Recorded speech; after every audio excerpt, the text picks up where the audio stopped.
Reborn as a one-star good-for-nothing cast out by your entire clan and deemed worse than a dog, you're about to be silenced by a bully right from the start. Yet, upon hearing the prompt in your mind, you burst into a maniacal laugh. Crack! The sound of cracking bones made your teeth ache as you crashed into the ruins like a kite whose string had snapped, facing a lethal punch from one of the outer sect's top 100. Backed by the Lion King's roar, everyone waited for your brains to splatter. Under this extreme pressure, you slowly closed your eyes. Deep within your retinas, a dark blue stream of data flashed frantically. Ding! Max Stats trial card has taken effect. Ninefold burst automatically scaled up to rare rank. Feeling the triple mountain saint power surging through your body like an ancient beast, the very moment the gale force wind lacerated your face, you snapped your eyes open, your dark pupils as cold as frosty stars. Without any flashy moves, you simply threw an ordinary punch, causing the air to repeatedly shatter the sound barrier with terrifying booms. I, a worthless trash, will defeat you in a single move. My clan's promotion attempt failed, and the entire clan unanimously decided to expel me, a useless trash, from the clan. But what they didn't know was that I, who, according to legend, was born with the constitution of a useless trash once every 10,000 years, was a transmigrator harboring a dormant system. During the entire 10 years the system lay dormant, it activated 3,650 times, without a single success. But just now, at the very moment they beat me to death and kicked me out of the clan. They never dreamed that the system, dormant for a decade, had finally activated successfully today. Chapter 1, Invincible Pay-to-Win System. Spirit Realm. Giant Spirit Guild. Senior brother. I'm heading to the outer sect. A young boy said, his voice slightly choked with emotion. Almost simultaneously, a furious roar echoed from inside the room. Get lost. So what if it's the outer sect? I don't even care to go there. The boy took a few liang of loose silver from his robe and whispered. Senior brother, I still have a few liang of loose silver here. Thank you for taking care of me all this time. With that, he set down the silver and turned to leave. A moment later, the door was pushed open. A somewhat scruffy-looking boy walked out. Sigh. Another one gone. Yang felt utterly defeated inside. He was, after all, someone who had traveled through time. Not having a golden finger was one thing, but could things at least not be this extreme? Other menial disciples only served for a year or two. And that was already considered a long time. But here he was, stuck as a menial for 10 whole years. Counting the one who had just left, he had already successfully sent off 13 junior disciples and 1 senior disciple. If I can't make it through this year, I'm leaving this place. The thought of having to address his former junior disciples who were now his seniors made Yang feel utterly humiliated. He'd rather go home sooner than keep wasting his time here. It was all because of his aptitude. Yang was the legendary useless cripple who only appears once every 10,000 years. If aptitude were rated on a 10-star scale, even a mutt would have 2 stars, while Yang had a pitiful 1 star. Facts proved that even a mutt was stronger than him. Ding! System rebooting. 10%, 30%, 50%, 70%, 99%. Ding! Unknown error, reboot failed. Yang, however, remained completely unfazed.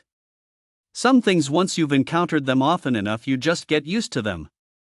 For example, a certain system that had been activated 3,650 times over the course of 10 years. Not a single one had ever succeeded. I've got some money now, I'll buy a little booze to drink tomorrow. Life must go on after 10 years, Yang had come to terms with it. He walked straight into the house. Yang! Get your ass out here! Suddenly, a roar rang out from outside the door. Upon hearing that voice, a flicker of panic crossed Yang's eyes. Damn it, why is that guy here? The man outside was named Yong. Relying on his powerful older brother, he ran amok in the sect every day. Not long ago, Yang had seen this guy molesting a young girl. In a fit of rage, he stepped in to save her. Perhaps because Yang had been drinking heavily, Yang had beaten him soundly. He never expected that, having just been beaten that morning, the guy would come looking for revenge that very afternoon. I can't stay here. If I get caught, I'm as good as dead. Just as he was about to climb out the window to escape, a muffled thud suddenly rang out behind him. Boom! The door was kicked open. A burly teenager strolled in at a leisurely pace. At a glance, he spotted Yang trying to escape through the window. A flash of coldness crossed his eyes. He snorted coldly. "You worthless piece of trash, you actually dare to run? I'll finish you off right now." Just as Yang was about to climb out, he felt a gust of wind rush toward him. Immediately afterward, he felt someone grab his shoulder. "Today, I'm going to cripple you." Yang's voice rang in his ear. At the same time, a powerful force yanked his body back.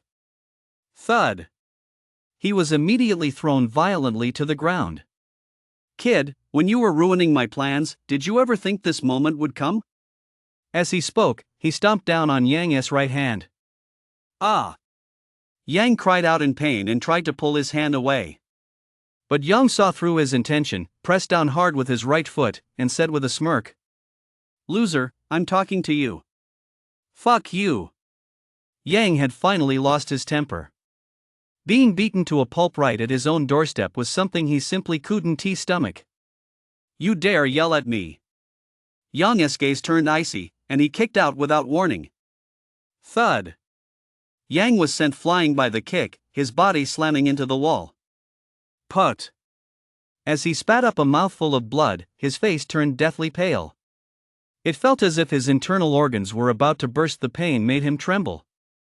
"You worthless piece of trash, how dare you curse at me? I'm going to break every bone in your body and torture you properly." Watching Yang in such a pitiful state, Yang grew even more excited and blurted out another bombshell.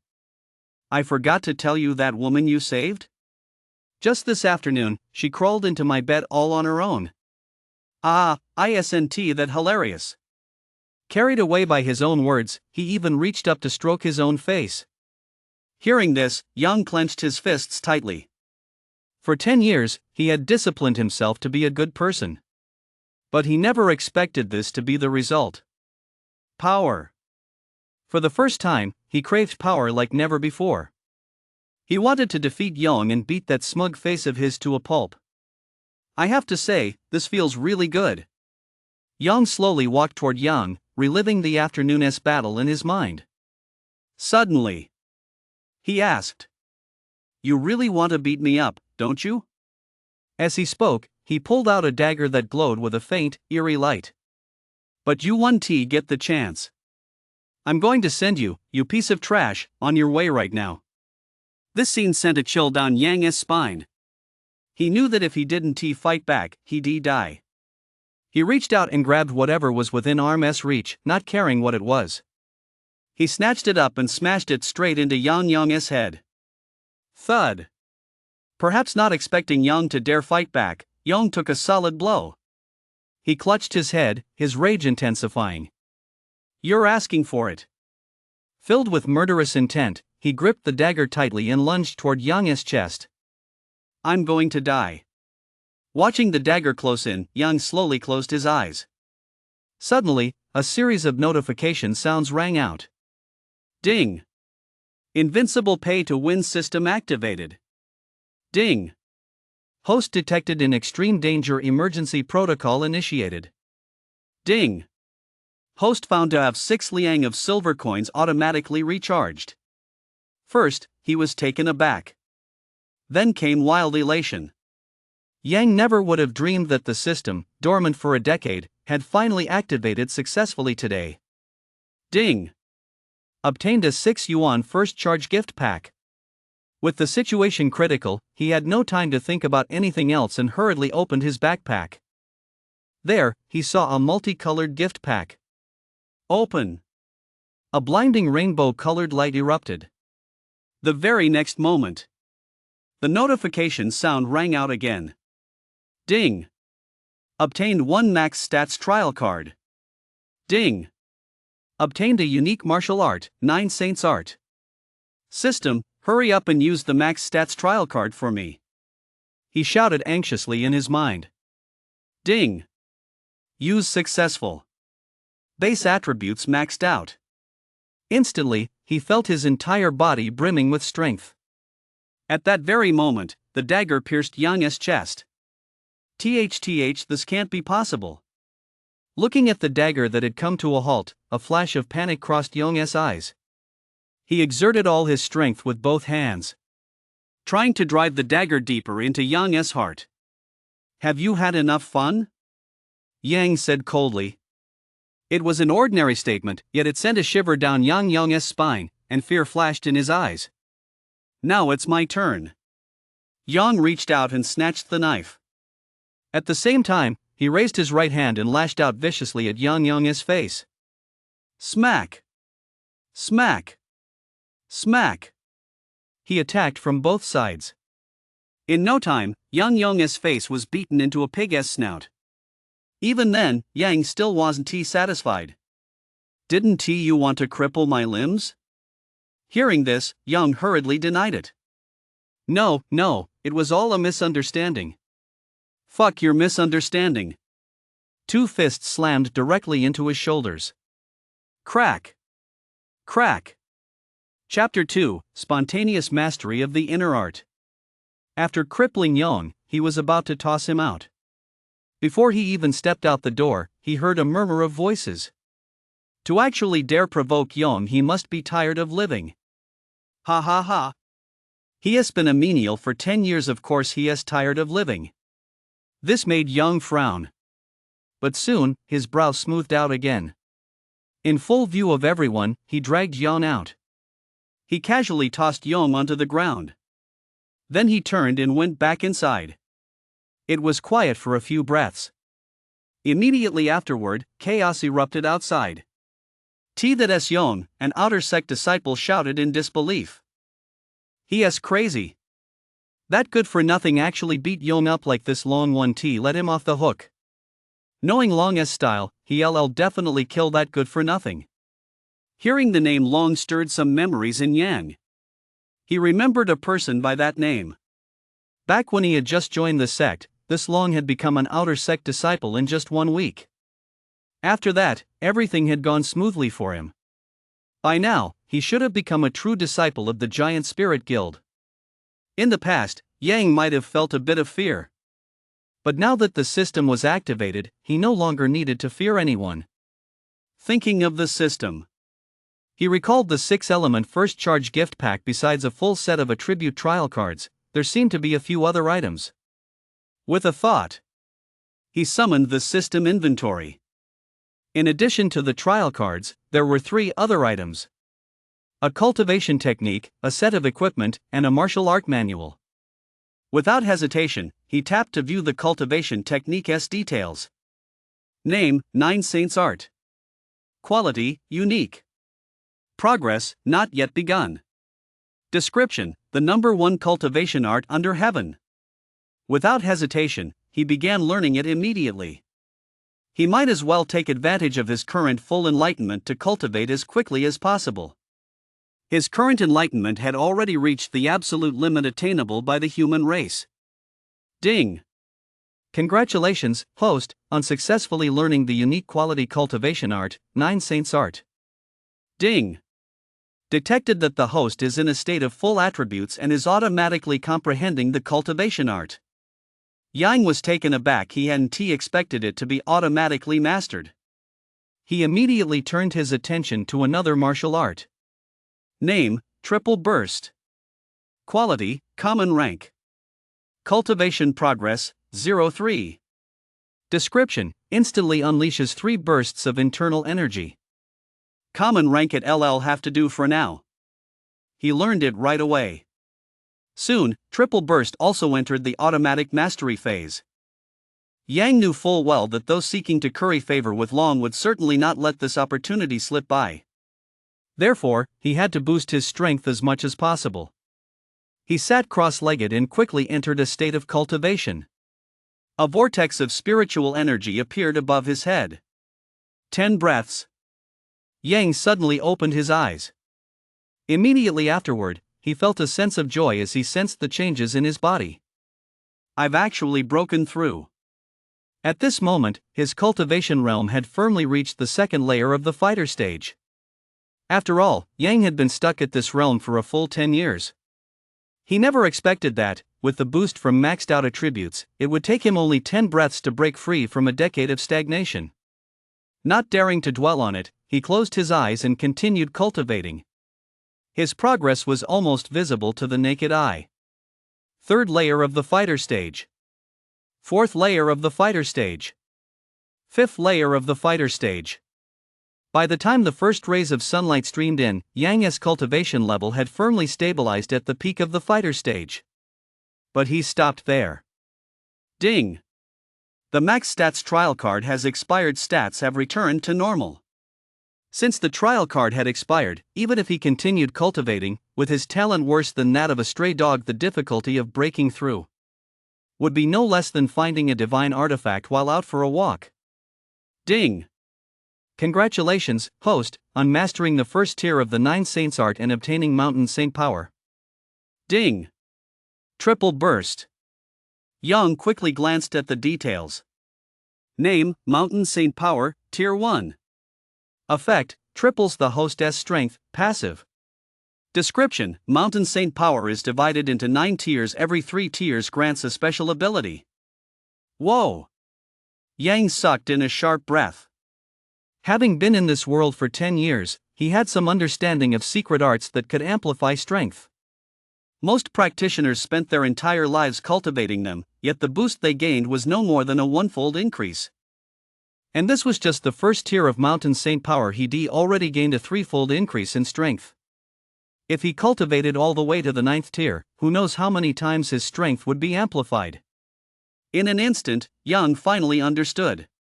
This explained why the 9 Saints art was rated as unique. Upon successful cultivation, the abilities gained were simply too earth-shattering.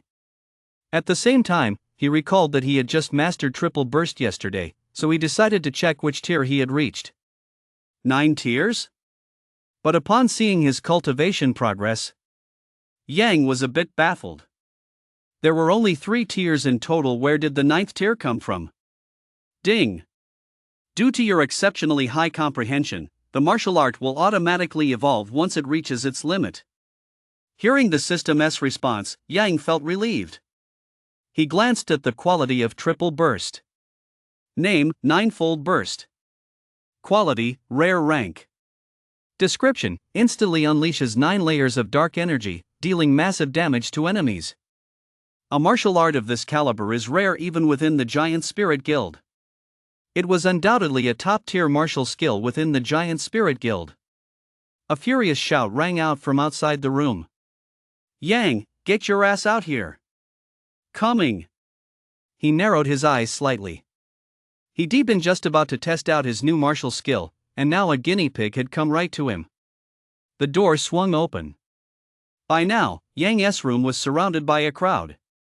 Almost all of them were there just to gawk. That loser's out. That loser didn't even try to escape under cover of night. What an idiot. Ha ha. That loser's probably going to die right here today. Instantly, a chorus of whispers erupted. The crowd showed no restraint whatsoever. They chatted openly right where they stood, completely indifferent to Yang's feelings. Yang, you've harmed your fellow disciples. Today, acting on someone's behalf and in accordance with the sect's regulations, I'm here to execute you. Yuan said coldly. In his hand, he held a ghost-headed broadsword. The moment he drew it, the atmosphere around them reached a fever pitch. Senior brother Yuan has made his move. That good-for-nothing is definitely going to die today. Ha, a good-for-nothing who has been a menial for 10 years. If it were me, I'd have taken my own life long ago. I never thought he'd have the nerve to still be alive. Senior brother Yuan is among the top 100 in the outer sect. To die by his hand would be a blessing for that good-for-nothing.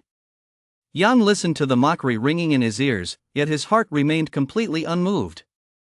He even spotted a junior disciple he had once mentored in the crowd. However, this group of people was speaking ill of him. They took the kindness he'd shown them for granted. He glanced at the crowd, said nothing, and merely let out a soft sigh. To Yuan, it looked as though Yang knew he was about to die and was sighing for himself. Go ahead and kill yourself. I'd hate to get my hands dirty killing you. As soon as those words left his mouth, they drew even more laughter from the crowd. That's right.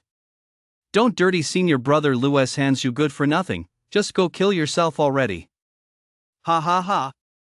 Hearing the mockery ringing in his ears, Yang actually burst out laughing. Ha ha ha. At the same time, he turned to look at Yuan, speaking in a tone of utter disdain. You think you're strong? Not really, but I'm 100 times stronger than a worthless piece of trash like you. Instantly, a wave of laughter swept through the crowd. Ha ha ha. He is not even worthy of tying senior brother Lu's shoes. Of course not. He is not even as good as a dog, yet he wants to tie senior brother Lu's shoes. Chapter 3, a good for nothing, will defeat you in one move.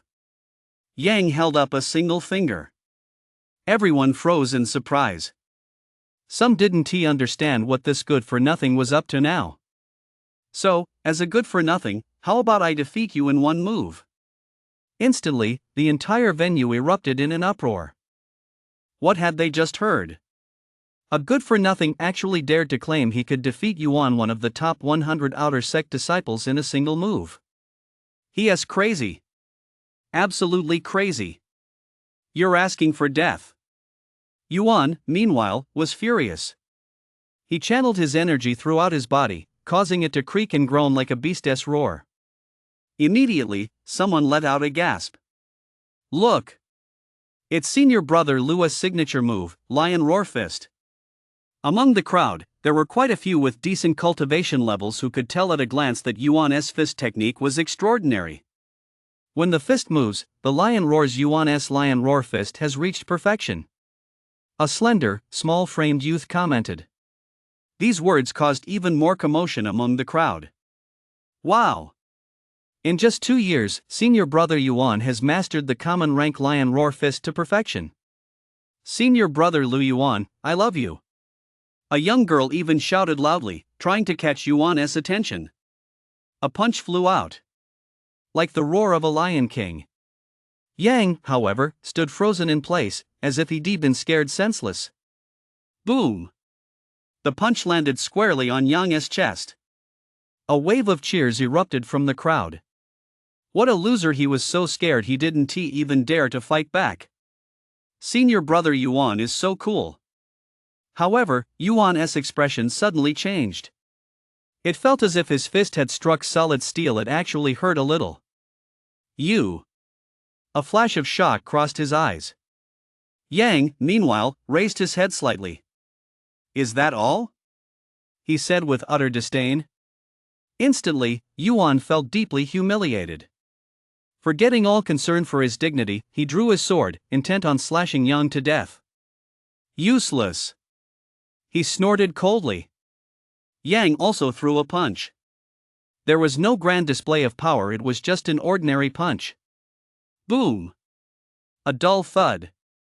Yuan's eyes bulged, and his body staggered backward repeatedly. It wasn't over yet.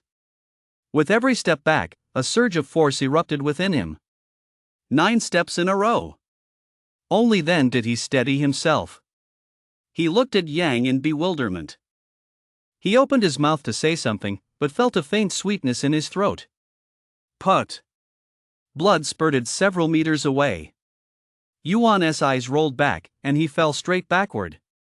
The crowd, which had been cheering just moments ago, instantly fell into an eerie silence. Their minds couldn't process what had just happened. Everyone's eyes widened as they stared blankly at Yuan, who lay motionless on the ground. They couldn't snap out of it for a long time. I won. Yang calmly scanned the crowd. Only then did everyone suddenly come to their senses. They stared in disbelief at Yuan, who lay motionless on the ground, their faces etched with confusion. If their relationship hadn't already reached the point of irreconcilable enmity, they might even have suspected this was a fixed fight. A single, ordinary punch had defeated a master at the 9th level of fighter stage. And the one who delivered it was a good-for-nothing, renowned far and wide. How is this possible? That good-for-nothing actually defeated senior brother Yuan. I must have seen it wrong. Some thought they were hallucinating and rubbed their eyes. Yuan was still unconscious, while Yang stood there unscathed. Quick, take senior brother Lu to the medical hall. Seeing Yuan still coughing up blood, someone snapped out of it and shouted urgently. Just then, a figure darted over at breakneck speed. Upon seeing the unconscious Yuan, he roared in fury. Who did this? The man wore a gray robe with the character Ling embroidered on his chest. He was none other than a steward of the Giant Spirit Guild. And he was also Yuan's master. Confronted by the sect's steward, many eyes turned to Yang. Yet not a single person dared to speak up. After all, Yang had defeated Yuan, who ranked among the top 100 on the outer sect's power rankings. Lu followed the crowd's gaze. His eyes landed on Yang at once. Instantly, a flash of murderous intent crossed his eyes. You're the one who injured Yuan. Given the other's status, Yang had no choice but to explain respectfully. To answer your question, Lu, Yuan tried to harm me, so I struck back. Yet his tone remained neither servile nor arrogant. Instantly, Lu's aura erupted, pressing down upon Yang. I just want to know, did you injure Yuan? Yes. At that, Lu lunged forward like a caged beast set free. Covering 7 or 8 meters in a single stride, he appeared directly before Yang. So young, yet so ruthless, you must die. As he spoke, he struck out with a palm strike. Damn it! Yang could clearly see that Lu was most likely trying to take his life as well. He channeled his chi and blood to the absolute limit. Martial technique, 9-fold burst. He unleashed his most powerful strike. Boom! Their fists collided. Lu was a grandmaster stage practitioner. His chi and blood surged like a demon beast. How could Yang possibly compare? The spirit realm is divided into the fighter stage, warrior stage, grandmaster stage, and marquee stage. The next moment, Yang flew backward like a kite whose string had snapped. His body slammed violently into the wall, and a mouthful of blood spurted from his mouth. His face turned deathly pale. Due to the gap in their strength, even with the boost of Mountain Saint power and a rare rank martial skill, he was no match for his opponent. Lu, meanwhile, froze in place for a moment. A surge of force suddenly welled up within him, attempting to assault his internal organs, but compared to his own power, it fell far short. It was instantly crushed by his internal energy. However, a flicker of surprise crossed his eyes, and the killing intent in his heart grew even stronger. With such talent, if he wasn't eliminated quickly, he would undoubtedly become a source of endless trouble in the future. He strode purposefully toward Yang.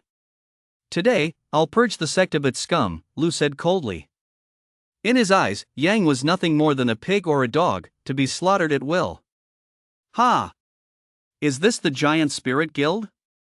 Twisting the truth and trying to silence witnesses? Yang let out a long sigh, a self-deprecating smile spreading across his face. Lu sneered with contempt, yet remained unmoved. Ha! You're ruthless and cruel, harming your own fellow disciples. Now that I've caught you in the act, I can't let you live. As soon as these words were spoken, everyone lowered their heads. It was clear to all what was going on. All of this was because Yang had provoked Long. Since Long's master was the Grand Elder of the Giant Spirit Guild, a figure of immense power and influence, Lu naturally wanted to curry favor with him. But as merely an outer sect steward, the gap in their status was vast, so he had no choice but to set his sights on Long. Given the current situation, Yang was undoubtedly doomed today. Stop! Suddenly, a furious shout rang out. A slender figure ran over. Upon seeing Yang's pitiful state, a single tear rolled down her cheek. Senior brother, are you all right? The young girl asked anxiously. The crowd also got a clear look at the newcomer's face. It was Yen, an inner door disciple. If it had been any other inner door disciple, Lu might not have cared, but Yen's father was the third elder of the Giant Spirit Guild. He was a powerful figure Lu couldn't afford to cross. Yan, what are you doing here?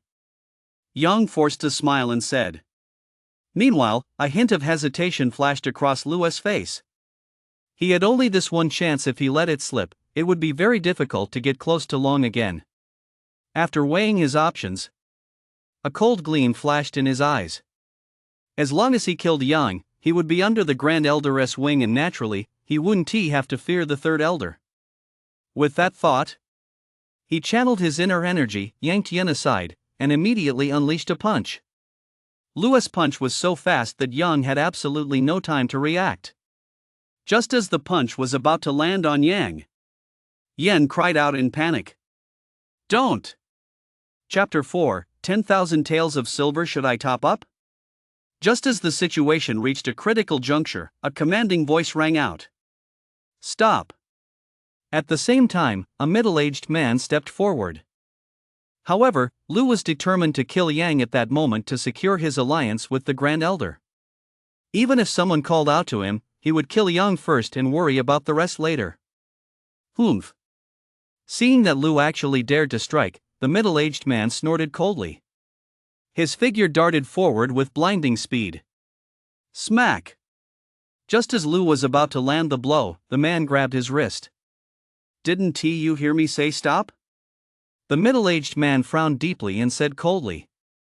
At that moment, Lu snapped back to his senses and looked at the man. His body trembled instantly.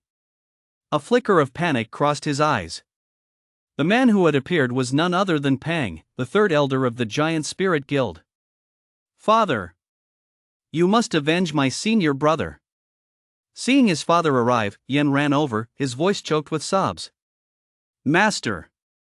Yang called out, looking somewhat conflicted. It was this very man who had brought him to the Giant Spirit Guild 10 years ago. Pressured by the other elders, he had taken him on as a disciple, and it was then that he met Yan. Yang had used all those flirtatious lines from his past life to sweep the young girl off her feet. The middle-aged man nodded. However, Yang's words sent a shockwave through everyone present. The Third Elder of the sect was actually Yang's master. This was absolutely explosive news. Many people began to regret their past actions. The one who regretted it the most was Lu. He was kicking himself right now. He had assumed Yang had used some trick to charm Yan, but he never imagined that Yang was actually Pang's disciple. A cold sweat broke out on his forehead. Third Elder, it's a misunderstanding. He swallowed instinctively and said nervously. Pang merely glanced at him, and a surge of murderous intent erupted from him. One more time, and you're dead. Lu felt as if he'd fallen into an ice cave and shuddered violently. Just then, a sarcastic voice rang out. Third junior brother, isn't this a bit much? An elderly man in his 50s was strolling over leisurely.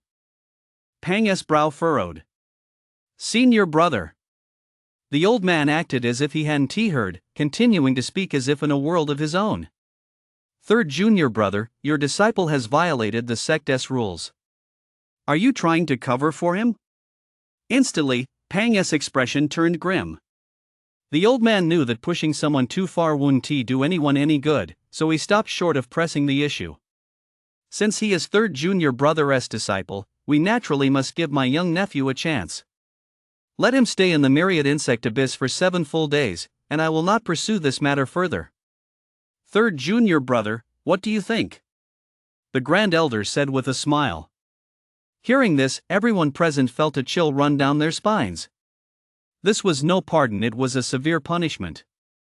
Rumor had it that the myriad insect abyss contained 10,000 species of venomous insects, though none were particularly potent. However, because there were so many of them, the moment one was bitten, the others would swarm in. One would then suffer the agony of being devoured by 10,000 insects. Never mind staying there for 7 days, even a single day would be enough to drive anyone mad. Agreed. Yet Pang accepted without hesitation. Yan, standing nearby, was completely stunned, almost unable to believe his ears. Father. He had barely begun to speak when Pang waved him off. No need to say more. Since I've agreed, I won't go back on my word. Hearing this, Yin felt deeply wronged. The next moment, tears streamed down his face, and in a fit of anger, he turned and stormed off. You're not my father. Pang remained unmoved, turning to address his seniorist disciple. Seniorist disciple. I have a request. Instantly, the eyes of the Grand Elder lit up. After all, the two had never gotten along. Not only did they never intercede for each other, but they rarely even spoke when face to face. Third junior brother, just speak your mind. I'll give it serious consideration. The Grand Elder flashed a gentle smile and spoke warmly. Since both men knew each other as characters well, Peng didn't bother beating around the bush and cut straight to the point. I haven't seen my disciple in 10 years. I'd like to spend one night catching up with him. Tomorrow, I'll personally escort him to the myriad insect abyss. Upon hearing this, the Grand Elder nodded in agreement without hesitation. The myriad insect abyss is not as simple as one might imagine. Anything used to combat poisonous insects on the outside becomes ineffective once brought inside. It is precisely for this reason that the myriad insect abyss has become the giant spirit guild's most dreaded punishment. Forget a day, even a year wouldn't be enough to come up with a way to cope with it.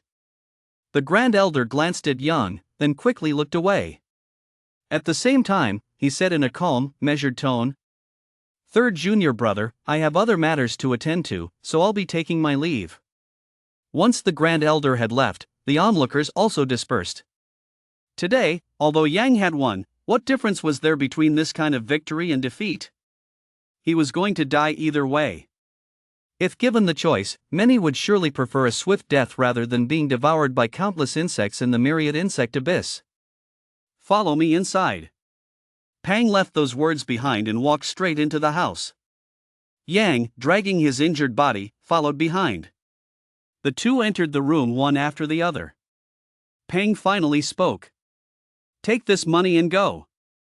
As he spoke, he pulled out a stack of silver notes and handed them to Yang. Master. Yang looked at Pang with a stunned expression. Deep down, however, he felt an indescribable sense of anguish. Master, I know you care about me. If it weren't for you, given the Grand Elder's temperament, I would never have been able to step foot in this room.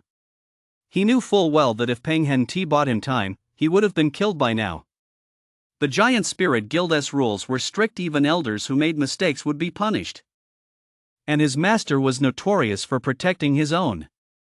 Back then, to keep Peng out of trouble, he had come to live here among the menial workers. Take the money and get out. Peng said, then flung the silver notes directly onto Xiao Ding Tian's body.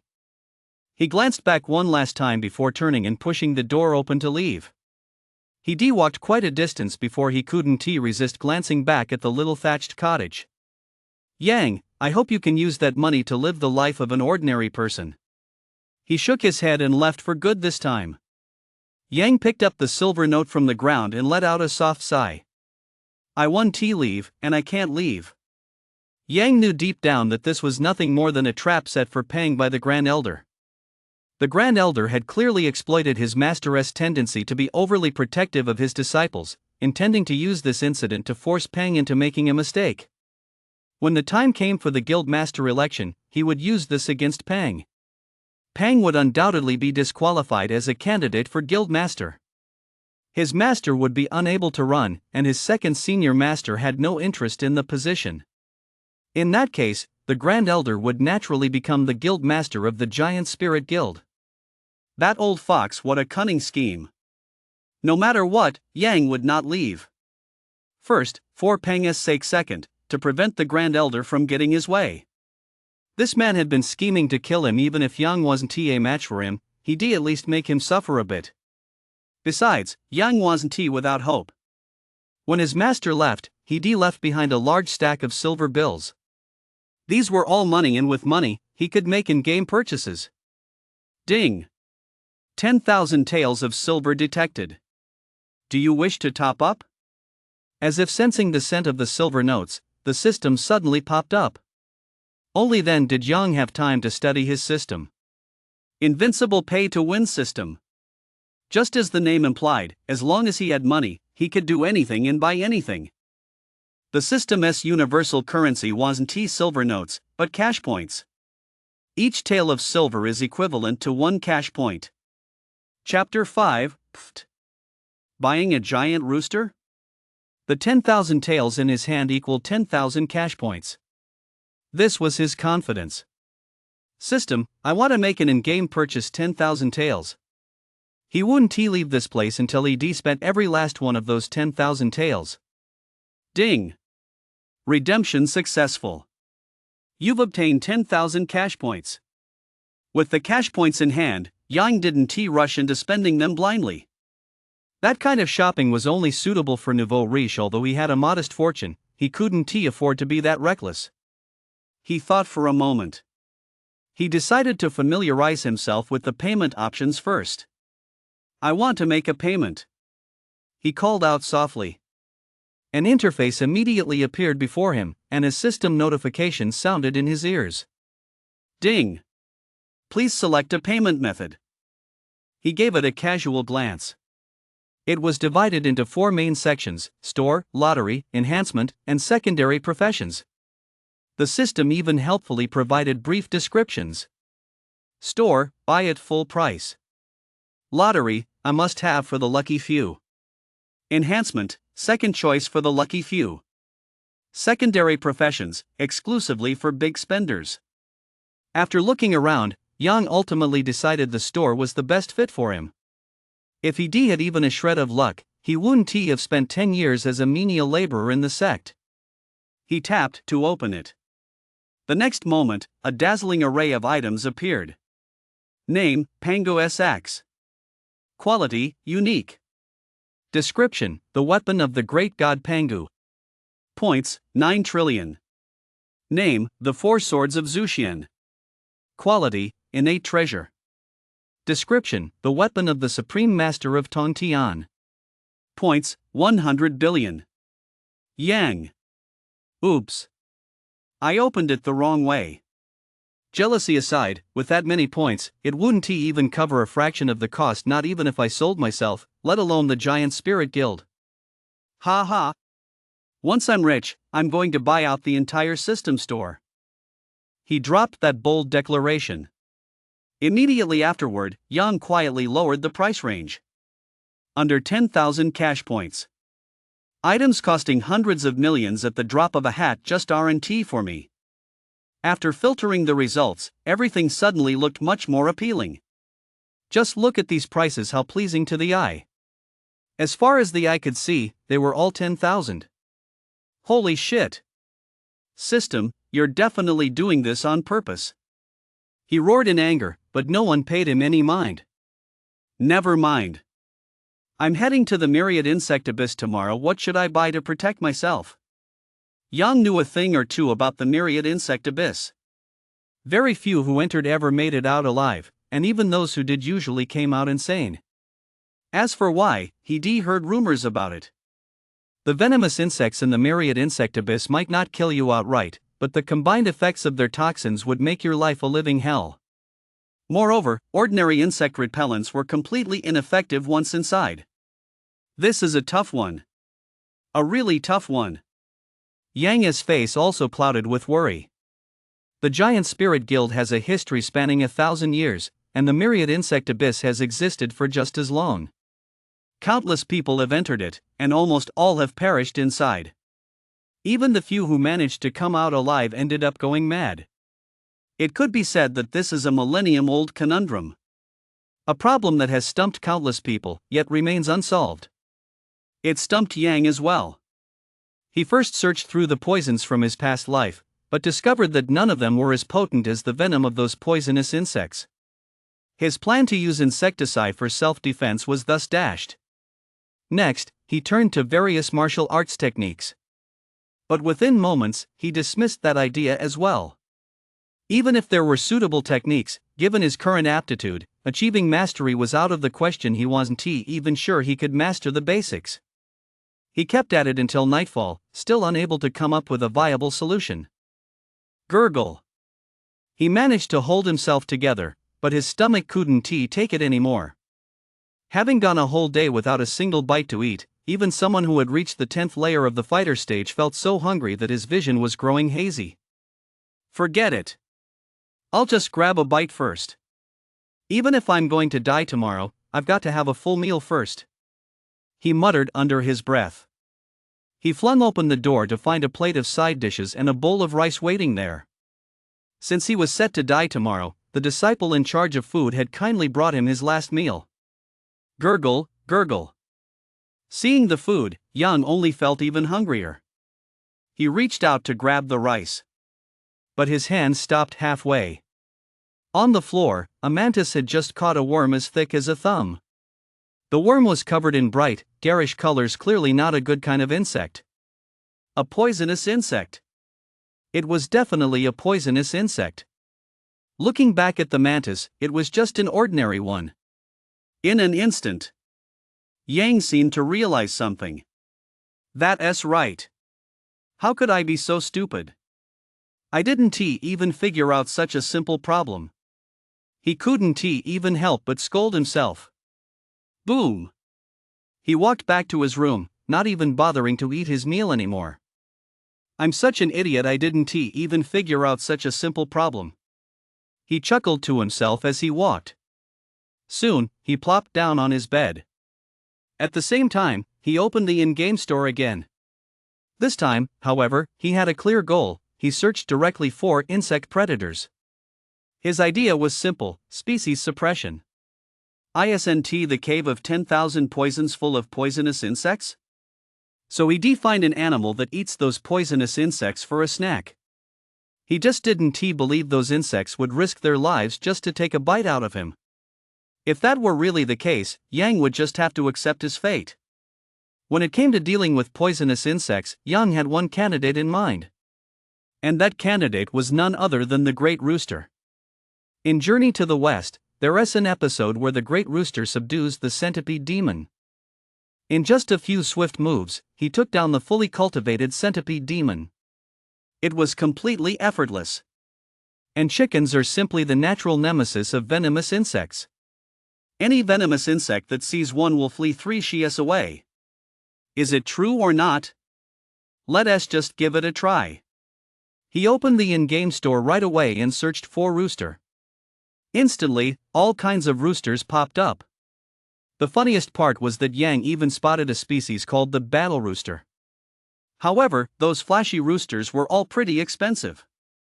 After thinking it over and over, Yang still couldn't bring himself to buy one. Name: speckled chicken. Quality: none. Description: ordinary meat chicken. Points: 1. When he saw that it only required 1 cash point, he knew he couldn't hesitate any longer. 1 word. Buy. Ding. 1 cash point deducted. You have obtained 1 partridge chicken. The system's notification sounded in his ear. With a thought, Yang immediately summoned the partridge chicken he just bought. The moment it appeared, it cleared its throat and let out a crow. Don't crow. But it was stopped by Yang.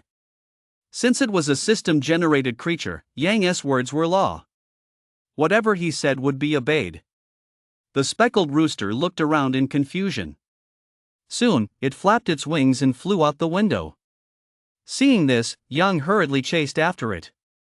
Such a plump rooster, if someone caught it and stewed it, he'd be out of luck. No sooner had he pushed open the door than he saw the rooster strike swiftly. It didn't give the mantis the slightest chance to defend itself. In just a few bites, it swallowed its opponent whole. Holy crap! How can you be so brutal?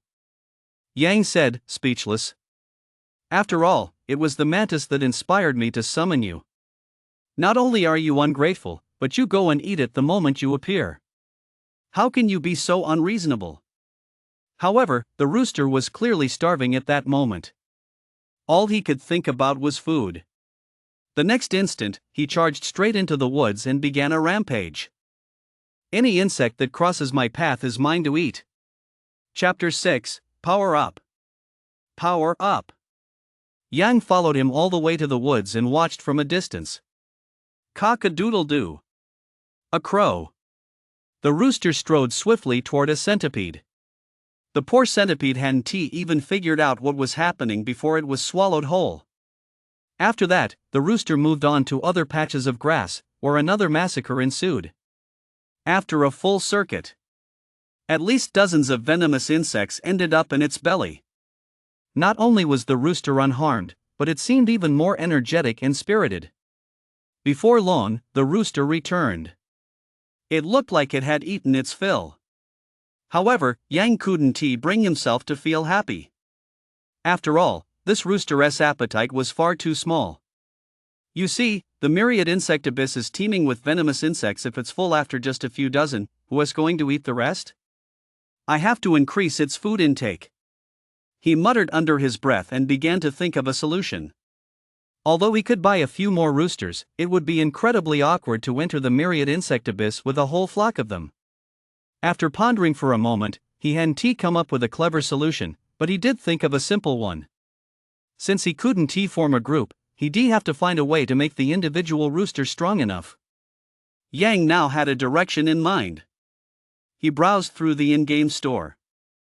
There were quite a few ways to make the rooster stronger, but the results were somewhat underwhelming. For example, infusing the rooster with the bloodline of other powerful races. That would make the rooster's bloodline impure, reducing its ability to suppress the poisonous insects. There were pure bloodlines available, but they were too expensive. They were beyond Yang's budget. After much deliberation, there was only one path left. Enhancement. Although it was labeled as the second choice for the lucky one, he still wanted to give it a try. He reached out and summoned the rooster. He had it crouch at his feet. At the same time, he opened the system's enhancement page. A virtual alchemy furnace appeared. Above it was a line of small text that would likely be overlooked if one wasn't paying close attention. System notice: success or failure depends entirely on fate. I was just about to give it a shot, but that message has me a little nervous. Yang muttered under his breath. He truly didn't trust his own luck. He'd even suspected all along that he'd used up all his luck during the dimensional crossing, which was why he'd been so unlucky. Next to the alchemy furnace was a list. It showed the items eligible for enhancement.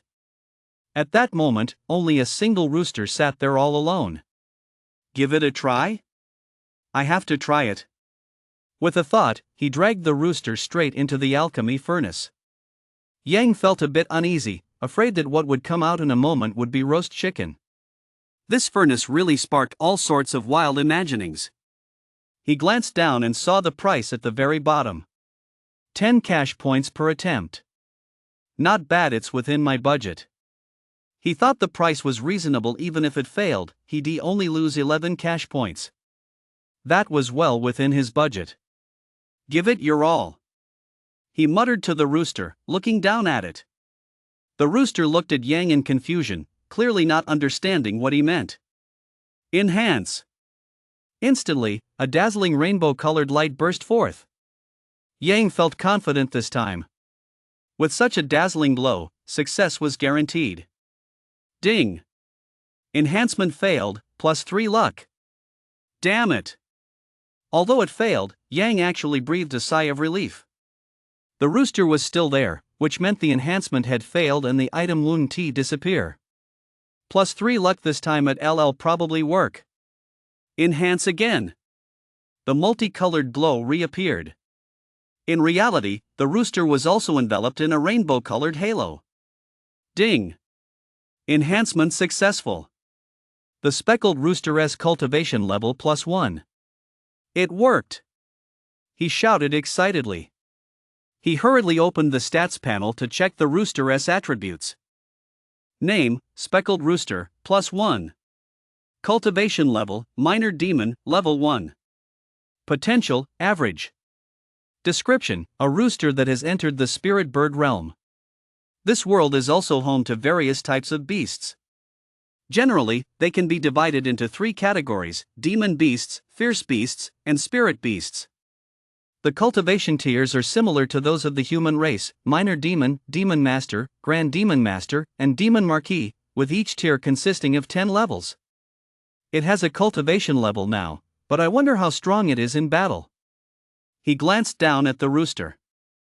After thinking it over, he decided that a +1 boost wouldn't be enough. What the heck, I'll have to enhance it to +7 first. No sooner said than done. He glanced at the cash points required for this enhancement. 20 points. Not bad, he could handle that. Without hesitation, he proceeded with the enhancement. Rooster! Go for it! To emphasize his determination, he shouted the command aloud. Fortunately, Yang's place was fairly remote. Once night fell, it was practically the middle of nowhere, and no one ever came by. Ding! Enhancement failed. Ding! Enhancement failed. Ding! Enhancement successful. Speckled Chicken's cultivation +1. Go for it! Yang rediscovered the thrill he felt in his past life while enhancing gear in video games, and he was getting a bit carried away. He was completely focused on leveling up the rooster. Ding! Enhancement successful. Speckled Chicken's cultivation +1. Finally, after hearing enhancement successful for the 7th time, he stopped. Yang couldn't remember how many times he enhanced it in total. He only remembered that he failed many times. Name, Speckled Chicken, +7. Cultivation, Minor Demon, 7th tier. Potential, Average. Description, the undisputed king of the speckled chickens. That'll do for now. He glanced at his cash points, just over 3,000 left, and shook his head. Besides, he had a specific use for the remaining cash points. His current aptitude was too low, he had to use the remaining 3,000 cash points to boost it. Having an aptitude worse than a mud-ass was just too painful. He scanned the in-game store. Soon, Yang spotted an item to boost his aptitude. And it was one he could actually afford. Name, 100,000X Talent Boost Card. Quality, Unique. Description, boosts talent by 100,000 times. Points, 3,000, down payment.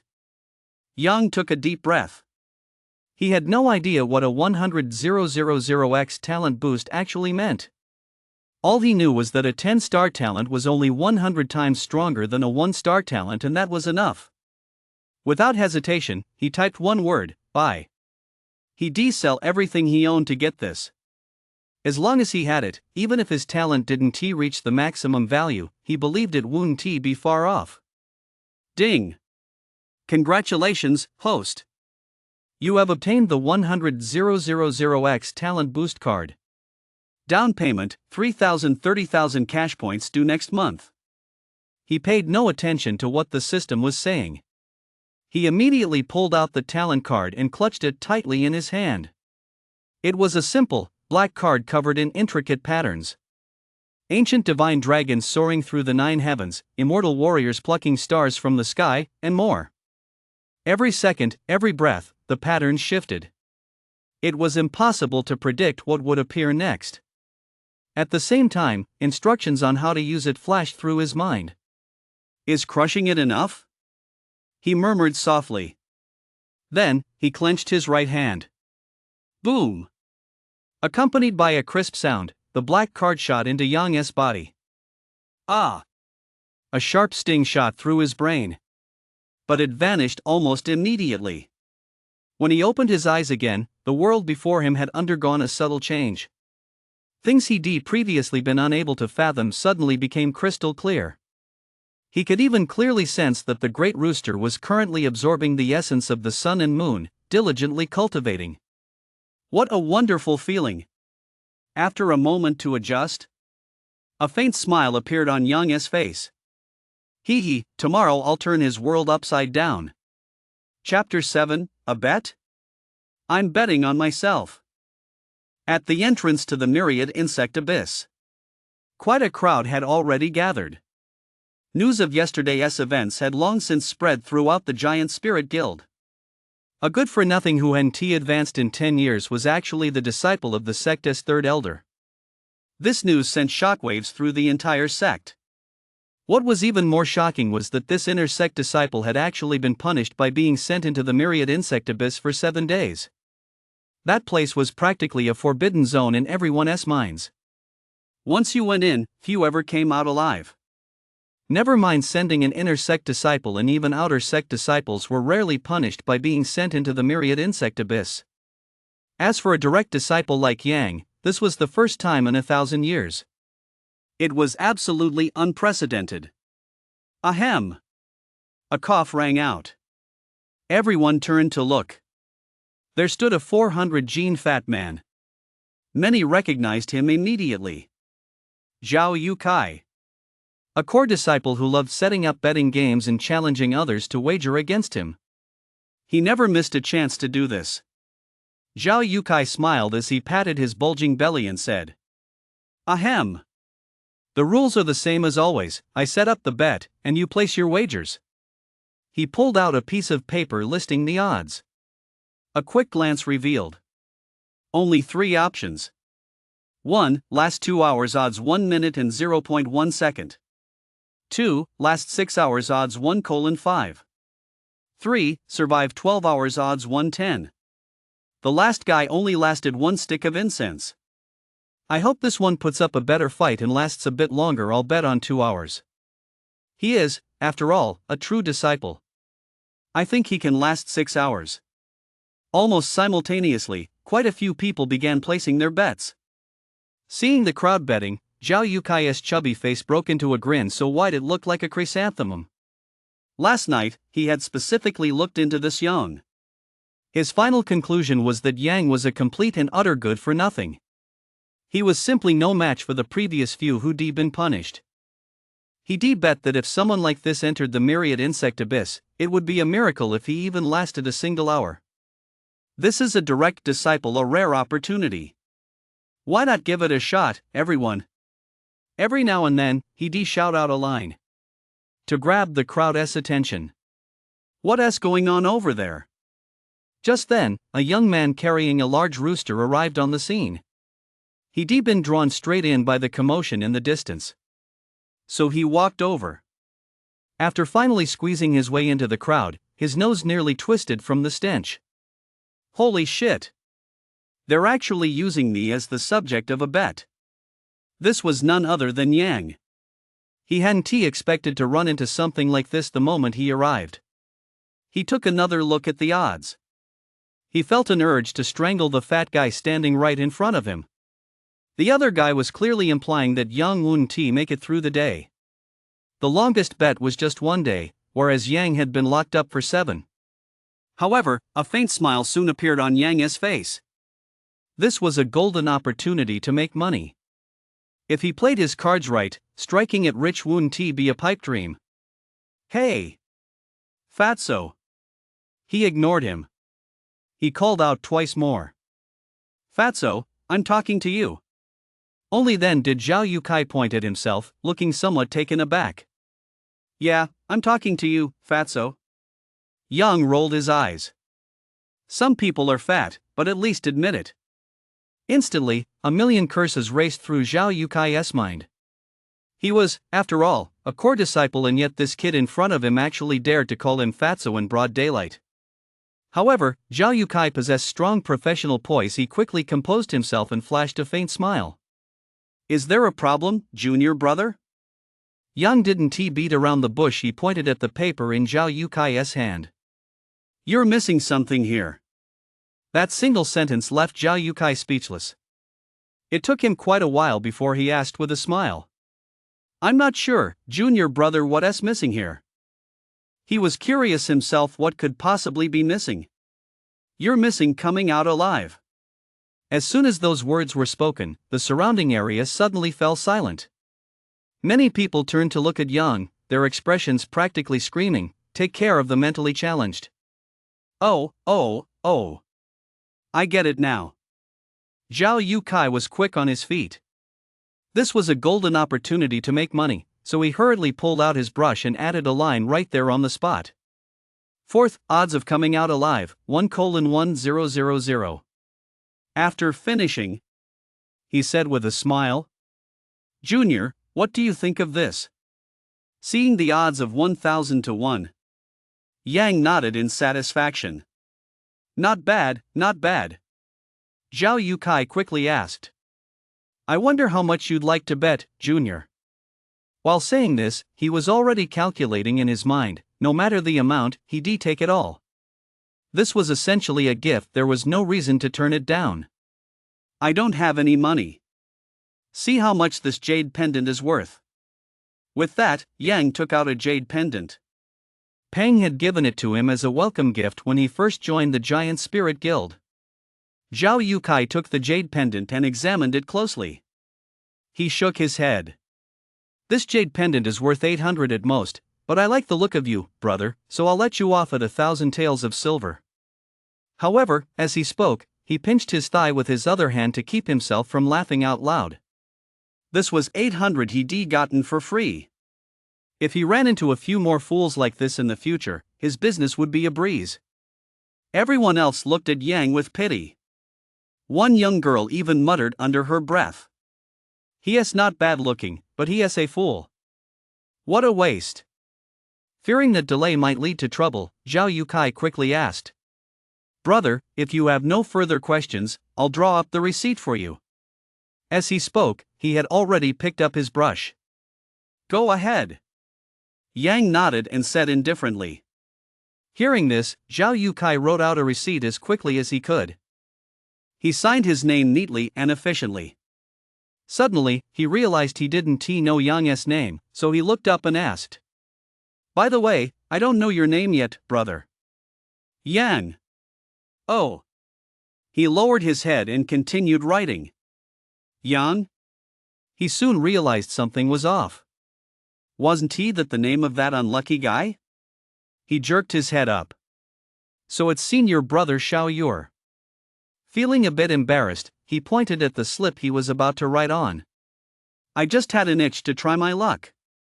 Just write it normally. All right. Although it still felt a bit odd, he figured that turning down money would make him an idiot, so he went ahead and wrote it. Senior brother Xiao, here you go. He carefully handed it to Yang. Only after Yang had left did the others realize what had happened. I've heard for ages that this guy is not quite right in the head. Seeing him today, it's clear that is true. Ha ha. With death staring him in the face, he still has the nerve to take a gamble. Zhao Yukai suddenly had a sense of foreboding. A wild thought took root in his mind.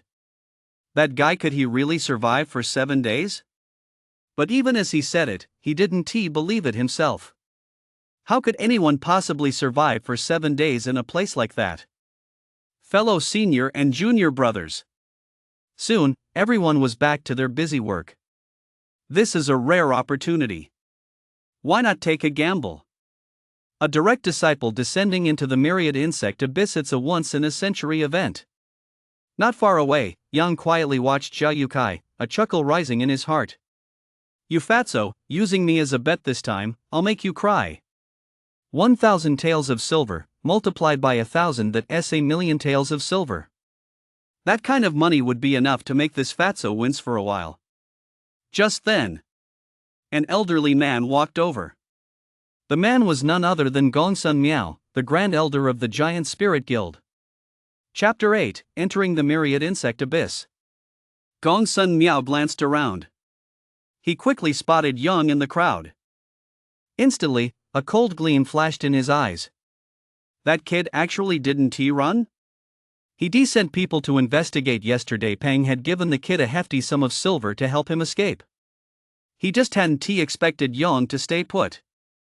Go and bring Yang over here. He ordered the enforcement squad beside him. However, before they could act, Yang walked over on his own. My dear senior uncle, there is no need to go to all this trouble. I'll leave on my own, he said calmly. Humph. Gongsun Miao snorted coldly. In the past, he wouldn't have given a second glance to scum like Yang. Now, his only motive for targeting him was to make Peng suffer. Where is your master? He asked coldly. Yang, however, replied with neither humility nor arrogance. My master is too busy. He can't come for such a trivial matter. As soon as those words left his mouth, everyone present shook their heads and chuckled softly. In their eyes, Yang was nothing but a pitiable figure. In that case, enter the myriad insect abyss right now. Saying this, he gave a subtle nod to the people beside him. The members of the enforcement squad were all seasoned veterans. They quickened their pace and arrived at the entrance to the myriad insect abyss. They pulled out a special key and prepared to open the door. Just then, a figure ran over. "Senior brother, you can't go and you'll die." It was Yen. Her eyes were red and swollen, clearly from crying for a long time. This tugged at Yang's heartstrings. "Silly girl, trust me, I'll be fine." As he spoke, he took Yen's hand in his. This scene drew a barrage of murderous glares. Yen was, after all, the most beautiful woman in the Giant Spirit Guild. Countless geniuses had long coveted her, yet none had succeeded. If none of them could ever, that would be one thing, but now she was throwing herself into the arms of a good-for-nothing. Instantly, she drew the hatred of every man present. That damn good-for-nothing, if he is going to die, why doesn't he just do it already? He is standing right here, blocking our view. A bald teenager muttered irritably. Chi and blood energy faintly shimmered on his skin. He was clearly a warrior stage teenager. Humph. He'd better die in there. Otherwise, I'll make him experience something worse than death. What a worthless dog, how dare he make a pass at junior sister Zhou. Yang said nothing, but Yen couldn't hold back any longer. Shut up, all of you. Anyone who dares to speak ill of my senior brother again, I won't let them off the hook. Although many were seething inside, they didn't dare to voice their discontent any louder. They could only mutter a few words under their breath. Damn good for nothing. Although Yang could still hear them, he said nothing. He had already silently noted down their names. Once he emerged from the myriad insect abyss, he would seek them out for a proper chat. Just then, Gong Sun Miao's voice rang out. Guards, lock Yang in the myriad insect abyss for 7 days. If he is still alive after 7 days, all his crimes will be pardoned. Yes, sir. 2 enforcers immediately walked over to Yang's side. They tried to force Yang into the myriad insect abyss, but Yen blocked their way. Let us see who dares. Humph. A cold snort. Gong Sun Miao's figure flickered. When he reappeared, one hand had already grabbed Yen's wrist. Take Yang down there. Yes, sir. Yen tried to break free, but Gong Sun Miao's grip was unyielding. Senior brother. The young girl was so distraught that tears streamed down her face. Xiaoding Tian also hurriedly smiled and reassured Yen, telling her not to worry. Don't cry, silly girl. This is all just a minor matter. Gong Sun Miao probably felt that Yen's continued presence here would complicate matters, so he took her away immediately. Seeing this, she hurriedly called out to their retreating figures. Yen, don't cry. I'll be fine. Come back here to pick me up in 7 days. Senior brother, I'll remember that. If you dare to lie to me, I'll hold a grudge against you for the rest of my life. After struggling in vain, Yen had no choice but to agree through her tears. The 2 figures vanished. They tried to force Yang into the myriad insect abyss. However, Yang refused. I don't need you guys. I'll go on my own. With that, he strode toward the myriad insect abyss. The large rooster in his arms let out a crow. Click. The gate opened. Yang walked right in without looking back. Only then did the crowd realize that Yang had actually entered the myriad insect abyss while holding a rooster. Idiot. To actually bring a chicken into the myriad insect abyss. Someone immediately shook their head and said, idiots just think differently from us. Many of those present sneered before dispersing. Today's show was over. The next time Yang emerged, he'd likely be nothing more than a pile of bones. Ha ha ha. I'm rich. I'm rich. Zhao Yukai looked at the slip of paper in his hand with excitement. He'd just done the math. This time, he stood to make at least 30,000. 30,000 silver taels even for him, earning that much would take months of hard work. He. I even got that fool's jade pendant. Saying this, he took it out to look at it again. But he quickly tucked it back into his robe, packed up his stall, and left. All he had to do now was sleep soundly for a whole day. Then all that money would be his. Today is a good day. He hummed a little tune as he walked away. It's so dark, Yang said instinctively. His first impression upon entering the myriad insect abyss was that the place smelled rather foul. He raised his hand to cover his nose. At the same time, he pulled a fire striker from his robe and lit it. When he saw the scene before him, his scalp prickled with dread. As far as the eye could see, it was a riot of colors. God only knew how many poisonous insects there were. He took a deep breath to steady his nerves. Somewhat nervously, he set the large rooster he was holding down on the ground. Chicken boss, come on, give it your all. In his heart, he prayed even harder that it wouldn't cause him any trouble. Last night, Yang had given it some thought.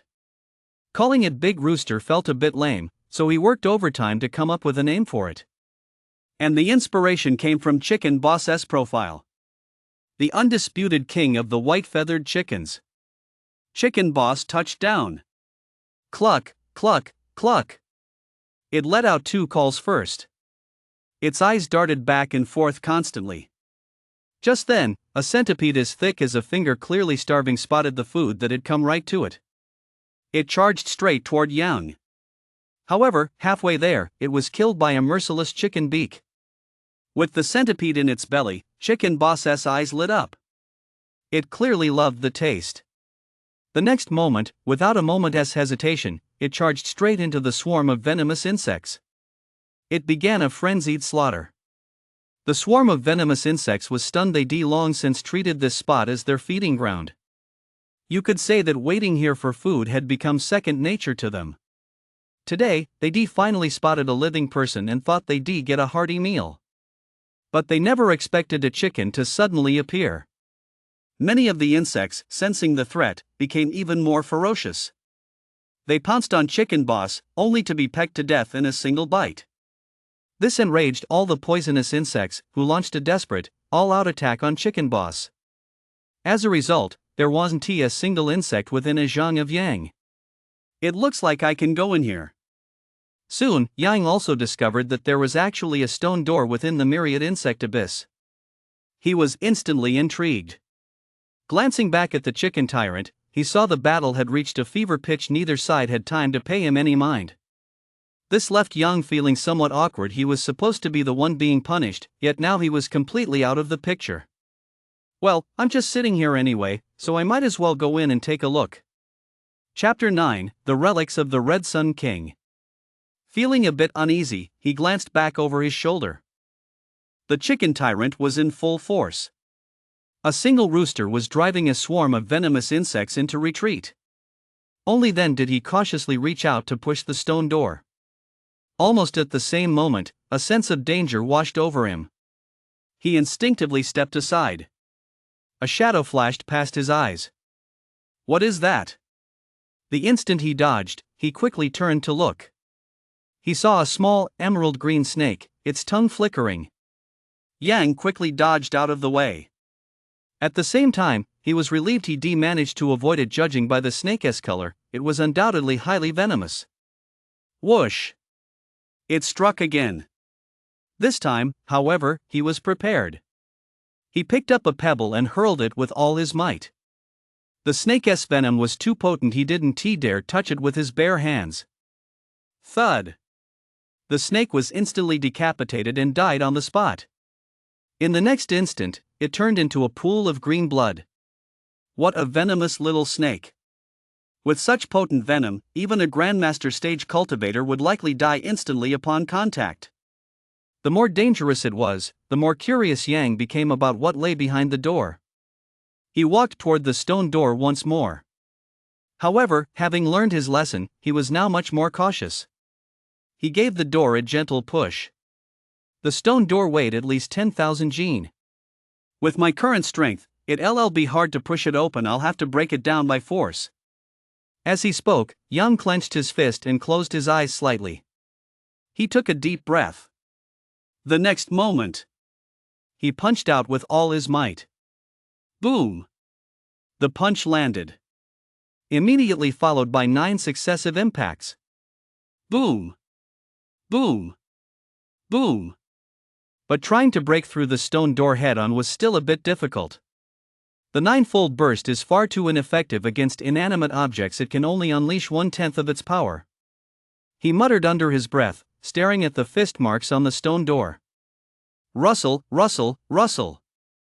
A sound like footsteps on leaves rang out. He looked up. Yang's expression changed. Why are there so many poisonous insects? From the distant passageway, another swarm of brightly colored poisonous insects was approaching. Ji Ba. Give it your all, another group S coming this way. He shouted to Ji Ba, who was still in the midst of battle. Cluck, cluck, cluck. A reply came immediately. Before long, a lively, spirited rooster charged over. Yang sensed it. He was instantly delighted. Ji Ba, you've broken through. At that moment, the rooster's cultivation had reached the 8th level of minor demon. Since the poisonous insects were capable of absorbing spiritual energy, their flesh and blood provided significant nourishment.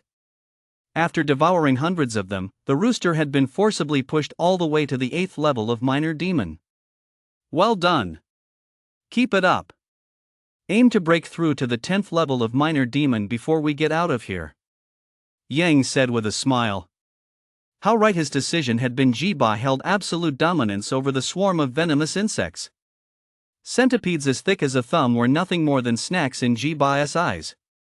With the insect swarm held back by Ji Ba, Yang once again focused his attention on studying the stone door. He cast a scan. Yang had always felt there was something odd about this stone door. It probably wasn't just ordinary stone. Name, Xianling stone. Quality, rare. Description, a relatively common material for crafting artifacts. Recycling price, 30,000. This thing can be recycled? Yang was a bit surprised. At the same time, he accessed the direct communication system, preparing to sell the door. Ding! Do you wish to recycle the Xianling stone?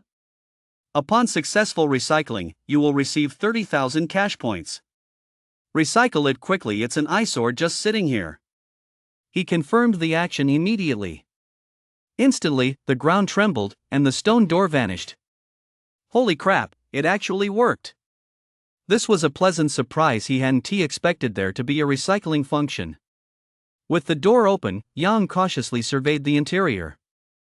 At a glance, he spotted a set of withered bones inside. Instantly, a cliché plot twist popped into his head. This can't be some señor's seclusion chamber, can it? He muttered under his breath. He stepped inside cautiously. After dispatching a swarm of poisonous insects, Ji Ba followed him in. Soon, they spotted 2 items in front of the skeleton, accompanied by a line of small text. I am the Red Sun King.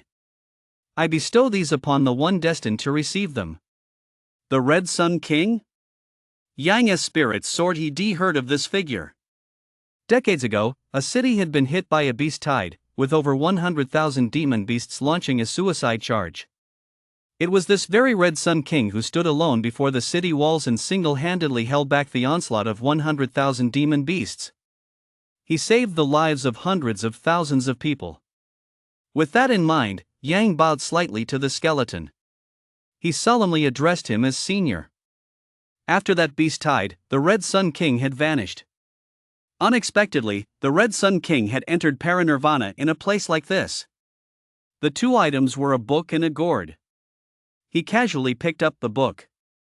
It was a rare rank martial art called the Blazing Palm. Ha! It actually requires inner chi. One only possesses inner chi upon reaching the warrior stage, yet Yang was currently merely at the fighter stage. It seems I need to raise my cultivation to the warrior stage first. He muttered under his breath. If an outsider had heard him say that, they would have definitely called him an idiot. Is cultivation something you can just break through whenever you want?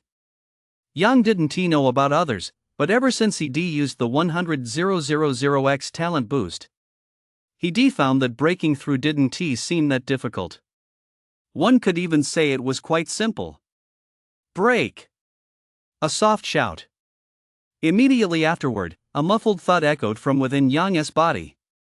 Almost simultaneously, a wisp of inner energy appeared. And it was already circulating on its own. After one full cycle, it had grown to the size of a ping-pong ball. Above Yang's head, a vortex was now spinning, frantically absorbing the spiritual energy from the surroundings. Jiba looked up at his master, a flicker of fear crossing his eyes. He instinctively dodged to the side. Outside the myriad insect abyss, the two stewards in charge of guarding the gate opened their eyes almost simultaneously. Damn it, why has the spiritual energy become so thin? I'm puzzled too. I was just cultivating when I suddenly couldn't sense any spiritual energy anymore, so I had to force myself to stop. It was clear neither of them understood what had happened. Yang, who had been in the midst of cultivation, also sensed that the spiritual energy had vanished. Whereas the spiritual energy? He muttered to himself. After all, due to the unique nature of the myriad insect abyss, the concentration of spiritual energy here was comparable to that of the cultivation peak. What Yang Henti expected, however, was that he drained it all with just a casual inhalation. Since he had to continue his cultivation, he had no choice but to find another method. I can buy chi gathering pills to cultivate. Luckily, he just sold 30,000 cash points, otherwise, he really wouldn't have been able to afford them. Name, chi gathering pill. Quality, common rank, upper grade.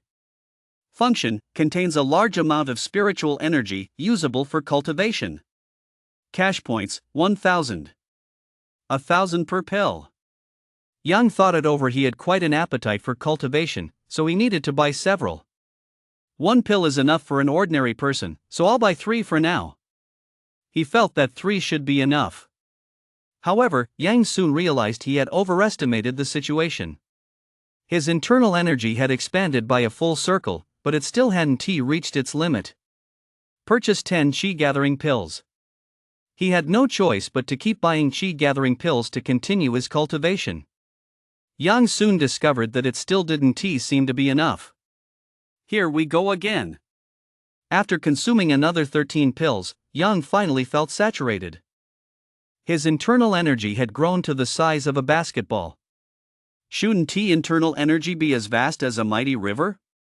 Why is mine so small? If anyone else had heard him say that, they would wanted to strangle Yang on the spot. Because the standard he was referring to applied to marquee stage experts.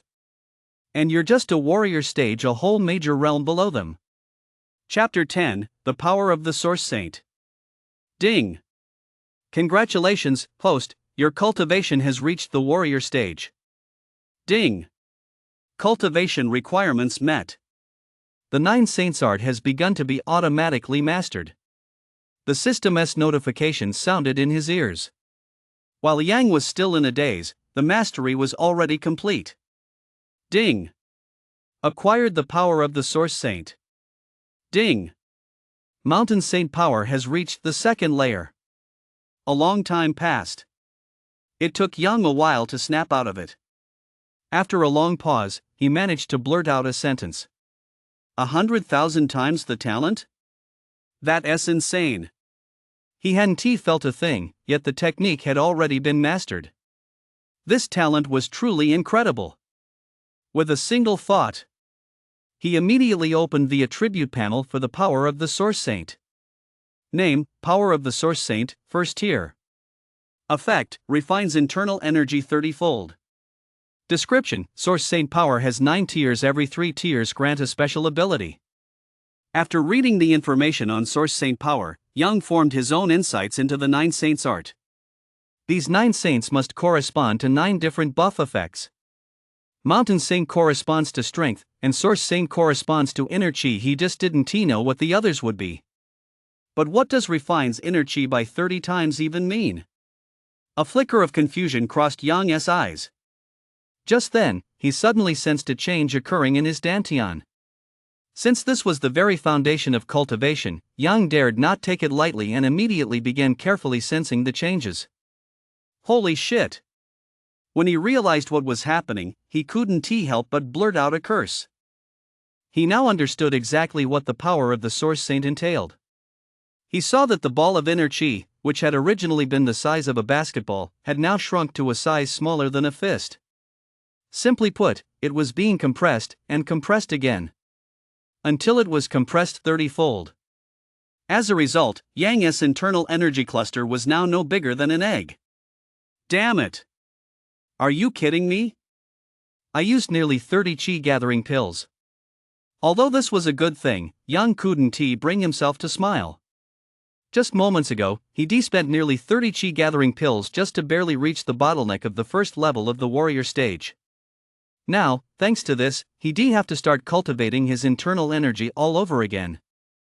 And based on the standards from just now, reaching the second level of the warrior stage would likely require about 300 chi gathering pills. He took a deep breath. 300,000 taels of silver to advance one level. Even if his family owned a mine, this was no way to play the game. And this was just the first level of the warrior stage. There were still 9 more levels waiting for him. To reach the Grandmaster stage, he need at least 3 million cash points. That's 3 million taels of silver, plain and simple. Thinking of this, Yang felt a pang of sadness. His cultivation was far too resource-intensive. Even as an inner sect disciple, his monthly silver allowance was only 1,000 taels. Advancing one realm took 2 to 3 years. Yang didn't have that much time. He had to find a shortcut. Sigh. I'll just take it one step at a time. He didn't bother thinking about it any further. Name, Mountain Saint Power, Level 2. Effect, increases the hostess strength 6-fold, passive. Description, Mountain Saint Power is divided into 9 tiers. Every 3 tiers grants a special ability. He glanced at the upgraded Mountain Saint Power. There were no other changes, except that the strength boost had doubled. It had reached a staggering 6 times his original strength. Now, his physical strength was more than enough to crush cultivators at the same cultivation level. Cackle, cackle, cackle. Suddenly, Ji-Ba came trotting over. Flapping its wings, it clamped its beak onto Yang's clothes and began dragging him outside. What's going on? He glanced over in confusion but still got up and headed toward the exit. At the same time, he didn't forget to learn the blazing palm technique. Where the heck are you trying to take me? Yang was being dragged by Ji-Ba deeper into the myriad insect abyss. Cluck, cluck, cluck. Ji-Ba let out a somewhat anxious cry. Unfortunately, Yang couldn't understand chicken language. Fine, I'll go with you.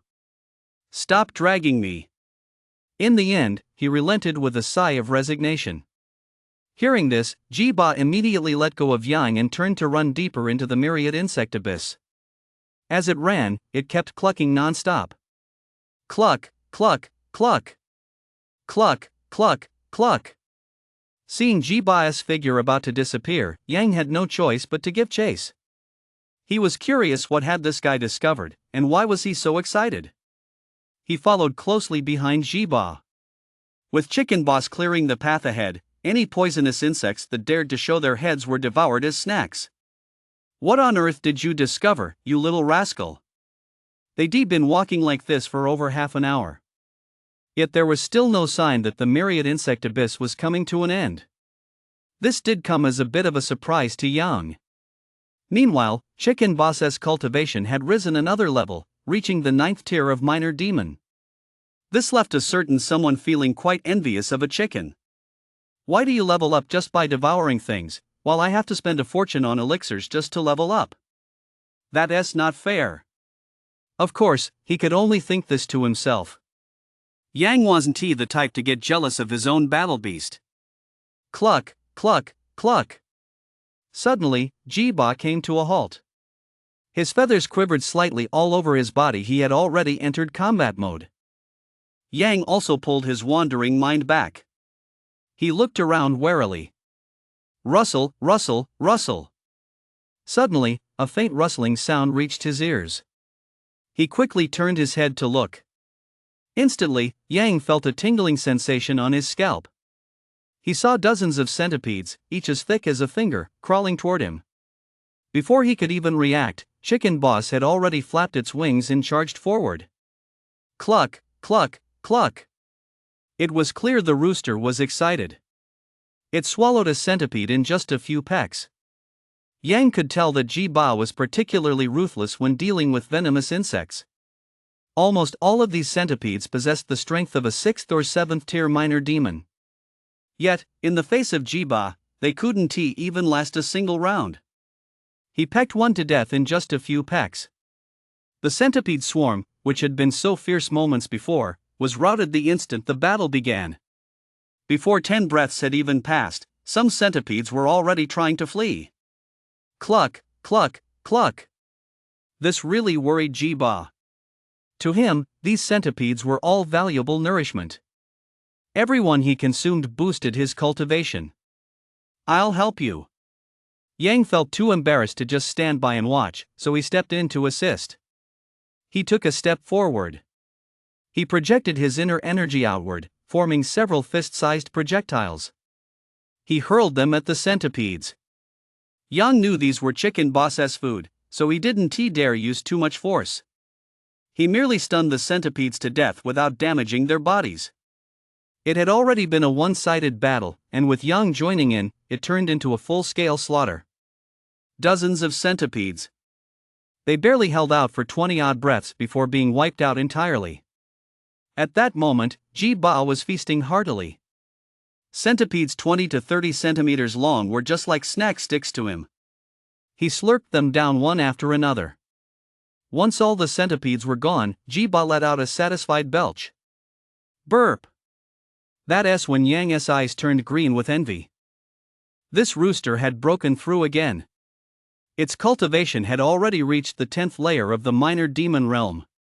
Just one more level up, and it would reach the demon master realm, the same realm as Yang himself. How he envied demon beasts that could level up simply by devouring prey. He was sure it wouldn't be long before Ji-ba became a demon master. But when he thought about himself stuck at the 2nd layer of the warrior stage, it seemed like a distant dream. 300 chi gathering pills. Unless he went out and robbed someone, it would be nearly impossible to gather that many in such a short time. Suddenly, Ji-ba's body began to tremble rhythmically. A battle aura radiated from him, and his eyes were fixed intently on the deeper reaches of the myriad insect abyss. Chapter 11, Reclaim. Reclaim. Fighting their way through the horde. The man and the rooster finally reached the deepest depths of the myriad insect abyss. Ji-ba had already reached the peak of the minor demon stage. He was just one step away from becoming a demon master. This made Yang so envious he even started craving roast chicken. Perhaps sensing someone's intense hostility, Ji-ba wiggled his plump body and ducked aside. Yang also stepped into a sealed chamber. He scanned the room at a glance. It was at least several dozen zhang in length and width. A space this large even within the myriad insect abyss should have been registered with the sect. Yet he had never heard of this place before. Suddenly, a glimmer of light caught Yang's eye. "What's that?" he muttered under his breath. At the same time, he walked over. Ji-ba obediently stayed by Yang's side, handling the venomous insects that tried to ambush them. As he drew near, he paused in surprise. He reached out and picked up the glowing object. He casually cast a scan on it. Name, luminous silver iron. Quality, common. Description, a widely available material for crafting artifacts. Recycling price, 2,000. Yang never expected that by simply picking it up on a whim, he'd find 2 chi gathering pills. It's just a shame there aren't more of them. I wish there were a few more. He shook his head. These 2 pills wouldn't be much use anyway. He needed a full 300 chi gathering pills to break through to the next level. Still, he didn't let the bright silver stone go to waste. With a thought, he recycled it immediately. As the saying goes, even a mosquito is meat. Ding! Recycling successful. Earned 2,000 cash points. He looked up slightly. Yang froze on the spot. Something ahead was dazzling his eyes. There can't be another one, can there? he muttered under his breath. He headed in that direction as well. When he got a clear look at the glowing object, he almost burst out laughing. It was another shining silver stone, 2,000 cash points in the bag. Holy crap, what luck! He thought that was it, but he never imagined this was just the beginning. As he kept walking, he felt something poking his foot. He looked down. It was actually a rare ore. Its price was a whopping 10,000 cash points. Holy crap! There's another one right here. Not long after, a sudden exclamation rang out. He bent down to pick it up. A thought crossed his mind. Name, 100 refined iron. Quality, rare. Description, a block of iron forged 100 times. Sell price, 50,000. Gulp. That is 50 chi gathering pills. Yang was confident he'd break through to the second tier of the warrior stage today. This place was practically his own treasure trove, rare or was everywhere he looked. Every step brought in tens of thousands of cash points. He couldn't wait to start scouring the entire mine for treasure. He found a piece of ore almost every few steps. Although most of these ores only sold for around 1,000 each, the sheer volume made up for it. After circling the mine once, Yang's cash points had steadily reached the 300,000 mark. At that moment, even his breathing became a bit rapid. His leveling speed wasn't slow either. Chicken Boss levels up by devouring, I level up by scavenging. Cackle, cackle, cackle. He let out a strange laugh. Chicken Boss shrank his neck in fear. His master was having another one of his episodes. And in the darkness, a pair of wide-open eyes stared angrily at Yang.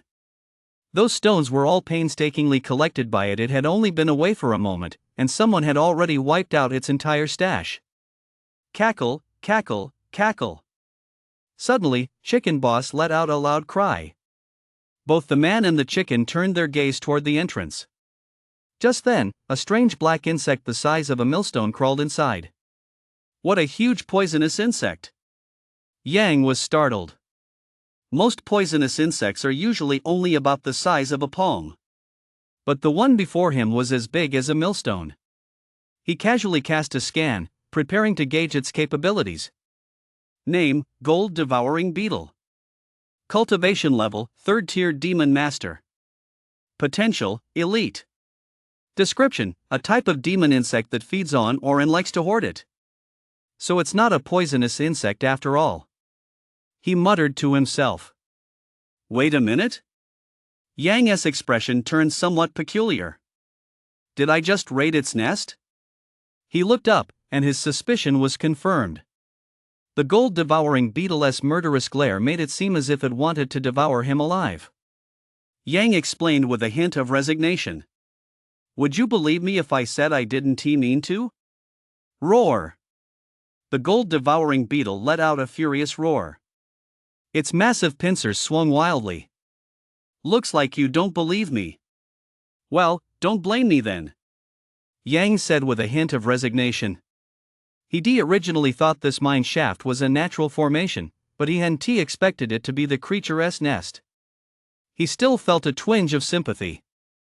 He even planned to spare this beetle's life, but the gold-devouring beetle didn't seem too keen on the idea. Cackle, cackle, cackle. Chicken Boss stepped right in front of Yang. The next moment, flapping its wings, it charged forward. Boom! But due to the massive disparity in strength, it was immediately swung away by the giant pincers. Its body slammed into the wall. Even so, Chicken Boss still managed to stagger to its feet, trying to rush forward to protect Yang. All right, just stay put. Leave the rest to me. Frightened, Yang quickly spoke up to stop him. If he got hit one more time, he'd be eating roasted chicken with tears in his eyes in no time. Although Chicken Boss was a bit reluctant, he still obeyed the order. He stood obediently in place. But his two chicken eyes were fixed intently on the gold-devouring beetle. It was clearly holding a grudge. At that moment, the gold-devouring beetle had eyes only for Yang. It clearly remembered that it was these two two-legged monsters right in front of it who had devoured all the food it had painstakingly saved up over half its life. It hated them. It was furious. It wanted to bite them. Boom! Boom! Boom! Its massive pincers pounded the ground fiercely, venting its rage. "You poor thing, how about we meet halfway? You take this piece of shining silver stone and leave, and I won't kill you." As he spoke, he pulled out the only ore that hadn't been reclaimed. He tossed it toward the gold-eating beetle. However, the gold-eating beetle took this gesture as a direct provocation. It finally couldn't hold back any longer. It swung its massive pincers and charged straight at Yang. "Oh well. Looks like you're not willing to compromise." Luckily, the gold-devouring beetle couldn't speak otherwise, it would already started spewing profanities by now. "Out of 180 pieces of ore, you left me the one that's worth the least. I'm going to kill you." Seeing the gold-devouring beetle charging at him, Yang realized what choice it had made. It would rather die than yield. "Alright, I respect your choice." Roar! He took a step forward. At the same time, he dodged the massive claw swinging toward him. Boom! The claw struck the ground beside him, sending a cloud of dust flying. That strike carried the power equivalent to at least the fourth tier of the warrior stage. And on the Tianmu continent, demon beasts are generally stronger than humans of the same cultivation level. Yang used the momentum of the claw as it swung toward him again, lightly propelling himself upward. He landed directly on the gold-devouring beetle's back. Ninefold burst. Without hesitation, he unleashed the martial technique. The punch slammed hard into the gold-devouring beetle's back. Instantly, 9 muffled thuds echoed from within the beetle's body. Green blood seeped from the joints between its carapace plates. The gold-devouring beetle had been killed by a single punch. Cock-a-doodle-doo. A rooster-esque crow. Chicken Boss charged over at lightning speed. He began pecking and scratching at the gold-devouring beetle's corpse. He was clearly venting his pent-up rage. Chapter 12, People are worse than chickens. It's infuriating. Yang rolled his eyes and said exasperatedly, "Is that all you've got? It's already dead, and you're still kicking it while it's down." Thinking about the gold-devouring beetle's fate, he even felt a twinge of guilt. It had been living a perfectly normal life until a man and a chicken showed up, first ransacking its granary, and then beating its owner to death.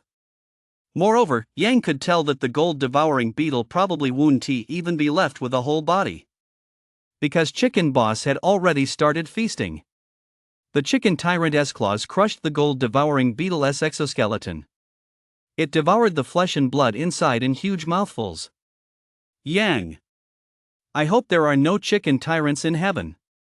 Come to think of it, I remember hearing that when a demon beast reaches the demon master realm, a demon core forms inside its body. That thing seems to be quite valuable. Suddenly, he recalled some rumors he'd heard before. Yang walked over. After all, he was desperately short on money right now. Even if he ransacked the gold-devouring beetle's nest, it would only be enough to advance one cultivation level. To boost his cultivation as quickly as possible, he had to seize every opportunity to make money. Cackle, cackle, cackle. Suddenly, Chicken Boss let out a cry. Yang thought the creature must have run into some trouble, so he looked up. He saw that, at some point, a small round sphere had appeared in Chicken Boss's beak. Since he'd never seen a demon core before, Yang froze for a moment. Could this be a demon core? The thought had barely crossed his mind when he snapped back to his senses. Almost instantly, he roared at the top of his lungs. Shut up! Heba shuddered at the shout and opened his beak slightly. A distinct gulp echoed. Gulp!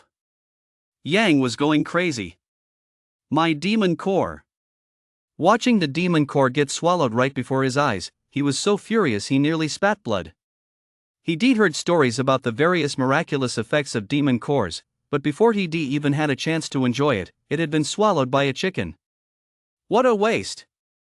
Jiba, having swallowed the demon core, looked timidly at Yang.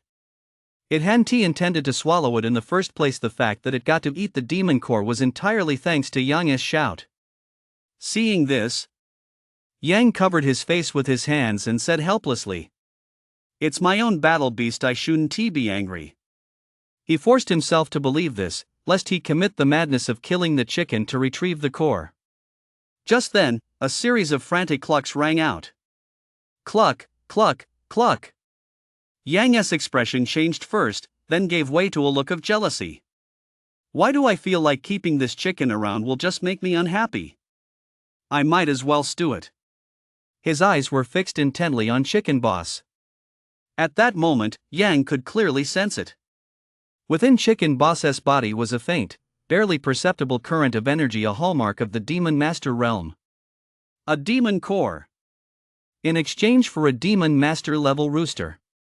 Setting aside whether it was a good deal or not, there was likely only one rooster in the entire world capable of reaching the Demon Master realm.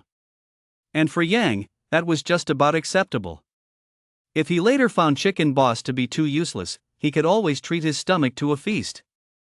He casually opened Chicken Boss's attributes panel. Now that it had reached the Demon Master realm, there should be some new changes. Name, Chicken Boss. Race, Speckled Chicken King. Cultivation level, Demon Master, 1st tier.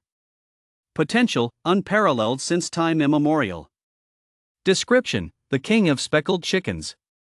After reading this, Yang couldn't help but inwardly curse. Why the hell does a damn chicken need stats this insane? Just look at that potential, unparalleled since time immemorial. That single stat alone would be enough to brand countless people as not even as good as a chicken.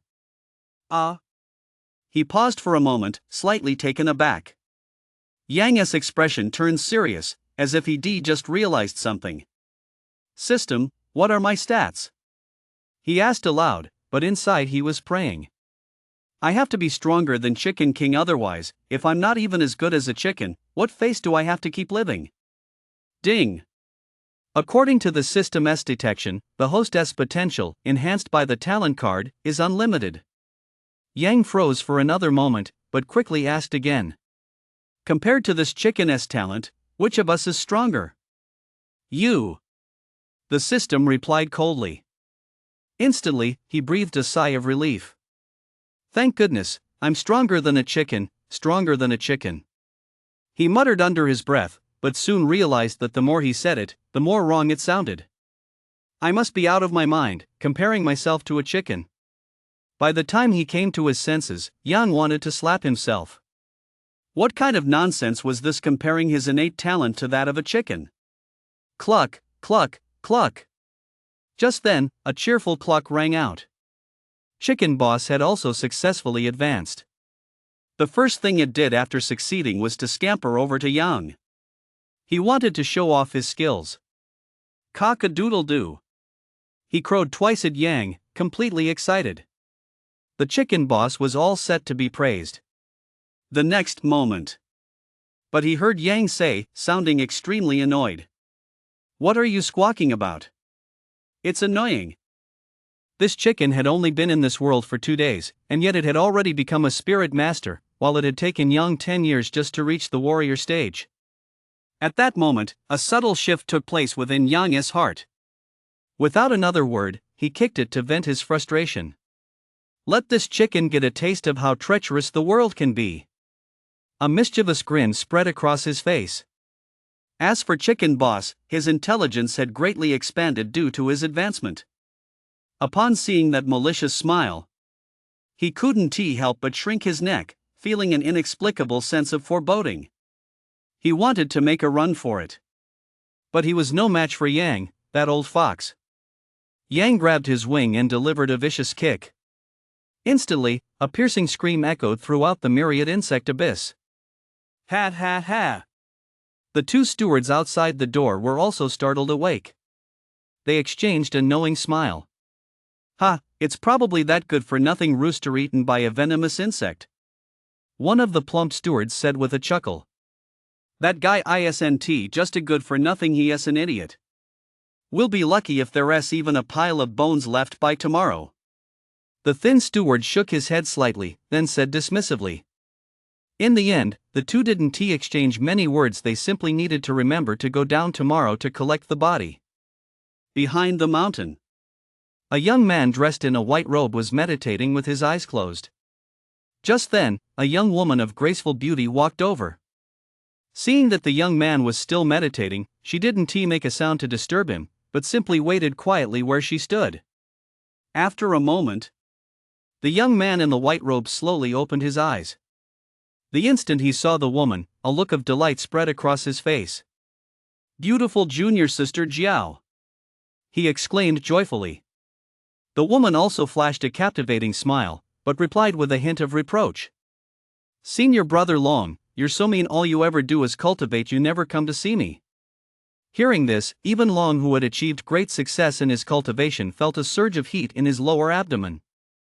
He made a move to embrace her. However, she stopped him. "Wait, senior brother. I have something to tell you. Could anything else be more important than that?" Long brushed it off nonchalantly, already starting to get handsy. The woman's face flushed slightly as she said breathlessly, "It's about Xiaoyong." Hearing this, Long immediately stopped what he was doing and asked anxiously, "What's wrong with Xiaoyong?"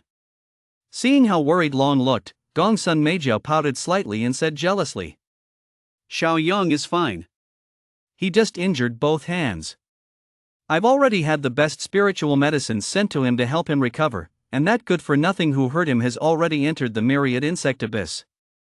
Hearing this, Long let out a sigh of relief. Immediately afterward, he began getting handsy again. Before long, sounds that made one's blood boil echoed from the back mountain. Chapter 13, Sweeping Through the Myriad Insect Abyss. One day later, deep within the gloomy myriad insect abyss, a man and a rooster were huddled together, their intentions unknown. Jiba, when they come down later, find a chance to slip out. Yang estimated that nearly a full day had passed. The two gatekeepers above would be coming down shortly to confirm whether he was alive or dead. He planned to have Jiba slip out to deliver a message, to let his master and junior sister know he was safe. Over the past day, Yang had already fought his way through the myriad insect abyss, a place feared by all. However, it seemed his luck had run out in the entire day. He hadn't found a single valuable item. The only surprise was the gourd of the Red Sun King, which turned out to be a low-level spatial spirit artifact. He had already used it to store provisions for Jiba. One day, the man and his chicken had virtually swept away countless venomous insects. They reigned supreme over the entire cavern. The venomous insects that had once been the masters of this place had now been reduced to food. Even those that managed to narrowly escape capture dared not remain in the myriad insect abyss any longer. They fled in a frenzy. They would never return for the rest of their lives. As a result, the myriad insect abyss now certainly did not live up to its name. Forget about venomous insects being everywhere given the current situation, they're practically an endangered species here. A generous reward awaits once the job is done. He reached out and patted Jiba's head, saying boldly. With a thought, a giant centipede appeared. Jiba caught it directly with his beak and swallowed it in just a few bites. After finishing, it looked longingly at the ethereal gourd, clearly wanting more. However, Yang refused. "I'll give you more once you complete the mission," he said, patting the gourd. Although Jiba still wanted to eat, Yang's orders were final. It simply nodded, half understanding. "Do a good job, and I'll definitely reward you." Another word of encouragement. After a moment's thought, he tossed out a poisonous insect. Watching the excited Jiba, he felt that this might just be the insect's final use. Creak! Creak! The heavy iron door swung open. Two stewards, one fat, one thin, walked in. When they took in their surroundings, they froze in surprise. "Did we come to the wrong place?" the plump steward said in confusion. The thin steward standing beside him was also dumbfounded. In the past, opening the iron gate would inevitably attract a swarm of poisonous insects to hunt. But now, not a single one was in sight. They had never even heard of such a bizarre sight, let alone seen it before. Gulp! Swallowing nervously, the thin steward forced himself to remain calm and said, "Let us go check on that good-for-nothing first, then we'll go back and report what's happening here." The fat steward nodded. For now, that was the only option. Soon, the two spotted Yang not far away. Seeing him lying motionless, they walked over slowly. Even when they were right in front of him, Yang still showed no reaction. Is he dead? The fat steward reached out a finger, somewhat puzzled, to check for a pulse. Finally, Yang couldn't hold back any longer. "Get your pig-ass hoof off me." The sudden outburst made the two stewards jump. But they quickly came to their senses. Yang wasn't dead after all. "You good for nothing." The fat steward opened his mouth to curse, but was startled by a single glare from Yang. He stammered on the spot for a long while, unable to finish his sentence. Seeing this, the thin steward also realized that if they let things continue, a fight might break out. So the thin steward prepared to lead the fat one away. No sooner had he turned around than Yang's voice rang out from behind him. "Wait! Who gave you permission to leave?" Hearing this, the expressions of both stewards changed. This was clearly a provocation. "Yang, watch your language. We represent the sect." The thin steward barked angrily. Yang, however, replied with a smirk. "No, you two didn't you bring me some food? I've been hungry all day. Don't you know the saying, a man is as strong as iron, but food is as strong as steel? Skip one meal and you'll be starving?" Hearing this, both men breathed a sigh of relief. They thought he was deliberately picking a fight, but it turned out to be about food. To avoid unnecessary trouble, the thin steward simply nodded in agreement. "We understand. We'll bring it to you shortly." All those who had entered the myriad insect abyss before had been tormented to the point of wailing and crying out in agony. Who would even think about meals in a place like that? Yang was the only one who still had the heart to eat while inside the myriad insect abyss. Yang said with a smile. The corners of his mouth turned up slightly, revealing a faint smile. Just moments ago, Chicken Boss had successfully escaped from the myriad insect abyss. Right now, he was rushing toward Pang's residence. "Take your time, you two. I want to see you off." Since Chicken Boss had already made it out safely, he couldn't be bothered to waste any more time with the pair and simply shooed them away. The two didn't want to linger here either, so they hurriedly left the myriad insect abyss. They had no idea that, due to their carelessness, a chicken had managed to escape. By now, Jiba had already slipped into the surrounding woods. Cluck, cluck, cluck. He would let out a few calls every now and then. It was his first time out on his own, and everything he saw seemed like a wonder to him. Although he would stop to take a look at things, he remembered Yang's instructions. Whenever it encountered something unusual, it would just take a quick look. Then it would hurry on its way again. Since Yang was afraid of being discovered, he had specifically instructed it before they left to stay hidden and avoid being spotted. So, Chicken Boss stuck to little-used paths. Cluck, cluck, cluck. However, Yang had still overestimated Chicken Boss's intelligence. The little guy got lost. He managed to get himself completely lost. Cluck, cluck, cluck. Looking at the identical trees all around him, Jiba grew a bit annoyed. He stopped caring about the route altogether. He just followed whatever path he saw, charging straight ahead. Fortunately, though, he didn't forget Yang's instructions in the end. He simply stayed in the mountains and forests, avoiding the main roads. He had no idea how far he walked. As a demon master, Jiba was already feeling a bit tired, so he decided to take a short break before continuing on his way. Just then, some strange sounds rang out. This instantly put Jiba on high alert. Cluck, cluck, cluck. He let out a couple of soft calls. After pinpointing the source of the sounds, he cautiously ran over. According to Yang, he should be getting close now. Jiba wanted to see if these were the people he was looking for. After passing through a few patches of grass, he spotted the source of the strange sounds.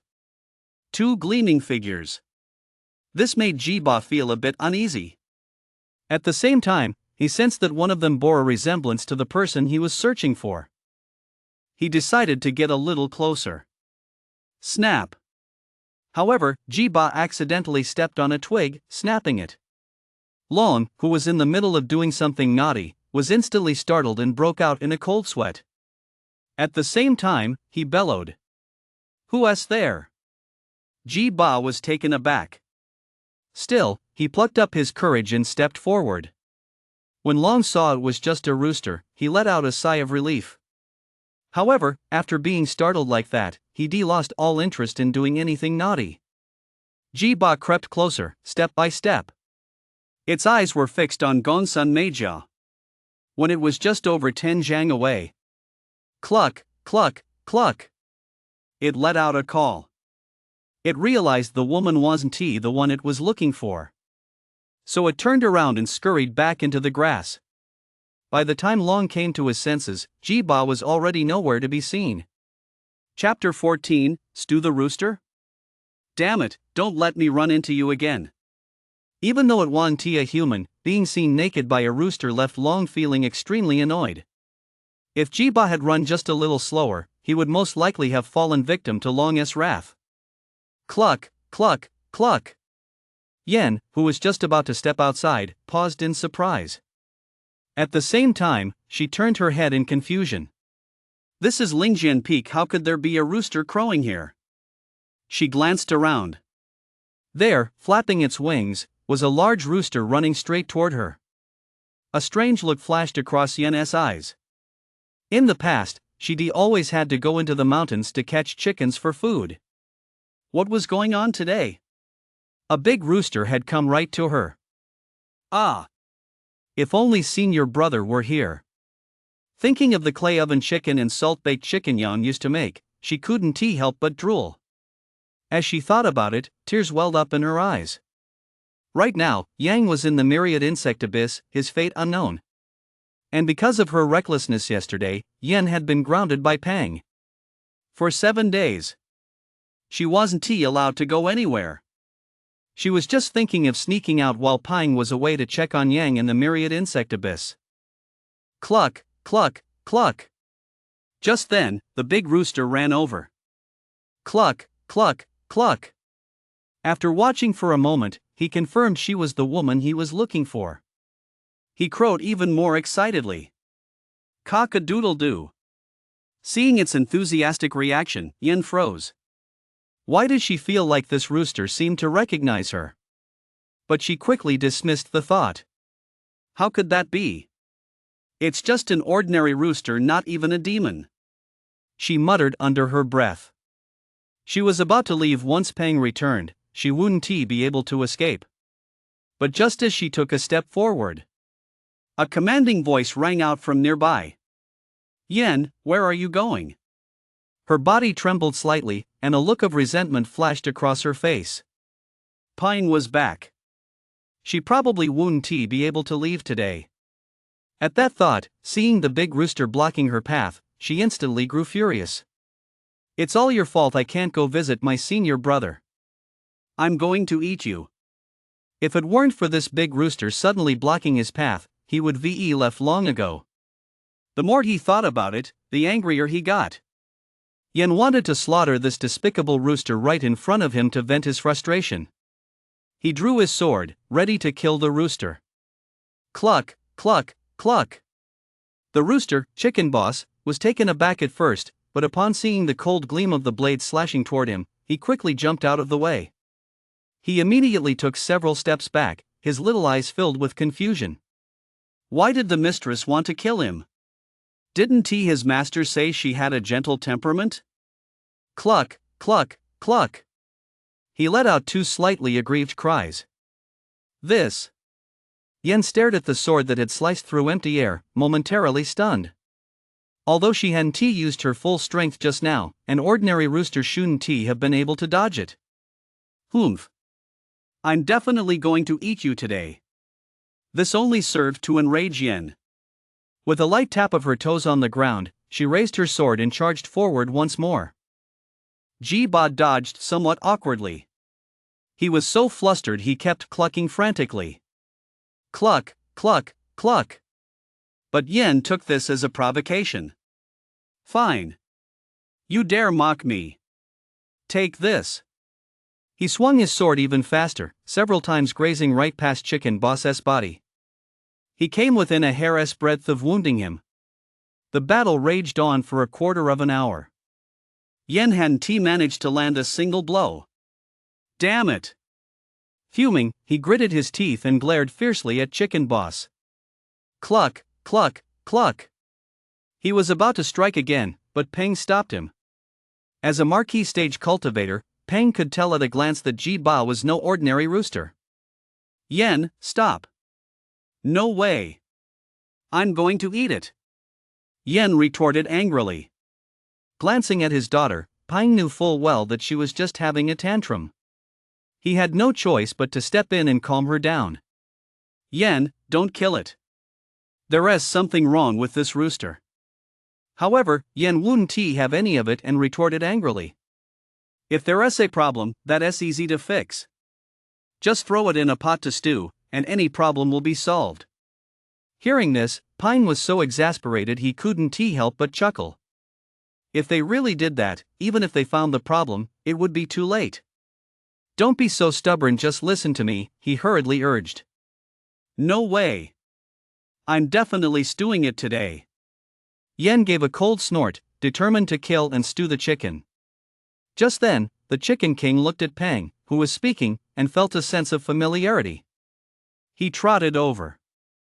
Upon confirming that it was Yang's master, he immediately took on a look of grievance. He let out a series of clucking sounds. However, its calls were much deeper than usual. As it called, it kept glancing at Yen from time to time. It was as if it were tattling. This left Peng staring in astonishment. Clearly, he'd never encountered such a clever rooster before. This guy's intelligence definitely surpasses that of his kind.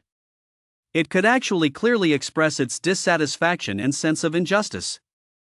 This was something even high-level demon beasts found difficult to do. This piqued Peng's interest in Ji Ba even more. He reached out and picked Ji Ba up. To his surprise, Ji Ba acted as if he recognized him.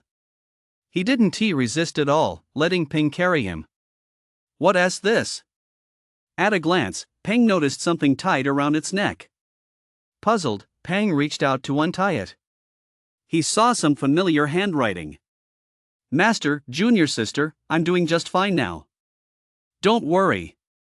And below that were two characters, Yang. Ha ha ha. Good boy, you haven't let me down.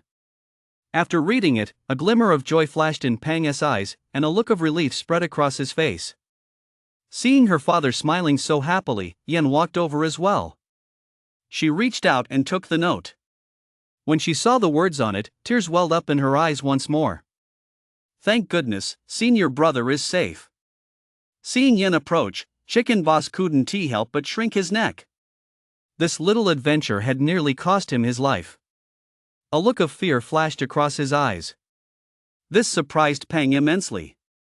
A chicken, and yet it could display such a wide range of expressions. He decided to test it a bit. Little guy, are you Yang's battle beast? Almost immediately, Chicken Boss nodded frantically. It was clearly saying, yes, I'm Yang's battle beast. Please stop that girl, don't chop me up. This is really a freak. Staring at the rooster in his hand, Peng finally murmured after a long while. And he felt his own apprentice was a freak too, otherwise, he wouldn't have raised such a strange rooster. I'm sorry, big rooster. Once Yen realized this was Yang's battle beast, her attitude did a complete 180.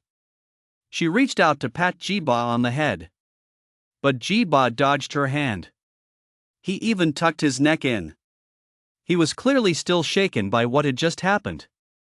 This woman had drawn her sword and swung at him the moment they met, giving him absolutely no chance to explain himself. This made Yen feel a bit awkward, so she withdrew her hand. But she felt a little guilty toward Chicken Boss.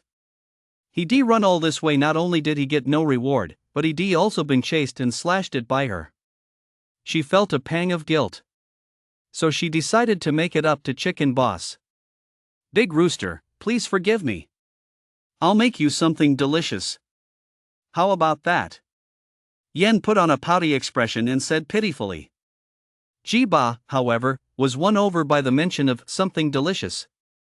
He nodded immediately. I'll take it.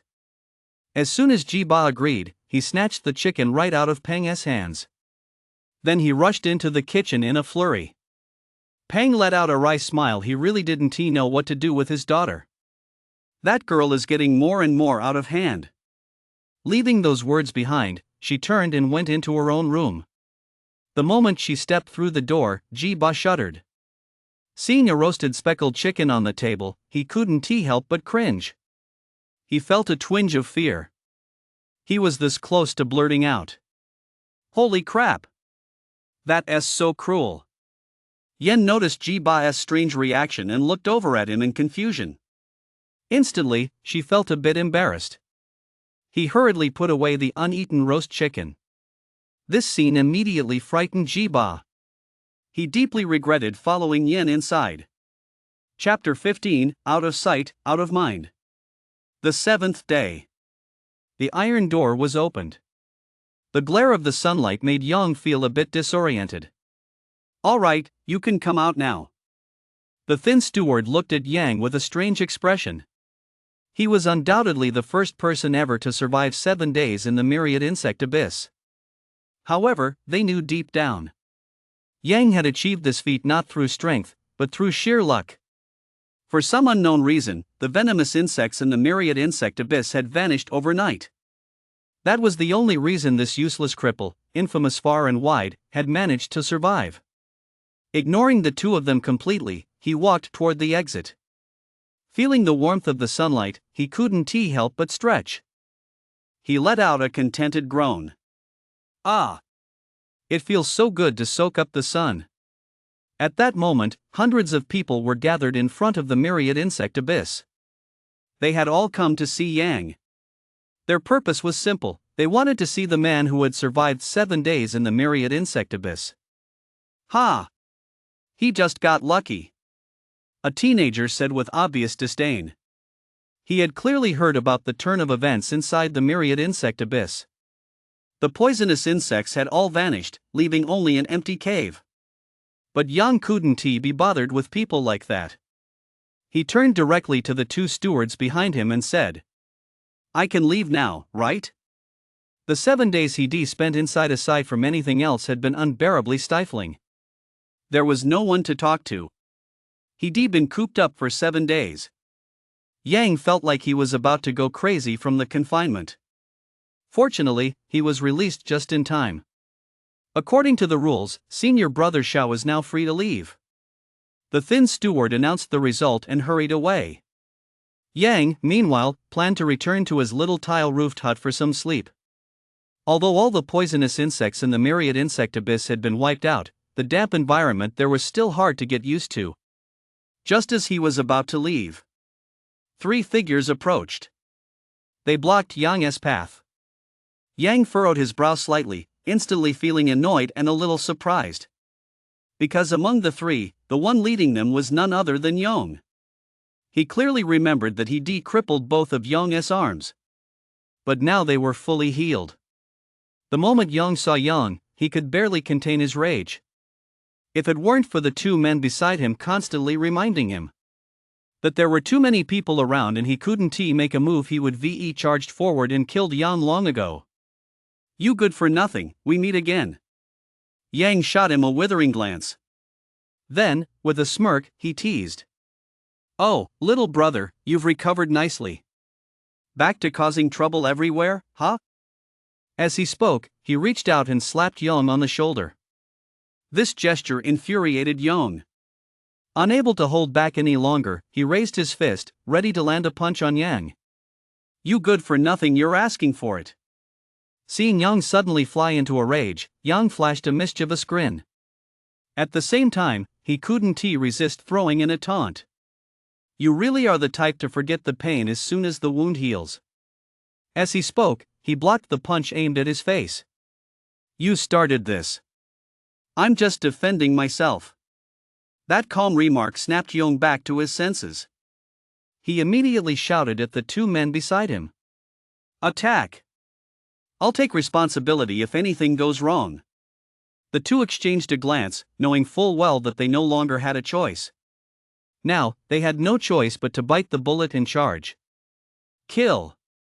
In an instant, the two fanned out, one to the left and one to the right, surrounding Yang. Warrior stage? He could easily sense a ball of energy within his opponent's body. Clearly the signature internal energy of the warrior stage. Whoosh! A punch came flying at him with lightning speed. Yang sidestepped lightly, then flexed his arm with force. Yang was yanked backward, stumbling. The man's expression immediately changed, and he silently cursed under his breath. He was about to pull his fist back. But his skills were clearly not yet mastered. He couldn't stop the momentum in time. Boom! The punch landed. At the same time, a scream rang out. However, it wasn't Yang who was hit, it was their leader, Yang. Are you fucking blind? Struck by one of his own men, Yang flew into a rage and started cursing profusely. Sorry, young Master Zhang, I didn't react in time just now. As he spoke, he shot Yang a resentful glance. If it hadn't been for that tug, he wouldn't have hit Yang. Whoosh! Suddenly, a gust of wind swept in from behind. Another man seized the opportunity to launch an attack, preparing to ambush Yang. But Yang was already prepared. He crouched down and tugged at Yang at the same time. Instantly, Yang had a bad feeling and quickly turned his head to look. He saw a massive foot rapidly looming larger. Boom! Humph! A pained snort. Yang was kicked squarely in the face. Almost immediately, blood gushed from his nose. This scene left the ambusher dumbfounded. He hadn't expected to be spotted even from behind. Just then, Yang stood up from the ground. Holy shit, haha, that has quite a look you've got there. Seeing the clear shoe print on Yang's face, he couldn't help but burst out laughing. Yang's expression, however, darkened. He felt utterly frustrated. He'd been the one who sought them out, yet they'd beaten him up. The thought made his face burn with pain. It was clear that kick had been pretty brutal. Neither of them dared to attack again. Yang was just too unpredictable. They were scared if they kept fighting, Yang would be fine, but Yang would end up dead. If that happened, Long would definitely not let either of them off the hook. Seeing their hesitation, Yang raised an eyebrow. Are you guys coming or not? He asked them directly. Hearing this, Yang quickly shouted. No, Senior Brother Xiao, I was just joking with you earlier. Yang immediately backed down, forcing a faint smile as he begged for mercy. Senior Brother was just joking with you too. Don't take it to heart. He said this while struggling to suppress a laugh, his eyes fixed on the shoe print on the other's face. All right. Yang nodded blankly, feeling inexplicably like crying. Senior Brother Xiao, can I leave now? Hearing this, Yang immediately let go of him and gave him a look that said, go ahead. As soon as Yang was free, he slunk away. In fact, to avoid being seen, he didn't even dare to lift his head. However, just as he stepped out of the crowd, he was blocked by a figure. Yen exuded a hint of murderous intent. She knew full well that Yang had been punished because of the person standing before her. This meant she harbored not a shred of goodwill toward him. What are you doing here? Yang recognized Yen as well, knowing she was the third elderess daughter. He dared not offend her. He kept his head down and spoke in a low voice. In response to senior sister's question, I'm just looking around. Yen didn't believe her, however, and replied coldly. Humph. I'm warning you, if you dare to provoke my senior brother again, I'll make your life a living hell. As she spoke, she released a faint aura of intimidation. Under the pressure of a warrior stage cultivator, Yang trembled uncontrollably. I wouldn't dare. He said hurriedly. Only then did Yen withdraw her aura, but she noticed that Yang had kept his head down the whole time, which aroused her suspicion. Suspecting a trick, she coldly ordered. Lift your head up. Let me see you. Young's body shuddered. I. He stammered for a long time but still didn't he look up. This greatly displeased Yen. Lift your head. He barked again. Young's body trembled, and he turned to the two men behind him for help. However, when the two saw that the man was Yen, they cowered like mice before a cat, keeping their heads down and not daring to utter a word. Click. Young could see that the people he'd brought along were no help at all. After careful consideration, he gritted his teeth and suddenly raised his head. The movement was so sudden that it startled even Yen. When she got a clear look at Young's face, a remark slipped out before she could stop herself.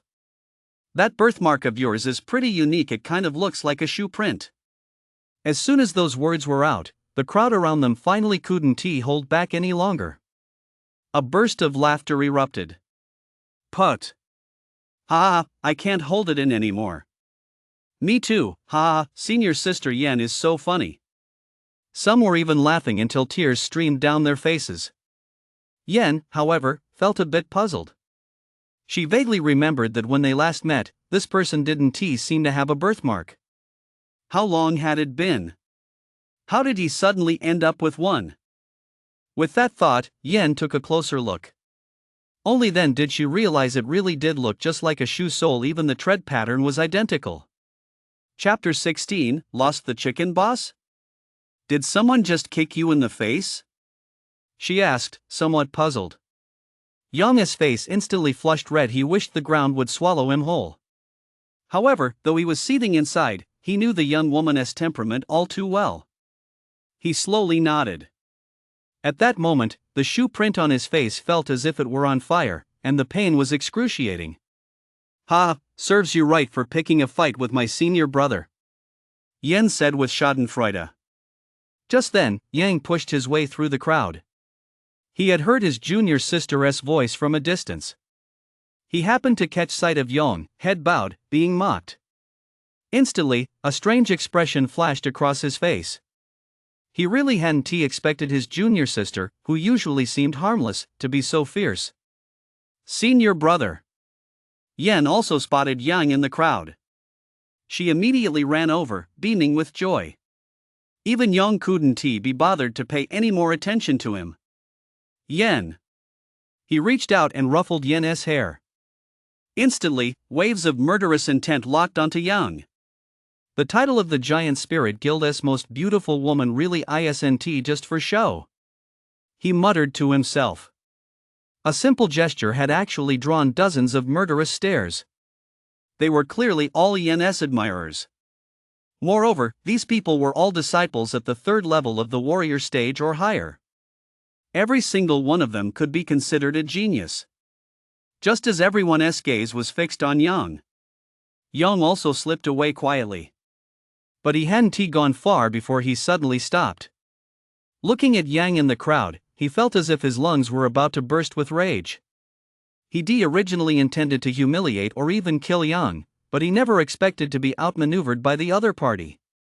Once my brother breaks through to the marquee stage, I'll make you two bastards pay back 100-fold, 1,000-fold. With that, he hurried away, not daring to linger even for a moment.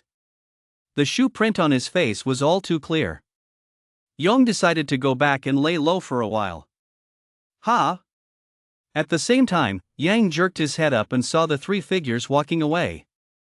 A flash of murderous intent also appeared in his eyes. Ha! Do you really think I'm made of clay? He felt a bit annoyed. He originally wanted to take matters into his own hands and beat the hell out of Yang, but Yang noticed two members of the punishment hall lurking in the shadows. And the punishment hall was under the Grand Elder's control. Yang knew full well that if he actually fought, there would likely be only one outcome. That would be getting released in the morning only to be arrested again that same afternoon. To avoid unnecessary trouble, Yang had used the other guy's fists to do the beating instead. Even if he were arrested, he'd simply insist he hadn't laid a finger on Yang, that it was an internal conflict among Yang's men. He didn't believe that old man Gongsun Miao would dare come after him. If he really did dare, not only would Yang be in trouble, but even Peng wouldn't be pleased. Amid the crowd, a young man in a black robe spoke a few words in a detached tone. Let us go. On the young man's chest was embroidered a large character for punishment. He was clearly a member of the punishment hall. The young man in the black robe's words caused another person to pause in surprise for a moment, followed by a somewhat bewildered question. Deputy Hall Master, this is Miss Gongsun's order. Are we just going to leave like this? As he spoke, he glanced at Yang. This drew a cold snort. That guy's gotten smarter. There's no point in staying here any longer. With that, he turned and walked away. Although the other young man felt some reluctance, he didn't dare linger and hurried to catch up with him. Thank goodness I thought ahead. Yang also watched the two walk away. He was deeply relieved that he hadn't struck Yang, otherwise, he would definitely have been arrested today. Yang recognized the young man in the black robe from earlier. He was the deputy head of the punishment hall, a grandmaster stage cultivator whose talent within the Giant Spirit Guild was second only to Long S. If it had come to a fight, Yang wouldn't have stood a chance. At the same time, his respect for Long grew even more. This man was truly ruthless. He'd gone so far as to use his own younger brother as bait just to deal with Yang. Such tactics most people simply wouldn't be capable of that. However, to Yang's disappointment, he had completely overthought it. Long had no idea about this at all. Senior brother. What's wrong? Yen noticed Yang's distracted state and asked, somewhat puzzled. At the same time, she reached out and gently touched his cheek.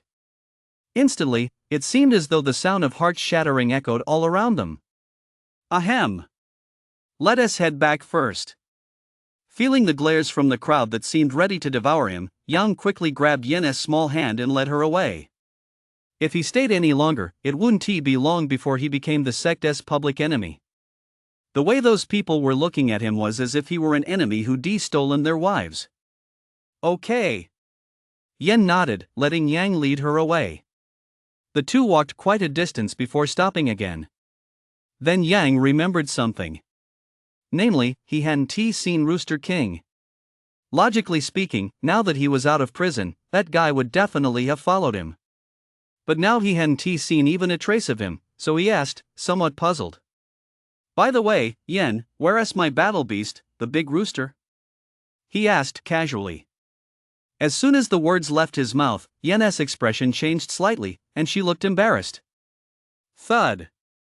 His heart skipped a beat. Yang instantly had a sinking feeling that something was terribly wrong. He asked, somewhat anxiously. Yen, where's my rooster? He prayed inwardly, please don't let it be dead. It took countless ages to produce a speckled chicken king like this one. After all, there are so many who aren't even as good as this rooster. Seeing how anxious Yang looked, Yen said somewhat sheepishly. Senior brother, there was a little mishap. He lowered his little head, just like a child who'd done something wrong. At that moment, Yang felt a chill run through his heart. A mournful cry rose from within him. Chicken King! It's your master's fault. Grief welled up inside him, and he couldn't help but look up at the sky. It took him quite a while to pull himself together. Although they hadn't spent much time together, Chicken King's passing was so sudden. It had caught him completely off guard. Ah! Never mind, never mind. It's just fate. He let out a soft sigh. Yen couldn't bring himself to lecture Jiba. He could only let him accept his misfortune. How did it die? At that moment, Yang just wanted to know how his rooster had died, so he asked. Yang let out a long sigh, his face filled with grief, and said, Go ahead. I can handle it. Yen was slightly taken aback and said with a puzzled look on his face. Who told you the rooster died? Huh? Yang was a bit confused. Seeing how timid and submissive the little girl had been at the time, it certainly didn't look like just a minor accident. And he had probably read too much into it. Ahem. He cleared his throat awkwardly twice. Only then did he ask. So what did you mean by little accident? It wasn't until he asked that he finally understood what had happened. It turned out that after Yen had chased her down and slashed at her that day, the little girl had wanted to apologize. She planned to cook a delicious meal for Chicken Boss. But as soon as she entered the room, she saw a clan member lying dead. That in itself wasn't a big deal, but when the little girl realized they were running low on firewood, she decided to go chop some. She came out of the kitchen carrying a wood chopping axe. Just then, Jiba happened to see her, and when he saw the gleaming axe in Yen's hand, he didn't hesitate for a moment. He turned and ran. Yen, seeing his senior brother's battle beast flee, grew anxious and chased after him, axe in hand. Jiba was so terrified that he ran for his life. And so it went, until Yen lost track of Jiba. Later, when he told Peng about it, he got a good scolding. For the past few days, Yen had been searching through several mountains, but still hadn't found it. Lost? Yang understood immediately. His chicken was gone. At the same time, he was a bit speechless inside. You just met him and were already shouting that you wanted to eat him, and you even chased him around with a spirit sword for a while. Even though you apologized, you'd barely finished saying you were going to cook it before you came out wielding a woodcutter's axe. No wonder Jiba was terrified. This is probably going to give him a psychological trauma, he thought to himself. Because of this incident, Jiba would avoid Yen for a long time afterward. I'm sorry, senior brother. I'll definitely find that rooster, Yen said, feeling deeply guilty. Seeing this, Yang felt a pang of sympathy. He reached out to ruffle her hair and said with a smile, "Silly girl, it's no big deal, it's just a rooster." Although he said this, he had already made up his mind. As soon as they got back, he would go find Jiba. There are plenty of people who aren't even as good as this rooster. Senior brother, you're so kind. Yen instantly perked up. As she spoke, she reached out to give Yang a big hug. Suddenly, a loud bellow rang out. How dare you! It startled both of them. Like naughty children caught in the act, they turned their heads in a fluster. They saw a boy of 13 or 14 glaring at them with eyes ablaze. Who are you? Just as the girl was about to throw herself into his arms, that shout caught him completely off guard. And most importantly, Yang didn't recognize this person. Chapter 17, Slug. Humph. I didn't even know that. You've really wasted 10 years as a menial. The boy gave him a cold, dismissive glance and said with contempt. As he spoke, he deliberately puffed out his chest. Listen up, you good for nothing. I'm senior sister Yen S. Man, and I'm a genius who earned my spot as a core disciple through my own merit, Meng Changsheng. As he spoke, he lifted his chin slightly, ready to accept the praise. Meng Changsheng? Never heard of him. Yang shook her head, speaking her mind directly. However, the name sounded somewhat familiar, as if she'd heard it somewhere before. Meng Changsheng's smile froze instantly, and he stood there dumbfounded. It took him several breaths to snap out of it. How could you possibly not have heard of me? I'm Meng Changsheng, the genius Meng. Meng Changsheng couldn't quite believe it and nervously reminded her. But all he got in return was a cold, dismissive roll of Yang's eyes. Never heard of him. Meng Changsheng stood there, dazed and dumbfounded, as if he'd lost his soul. Meanwhile, Yen, standing nearby, covered her mouth and giggled. Oh, right, I remember now. Yang suddenly spoke up. Instantly, a spark of hope flared up in Meng Changsheng's heart, and he looked at Yang with fervor. Did you remember?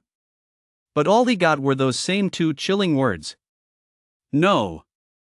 Yang had just recalled that this guy had actually claimed Yen was his woman. That single sentence alone gave Yang every reason to beat him 800 times. He slowly walked toward Meng Changsheng. Kid, you were pretty cocky just now. I wonder if you can take a beating. As he spoke, he cracked the knuckles on his fingers, clearly about to strike. But a flash of contempt crossed Meng Changsheng's eyes. You think you can beat me? Yang let out a cold laugh and said indifferently. Then let us give it a try? Just as he was about to strike, he felt his hand being grabbed. He turned his head. He froze for a moment. And for some reason, He felt a strange greenish glow above his head. You actually like this kid? He looked at Yen in bewilderment. But all he got in return was a huge eye roll. At the same time, Yen said exasperatedly, "What are you thinking, senior brother? This guy is second master's son. If you hit him, second master will beat you up and I won't stop him." He felt helpless inside with senior brother's strength. How could he possibly stand a chance against a warrior stage cultivator? But for Yang's sake, he chose to put it that way. Yang was momentarily lost in thought, muttering under his breath, "Meng Haotian, Meng Changsheng?" He finally realized why the name sounded familiar. He had seen this brat before. It had just been so long ago that he hadn't remembered right away. Back when he first arrived, Yang would take Yen out to play, and they'd often run into a snotty-nosed kid, so they'd let him join in. Later, he'd asked their master, who told him the boy was the second elder's son. "So you're that snot-nosed brat?" This came as a slight surprise to Xiao Ding Tian. He hadn't expected this guy to be the little tagalong who used to follow him around every day. "You're the snot-nosed brat. I'm Meng Changsheng, the prodigy Meng Changsheng." Meng Changsheng flew into a rage and roared angrily. Yang, however, merely raised an eyebrow. "Have you never been beaten up before?" Meng Changsheng snorted coldly. He'd heard all about it. This guy had spent 10 years as a menial laborer in the outer sect and was nothing but a good-for-nothing. "You good-for-nothing, do you think you can beat me?" As he spoke, he released a wisp of inner energy and glared defiantly at Yang. "Meng Changsheng." Before Yang could say a word, Yen roared loudly. Meng Changsheng glanced at her with a hint of fear and instinctively tucked his neck in. In the past, he would have backed down long ago, but today was different. "Senior sister Yen, this is a contest between us men. Please don't interfere." He forced himself to appear unafraid and spoke with righteous indignation. However, Yen wasn't about to go easy on him. She immediately attacked. "Senior sister Yen, you can't do this." Meng Changsheng was so frightened he kept backing away. Watching Yen close in on him, he had no choice but to shout directly at Yang.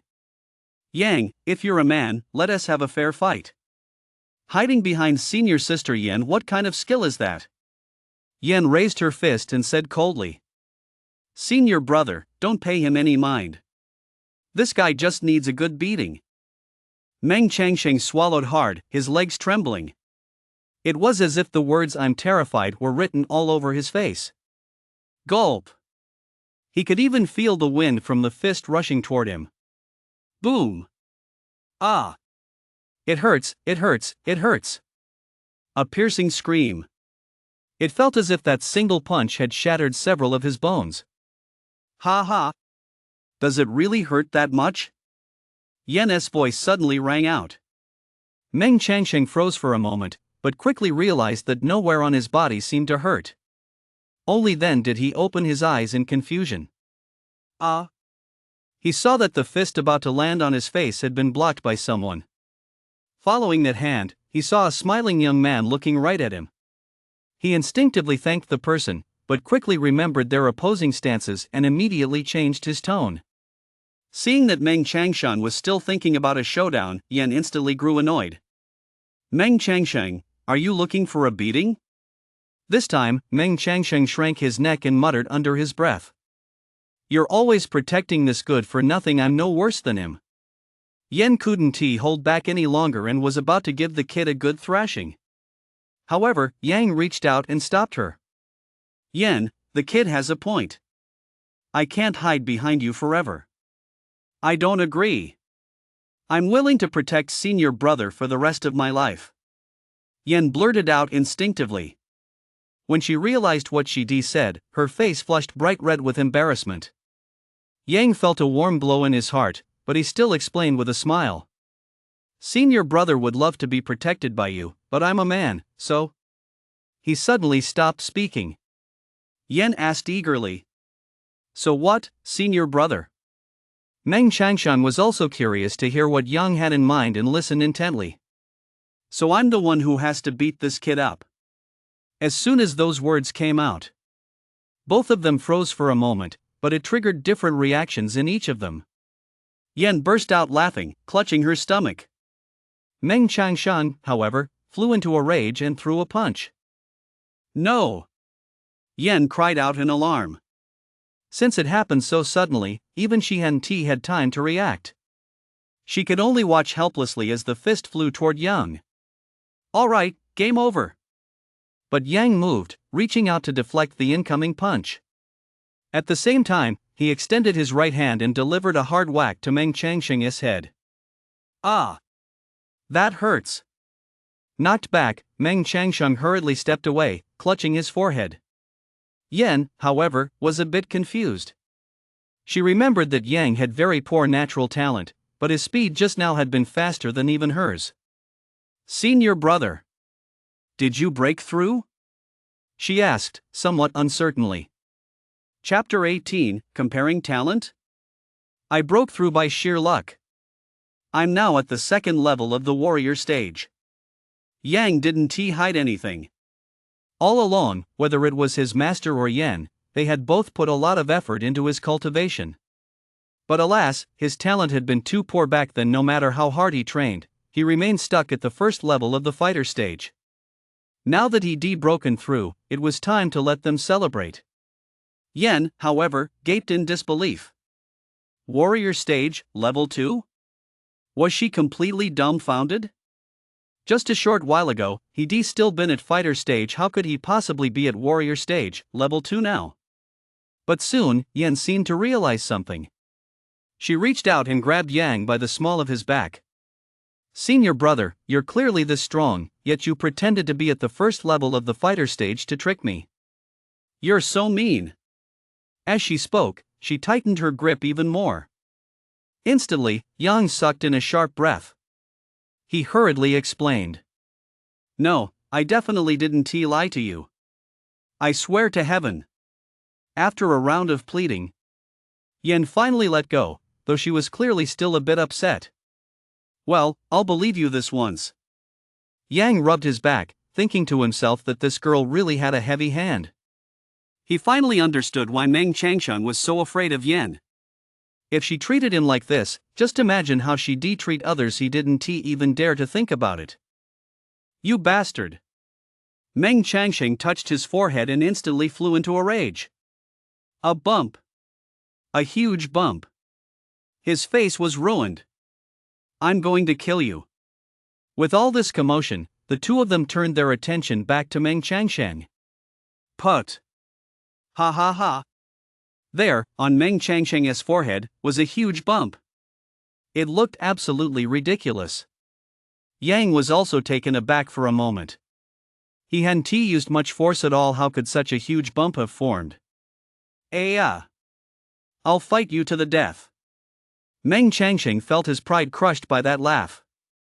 He charged straight at Yang. Go easy on him, or second master will come after you. Having seen Yang's true strength, Yan stopped trying to hold him back.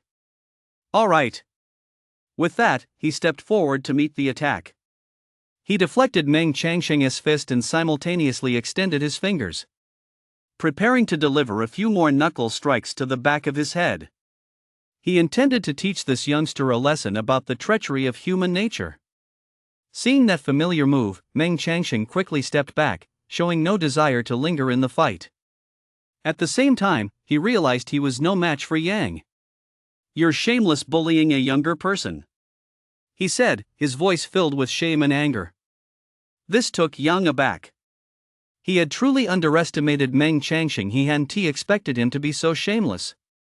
It was clearly Meng Changsheng who had challenged him in the first place, yet now that he couldn't win, he was accusing Yang of bullying a younger person. Little Meng? Have you ever heard this saying? Meng Changsheng was a bit curious, but he put on an aloof air and said coldly. What saying? I've never seen anyone so shameless. Yang directly quoted Zhuge Liang's words. Instantly, Meng Changsheng's face flushed red. He clearly knew he was the one who had gone back on his word first. Still, Meng Changsheng had made up his mind. For the sake of the person he liked, he was going to be shameless to the very end today. Humph. So you think you're in the right for bullying a younger kid? He raised his head slightly and said coldly. Yang could tell right away this kid was as thick-skinned as a dead pig in boiling water, fully prepared to throw all decency to the wind. Forget it. Why bother arguing with a little brat like you? Yang shook his head. After all, between his 2 lifetimes, he was well into his 30s. Taking a brat seriously would be beneath him. You little brat, if you dare mess with me again, I'll beat you senseless. With that, he turned to leave with Yen. But Meng Changsheng blocked his path. Are you asking for a beating? Yang glared at him, saying with some irritation. No. I want to have another match with you. Are you sure you're not just asking for a beating? He glanced at the huge bump on the other guy's forehead and said indifferently. Instantly, Meng Changsheng's face flushed with shame and anger, but he still didn't dare to strike back. He was afraid of ending up with a few more bumps on his head. He wouldn't be able to show his face in public then. I'm not here to fight you, he shouted loudly. Xiao Shangyang, however, asked in confusion. Then what do you want to compete with me in? Hearing this, Meng Changsheng raised his head haughtily. The most important thing on the fighter stage is, of course, natural talent. No matter how strong you are now, in a few years, you'll still be a good for nothing. Yang glanced at him. It was obvious that the latter part was directed at him. You really do need a good beating, kid. Yang immediately lunged forward, grabbed Meng Changsheng's hand, and prepared to beat the kid senseless. After all, Yang's natural aptitude was exceptionally poor. Back when they trained together, Yang hadn't even broken through the introductory stage, while Yang had already advanced through several realms. However, Yang trained harder than anyone else. He could practice for nearly 10 hours a day. It was precisely for this reason that Yang felt Yang must have had a rough time over the past decade. He put in more effort than anyone else, yet he only just barely reached the second layer of the warrior stage. Meng Changsheng, on the other hand, was a different story. Just as he said himself, he was an unquestionable genius. He entered the warrior stage at the age of 13.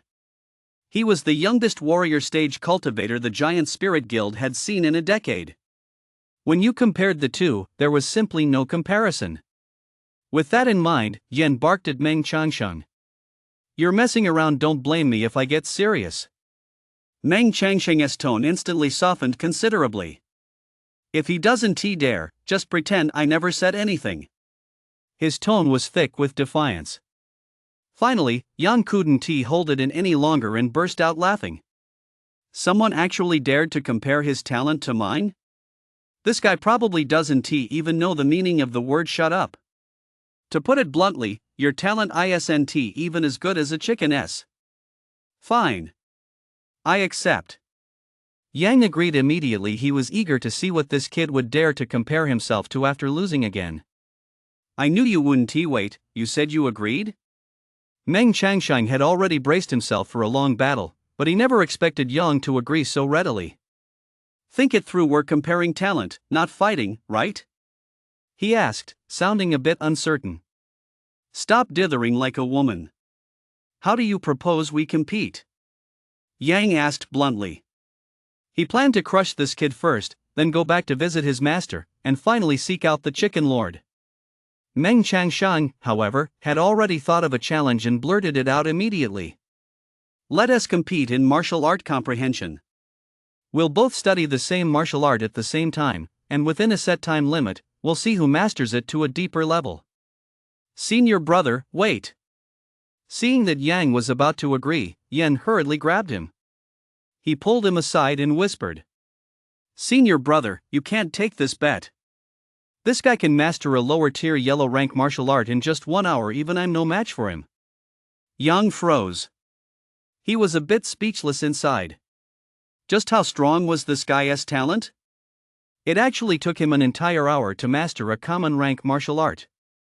Don't those things usually reach mastery with just a glance? Does he have absolute confidence? Yang glanced back and noticed that Meng Changsheng seemed to be quite wealthy.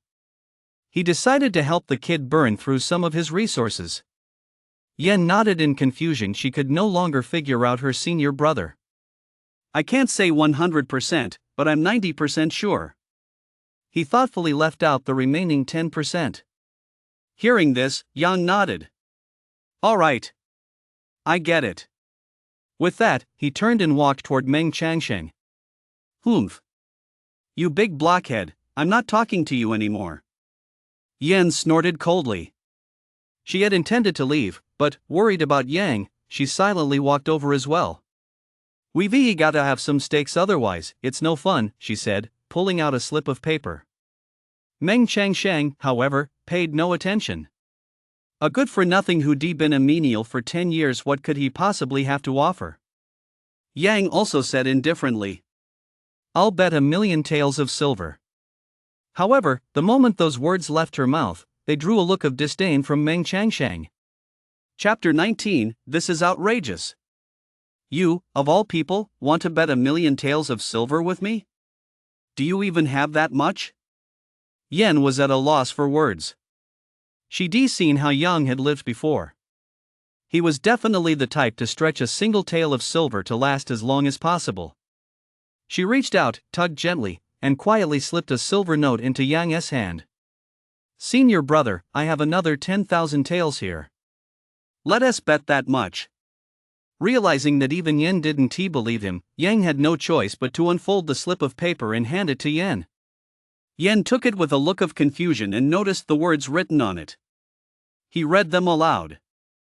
Betting agreement, if Yang emerges alive from the myriad insect abyss, he shall receive 1,000,000 taels of silver. And at the bottom was a name, Zhao Yukai. Senior brother, is this real? Even though he'd seen it with his own eyes, he still found it hard to believe. If this were true, that would be 1,000,000 taels of silver. That amount of silver would be enough for an ordinary person to cultivate all the way to the Grandmaster stage. Xiao Meng, do you want to take a look? As he spoke, he waved the slip in front of Meng Changsheng's eyes. The sudden turn of events caught Meng Changsheng off guard. He never would have dreamed that a good-for-nothing who'd been a menial for 10 years could actually have that much money. 1,000,000 taels of silver. Not to mention him, even the second elder would find it difficult to come up with that much silver all at once. You little tag-along, you don't actually have it, do you? Come to think of it, how could a lowly core disciple like you possibly have that much money? Yang said with a smirk. Instantly, Meng Changsheng gritted his teeth and drew the sword from his waist. Who says I don't have it? I'll put this ice soul sword on the line. Hearing this, Yang was somewhat surprised. I remember that sword cost my second master 150,000 taels back then. Seeing Yang's surprise, Meng Changsheng tilted his head smugly and shot Yang another defiant glance. However, Yang ignored him. He smiled at Yen. Do you like it? Yen nodded eagerly, but quickly came to his senses and shook his head. I don't like it. I'd rather have 1,000,000 taels of silver. Hearing this, Yang smiled helplessly. He really was a little money grubber. I'll win it for you, senior brother. Instantly, Yen was so moved she started sniffling, her eyes reddening. Yang turned to Meng Changsheng and smiled faintly. Snot-nosed kid, I won't pick on you either. You can choose any martial art you want, so you can't accuse me of bullying the weak. Humph.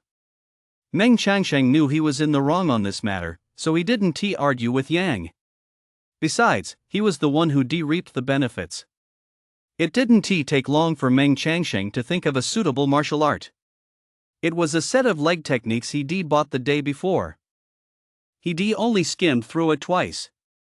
But it was perfect for this challenge. You're the one who said I could choose the martial art, don't go back on your word. Meng Changsheng said coldly. But Yang shot back at him. You little tag-along, hurry up. I need to go home and get some sleep. Hearing this, Meng Changsheng felt as if his chest was about to explode. But he held his tongue. He'd already made up his mind. He was going to use his natural talent to thoroughly humiliate Yang and show him exactly what a gap in ability looked like. He pulled out the rather expensive martial arts manual. Common rank martial art, Wind Howl Flash Strike. Once mastered, each use will be accompanied by the sound of a howling wind. Meng Changsheng gave a brief introduction. You're getting more and more underhanded, kid. You've definitely seen this martial art before, Yan said with some displeasure. Before Meng Changsheng could say a word, Yang suddenly cut in. Alright, don't get mad. He is still just a kid, it's only fair to cut him some slack. As soon as those words came out, Put! Yan burst out laughing. This made Meng Changsheng's face darken instantly. In his heart, he resented Yang deeply. It was all because of Yang's presence that Yan didn't like him. Yang, you're pushing it too far, he said, clearly displeased. Fine. Whatever you say is right. Yang couldn't be bothered to deal with this guy. Not only was he shameless, but he was also a real troublemaker. Dealing with someone this mentally unstable, explaining things to him was a waste of time. Stop beating around the bush. Let us get started. Fine. I'll definitely beat you. With that, Meng Changsheng pulled out his martial arts scroll, ready to watch alongside Yang. Senior sister Yan, time it for me. Although Yan didn't want to, she reluctantly agreed after Yang nodded. Alright, I'll time it for you. Fair and impartial. Let us watch together. Meng Changsheng tilted his head back and declared with an air of arrogance. He didn't take Yang seriously at all. Fine, she replied indifferently. She didn't care one bit about Meng Changsheng's attitude.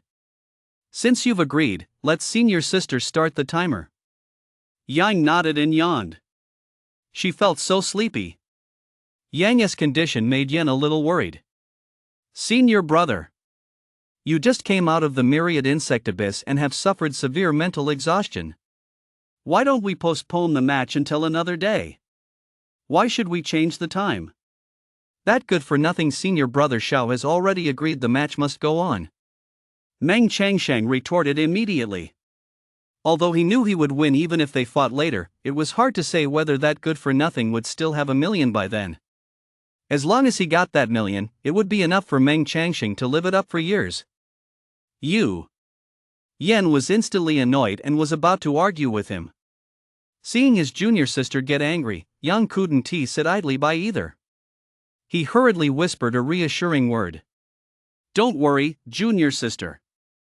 He is just a little brat, I can handle him. Watch me crush that little brat. Hearing this, Yan was at a loss for words. Who are you calling a little brat? Meng Changsheng shouted, clearly displeased. Whoever I say it is, that is who it is. You. Meng Changsheng's lips trembled with rage, but the thought of his head covered in huge lumps made him shudder uncontrollably. He quickly dismissed the idea of fighting. It's beneath my dignity to argue with a menial. He snorted coldly. Then he turned his head away, refusing to look at Yang anymore. You two, get ready. Yan reluctantly began to take charge. Soon, she took out the martial arts scroll. She slowly unrolled it. Looking at the two with their eyes closed, she let out a soft sigh. I'll count to 3. Open your eyes at the same time. Okay. 3, 2, 1, go. Almost instantly, Meng Changsheng snapped his eyes open. A gleam of sharpness flashed in his eyes as he quickly scanned the common rank martial art, Wind Howl Flash Strike. He finished reading it on the first pass in no time. It took him only 100 breaths. Just as he was about to close his eyes to begin comprehending it, a casual glance revealed something. Yang was currently keeping his eyes tightly shut. At first, Meng Changsheng didn't think much of it. He assumed Yang had finished reading and was quietly meditating to grasp the technique. However, Meng Changsheng soon realized something was off. A very faint snore could be heard. Yang also sensed something was wrong. He reached out and gently tapped Yang. Instantly, Yang's body fell straight to the ground. Did he fall asleep? Yan stared in astonishment at Yang, who was snoring away, and was completely dumbfounded. The competition was still underway and the outcome would determine the fate of 1,000,000 taels of silver. With that thought, she no longer cared about the rules. She reached out with her delicate hand and gave Yang a sharp twist. Chapter 20, He is going to win 1,000,000. Ouch. In an instant, Yang snapped awake, his eyes wide as saucers. He stared at Yen in disbelief. He couldn't help but let out a howl. Junior sister. It hurts, it hurts, it hurts. As he spoke, he pointed at Yen's jade-like hand, his face contorted with pain. Seeing that Yang had come to his senses, she released her grip. Perhaps because of her role as referee, Yen said nothing, merely letting out a cold snort. Looking at his fuming junior sister, Yang gave an awkward smile. Meng Changsheng, standing nearby, was grinding his teeth so hard they were nearly shattered. He felt humiliated. He had never suffered such a great humiliation. His face darkened with anger. Xiao Fei, senior brother, if you dare renege on your debt, I will certainly not let you off the hook. The words were practically squeezed out from between his clenched teeth. He, Meng Changsheng, had competed with all his might, yet that good-for-nothing had dared to fall asleep and sleep soundly at that. Meng Changsheng couldn't swallow his pride, and he had already made up his mind. If Yang dared to renege on the bet, he'd make sure Yang's father came to collect. So be it, he'd burn their bridges. Yang yawned. All right. Neither of us is allowed to back out. If you're really worried, let us take a solemn oath together. Fine. Let us take a solemn oath then. Hearing this, Meng Changsheng agreed without a moment's hesitation. Yang looked up at him and nodded as well. Then follow my lead ahem. As he spoke, he cleared his throat, and then they heard the words. Whoever dares to renege on this debt is the son of a turtle. They'll never find a wife and will spend their entire life as a lonely old man. Whoever dares to renege on this debt is. After the two had sworn the solemn oath, Meng Changsheng let out a sigh of relief. He then continued reading the martial arts scroll. Perhaps having learned his lesson from last time, Yang leaned in as well. He, too, began reading with a serious expression. Yen also let out a sigh of relief. She wasn't afraid that Yang would lose, she just felt that his self-defeating attitude was problematic. Although she knew full well that it was difficult to muster fighting spirit when you're certain you'll lose, one must still dare to try. She felt a sense of relief. But after a few dozen breaths, Yang stood up and smoothed out the grass beneath his feet. The next moment, she saw him lie right back down on it. Once you've figured it out, don't forget to call me. I'm so tired I'm going to take a quick nap. Yen froze. Meng Changsheng was both embarrassed and furious. Both of them stared intently at Yang. Bastard! Yen was furious too. He thought Yang had been roused by his beating, but he never expected him to last only a few dozen breaths. In the end, Yen didn't go call out to Yang. He even made up an excuse for himself. Never mind. Senior brother must be too exhausted. The myriad insect abyss is full of dangers. These 7 days must have been grueling. He stopped thinking about that million silver coins. He treat it as if he never possessed it. Meng Changsheng's eyes were wide with fury, and he was panting heavily. He felt like he was about to explode with rage. But he still forced himself to calm down. He immersed himself in his cultivation. You good for nothing, just you wait. I'll use my natural talent to crush you completely. He silently resolved in his heart. He would defeat Yang right in front of Yen, so Yen could see who his true chosen one really was. Meng Changsheng plunged headfirst into his cultivation. Meanwhile, a faint snore sounded once more. Clearly, Yang had fallen asleep again. Judging by the situation, anyone unaware might think they were having a sleeping contest. Time ticked by, second by second. Beads of sweat had already broken out on Meng Changsheng's forehead, and he felt a bit dizzy. Yet, a smug smile played on his face. In just 1 hour, he had not only broken through to the entry level but had even cultivated the Wind Howl Flash Strike to the minor achievements stage. At that very moment, Yen's voice rang out. The contest is over. Hearing Yen's voice, Meng Changsheng also came to a halt. With his Wind Howl Flash Strike now at the minor accomplishment level, he was more than capable of crushing a good-for-nothing like Yang. Senior brother.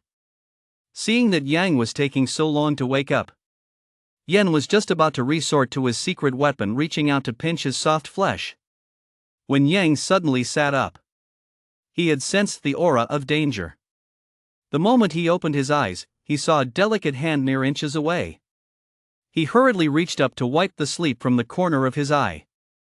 At the same time, he was relieved to have woken up just in time. He almost had his kidneys put through the ringer again. Looking at Yang, who was putting on a show of being proper, Yen sighed softly in exasperation. Sigh. 1,000,000. Think of all the delicious food that could buy. The thought of 1,000,000 soon becoming someone else's made Yen feel a pang of sadness. Still, since Yang had agreed, she would support him all the way. Which one of you will go first? She glanced at the two of them. Senior sister, I'll go first. Meng Changsheng had been waiting impatiently for quite some time and immediately volunteered. With that, he took a few quick steps forward. He stopped in front of a small tree about as thick as a wrist. Whirlwind strike! He roared. A afterimage flashed by, accompanied by a faint, whistling sound. Snap! The small tree, as thick as a wrist, snapped in two. All of this happened in the blink of an eye. It could be said that even at the warrior stage, anyone capable of unleashing such a powerful move in an instant would definitely gain the upper hand in combat. He turned to show off to Yen, only to see the two of them chatting and laughing together. Junior sister, when we get back, I'm going into the mountains to look for the great rooster. Do you want to come along? Already feeling a bit guilty toward Chicken Boss, Yen saw this as a great opportunity to make amends and quickly nodded. Of course I'll go. All right, it's settled then. Once I tell Master, I'll take you with me, Yang said with a smile. Hearing this, Yen nodded as well. You two are out of line, Meng Changsheng roared, gritting his teeth. He worked so hard to demonstrate his martial arts, yet these two were just flirting and bantering. His body was trembling. Especially since the woman who was chatting so animatedly with him was none other than his idol. It took me 1 hour to reach the minor achievement level in this martial art. Now it's your turn. He was going to make Yang regret it. He was going to win that 1,000,000. Rage roared within him, venting his pent-up frustration. Minor achievement? Yen looked over with some skepticism. When she saw Xiao Shue's pitiful state, she nodded. At the same time, she offered her assessment. Swift as the wind, lightning strike, he has actually reached the minor achievement level. However, deep down, he was even more worried about his senior brother. If he just started out, there might still be a chance to win, but the other guy had actually cultivated the Wind Howl lightning strike to the minor achievement level. That kind of cultivation speed was simply staggering.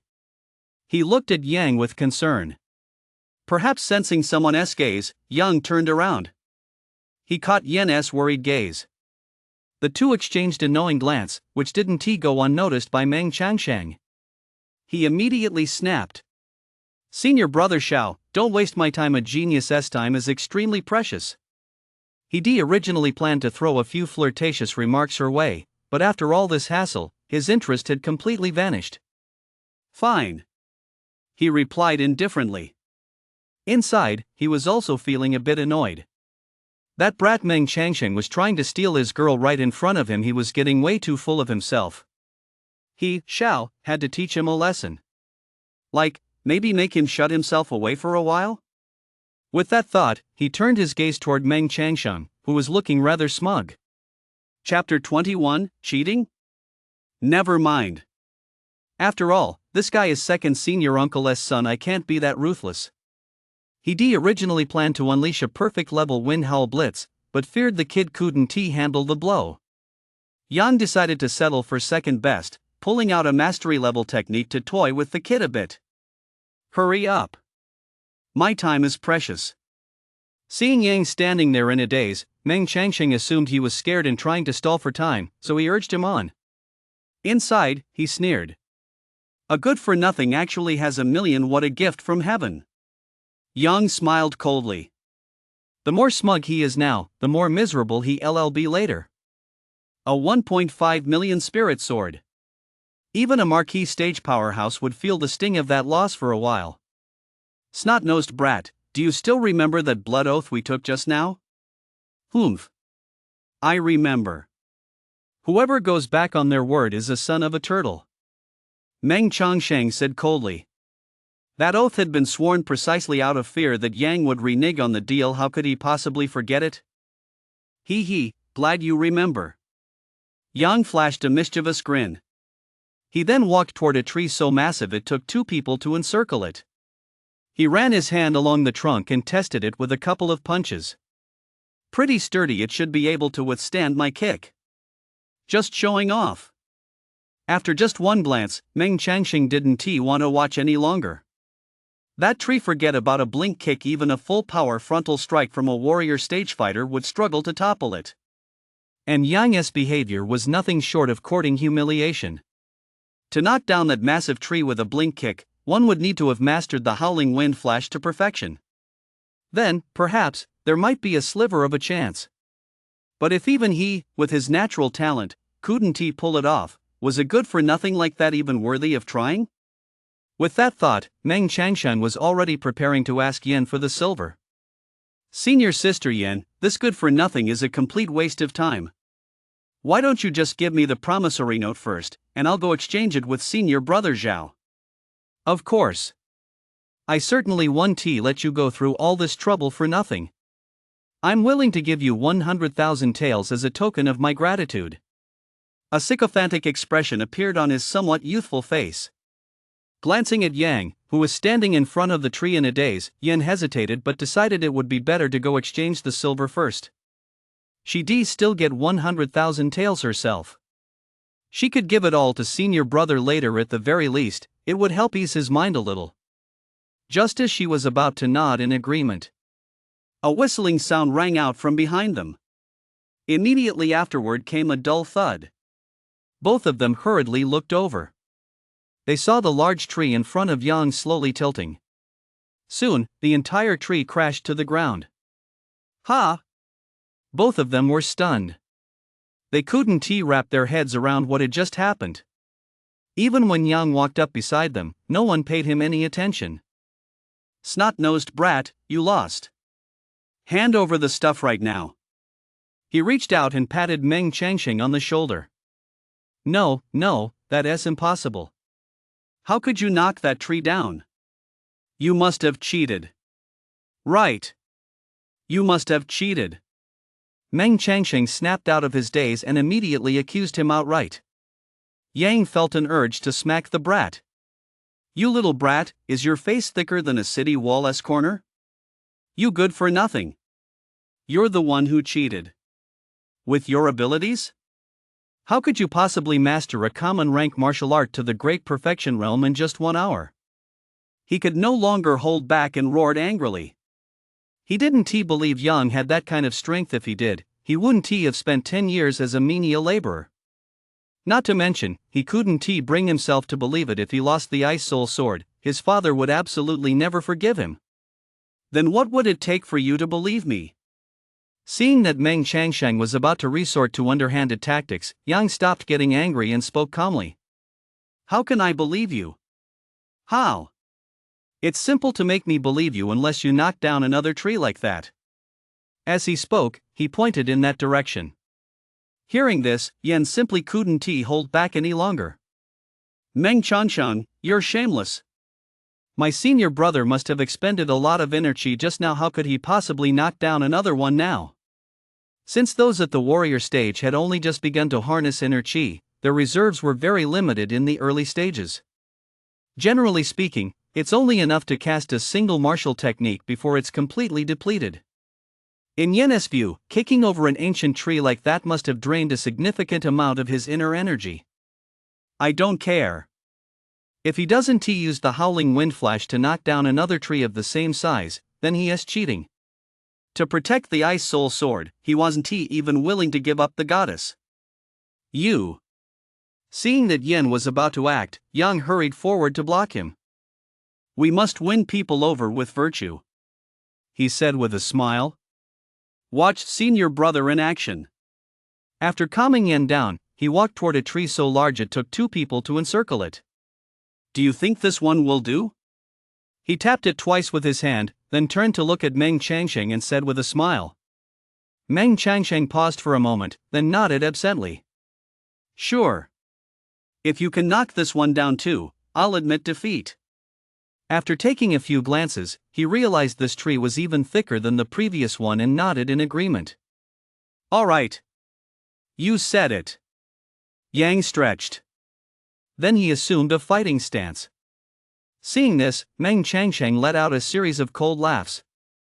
You might be able to kick one down, but to knock down two of these ancient trees in a row, not to mention him even a warrior stage, level 6 expert, would find it difficult.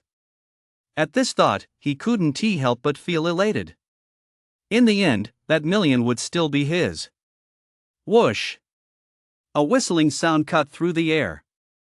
Meng Changsheng hadn't even caught a glimpse of Yang's movements when a series of loud cracks rang in his ears. Crack! Crack! The ancient tree snapped in two as if struck by a demon beast. Boom! A deafening roar. Dust swirled everywhere. Meng Changsheng rubbed his eyes in disbelief. A voice rang out beside him. Is that enough, kid? I'll kick a couple more for you. With that, he walked over to another ancient tree of similar size and kicked it with all his might. Boom! After the deafening roar, Meng Changsheng finally snapped back to his senses. He looked at Yang in astonishment, speechless for a long moment. Meanwhile, Yen, standing nearby, covered her mouth in disbelief at the scene. Kid, is that enough? That familiar voice rang out again. Both of them looked up. They saw Yang walk over to another ancient tree. He didn't even lift a hand. All they heard was the howl of the wind.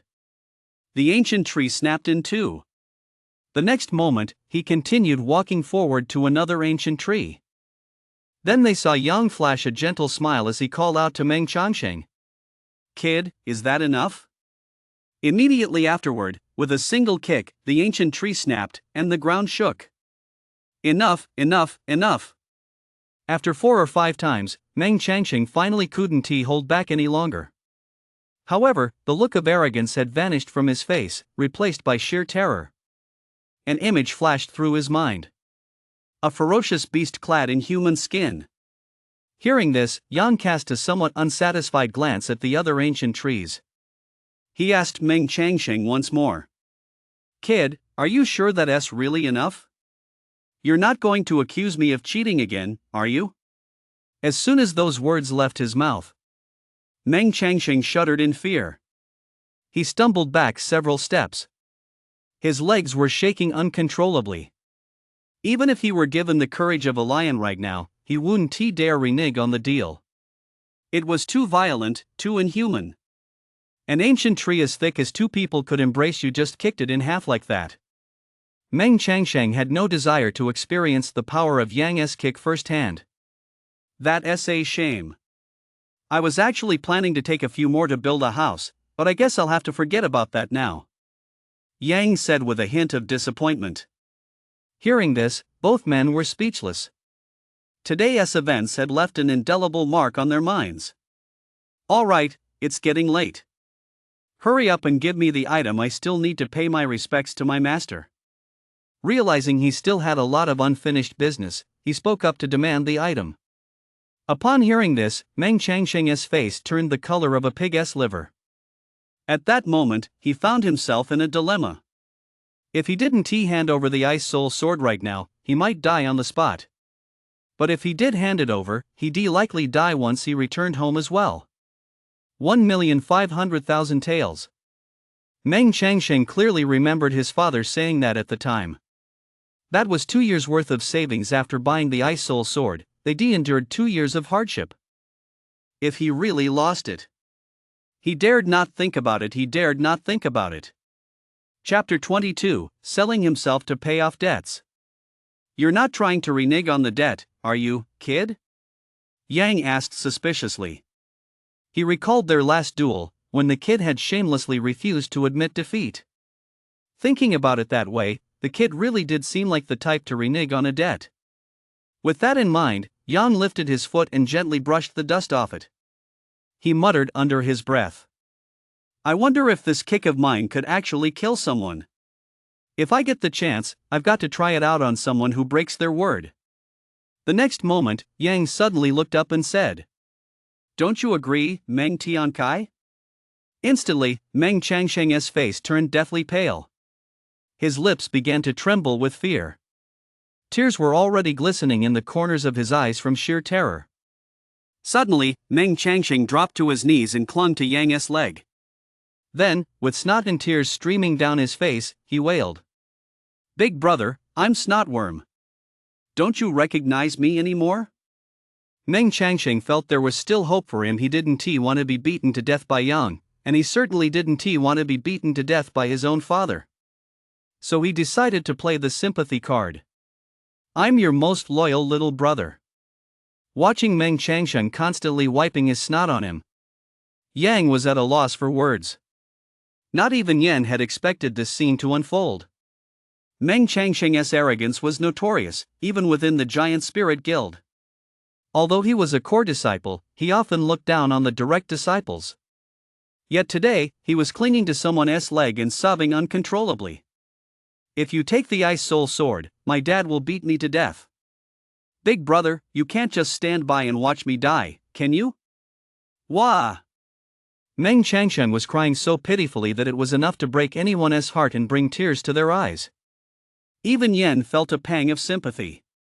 If she lost that 1.5 million sword, Pang would never forgive her. Thinking of this, she wanted to intercede on his behalf. "Senior brother, why don't we just let it go?" "Ha, junior sister. This kid is cunning, there's no way I'd let it slide," Yang said coldly.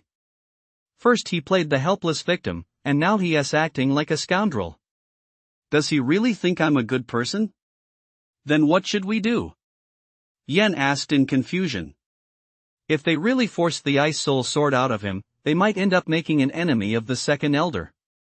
If, because of this, the second elder were to side with the first elder, it would be a case of the cost outweighing the benefit. Make this kid sell himself to pay off the debt. Yang grew angrier the more he thought about it. He couldn't just let 1.5 million go down the drain like that. Upon hearing he'd have to sell himself, Meng Changsheng shuddered and asked nervously, "Is there any way we could not?" However, before he could finish his sentence, Yang cut him off. "If you want to sell yourself, then hand over the sword." Hearing this, Meng Changsheng gritted his teeth and agreed. He might lose his freedom, but he could still buy his freedom back later. If he lost his life, he'd have nothing left. Yang pretended to take out paper and ink from his robe and promptly drafted a contract of indentured servitude. He then handed it to Meng Changsheng. Yen also glanced at it. The gist of it was, "Unable to repay a debt of 1,500,000 taels, I hereby sell myself today to settle the debt." Wasn't he at 1 million taels? After reading it, Meng Changsheng said doubtfully, "Oh. Alright, then give me the sword." At those words, Meng Changsheng was so startled he didn't dare utter a sound. He hurriedly signed and sealed the document. He carefully tucked the indenture away. Only then did he look at Meng Changsheng. "Report to Lingjian Peak in 3 days. "Oh." Meng Changsheng nodded. Seeing that the other party had agreed, Yang took Yen by the hand and prepared to leave. "Senior brother, aren't you afraid second uncle will beat you to death? How dare you force his son to sell himself into servitude?" Yen said with a grin. Looking at the mischievous little girl, Yang shook his head. "Why would he beat me? I'm just helping him look after his child. What right does he have to hit me?" Yang replied with righteous indignation. "Senior brother, you'd better be careful. Second uncle has a pretty bad temper," Yen said hesitantly. In her mind, if second uncle found out his son had signed a contract selling himself into servitude, he'd likely rush over without delay. And then there'd be a good thrashing. "Calm down. Calm down. Junior sister, just watch. Not only will second uncle not beat me, but he'll thank me," Yang said mysteriously. "Alright, then." Hearing Yang say this, Yen could only agree reluctantly. In her heart, however, she had already made up her mind. She would stick close to her senior brother for the next couple of days. If second uncle really did try to lay a hand on him, at least she'd be there to pull him away. The two headed straight for Lingjian Peak. They chatted and laughed all the way. This once again drew plenty of hostile glances toward Yang. Their essay saying, "Too many lice don't itch." That was exactly Yang's state of mind at the moment. If you want to hate me, there's nothing I can do about it. As long as you don't provoke me, I'll pretend not to notice. Perhaps it was because he was walking with Yen. Along the way, aside from that clueless Meng Changsheng, no one dared to block their path. They arrived at Lingjian Peak without incident. There, they saw a middle-aged man sitting at a tea table, sipping tea. The moment Yen saw Peng, his expression changed. He hurriedly ran into the house. Then he pressed his face against the window to peek out. Looking at Peng, a bead of cold sweat formed on Yang's forehead. He had an inexplicable sense of foreboding. But there was no turning back now. He had no choice but to steel himself and walk up to him. "Master, let me pour you a cup of tea," he said respectfully. At the same time, he picked up the teapot and poured tea for Peng. At that very moment, Peng opened his eyes, like a lion awakening. Even Yang, with his strong will, couldn't help but take 2 steps back. Then he heard a voice tinged with resentment right by his ear. "Oh, I was wondering who it was. Isn't this my eldest disciple who ran away from home at the slightest disagreement? What, did you come back to see if I'm dead yet?" Hearing this, Yang immediately dropped to his knees. Without a word, he knocked his head on the ground 3 times. "Master, I was wrong before. I shouldn't have left without your permission. Please give me another chance. This time, I'll definitely work with my junior sister to take good care of you." 10 years ago, Yang had been unable to break through to the next cultivation level. Fearing he would bring dishonor to Lingjian Peak, he secretly left for the outer sect, never expecting that this departure would last a full decade. If it weren't for the system, he might never have met Peng in this lifetime. "All right, get up," Peng said, feigning indifference. Hearing this, Yang's face lit up with joy, and he prepared to stand up. Just then, Peng's voice rang out again. "Get back down on your knees. I just remembered something." Yang, who was almost standing, obediently knelt down once more. "Let me tell you this, you're a member of Lingjian Peak. Even if you're a good-for-nothing, even if you're just an ordinary person, you're still a member of my Lingjian Peak, damn it. If you do anything stupid again, don't blame me for chopping you down first." Immediately afterward, a roar rang in his ears. Although he'd been scolded, Yang felt elated inside. 10 years in the outer sect had made one thing crystal clear to him. Without strength, no one will respect you. He detrained quite a few junior disciples, but almost none of them had ever come back to visit him. The greatest reward he ever received was those 6 liang of silver. "Got it, master," Yang replied softly, his head bowed. Get up. Oh, right, one more thing." Just as he was about to stand up, he instinctively tried to kneel again. Seeing this, Peng was instantly amused by his exasperation. "Have you gotten addicted to kneeling, you brat?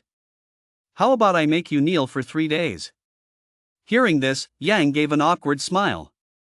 He hurriedly stood up from the ground, waving his hands as he spoke.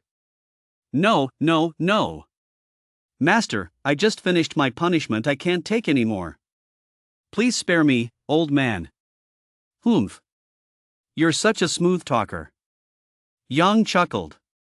Meanwhile, Yen, seeing the danger had passed, ran out of the room as well. Chapter 23, A Chance Encounter with the Bandit Leader. Put. He stuck out his tongue at Yang. "All right, you two, calm down." Peng spoke up. Instantly, they both turned into model students. "Yang. Here." Peng glanced at him before continuing. "Some people just need a good beating. If they dare cause trouble, don't hold back, beat them senseless. If anything goes wrong, I'll take the blame." "Ha? What ass with the ha?" Did you hear me? Yang nodded hurriedly. I heard you. He hadn't expected that his master, who usually kept a low profile, would be even more ruthless than he was when he actually took action. At most, he'd cripple his opponent but spare their life. But the moment his master spoke, it was beat them to a pulp. Yang was thoroughly impressed at that moment. He truly lived up to being a master. In another month, it'll be the Sectes Grand Competition. You two better get ready. Pang stood up and said. Before the two could react, he returned to his room. Senior brother, what did my dad mean? We never participated in previous years. Why do we have to participate this year? Yen asked, somewhat puzzled. Although Lingjian Peak was one of the 7 great peaks of the Giant Spirit Guild, it had only 2 disciples. Namely, Yen and Yang. And for this very reason, they had always voluntarily withdrawn from the Sectes annual competition in previous years. I don't know. Yang shook his head.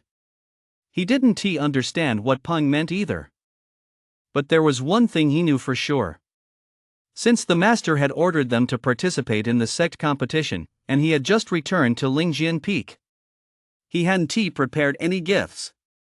Winning first place in this sect competition would have to serve as a makeshift gift. Since the master told us to participate, let us do it. Yen nodded. However, she glanced at Yang with some concern. As for herself, it wasn't a problem as long as Pang was around. No one would dare touch her. But Yang was a different story. If he actually participated in the sect competition, he would most likely become the target of everyone's wrath. Having injured and humiliated Yang twice, if word of this reached Long, he, being the ultimate overprotective older brother, would absolutely not let it go. On Lingjian Peak, even if Gongsun Miao showed up, he wouldn't dare cause trouble, but once on the stage, it would be a matter of life and death. Given the senior elderess' influence, there would undoubtedly be plenty of people eager to use Yang as their token of loyalty. Yen thought for a moment, then asked tentatively. Why don't I go talk to my dad about it? Maybe we should just skip this one? But Yang refused. No way. It's such a rare chance to participate in the grand competition, we can't let it go to waste. The Sectes Grand Competition was no joke. Whoever emerged as the champion would receive quite a few valuable rewards. At the very least, they'd be worth tens or even hundreds of thousands. He wouldn't be going for nothing. Why shouldn't he go? But given your situation. Yang just smiled lightly. Do you think the Grand Elder will let me off the hook if I don't participate? Of course not. In fact, he'll most likely resort to underhanded tactics, and that would put me at an even greater disadvantage. Yen's eyes lit up. She clearly figured it out. So that's how it is, the young girl nodded, not quite fully understanding. Yang smiled as well. Let us go find the big rooster. Now that her master had forgiven her, it was time to bring Chicken Boss back. While she was at it, she stopped by Zhao Yukai's place to exchange the betting slip for silver. Let us go. Yang still felt a bit annoyed inside. After all, she told Chicken Boss back then that she'd be released in 6 days and nights. The guy had run off, and now he still hadn't come back. She'd have to give him a good thrashing when she saw him. Junior sister, just take me straight to the spot where I last saw Jiba. With that, the two of them had already slipped into the woods. At the same time, Yang remained highly focused, constantly on guard against his surroundings. Although the forests surrounding the Giant Spirit Guild had long since been cleared, any demon beasts above the 3rd level of a demon master had already been killed. Under normal circumstances, the area was absolutely safe. But sometimes, it never hurts to be careful. Senior brother, this is the spot. Yen suddenly stopped and pointed to an area ahead. Although more than 6 days had passed, Yang could still sense a familiar aura. It was the aura unique to Jiba. However, this aura had already grown very faint and could vanish at any moment. Ha! Yang froze for a moment. He saw 2 shallow marks on an ancient tree. It was a triangular paw print clearly left by Jiba. He gave Yen a puzzled look. What kind of terrifying sight could have made Jiba flee so desperately? Even a casual swipe of his claw was enough to leave a mark on the ancient tree. He must have been scared out of his wits. He felt there might still be aspects of what happened back then that he didn't know about. "Senior brother, have you found anything new?" Yen asked, a touch of nervousness in her voice. She felt deeply guilty about Jiba's running away. I've already found a lead. Follow me closely." Yang nodded slightly. He had already sensed that faint aura and was heading in a certain direction. As long as they followed this aura, he was confident they'd find Jiba before long. The two headed straight into the deeper reaches of the mountain forest. They hadn't gone far when something unexpected happened. Rustle, rustle, rustle. Suddenly, a flurry of footsteps sounded ahead. Both of their expressions shifted slightly as they braced themselves for battle. The next moment, three somewhat disheveled figures burst out of the bushes. When they saw Yang and Yen, they all lit up with joy. "Ha ha ha! We're saved! Let these two unlucky guys hold off the bandit chief, and we'll be safe." They spoke without the slightest pretense, their eyes brimming with sheer ecstasy. "Kid, stay right where you are. Dare to move, and we'll kill you." The leader, a man with a scar across his face, said menacingly. Seeing the three men's appearance, Yen furrowed his brow. He clearly recognized them. "Boss, this chick's hot. Why don't we?" One of the skinny guys, having also gotten a good look at Yen, immediately said with a lecherous grin. But this time, he was harshly rebuked. "What the hell is the matter with you? Thinking about women at a time like this?" However, the moment he saw Yen, a hint of greed flashed in his eyes as well. "You're Ma Ginghong." Yen suddenly spoke coldly. Hearing this, the man with the scar on his face froze for a moment, then burst into laughter. "Ha ha ha ha! I never expected a little girl like you to know who I am. Then you, kid, must have heard of this old man's reputation." He suddenly turned to look at Yang and grinned menacingly. Yang, however, shook his head helplessly. "Ma Jinghong, Ma Buhong, he'd never heard of any of them." Instantly, all three of them froze. One of the henchmen finally caught on. "Kid, this is the bandit chief from Tianlang Mountain, Master Ma Ginghong." Seeing the henchman who seemed to know what was going on, he raised his head with a smile. But Yang still looked completely bewildered. Having worked as a menial for 10 years, he'd never had the time to keep up with the latest gossip, so naturally he didn't know this man.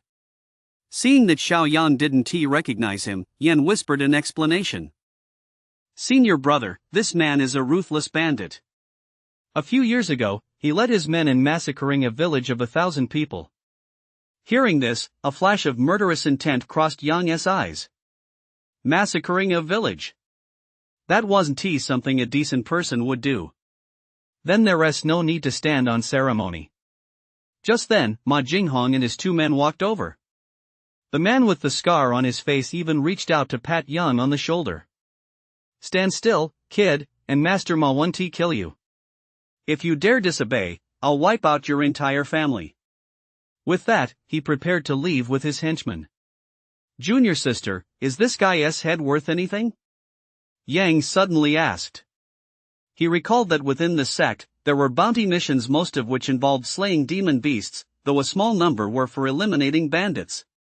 Yen paused for a moment, then instinctively nodded. "I think it's worth 50,000 taels of silver." Instantly, Yang's eyes lit up. Holy shit, that's a lot of money. He never expected a mountain bandit to be worth so much. Ma Jinghong and his two companions all froze. The steps they'd just taken, they pulled back. "Looks like you're asking for death, kid." A murderous aura erupted from Ma Ginghong, bearing down on Yang. Chapter 24, a ruckus breaks out. "Damn idiot, saying that in front of Master Ma, aren't you just asking for trouble?" The two henchmen whispered to each other. Ma Jinghong had already grabbed Yang by the collar with one hand and was about to strike. "I'll ask one more time, are you sure you're Ma Jinghong?" His tone remained calm. Ma Jinghong's criminal nature erupted. His fist slammed toward Yang's face as he roared. I don't change my name when I'm out and about, nor do I change it when I'm at home. I am Ma Jinghong of Tialang Mountain. Seeing Ma Jinghong's rage, the two henchmen wore bitter smiles. In their hearts, they already cursed Yang to high heaven. Wouldn't it be better to just live your life in peace? Why go and provoke this big shot? It's like lighting a lamp in the outhouse asking for trouble. Smash him for Master Ma. A furious roar. Ma Jinghong prepared to smash Yang's skull with a single punch. Just as Yang was about to be struck, Yen tried to step in to save him, but before he could act, a figure was suddenly sent flying backward. Boom! The figure crashed through several ancient trees before finally coming to a stop. At the same time, a matter-of-fact voice rang in his ears. I'll take the 50,000 taels for that head. 50 chi-gathering pills for a single head. Yang figured he'd be set for a while and could spend more time exploring the surrounding mountains and forests. After all, this was Qianshan Ridge, home to thousands of mountains. It wasn't that every peak was infested with bandits, but out of every 10 mountains, there were bound to be 2 or 3. 50,000 taels per head if he could just wipe out all the bandits in the area. Reaching the Grandmaster stage shouldn't be much of a problem. Master Ma! Master Ma! The two henchmen finally snapped out of it and rushed over. When they saw Ma Jinghong's condition, they both couldn't help but gasp in horror. This. At that moment, Ma Jinghong was bleeding from all 7 orifices, and his entire chest had caved in. It looked as if he'd been rammed by a giant beast. He was as dead as could be. Senior brother, sure. You've gone a bit too far. Yen snapped out of her daze, feeling a bit lightheaded. A ruthless bandit at the 7th layer of the warrior stage had been kicked to death. And was that really the wind howl flash strike he'd just used? Even she, a cultivator at the 8th layer of the warrior stage, hadn't been able to see it clearly. You two, bring that little Ma over here. The two men, who had been fierce bandits just moments ago, turned into model citizens the instant they heard Yang's words. Trembling with every step, they staggered over and dragged the completely lifeless Ma Jinghong toward him. Just then, a dense rustling sound filled the air. It sounded as if hundreds of people were running at once. Instantly, the two bandits' faces turned deathly pale. We're done for. The Mountain King is coming. Hearing this, Yang finally realized something. It seemed as though the 3 of them had been fleeing for their lives just moments ago. What on earth is a Mountain King? The leader of the mountain bandits? Yang asked directly. After witnessing Ma Jinghong being kicked to death, the 2 men dared not conceal anything and hurriedly explained. Sir, the Mountain King is not a human. Not a person? Then is it a demon beast? She was somewhat puzzled. Yen, however, furrowed her brow. A demon beast capable of chasing Ma Jinghong all over the place must be truly terrifying. Logically speaking, such a demon beast would either be deep within Qianshan Ridge or have been slain by the experts of the Giant Spirit Guild. But she had never heard of a demon beast called the Mountain King. Humph. My senior brothers are lying. As soon as those words left her mouth, the 2 men were so terrified they immediately dropped to their knees and began kowtowing repeatedly. Young lady, every word we've said is true. That Mountain King is a swarm of demon beasts that suddenly appeared 5 days ago. In a single day, they can destroy several mountain strongholds. Suddenly appeared? Instantly, Yang's expression darkened. He had heard that the precursor to a beast tide was the sudden gathering of demon beasts. By the time humans realized what was happening, it would already be too late. Senior brother, maybe we should go back and report this first.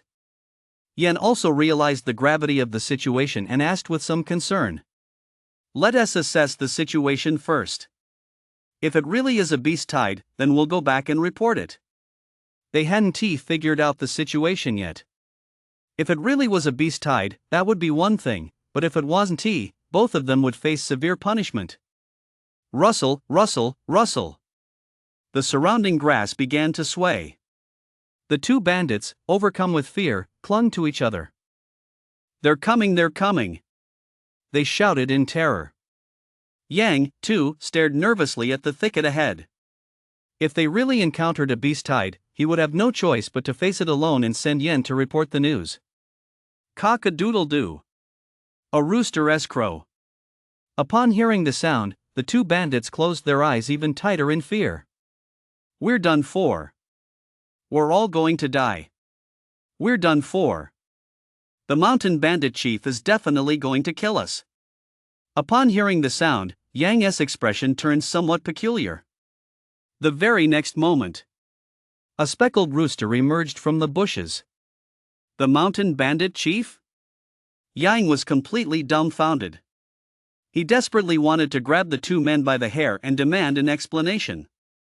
Is your mountain king a chicken? A moment later, Yang sensed something was off. One by one, speckled chickens emerged from the bushes.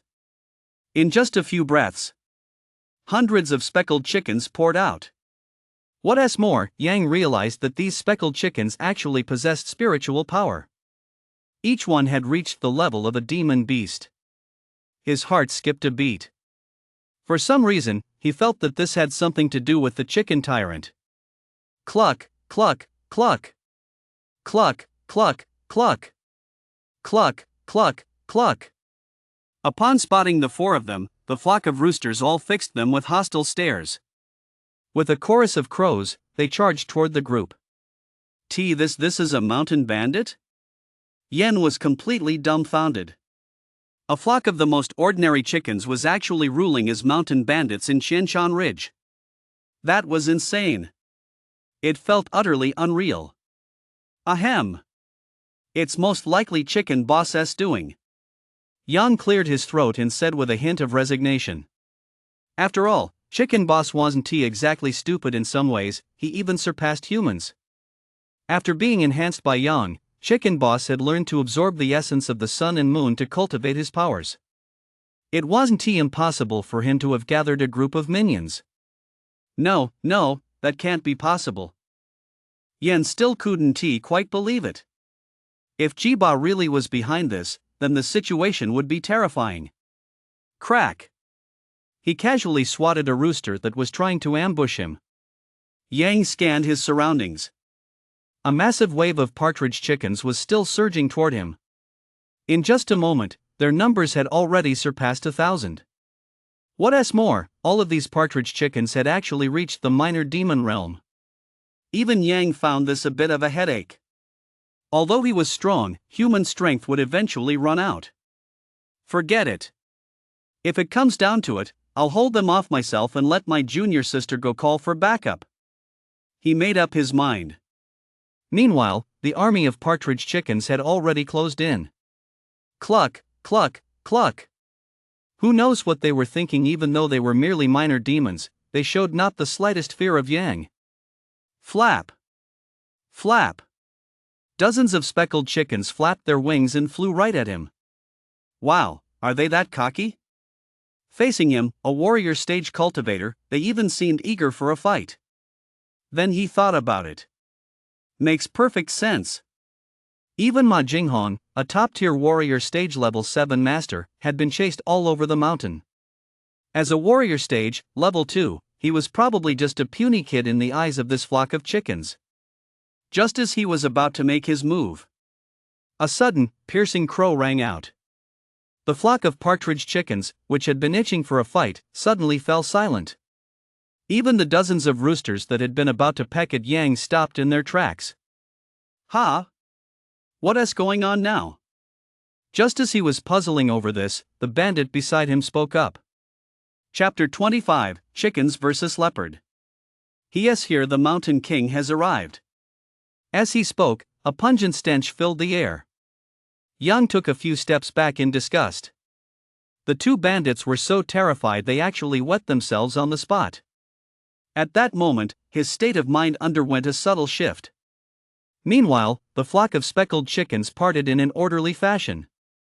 It was as if they were making way for some important figure. The next moment, all the speckled chickens crouched down, as if paying homage to a king. Then, a strutting, proud rooster stepped forward. The rooster first scanned the area. Like a leader on an inspection tour, Once he was certain all the speckled chickens had bowed in submission.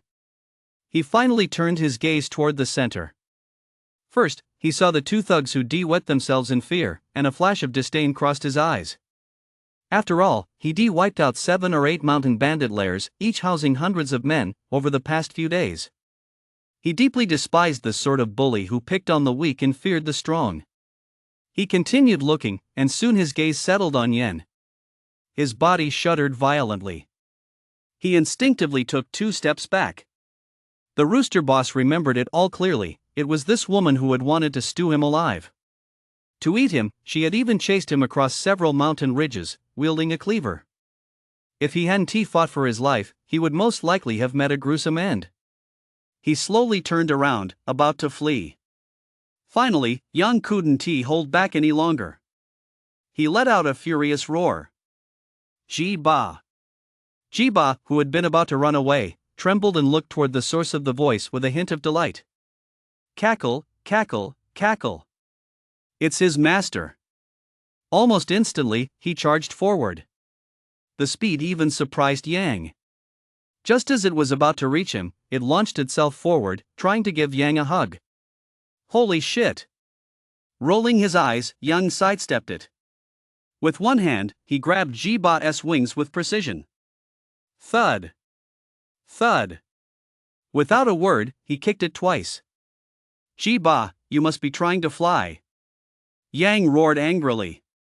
It's only been 6 days since we last saw each other, and you've gone and put together a whole gang for me. Plus, according to those 2 bandits, the mountain bandits in the area have been getting the short end of the stick these past couple of days. Sure, they're good people, but what if there are no more mountain bandits around? Would this flock of chickens start attacking passers-by? Yang didn't even dare to think about it any further. If this keeps up, it'll most likely draw the attention of the giant spirit guild. Eventually, the marquee stage will step in. Even if there were tens of thousands of these chickens, they'd never stand a chance. If he really kept digging into this, he might even get dragged into it himself. In the end, he'd end up becoming the bandit leader by accident. Bandit King, you're something else. He kicked it again. Cluck, cluck, cluck. The chicken boss let out a mournful cry. Instantly, the flock of partridge chickens grew restless. These 2 brutes dared to beat up the king. They must be tired of living. The once quiet partridge chickens became agitated once more. Damn it! He cursed under his breath. Then he addressed the chicken boss directly. Tell all your men to get the hell out of here. Yen and the 2 bandits were stunned. They looked completely bewildered. That was Chicken Boss? That was the Mountain King. They never would have dreamed there was a connection between the 2. Senior brother. Aye, is that the rooster from the other day? Although Yen already had the answer in his heart, he still couldn't help but ask. He never would have dreamed it. In just 6 days, a rooster had accomplished a remarkable feat. Starting from scratch, it had come to dominate several mountain strongholds in just 6 days. It had even defeated Ma Jinghong, the notorious bandit chief of Tianlang Mountain. This feat was worthy of a book. An angry crow. Cock-a-doodle-doo. The 3 looked over and saw Chicken Boss hopping about furiously, accompanied by a clucking sound. It was hard not to imagine that this chicken was scolding its subordinates. Meanwhile, the speckled chickens that had been looking to pick a fight with Yang all lay back down on the ground. They didn't dare say another word. After all that, Chicken Boss scampered back. It gently rubbed against Yang's calf. Ha! Yang rolled his eyes. Just thinking about Chicken Boss leading thousands of speckled chickens to cause trouble made his blood boil.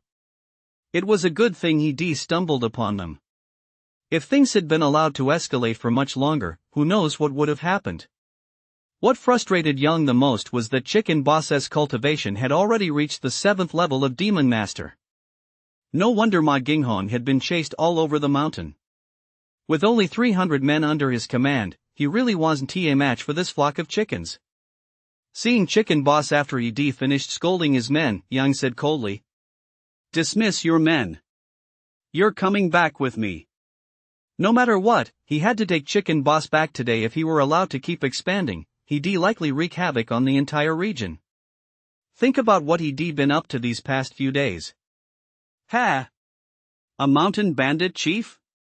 He has actually made a name for himself. Plus, this place is so close to the giant spirit guild, and he possesses the strength of a level 7 demon master. If he keeps hanging around here, he'll definitely catch the sect's attention. When that happens, the sect will send people to wipe out this mountain bandit chief. Cluck, cluck. The consequences would be unimaginable. Cluck, cluck, cluck. Jiba let out 2 very reluctant clucks. He was clearly very reluctant to disband his crew. Suddenly, Jiba bit down on Yang's pant leg. He tugged him toward the depths of the forest. What are you doing? What's the deal? Yang eyed Jiba, then finally followed him. However, before leaving, he didn't forget to have Jiba take care of his henchmen. He told Chicken Boss to keep an eye on the 2 bandits and Ma Ginghong's corpse. After all, that was 50,000 silver. If other demon beasts ate them, he'd be taking a huge loss. Junior sister, let us follow them and see what's going on. Yen still found the whole situation a bit surreal. This mountain bandit chief wasn't just a chicken, he was a domesticated chicken. Just a few days ago, she'd been chasing it all over the mountain. Now, in the blink of an eye, it had transformed and was dominating several mountain peaks. The 2 hadn't gone far when a dark shadow darted out from the nearby bushes. It blocked their path. Roar! A mighty, domineering beastly roar. Only then did the 2 get a clear look at the demon beast's appearance. Its entire body was as black as ink, over 1 zhang in length, with eyes that shone like beacons in the night. A shadow leopard demon, 3rd-tier demon master. Yen furrowed his brow slightly. Moreover, the leopard's aura was highly unstable. It must be on the verge of a breakthrough.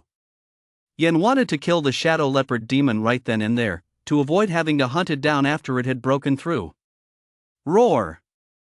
The shadow leopard demon's eyes flashed with ferocity as it swept its gaze over the 2 of them. It cast a wary glance at Yen. It could clearly sense that Yen was very powerful. It would most likely be no match for him. Yang's aura, on the other hand, was much weaker. Roar! Yang Tian roared. It prepared to pounce on Yang. Seeing this, Yen chuckled. What a stupid leopard, choosing senior brother of all people. This is going to be a show. In the demon beast's eyes, Yang was just a lowly little brat at the 2nd layer of the warrior stage. But when this little brat got fierce, he was fiercer than anyone at the 7th or 8th layers of the warrior stage. Feeling the shadow leopard demon's greedy gaze, Yang reached up and rubbed his nose. Ah! A handsome guy like me is always the center of attention wherever I go, he said nonchalantly. Put! Senior brother, you're so shameless, haha. Yen burst out laughing. They clearly just think you're an easy target, yet you insist on making it sound so refined and elegant. Whoosh! The shadow leopard demon pounced. But Yang didn't even have to lift a finger. A petite figure appeared. It immediately delivered a flying kick. Instantly, that petite figure managed to kick the shadow leopard demon over 1 zhang in length, flying through the air. Cackle, cackle, cackle. Jiba cried out in anger. He'd just been leading the way, and now someone behind him was actually targeting his master. Didn't this king of the mountain have any pride? He glared furiously at the shadow leopard demon. Roar! The shadow leopard demon scrambled to its feet, driven into a frenzy by the kick. Its eyes turned bloodshot as it looked up, ready to see who had dared to ambush it. However, the moment its gaze fell upon that figure, it couldn't help but shudder. Its pupils dilated slightly, revealing a look of terror. Its tail drooped even lower, clamped tightly between its legs. Cluck, cluck, cluck. But the Rooster King grew angrier the more he thought about it. He didn't give the shadow leopard demon a chance to explain. He pounced directly. He clawed and scratched, not forgetting to use his sharp beak to peck viciously. With every strike, a spatter of blood flew. Cluck, cluck, cluck! The Rooster King cried out in fury. The shadow leopard, however, curled up into a ball, trembling uncontrollably and too afraid to fight back. Huh? Is this guy really that aggressive? Yang was completely dumbfounded. Wow, pinning a leopard to the ground and rubbing it in the dirt. Among the speckled chickens, only Chicken Boss could pull something like that off. Yen, on the other hand, felt a bit sorry for the shadow leopard demon. Back in the day, the speckled chickens were just food rations, and today, they were being pinned to the ground and humiliated by their very own rations. Chirp, chirp. How pitiful. Chapter 26, The Treasure Cave. How about we spare that guy's life? He said hesitantly. I think that is fine. Looking at the shadow leopard demon, whose face was all scratched up, Yang nodded. All right. All right. He called out. Chicken Boss froze for a moment. The shadow leopard demon suddenly sprang to its feet, causing Chicken Boss to stumble. He nearly fell to the ground. At the same time, the shadow leopard demon charged toward Yang. Only this time, not only was there no murderous intent, but it even gave off a pitiful impression. The shadow leopard demon lay down right at their feet, letting out whimpering sounds, as if begging for mercy. By now, Jiba had regained his footing. A look of anger flashed in his eyes. If he could speak, he would surely have shouted. You dare resist me? I'll kill you. Just as he was about to speak, Yen suddenly interjected. Big Rooster, just let this guy off this once. He pleaded on behalf of the shadow leopard demon. Almost simultaneously, the shadow leopard demon struggled to crawl to Yen's feet, letting out a series of whimpers. Do you want to acknowledge me as your master? Immediately afterward, Yen said with some surprise. Generally speaking, to tame a battle beast, one must begin building a bond from a young age. Once they grow up, they'll become very close to their master. Adult demon beasts are all proud they'd rather die than become slaves. That's why very few people attempt to tame adult demon beasts. It's not only labor intensive but also rarely pays off. Woo woo woo. The shadow leopard demon let out a pleading cry. All right. Yen agreed with delight. After all, raising an adult demon beast requires a significant amount of resources. He wanted to raise one for several years, but the plan had been shelved due to a lack of funds. He never expected that coming with Yang to find Chicken Boss would not only give him a battle beast but also allow him to skip the process entirely. He directly tamed an adult demon beast. Upon hearing Yen's words, Yang's face lit up with joy as well. He reached out and picked Chicken Boss up. Cluck, cluck, cluck. But Jiba was clearly unhappy, glaring angrily at the shadow leopard demon who had just shaken him off. Feeling Jiba disappear from his back, the shadow leopard demon immediately stood up from the ground and hid behind Yen, trembling. All right, all right. You've already disfigured this guy, you can stop now. Yang looked at the sulking Jiba and soothed him with a touch of resignation. Upon hearing Yang's words, Jiba had no choice but to let it go. The shadow leopard demon also breathed a sigh of relief. It rubbed against Yen eagerly, trying to curry favor with its future master. This even made a certain someone feel a bit jealous. All right, all right. Jiba won't bully you anymore, Yen said with a smile. He reached out and ruffled the shadow leopard demon's head. Although it couldn't be called a top-tier battle beast, it was definitely among the best in the Giant Spirit Guild. Woo woo woo. Perhaps because Jiba was there, the shadow leopard demon only dared to let out a soft growl. It was afraid of getting beaten up. Go lead the way. Yang let Jiba go right away. He let it continue leading the way. This time, Jiba was clearly being more cautious. It didn't venture too far ahead. After every short distance, it would wait for the two of them right where it was.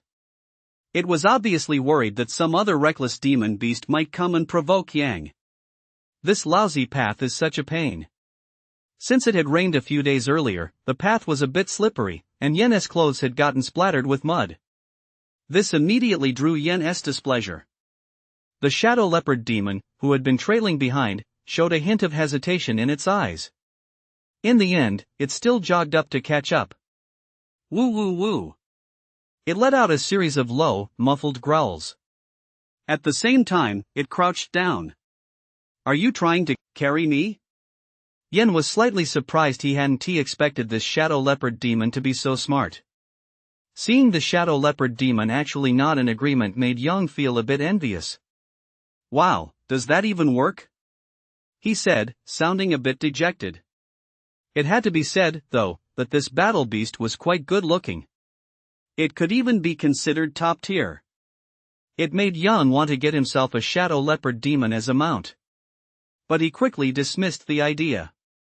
With the system by his side, riding a big cat would be a total loss of face.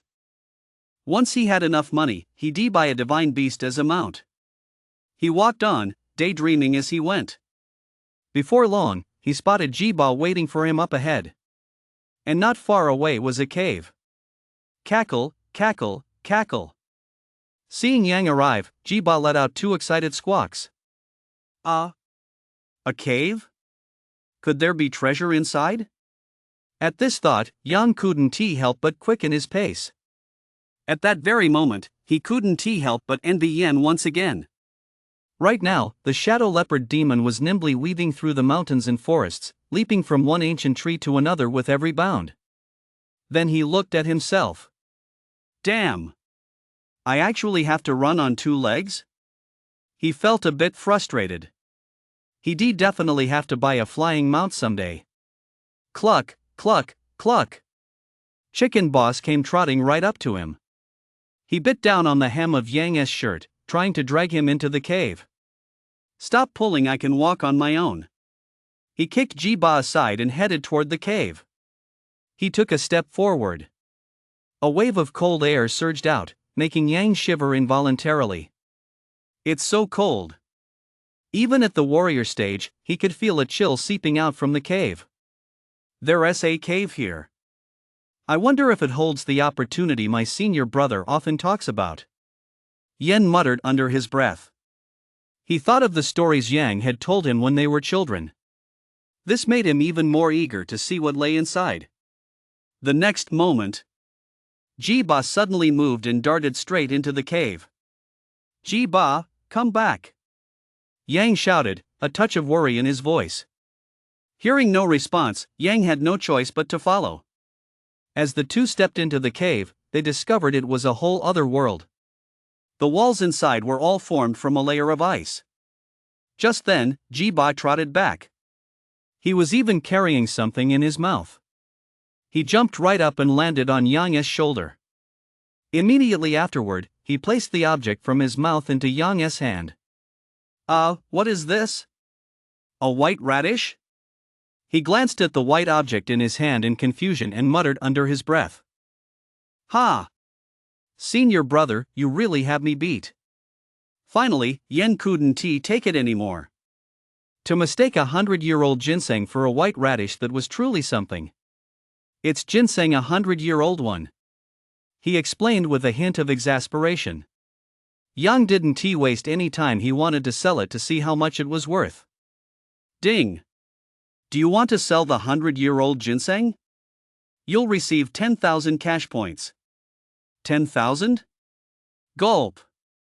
He couldn't help but swallow hard. But he quickly snapped back to reality. He reached out to pick up Jiba, almost wanting to give him a couple of kisses. This guy had really given him an unexpected treat. He'd actually found a century-old ginseng root. However, Yang soon thought of something. This guy was already a mountain bandit chief, could this be his lair? With that thought in mind, Yang couldn't resist the urge to go inside and take a look. Come on, let us go inside and check it out. After giving a quick shout, he continued walking forward. They hadn't gone far. They came to a corner, and as soon as they turned the corner, Yang couldn't help but gasp in shock. At that moment, Yen walked over as well, casting a puzzled glance at his senior brother. He, too, looked inside. So many ginseng roots. He couldn't help but exclaim aloud. Deep inside the cave lay a chamber several dozen zhang in size. Inside were dozens of century-old wild ginseng roots. Moreover, Yan spotted 2 wild ginseng roots that were over 200 years old. Gulp! We struck gold. I absolutely love you. Yang let out a strange cry and planted a firm kiss on Jiba, who was in his arms. Cluck, cluck, cluck. But this only earned him a look of disgust from Jiba. He wriggled free from Yang's embrace and scampered over to a 100-year-old ginseng root. He lowered his head and began pecking at it. Before long, the 100-year-old ginseng root was riddled with holes. Holy shit! Yang snapped back to his senses. He finally understood why this chicken had broken through so quickly. Damn it, treating ginseng like carrots? No wonder its cultivation level was skyrocketing. Without a word, he rushed over. He began helping by gathering up the ginseng roots. However, this action drew Jiba's displeasure. In just a few breaths, Yang had already collected 20-century-old ginseng roots. Seeing that he was about to continue, Jiba wasn't having it. It ran straight over and blocked Yang's path. Cluck, cluck, cluck. It let out a few disgruntled cries. Yang thought the creature was looking for praise, so he smiled and said, "Chicken boss, you've done a great job this time, you're really awesome." As he spoke, he prepared to continue picking up the ginseng. But just then, Chicken Boss bit down on his pant leg. Chapter 27, a textbook-level time traveler. Cluck, cluck, cluck. He clearly wanted to drag Yang away. He regretted bringing Yang, that hungry wolf, back here. What are you doing? Seeing Jiba so frantic, Yang started to get a little annoyed too. Looking at all those cash points he couldn't touch, it was driving him crazy. Cluck, cluck, cluck. Jiba suddenly darted a hole the size of a basketball. A moment later, a completely white chicken was shoot out. The instant it saw Yang, it instinctively hid behind Jiba. Yang was baffled. He really wanted to ask Jiba, "What the hell are you playing at? You've been here a week, and not only have you become the king of the mountain, but you've even found the mother of the chicks. Are you fucking kidding me? Is this a white phoenix feather chicken?" Yang said, somewhat surprised. It was a name he'd never heard before, so he looked at his junior sister in confusion. "Junior sister, what is this?" Yan shot Yang a withering glance. Her senior brother was such an ignoramus he didn't even know about this legendary species. It's called a white phoenix feather chicken. Legend has it that it's a descendant of the white phoenix. A descendant of the white phoenix? Yang eyed the little white chicken with some surprise. No matter how he looked at it, it was just a pretty chicken. It didn't have a single thing to do with a phoenix. Seeing her senior brother's expression, Yan said, somewhat exasperated. "Senior brother, it is indeed a chicken right now, but as its cultivation level rises, it will eventually transform into a white phoenix. The white phoenix feather chicken is a truly bizarre demon beast. When its cultivation is low, it appears as a chicken, but as its cultivation increases, the power of its bloodline is continuously unleashed. And its final form is that of a white phoenix." Yan nodded. "Ahem. This is actually a rich, beautiful woman." He gave it a strange look. This was truly unbelievable. At the same time, he admired Chicken Boss. A total loser had actually managed to hook up with a rich, beautiful woman. This chicken was practically a textbook example of a time traveler. In just 1 week, not only had it become a great king, but it had also successfully married a rich, beautiful woman. Yang felt a pang of envy. He finally understood why Chicken Boss had been so desperate to protect the century-old ginseng. That was likely the dowry his wife brought with her. If he kept it, he'd lose her. "You're amazing," Yang said with a smile. However, Jiba wasn't the least bit grateful. He was clearly still holding a grudge over the time Yan had chased him down with a wood-chopping axe. "Forget it, I don't want it." Yang had no choice but to give up. Even if he wasn't acting like a human, he wouldn't go so far as to steal a wife's dowry. Cackle, cackle, cackle. Seeing that Yang was no longer eyeing the century-old ginseng, Ji-ba perked up again. Alright, let us pack up and get out of here. He wanted Ji-ba to settle his wife down and take her away. He'd come into the mountains just for her. He wasn't going to return empty-handed. Hearing Yang's words, Chicken Boss flashed a hint of sadness in his eyes. He nuzzled against the white phoenix feather chicken's body. Then, with some reluctance, he walked away. Seeing Chicken Boss about to leave, the white phoenix feather chicken let out a mournful cry. It broke Yen's heart. Senior brother. Yang, however, shook his head helplessly. Junior sister, we can't force this. We need the little white chicken's consent before we can take her with us. Go ask the little white chicken if she's willing to come with me, he said, turning to Ji-ba. However, to everyone's surprise, Ji-ba shook his head, insisting on not taking the white phoenix feather chicken away. If she's unwilling, then forget it, he said bluntly upon seeing Ji-ba's refusal. The two of them left. Back in the cave, the white phoenix chicken cautiously crawled into its nest. Inside lay a crystal-clear egg. If Yang had seen this scene, he would surely have let loose a string of choice words. Not only had she found herself a rich, beautiful woman, but she even had a child. What a load of bullshit! The group returned to where they met. A flock of speckled chickens had not yet left. They were guarding the two bandits. Seeing their great king return, they couldn't help but start clucking. Save us! They're going to eat us! The two ruthless bandits shouted in terror. They were clearly terrified. Young rolled his eyes. That's all they've got? Scared out of their wits by a bunch of chickens. Chicken Boss, tell your men to disperse. If you keep making a scene like this, you'll attract the powerful members of the Giant Spirit Guild. Hearing this, Chicken Boss tilted his head in thought for a moment. In the end, he dismissed his men. As for himself, he followed Yang away. Xianjin Peak. Dad!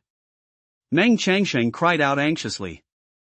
Standing before a wooden stake was a middle-aged man. Every muscle in his body bulged, like taut, coiled dragons. Boom! Boom! Boom! The sound of repeated blows. It sent shivers down Meng Changsheng's spine, and he jogged into his room. Just then, the middle-aged man stopped. He grabbed a towel and wiped the sweat from his body. Changsheng, come out and train. You won't get any stronger just by staying inside, he called out. Inside the room, Meng Changsheng shuddered. He looked at the door with a hint of fear. He wanted to agree, but was afraid his father would ask him questions. Yet if he refused, he feared his father would grow suspicious. Just as Meng Changsheng was caught between a rock and a hard place, a knock sounded at the door.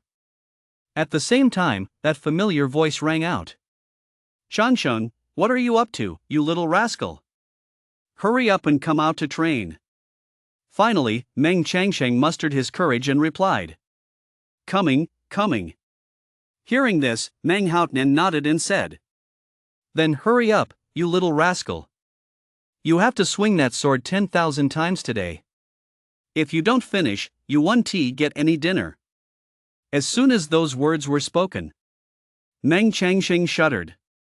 Not daring to stay in the room any longer, he hurriedly got up and walked out. Seeing that the burly man was still practicing his sword stances, he said nothing. He drew his Ice Soul sword and began to swing it. However, today the Ice Soul sword felt unusually heavy. After just a few dozen swings, Meng Changsheng was already drenched in sweat. With every swing, it felt as though the Ice Soul sword in his hand grew 3 parts heavier. Clang!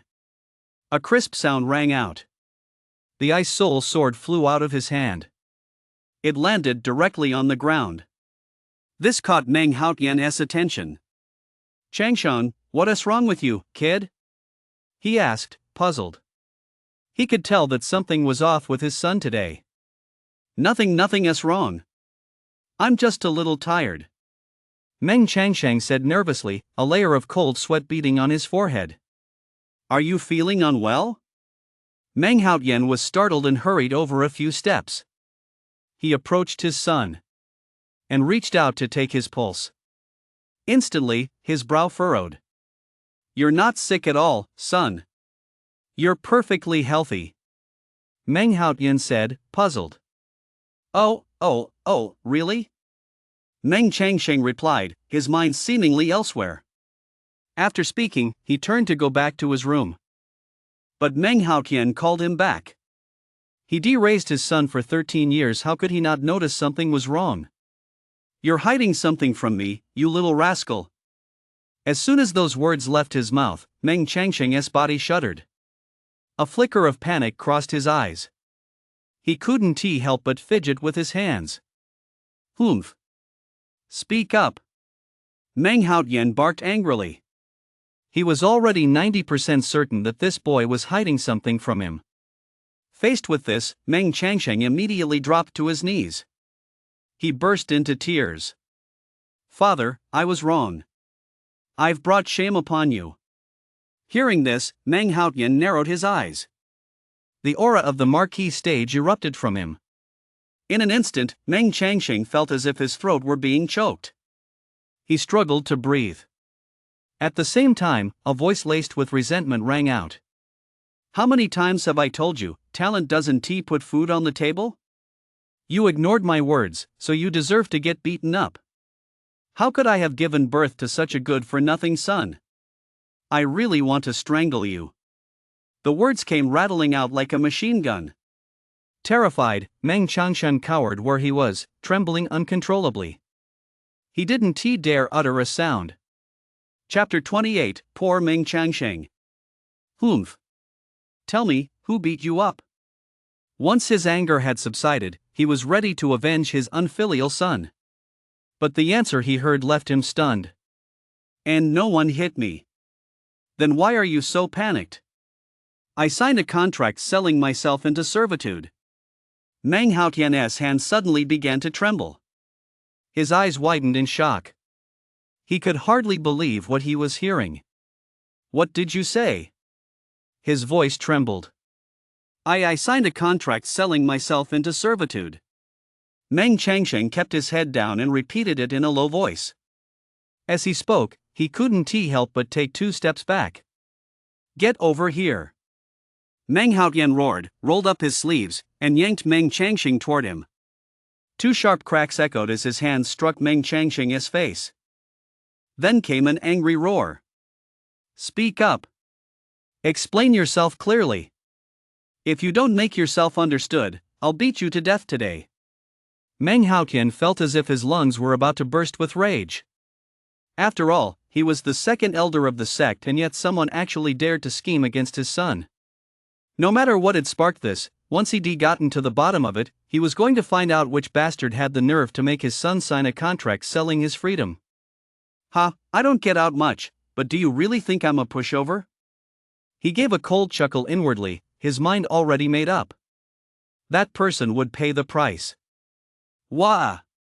Meng Changsheng was reduced to tears by those 2 slaps, 2 bright red handprints now visible on his face. You have the nerve to cry? Swallow those tears. Seeing his son's cowardly demeanor, Meng Haotian was truly infuriated. To actually sign a contract selling himself into servitude. He had brought shame upon 8 generations of his ancestors. Hearing Meng Haotian's roar, Meng Changsheng forced himself to hold back, refusing to let his tears fall. He began to recount what had happened that day. It's like this, I went to see senior sister Yen today to hang out, but she wasn't there. So I thought that good-for-nothing's punishment would be over by now. Meng Haotian suddenly raised his hand and, without a word, slapped him across the face. Ha! A good-for-nothing? Which good-for-nothing? Explain yourself clearly. Hearing this, Meng Changsheng quickly corrected himself. Yang's punishment ended today. When I went to find senior sister Yen. After hearing the whole story, Meng Haotian's face turned dark. He finally understood, his foolish son had actually sold him out all for a woman. You unfilial son! He was gasping for breath. At that moment, he wanted nothing more than to slap that foolish son of his to death.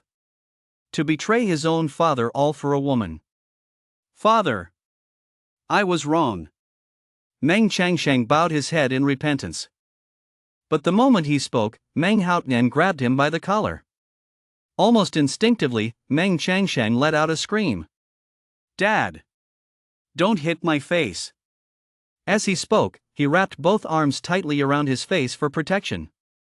After a moment, feeling no pain, he cautiously peeked out from behind his arms, a look of confusion on his face. He wanted to see what was going on. You disgraceful, attention-seeking fool, come with me. Meng Haotian had clearly come to his senses as well. After all, this was his own son, and if he really beat him up, there'd be no recourse. Where are we going? Looking at Meng Haotian, who resembled a raging lion, Meng Changsheng shrank his neck and asked. To cancel that indentured servitude contract, of course. You may have no shame, but I still have some dignity. The thought of his son signing an indentured servitude contract with someone made him feel utterly uncomfortable. After all, he was the second elder of the Giant Spirit Guild. When it came to matters of honor, he couldn't afford to be careless. Meng Changsheng didn't dare argue and could only follow obediently. Senior brother, this is where Zhao Yukai lives. Yang had also found Zhao Yukai's residence. It was a small, detached courtyard house. Looks like this fatso's living quite the good life. Owning a private courtyard not only speaks to the owner's strength but also to his financial standing. Maintaining this small courtyard costs at least 20,000 taels of silver a year. Of course, there's a reason for the high cost. Each courtyard is equipped with a small spirit gathering array. Cultivating inside is at least several times more effective than outside. Of course. That fat guy's annual income is at least 300,000 taels of silver, and that's not even counting when business is booming. Yen explained in a low voice. Hearing this, Yang smiled a truly happy smile. He'd been worried that the fat man wouldn't be able to pay off his debt. But now it seemed clear that the fat man definitely had some savings set aside. Hee, my money, here I come. He chuckled to himself. Just as he was about to knock on the door, the gate to the annex suddenly swung open. Their eyes met, and both froze in place. There stood a haggard-looking, overweight man, staring blankly at him. Yang almost didn't recognize him. This man, who had lost a significant amount of weight, was none other than Zhao Yukai. He never would have guessed that in just 7 days, Zhao had lost at least 20 or 30 gene. His entire frame had become noticeably thinner. Junior brother Zhao, it's been a long time. Yang walked up to him warmly. However, Zhao Yukai also snapped out of his daze. He, too, recognized who this smiling man was. It was none other than the man who had been haunting his nightmares night after night. His body shuddered involuntarily. Senior brother Xiao, hello. As soon as the words left his mouth, his vision went dark. God only knows what he'd been through these past 7 days. He'd originally thought this was a freebie, but he never expected that in just 7 days, the tables would turn and the other party would be the one getting a freebie from him. The thought of having to fork over 1 million taels of silver had left him with no appetite for food or drink these past few days. He'd lost over 20 gene of weight from sheer starvation. Upon learning that Yang had indeed come out alive, his vision went black and he fainted. He'd just woken up and was getting ready to step outside for some fresh air. The moment he opened the door, he ran into his creditor. Great, great, great! Yang replied enthusiastically, simultaneously reaching out to put his arm around the other man's shoulder. He acted as if the two were longtime, close friends. However, Zhao Yukai felt like crying. After working so hard for over a decade, he'd been thrown back to square one in an instant. Although he could come up with 1 million taels of silver, his savings over the years had barely reached that amount. To save money, he had to meet several conditions. First were his daily expenses, and then the resources needed for cultivation. Zhao Yukai's talent was only average, so he used more resources than the average person. It had taken him a full several million to reach his current position. Yang didn't want to say much, he just wanted to get his hands on the silver as soon as possible so he could advance his cultivation level. He smiled and said directly, "So, junior brother Zhao, do you think we should settle our accounts?" As soon as those words left his mouth, Zhao Yukai's body shook like a sieve, and a hint of despair flashed in his eyes. He let out a silent cry of despair in his heart. Ah! What was bound to happen has finally happened. Zhao Yukai had no intention of defaulting on the debt. The Yang he faced now was no longer the good-for-nothing who had spent 10 years as a menial in the outer sect. If he dared to renege on the debt, he wouldn't even need Yang to intervene. Yen alone would be enough to give him a world of trouble. "Senior brother Xiao, I've run into a minor financial setback, so..." Zhao Yukai wore an expression of distress. He had invested all his silver half a month ago. No matter how prosperous the Giant Spirit Guild was, the profits were ultimately limited, so he used his entire savings 1,200,000 taels to buy a shop in Beima City. He now had only 100,000 taels left, which he kept as working capital. He thought it would be enough, but unexpectedly, in just 7 days, he lost 1 million taels. Chapter 29, The Battle of the Dragon and the Tiger. Damn it! Are you trying to renege on the debt? Yang's smile vanished as he coldly demanded.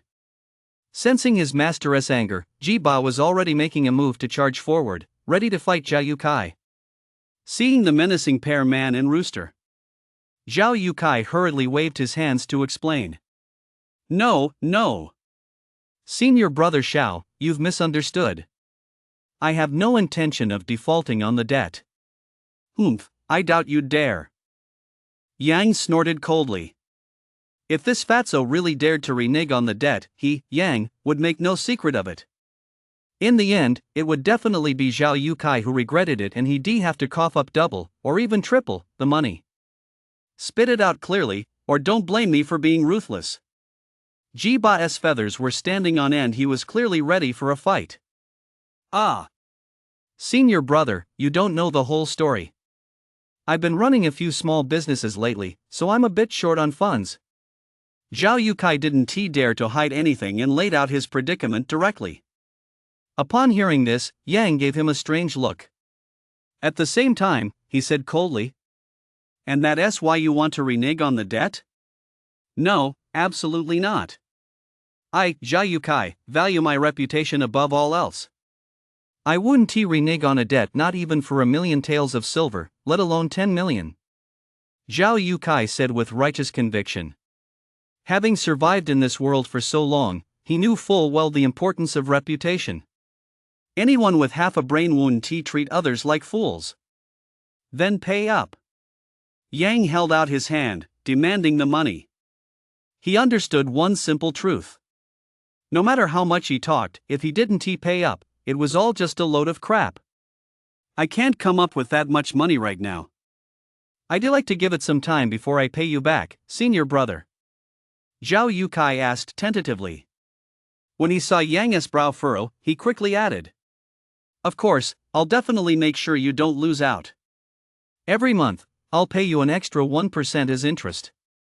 Ha! Yang, however, wasn't the least bit interested. Forget 1% interest, even 10% wouldn't interest him.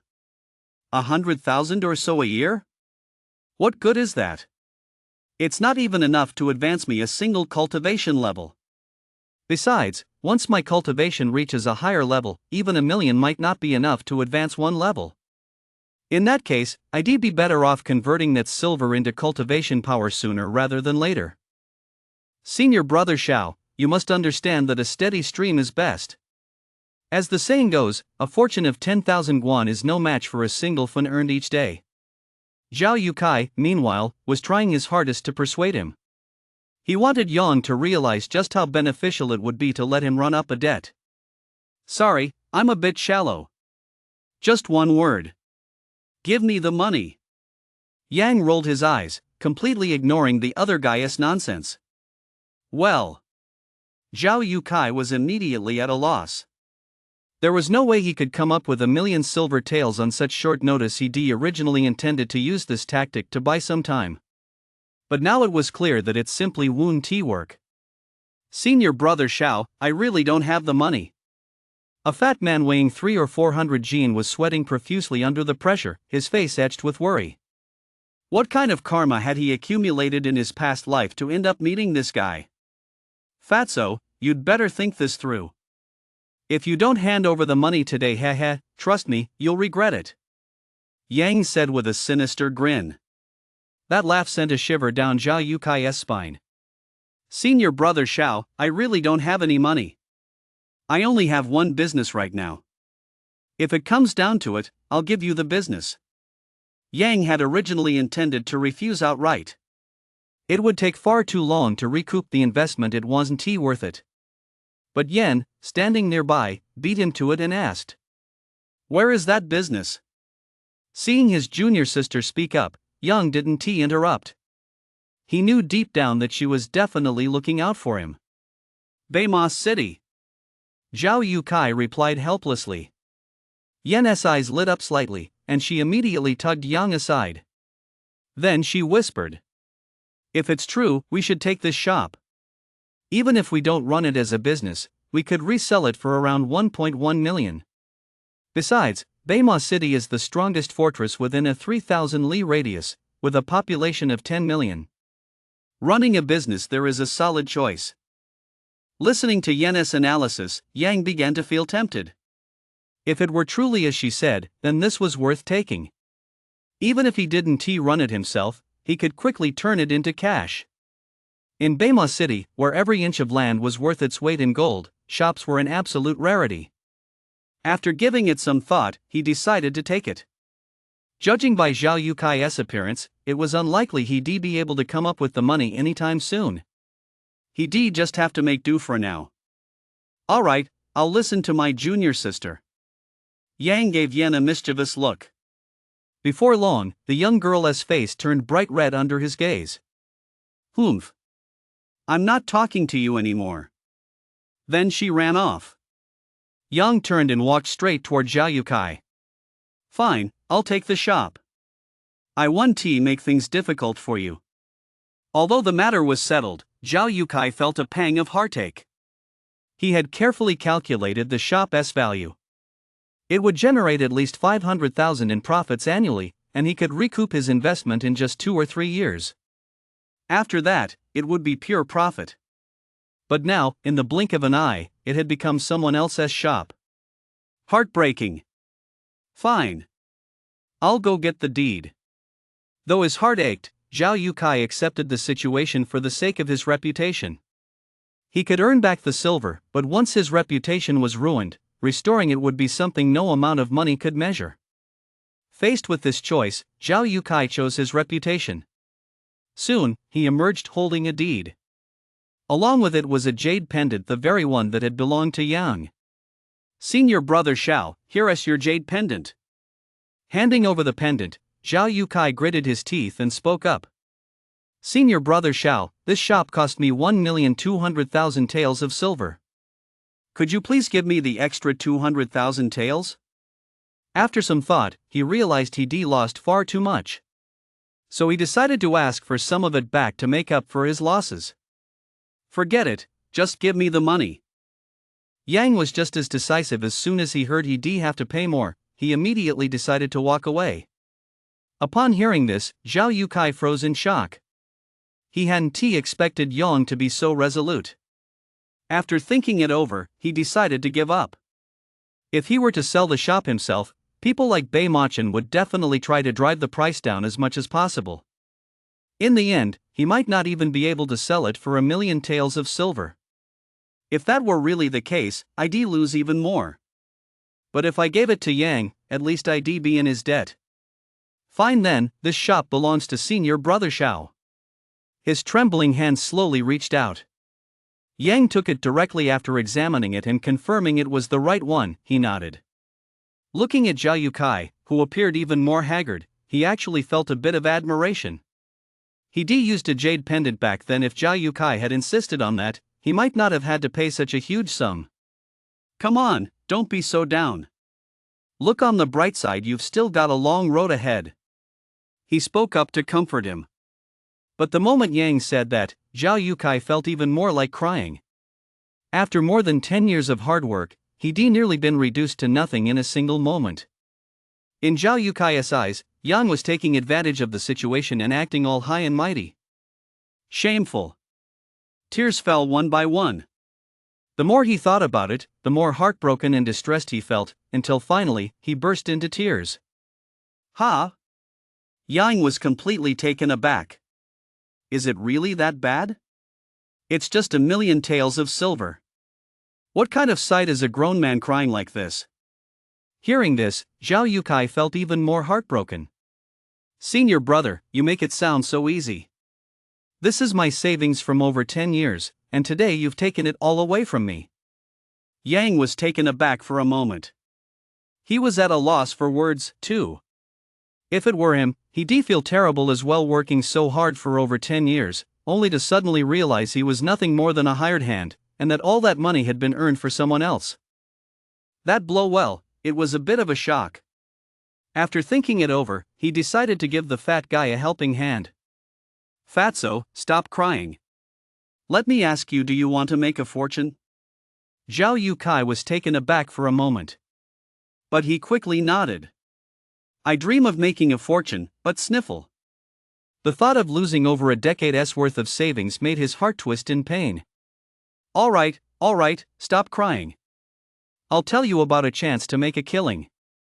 Yang, annoyed by the other guy's crying, cut right to the chase. Upon hearing make a killing, Zhao Yukai stopped crying. He stared blankly, waiting for the next sentence. In a month, the sect's grand competition will take place. I remember there's always betting involved every year, and I'm going to be this year's champion. Yang said casually. However, after he finished speaking, Zhao Yukai felt even more wronged. He was already in a bad enough spot, and now this guy was trying to take advantage of him. He'd long since heard about this year's sect competition and had even obtained quite a bit of inside information. Quite a few inner sect experts would be participating this year. From what he knew, there were more than 10 experts whose cultivation had reached the 10th layer of the warrior stage. Not to mention Lu Monxing, who was just a hair's breadth away from reaching the Grandmaster stage. This year's competition was nothing short of a battle of titans. Chapter 30, A Death Trap. Never mind that Yang was only at the 2nd layer of the warrior stage. Even experts at the 7th or 8th layers of the warrior stage might not make it into the top 100 if their luck ran out. In any case, he didn't believe Yang could come out on top. His cultivation level was too low. He was in a completely different league from the others. You little brat, you really don't know a good thing when you see it. Seeing Zhao Yukai's reaction, Yang seethed with frustration. He offered his goodwill, giving the other guy a chance. But he never expected this fatso wouldn't even appreciate it. Well, if that's the case, so be it. He couldn't be bothered to waste any more words on him. With only a month left before the grand competition, he had to focus on boosting his strength first. That way, things would be a little easier for him when the time came. Here is your contract. He pulled out the contract and tossed it to Zhao Yukai, then turned and walked away. A moment later, Zhao Yukai stared blankly at the contract in his hand. Suddenly, he flew into a rage, violently tearing the contract to shreds while letting out a roar. It's over, it's all over. My youth of over 10 years. Yang planned to return to Lingjian Peak first, then go check on his shop. That way, Peng wouldn't have to worry about him. Senior brother, you hit the jackpot this time. That shop is worth at least 1,000,000 taels of silver, and with a prime location like that, it's worth at least 1,200,000. Yan looked at the deed and said excitedly. She never imagined there would come a day when she'd hold a deed worth 1,000,000 taels. Oh. Yang, however, seemed uninterested. Although the shop was great, he couldn't rely on it to improve his cultivation for the time being. He had to find other ways to advance his cultivation. 30,000 taels of silver to advance one cultivation level. Such extravagance. Yan was the only one in the world who could afford it. Right now, he was quite envious of that scoundrel Jiba, whose cultivation level shot up rapidly just by talking every day. Senior brother, what do you plan to sell at the shop? Yan suddenly asked. This question stumped Yang. After all, he hadn't intended to take over a shop in the first place, so he hadn't given any thought to what kind of business to run. I'm not sure. Yang shook his head. He really hadn't given any thought to what kind of business to run. If he really couldn't come up with anything, he'd just sell the shop. Senior brother, I have an idea. Want to hear it? Yan said with a grin. You little minx, keeping me in suspense like that, you're just asking for a beating. He gave a helpless smile. Yen didn't hesitate, though, and immediately shared her idea. You see, she had this idea in mind for a long time but had never been able to put it into action. Today was the perfect opportunity to give it a try. If it worked out. At the thought, she couldn't help but let a drop of drool slip from the corner of her mouth. We could open a restaurant. With your cooking skills, senior brother, we definitely become famous all over Baima City. Ha! Yang shot Yen a disapproving look. I knew it, you're such a foodie you can't go 3 sentences without mentioning food. He actually had some hope, but upon hearing open a restaurant, he let out a wry smile. He didn't have time to wait on customers. With that time, couldn't he do something else? Senior brother, you don't need to lift a finger. My cooking skills are great now, I can be that head chef you mentioned. Yen explained. However, Yang still rejected her. No way. You're at the fighter stage, you're not a cook. Your mission is to train, not to cook. He scolded her loudly. Deep down, he regretted leading this girl astray. He should just cooked for himself in secret back then, otherwise, he wouldn't have turned her into such a little foodie. I promise I won't let it interfere with my training, senior brother. Just let me try. Yen began to pout sweetly. Hearing this, Yang's heart leapt with joy. However, his stance remained unwavering.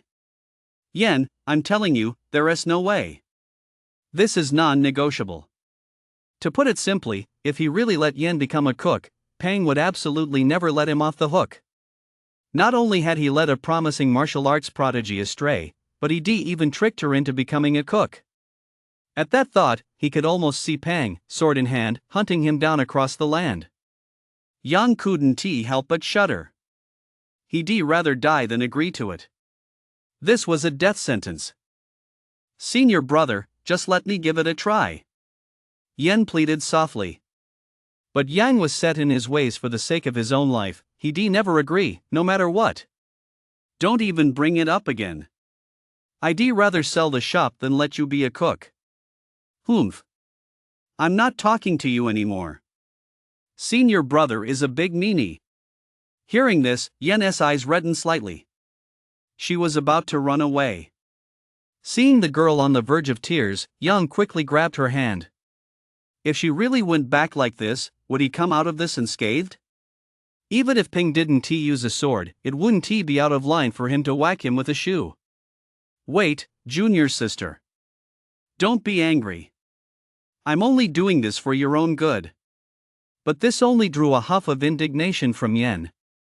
Humph. Fine, I agree. Yang had no choice but to pretend to agree. As soon as the words left his mouth, Yen's face instantly brightened, and she flashed a charming smile. At the same time, she threw her arms around Yang. Ooh. So soft, so big. She blurted out involuntarily. Instantly, Yen's face flushed red, and she pushed Yang away. You pervert, go to hell. However, she quickly leaned in again. Senior brother, you have to keep your word, or I'll snip you. As she spoke, she made a scissors gesture with her fingers. This made Yang feel a sudden chill between his legs. But he still mustered up his courage and said, Ahem, here are the 3 rules. You can be a chef, but only after you reach the marquee stage.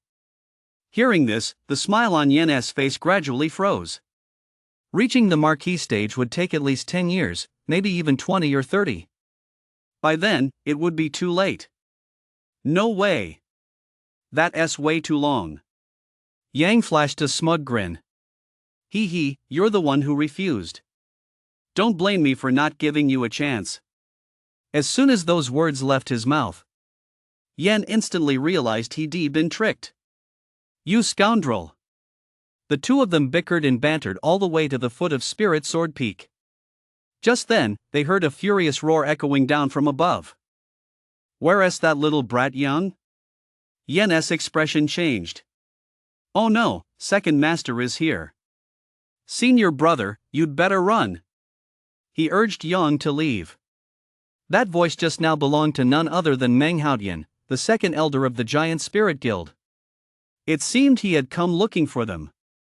And since he called Yang by name, he was most likely here to cause trouble. Run? Why should I run? Yang, however, laughed unconcernedly. After saying that, he strode confidently up the mountain. Wait. Second Master Meng doesn't hold back when he strikes. If you're not careful, he'll beat you to death. Yan was nearly in tears from panic. Given Meng Haotian's temper, he'd surely break Yang's legs. Daring to make his son sign a contract selling his freedom getting beaten would be the least of his worries. Senior brother, please, I'm begging you let us get out of here and lie low for a while. Yan clung desperately to Yang, but in the end, she could do nothing but give in. Alright, I'll be honest with you. Second Master 1T hit me at all he'll even thank me. When he forced Meng Changsheng to sign the indentured servitude contract, he thought of Chu. Lingjian Peak's current influence was far too weak, it had to grow stronger. It was supposed to be one of the 7 great peaks of the Giant Spirit Guild, yet including both master and disciple, there were only 3 of them. How could they possibly stand up to the Grand Elder like this? If they sent out a squad of foot soldiers, would he just play his trump card right away? That would be way too embarrassing. Chapter 31, They come knocking. Meng Changsheng was just the first more people would join in the future. He planned to turn Lingjian Peak into the Giant Spirit Guild's sacred sanctuary. Senior brother, you really are thick as a log, you're driving me crazy.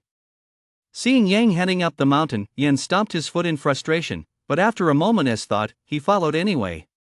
He'd already made up his mind.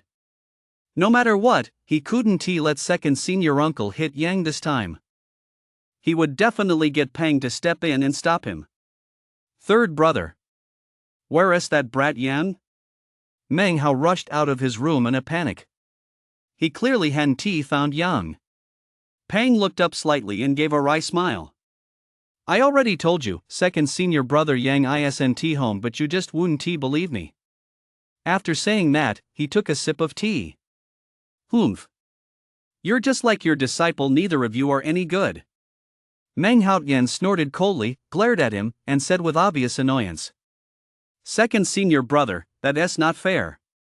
What did my disciple ever do to you to make you hold such a grudge? Watching his second senior brother throw a tantrum, Peng finally couldn't help but snap back. Humph. Meng Haotian didn't waste any words. He reached out and yanked Meng Changsheng, who had been hiding off to the side, toward him. Ask him yourself. Pang looked up as well and was slightly taken aback. Ha! He saw that his nephew's face bore 2 bright red handprints. He couldn't help but start speculating. That young kid went too far, how could he slap someone in the face like that? He muttered to himself. He also thought his disciple's hand was a bit too heavy, just look at how he'd beaten the kid. Those 2 handprints were all too obvious. That Yang, he really has no sense of restraint. When he gets back, I'm going to give him a good scolding. Pang made a firm promise, deciding to lure Meng Haotian away first. Given that brute's temperament, if he actually ran into his own disciple, he'd most likely lay a hand on him. His disciple had just returned, he couldn't possibly be beaten up. What are you talking about? I'm the one who left those 2 handprints. Meng Haotian froze for a moment, but when he saw the handprints on his son's face, he snapped back to reality. If it had just been a beating, he wouldn't have bothered coming. If his skills weren't up to par, he deserved to get beaten. But the moment he thought about his son signing that indentured servitude contract, his chest tightened with a heavy feeling. Second senior brother, you're going too far. Your son did this himself, what does it have to do with our Yang? Peng was getting angry too. He thought that since his disciple had beaten someone to such a state, he'd be too embarrassed to say anything. After all, he was in the wrong. But when he asked, he realized that the slap mark on the boy's face was actually self-inflicted, and he immediately took offense. Did they really think there was no one left on Lingjian Peak? Was his marquee stage cultivation level no longer enough? You little brat, you're getting angry at me too. Meng Haotian was slightly taken aback, but quickly regained his composure. You're getting mad at me? Do you know that little brat Yang has done things far worse than this? He roared loudly. Meng Haotian's voice echoed throughout the entire Lingjian Peak. Ha! What could he possibly do? At most, he'd beat up your son. Peng said nonchalantly. He truly couldn't imagine anything more outrageous than this. Humph. Meng Haotian snorted coldly. Seeing Meng Changsheng standing there like an idiot just made him even angrier. He kicked him twice in the butt.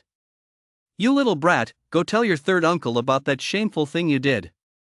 Meng Changsheng, having been kicked twice, looked a bit aggrieved. You guys can argue all you want, but why hit me? However, the moment he locked eyes with his own father, he immediately backed down.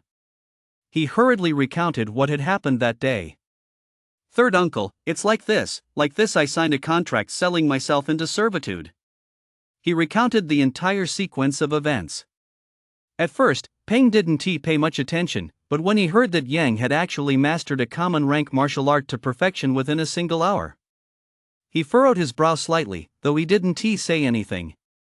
However, when Meng Changsheng revealed that he'd been forced to sign a contract selling his freedom, Peng was completely dumbfounded. His mind remained in turmoil for a long time afterward. He had only one thing to say to Yang. Are you out of your mind, kid? Who do you think you are, taking on someone else's indentured servitude contract? Who was Meng Changsheng, after all? The only son of the second elder of the Giant Spirit Guild. Don't let the fact that he was punching and kicking him right now fool you. If it had been anyone else, that ruffian Meng Haotian would already stormed right up to their doorstep. The only reason he was even speaking to him now was most likely because he was his junior disciple. Ahem. That kid really did go a bit too far. He cleared his throat awkwardly. In his heart, he'd already cursed Yang to high heaven. Of all the people he could made sign a contract of servitude, he had to pick this scoundrel as son. He really knows how to get himself into trouble. Humph. Don't try to intimidate me. I'll make it clear today, I'm going to beat that kid senseless. Meng Haotian was clearly furious and was determined to beat up Yang no matter what. However, Peng wasn't having any of it. He had only this one disciple, who had just returned and hadn't even had time to settle in before getting beaten up. Where would that leave his reputation as the third elder? Not to mention, he was preparing to become the Grandmaster of the Giant Spirit Guild. His reputation was of the utmost importance. He couldn't afford to lose face. Second senior brother, let us talk this out. Once that kid gets back, I'll definitely give him a stern talking to. Why don't you head back for now? Ha! You've always been petty. Trying to trick me into leaving? No way. Not satisfied with just talking, Meng Haotian walked straight into the room, carried out a recliner, and placed it next to Peng. Then he lay down on it. It doesn't matter what you say, I'm determined to beat that kid up today. Peng gave an awkward smile. He knew Yang had gone a bit too far this time. Even if he'd given Meng Changsheng a good beating, it shouldn't have led to such serious consequences. He stood up, poured Meng Changsheng a cup of tea, and said with a smile, Second senior brother, don't be angry. Have some tea and calm down. Humph. He grabbed the cup and downed it in one gulp. Seeing that Peng was about to pour him another cup, he casually glanced at his son. He was standing there like an idiot. Instantly feeling annoyed, he barked. Get over here and pour your senior uncle some tea. Shouted it so loudly, Meng Changsheng didn't dare say a word. Just then, two figures approached. They were just about to pour tea. His eyes darted toward the distance. There he saw two familiar figures, one of whom was the very person they had come to find. "Father, father, he is back!" Instantly, he shouted excitedly. "Who is it?" Meng Haotian looked up. He saw the two approaching, a man and a woman. He recognized the girl, his junior disciple's daughter, but the man just looked vaguely familiar. "Yang! Yang is back!" Meng Changsheng shouted loudly. Peng also snapped out of his daze. He cursed silently to himself. When did that little brat have to come back? Why did he have to show up right now? At the same time, he glanced over with concern. All he could do now was try to hold Meng Haotian back a bit. This time, Yang had really gone too far. It was unbelievable that he'd even come up with such an idea. Making Meng Changsheng sell himself. "Master! We're back!" Yang spotted Peng sitting by the front gate drinking tea and called out with a smile. At that moment, Peng desperately wanted to say, "Get lost, the farther, the better."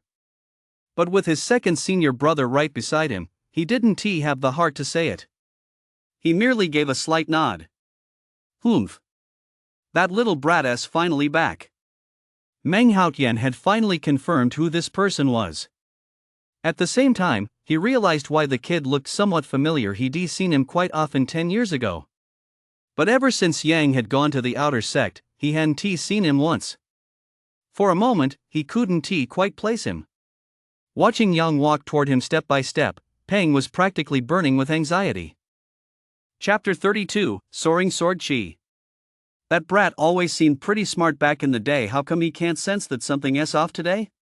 He really wanted to shout at Yang to run away.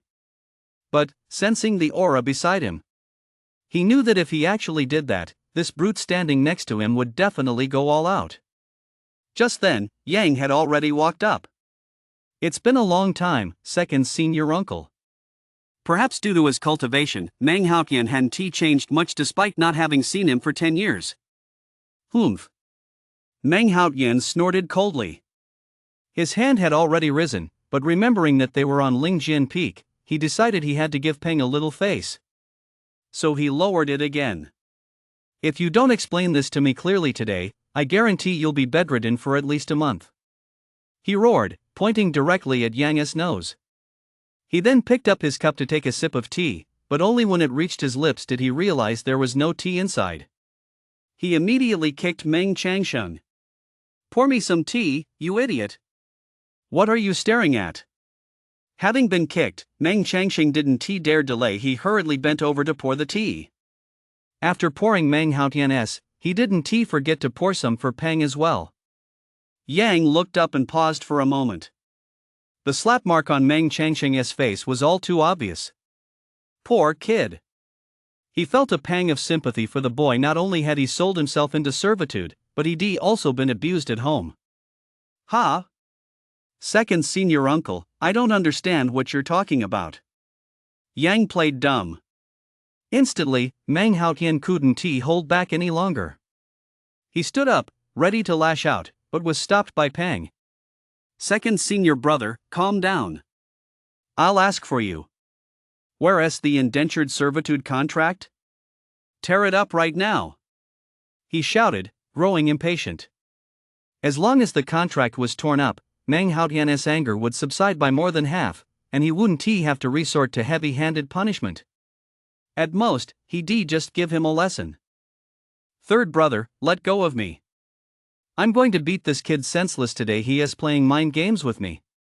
Seeing Meng Haotian on the verge of losing control, Yang realized it was time. He quickly feigned realization. So that's what second master was talking about. "There's no indentured servitude contract. I was just messing with Changsheng." He gave a wry smile. Instantly, everyone present froze. Especially Yen and Meng Changsheng. They watched Yang write that indentured servitude contract with their own eyes. How could it suddenly vanish? "Second master, Changsheng used to call me big brother when he was a kid. How could I possibly force him into indentured servitude?" He continued to explain.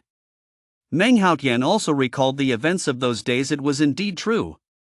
Moreover, he had never actually seen what the indentured servitude contract looked like from start to finish.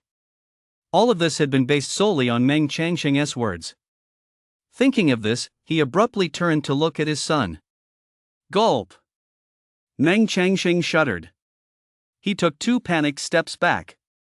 Dad, I really did sign that indentured servitude contract. This guy's lying to you. He shouted with every ounce of strength he had, his voice echoing throughout half the giant spirit guild. However, Meng Haotian's face darkened. Originally, only a few people knew about this matter, but after that shout, it was likely that everyone in the giant spirit guild would find out. You brainless fool. 2 kicks landed with a clang. Meng Changsheng was knocked flat on his back. At the same time, he felt as if his butt was about to split open. He clutched his buttocks and lay on the ground, his face contorted with pain. Ah! It hurts, it hurts. Seeing this, Meng Haotian just wanted to grab his dim-witted son and get out of there. It was too humiliating. Come on, let us go back. At the same time, he felt certain that Yang Wen-ti dare lie to him. No, no. As he watched Meng Haotian come to grab him, Meng Changsheng, not knowing where he found the strength, scrambled to his feet. He clung to Peng's thigh. Third uncle, save me. My dad's going to beat me to death. Watching the wailing Meng Changsheng, Peng was momentarily taken aback. This turn of events was too sudden. 1 second he was about to beat his own disciple, and the next, he turned on his son. Seeing the handprint on Meng Changsheng's face, he couldn't help but feel a twinge of pity. Second senior brother, you really should have gone easier on him. He reached out to hold Meng Haotian back. Second senior brother, let it go. Yang is partly to blame for this too. If he hadn't been joking around, this whole mix-up wouldn't have happened. However, Meng Haotian was clearly still fuming at that moment. All he wanted to do was drag his son back and hang him up for a thorough beating. The Meng family's reputation had been completely ruined. Oh, right, third uncle Peng, senior brother Yang told me to report to Lingjian Peak. I'm a disciple of Lingjian Peak now, you can't just ignore me. He clung tightly to Peng's leg, refusing to let go. These words caught Peng off guard. He looked at Yang in confusion, not quite understanding what this kid was up to now. It was an unwritten rule that Lingjian Peak didn't accept new disciples. It had become an unspoken norm. Damn it! You little brat, you've gone and rebelled. The moment Meng Haotian heard his son wanted to join another Peak's sect, he flew into a rage. As the second elder, with hundreds of disciples under his command, if his son were to go to another peak, wouldn't that be a complete loss of face? If that actually happened, who knows how many people would point fingers at him behind his back. No way, he absolutely couldn't let that happen. You little brat, are you leaving or not? If you don't, I'll cut all ties with you. However, his son's furious outburst only made Meng Changsheng even more panicked. In a daze, he envisioned himself being hung up and beaten senseless. He couldn't help but shudder. He made up his mind. For the time being, he'd rather die than go back. Father, third uncle's sword technique is superb. I want to learn the sword, I don't want to hit people with my fists. And he found an excuse. Hearing this, Meng Haotian suddenly fell silent. Everyone knew that Peng, the giant spirit guild's foremost swordsman, if his son were to study swordsmanship under the third junior brother, his future would undoubtedly be limitless. But Meng Haotian simply couldn't swallow his pride. His own son becoming someone else's disciple, even if it were a junior brother, was out of the question. Fine, fine, fine. You little brat, if you dare go back there again, I'll kill you. With that, he flicked his sleeve and walked away. Second senior brother. It's a misunderstanding, a complete misunderstanding. Peng tried to explain, but Meng Haotian had already walked away, leaving him no chance to speak. Watching Meng Haotian's receding figure, Peng flew into a rage. Yang, get over here this instant. Cough, cough. Master, please don't get so angry, it's bad for your health. Yang gave an awkward smile. Humph. If you come back, I'll lose 100 years of my life. Pang snorted coldly. He was still a bit confused about today's events. He couldn't figure out what was going on at all. He clearly didn't take on disciples, so why did his eldest disciple go and find one for him? Finding one was one thing, but he even lured away second senior brother's only son. And now he caused a rift between him and Meng Haotian. Yang said nothing, but walked over to Meng Changsheng's side and gave a mischievous chuckle. This made Meng Changsheng jump. He looked at Yang with a hint of fear. What are you doing? Yang produced a copper coin from somewhere and waved it in front of Meng Changsheng's eyes. At the same time, he muttered under his breath. You want to sleep, you want to sleep. After a few dozen breaths, Meng Changsheng's eyes were wide open, like copper bells. He had absolutely no desire to sleep. Damn it! He cursed under his breath. Novels are all lies.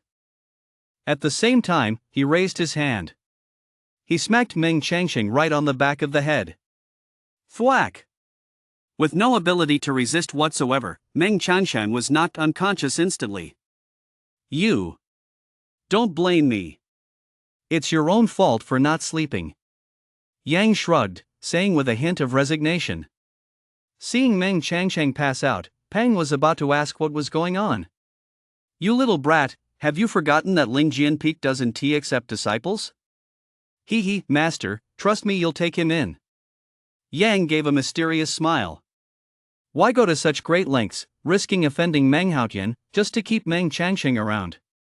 Of course, he had a major purpose in mind. Well, I'd like to see how you're going to convince me.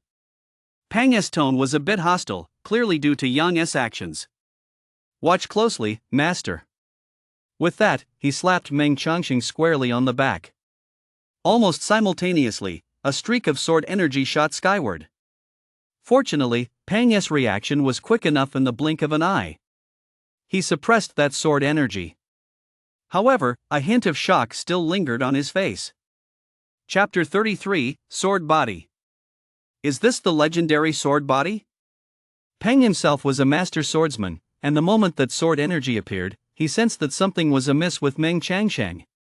That small frame concealed a terrifying sword intent. Moreover, Meng Changsheng's inner chi had already been successfully transformed into sword energy. Compared to inner chi, sword energy possessed greater offensive power and was far more compatible with sword techniques and moves. Every swordsman strives to do one thing: to refine their internal energy into sword energy. This process can take anywhere from a few months to several decades. Meng Changsheng had only recently broken through to the warrior stage. He clearly did not yet possess the prerequisites for such a transformation. Almost simultaneously, a special ability came to mind. Pang had read in ancient texts that some people are born with a sword body. As soon as they enter the warrior stage, their internal energy automatically transforms into sword energy. The sword body also possesses various extraordinary effects, such as automatic protection. Meng Changsheng actually has the sword body? He found it somewhat unbelievable. After all, he had always refused to take on apprentices precisely because he didn't want his sword techniques to become mediocre. That was why, for over a decade, aside from Yang, he had never taken on another disciple. Master, are you satisfied with this gift from your disciple? Yang chuckled. Satisfied, satisfied. Pang stared at Meng Changsheng with fervor in his eyes and blurted out instinctively. However, he quickly came to his senses. Satisfied my ass. You little brat, you've really pissed off that brute this time.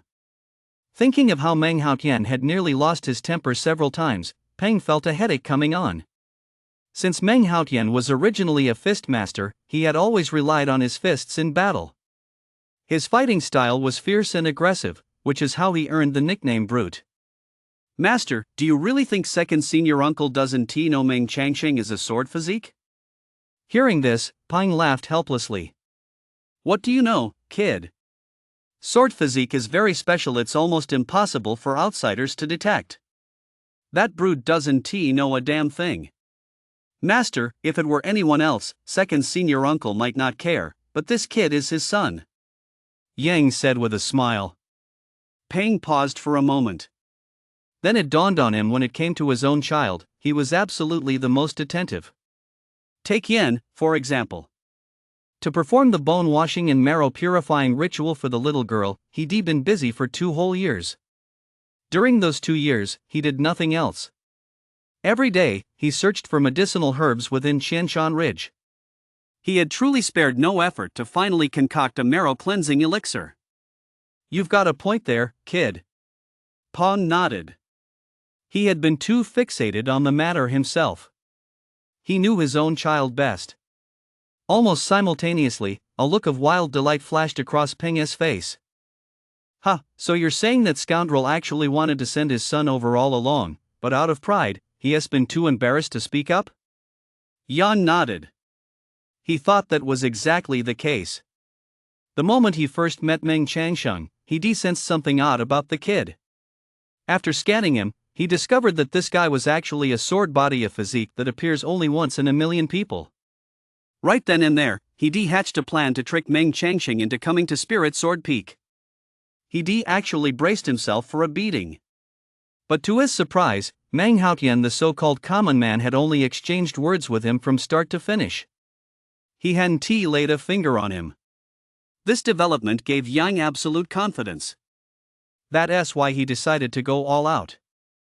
Ha ha ha. Excellent. Since this kid has a sword constitution, I'll take him on as a disciple. Peng was also in high spirits. After all, a long-cherished wish had finally come true today. He almost wanted to hug Yang and give him a couple of kisses. This disciple truly understood his master's heart. Is that it? Yen could hardly believe it. She found herself increasingly unable to fathom Yang. She felt as though a veil of mystery had suddenly descended over the senior brother, making him impossible to fathom. Seeing how cheerful Peng was, Yang decided to bring up the matter of their trip. "Master, tomorrow I'd like to take my junior sister to Beima City." Realizing that if they left today, they likely wouldn't reach Beima City before dark, he planned to set out first thing tomorrow morning. "What are you two going there for?" Peng didn't agree right away. She asked with a look of confusion. "My senior brother opened a shop there," Yen boasted excitedly. However, Peng's expression suddenly changed. "Nonsense! Is that the kind of place where you can open a shop?" Beima City was the strongest fortress within a 3,000 li radius, teeming with a mix of all kinds of factions. The slightest misstep could lead to certain death. Seeing Peng's anger, Yen stuck out his tongue but dared not argue. "Master, I might not actually open the shop. If it doesn't work out, I'll just sell it." Yang clearly understood what his master was worried about, so he said tactfully, "You'd better sell the shop. Beima City is a treacherous place." Peng said only that, then fell silent. He knew full well that when his apprentice set his mind on something, he was as stubborn as a mule. The kind that couldn't be pulled back even by 8 horses. Go early and come back early. Stay safe. With that, he picked up Meng Changsheng and headed toward his room. "Master, I get it. We'll definitely be extremely careful. Wake up." Yang gave Jiba a little kick. But Jiba just wiggled his butt a bit and shifted to a new spot to keep sleeping. "Aren't you supposed to be a rooster? Can't you show a little professional integrity?" He reached out and picked the bird right up. Almost immediately, Jiba woke up. His eyes were filled with confusion. Seeing this, Yang was truly stumped. This chicken was a real handful. He thought this guy was a big rooster and would crow. So he gone to sleep without a care. When he woke up, the sun was already high in the sky.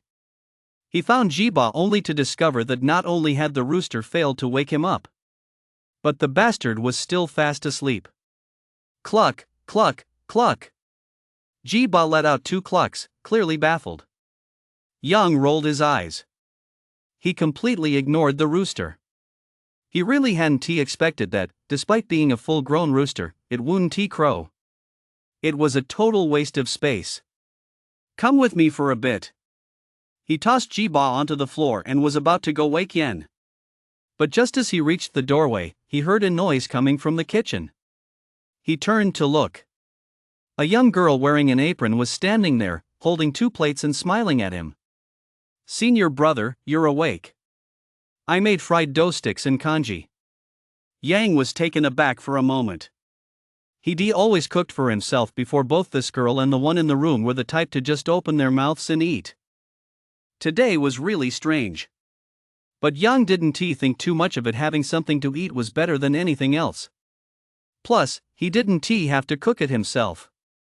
He went straight into the living room and carried a table out. He took the plates from Yen's hands. Then Yang went to serve the congee. Yen was in charge of calling the others. "Dad, dinner's ready." Almost immediately, Pang opened the door and walked out. It seemed he'd been awake for a while, just waiting for Yen to call him. He gave a slight nod. Then he found a seat and sat down. Just then, another person emerged from the side room. The handprint on this person's face was proof enough of his identity. It was Meng Changsheng. Since Yang had knocked him unconscious yesterday, he hadn't eaten all day. Now his stomach was growling, and his eyes lit up at the sight of the chicken. Chapter 34, Screw it, I've ruined my own marriage. "Good morning, master, senior brother, and senior sister." After greeting them, he eagerly ran to the dining table. When he got a clear look at the long, rectangular object, he froze. He'd clearly never seen anything like it before. "What's this? Isn't breakfast supposed to be steamed buns? Where are the steamed buns?" He muttered a couple of puzzled questions. But no one paid him any mind. Everyone else had already dug in. Although Pang and his daughter had eaten this often before, he knew full well that this was far more delicious than steamed buns. The father and daughter were already tucking in. And as for Yang, needless to say, it had been nearly a decade since he'd last eaten something like this. Of course, he wasn't going to hold back. "Master, what is this?" He was ignored. "Senior sister, senior brother?" He was still ignored. Feeling frustrated, Meng Changsheng looked at the somewhat greasy fried dough sticks, feeling a bit reluctant.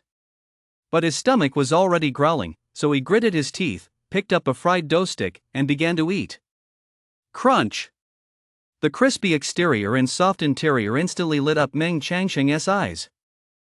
He immediately began devouring them in big bites. He even tried, rather convincingly, to dip the fried dough sticks into the congee, almost biting his tongue off in the process.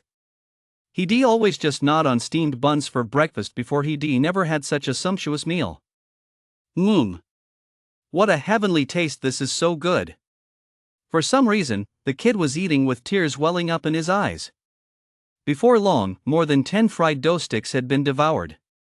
However, Meng Changsheng licked his lips clearly. He hadn't had his fill. So he pleaded with Yen. "Senior sister, I'm still hungry. Can you give me some more?" But he received a cold reply. "There aren't any left." If they really were gone, then so be it. But soon Yen returned with a fresh plate of fried dough sticks and handed them directly to Yang. "Senior brother, I've told you before, my cooking skills are top-notch now. I'm more than capable of being the head chef." Yang picked up a fried dough stick with a hint of resignation. He put it in his mouth and chewed. To be honest, this girl really knew how to fry them. Crispy on the outside, tender on the inside. Very tasty. However, a certain gaze had already locked onto him. If he actually agreed to that, a certain middle-aged man would probably come after him with a sword. You see, Yen's natural talent wasn't bad, it was even stronger than Meng Changsheng's. As for why she was still only at the warrior stage, it was all because Yang had been showing off back then and handed the cooking over to her. Ever since then, this girl has been completely obsessed. She'd study cooking whenever she had a spare moment. As a result, her cultivation suffered, and Yang got a serious scolding over it. If he really let Yen take on that head chef role this time, he figured that this time next year would most likely be his own death anniversary.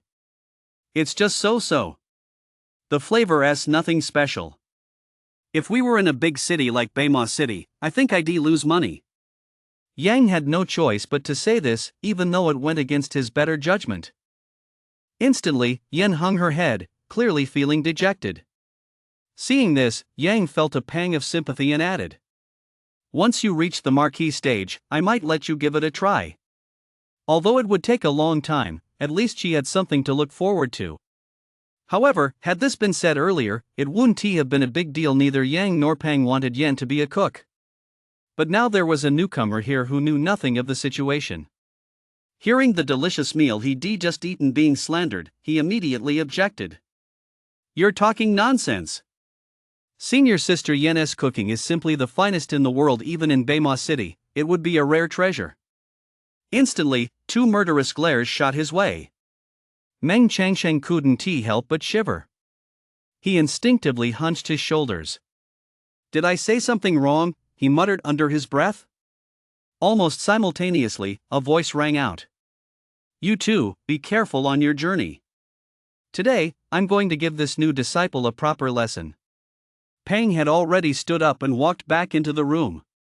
He came back out shortly afterward. Only this time, he was holding a massive sword. Judging by its size, it weighed at least 300 or 500 jin. He tossed it right at Meng Changsheng's feet. Then he said coldly, "No inner energy allowed.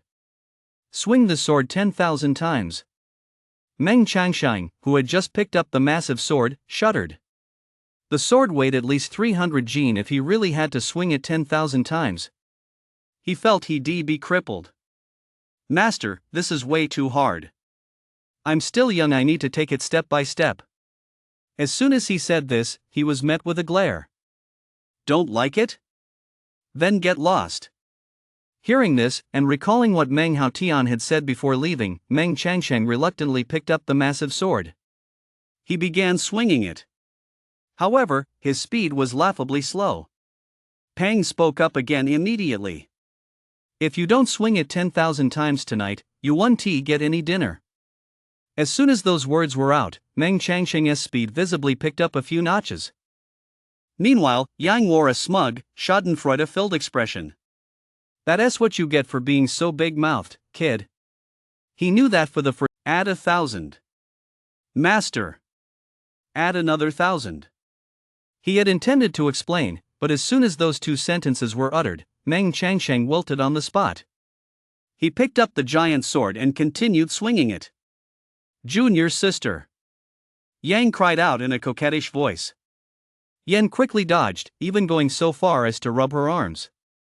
It was as if she'd been struck by a cold blast. "Damn it! I'm screwed, I've ruined my chances with my wife all by myself." Yang let out a wail, lowered his head, and fell silent. It was as if he'd suffered a crushing blow. Seeing this, Yen smiled to herself. "That'll teach you for lying to me and stopping me from being the head chef." Though it was only for an instant, Yang still picked up on it. That girl really holds a grudge. Knowing that Yen was just trying to get under her skin, Yang let out a sigh of relief. Just then, a chicken came running from the distance. And trailing behind the chicken was a shadow leopard demon. Cluck, cluck, cluck. Chicken Boss was clucking loudly, it must have spotted something. However, Yang soon noticed a group of people behind Chicken Boss. They were well equipped and clearly part of a team. Chapter 35, A Small Windfall. Cluck, cluck, cluck. Chicken Boss hopped straight onto Yang's shoulder and began chattering away. It must have been tattling.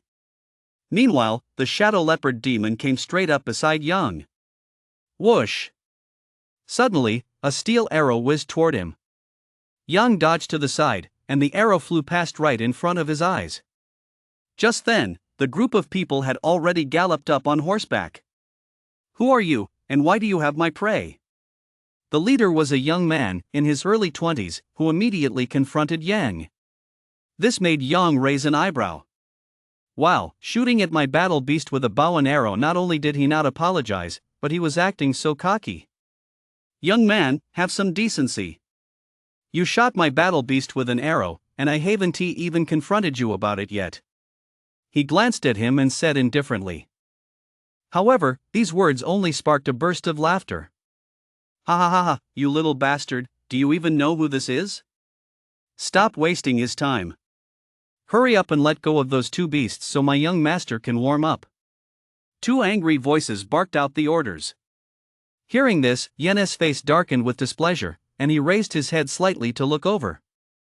Instantly, the young man at the front froze. But he quickly regained his composure. Ha, and there's a beauty here too, I, John Luo, am claiming her. The young man said even more brazenly. This caused a flash of coldness to pass through Yang's eyes. At the same time, Jiba also sensed his master's change in mood. Cackle, cackle, cackle.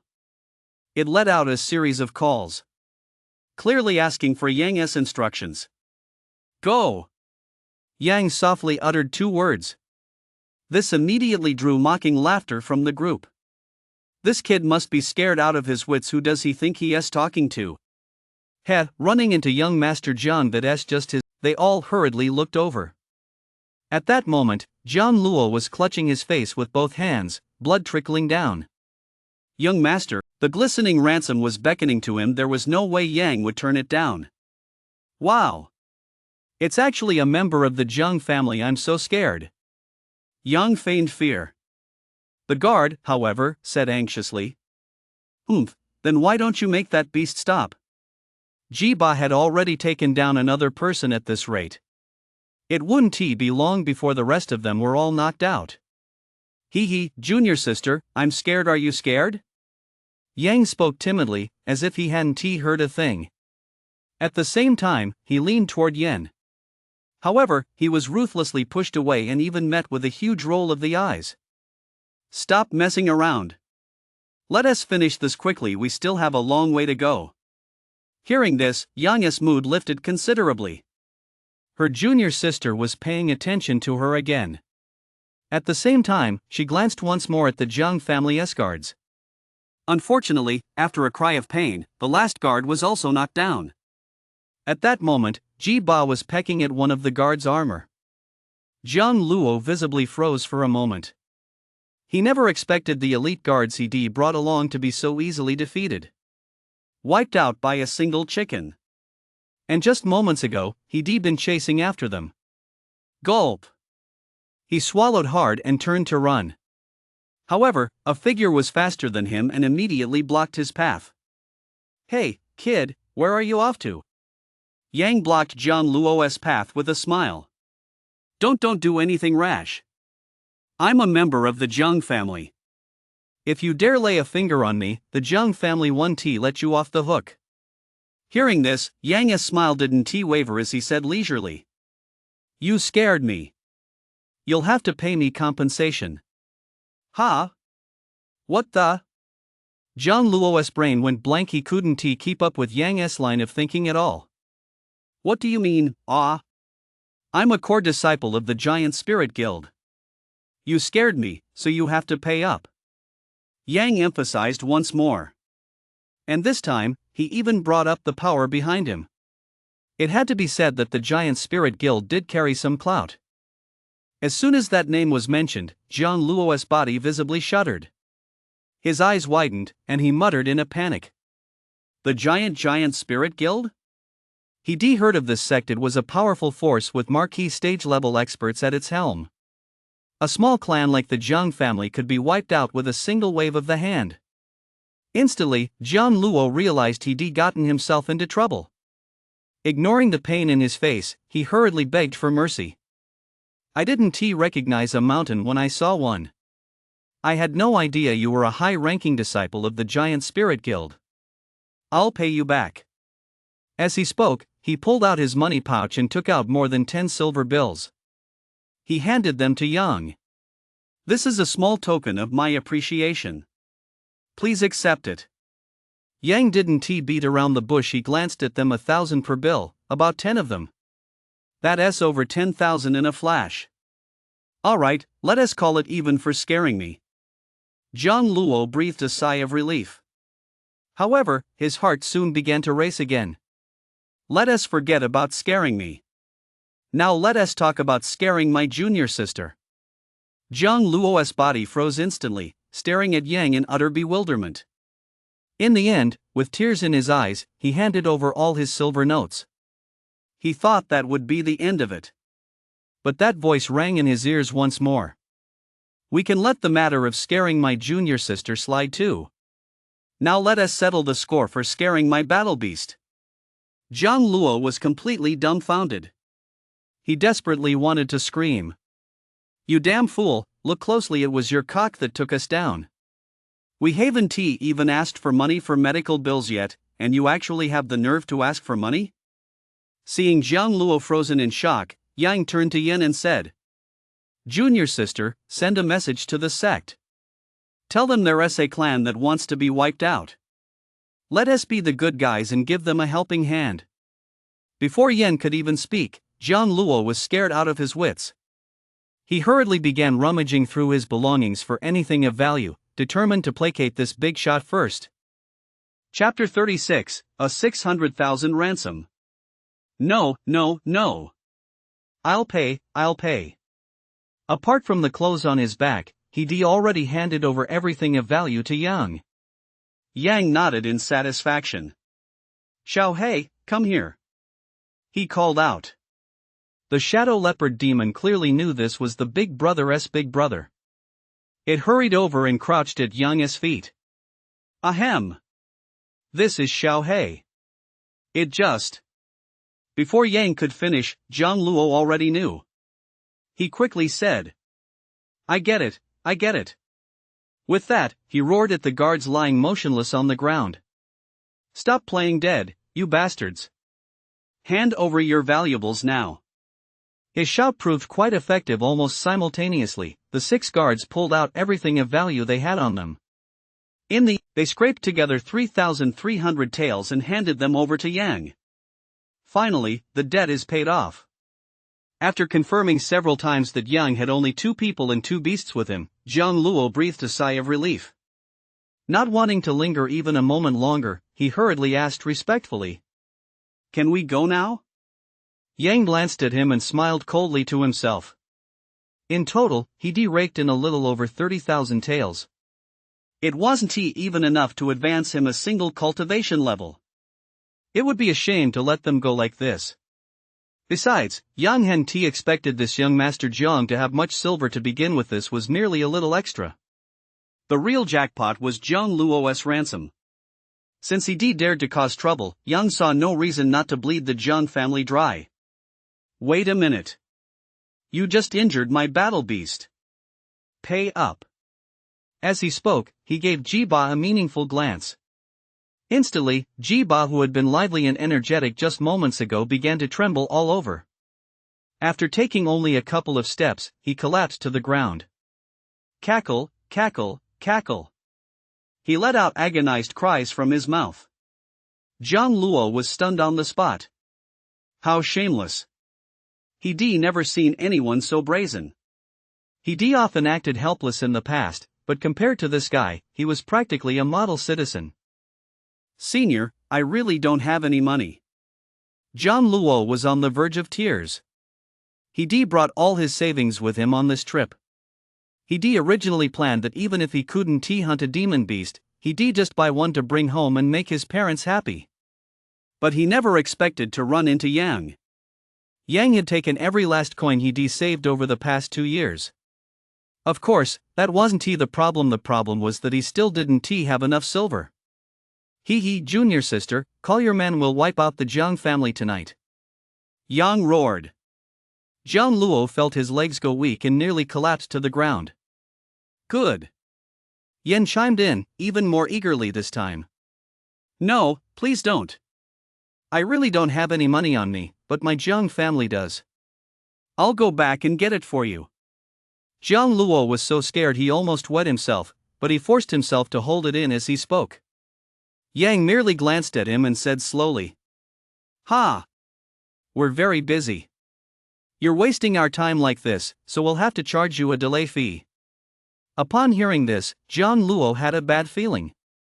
But to save his own life, he gritted his teeth and said, I'm the sole heir to the Jiang family. As long as what you ask isn't unreasonable, the Jiang family will come to my rescue. He held up a single finger. Zhang Luo let out a sigh of relief. 100,000. However, this drew a dismissive snort from Yang. "Humph. Are you some kind of beggar? Here's 1 million. Jiang Luo's body trembled, and he nearly lost his balance. His family's annual profit was only around 2 million. But with a large family to support and all sorts of expenses, they could barely save 50 or 60,000 by the end of the year. If he demanded 1 million outright, the Jiang family might not actually be able to come up with the money to ransom him. Impossible! He shouted. A flash of murderous intent crossed Yang's eyes, while Jiba sprang to his feet. He was already ready to pounce on Jiang Luo. "Don't get me wrong, it's not that I want to pay, but my family simply doesn't have that much silver." Jiang Luo quickly realized his tone had been off and hurried to explain. "Then how much is the Jiang family willing to pay to redeem you? How much can they afford?" That was a question worth pondering. He was the Jiang family's sole heir. If he died, the Jiang family would have no successor. So the price couldn't be too low. But if he actually asked for 1 million, the Jiang family would most likely refuse. After careful consideration, Jiang Luo settled on a figure. 60,000. Although this sum would still be a significant financial blow to the family, they would likely come up with it for the sake of their heir. "I can't ask for more. If I did, my family probably wouldn't pay my ransom." Yan nodded. The look in his eyes as he gazed at Jiang Luo shifted slightly. This kid was definitely a talent. He actually calculated how much his own family could afford to pay to redeem him, all for his own sake. It even felt a bit like he was in on a scheme to extort the Jiang family. 60,000 is a bit low. My junior sister said we should wipe out the Jiang family, all their money would be ours. He wanted to bluff a bit, to see if he could drive the price up a little more. But this time, they likely truly reached the limit. Hearing that the offer was too low, Jiang Luo fell silent. He knew full well that he was only worth that much. Although he was the sole heir to the Jiang family, one must remember that a family often has more than one branch. He was merely a member of the main branch if the price truly exceeded the limit. The Jiang family would undoubtedly select another heir from the collateral branches. "If the price goes any higher, my family will disown me. I really can't go any higher than that," he said with a hint of resignation. "All right, 60,000 it is." Yang agreed. Gaining 2 cultivation realms with just a little effort wasn't too shabby. He didn't want to push things too far and end up with nothing that would be a real disaster. It was best to cut his losses while he was ahead. Besides, while other peaks might actually wipe out the Jiang family, Lingjian Peak would never do such a thing. For one simple reason, they had too few people. Second-tier clans are usually backed by a grandmaster stage expert. If Lingjian Peak really wanted to wipe out the Jiang clan, only Pang would be capable of doing so. But playing the ace card against a tiny second-tier clan would clearly be beneath them. So Yang was just trying to scare them. If they refused to pay, Yang would simply take note of them and seek revenge later once his cultivation had advanced. Jiang Luo breathed a sigh of relief. His life was safe for the time being. Now all he had to do was wait for the Jiang family to come and ransom him. "Go on, tie up all your bodyguards." Yang pretended to pull out a piece of hemp rope, though in reality, he bought it from the system store. To ensure it was sturdy enough, he even spent 30 taels of silver to reinforce it twice. "Senior, please rest assured none of us will run away." Jiang Luo gave his word. However, Yang paid no heed to such assurances. "Tie them up. Throw them all onto the horse's back. You've been taken hostage now. If any of you dare disobey, I'll kill you." Jiang Luo didn't dare say another word and hurriedly nodded in agreement. He quickly took the rope and tied up his men. But when it came to himself, he looked at Yang awkwardly. "Senior, I can't tie myself up."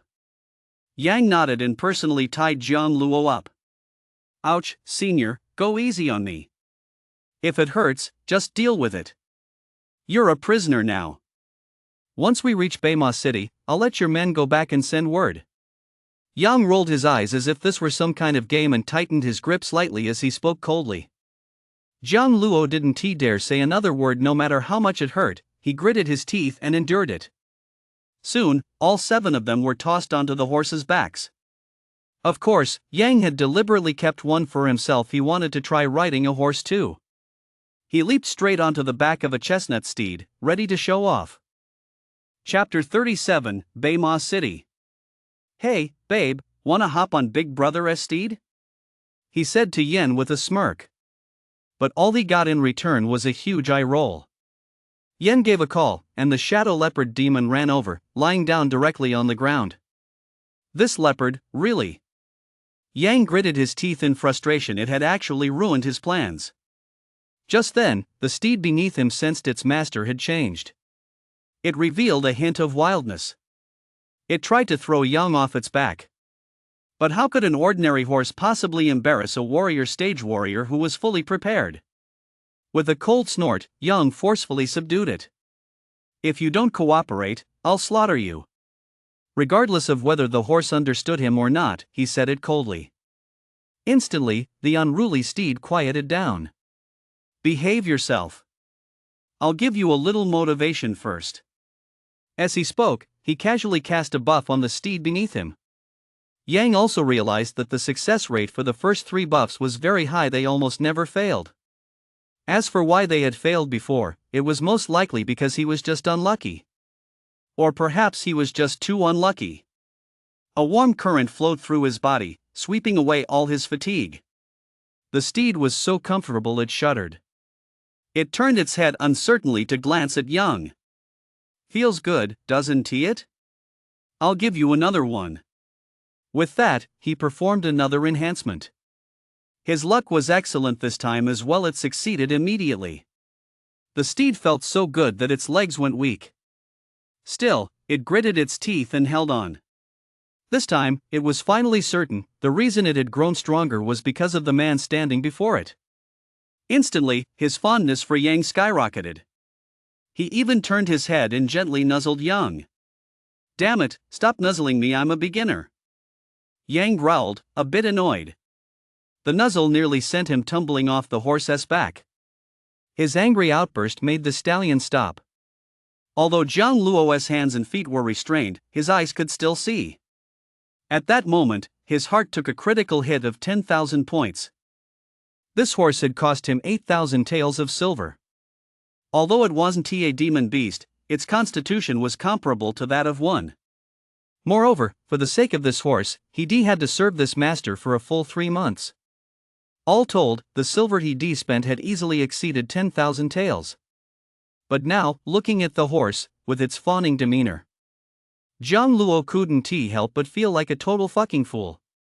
Why on earth did he go and buy this lousy horse?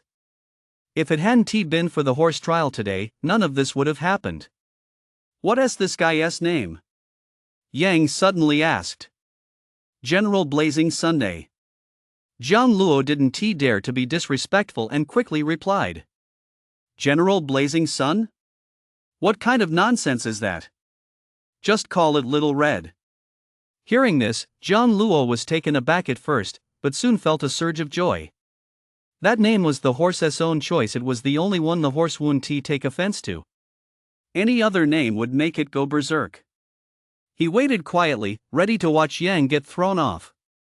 But he was in for a disappointment. He didn't see General Blazing Sun go berserk. Instead, he saw a sycophant a horsesucker. Upon hearing its new name, the stallion showed not the slightest sign of displeasure. In fact, it even turned its head to nuzzle Yang. It was practically about to say, "You're the boss, call me whatever you like. I'm just a humble little horse." Seeing this, Jiang Luo was completely stunned. Was this really the same proud and aloof wild horse king? Why did it feel so much like a dog? It was way too affectionate toward people. Jiang Luo slowly sank into deep thought. Unassuming Little Red. He reached out to stroke Little Red's mane. Hiss, hiss, hiss. Little Red responded with a burst of excitement. "We'll be arriving at Beima City soon. In a moment, I'll have your men go collect the ransom." Yang glanced at the city in the distance and said casually. At the same time, he was utterly awestruck inside. This was a colossal city. The city walls alone were at least 30 zhan high, and they stretched for hundreds of li. Senior brother, isn't this breathtaking? It's my first time here, and I'm completely blown away. Although both the Giant Spirit Guild and North Desert City were top-tier powers, since the Giant Spirit Guild was situated on a mountain, most of its structures consisted of standalone courtyards. This was the first time he'd ever seen a colossal structure like this. What's the big deal? It's just a city wall, isn't it? Yang said this with a smug air, without batting an eye. Deep down, however, he couldn't help but admire the people who had built this city. It truly lived up to its reputation as the strongest fortress within a 3,000 li radius. Even a beast horde might not be able to breach these walls. Unless it was a massive beast horde. Ugh!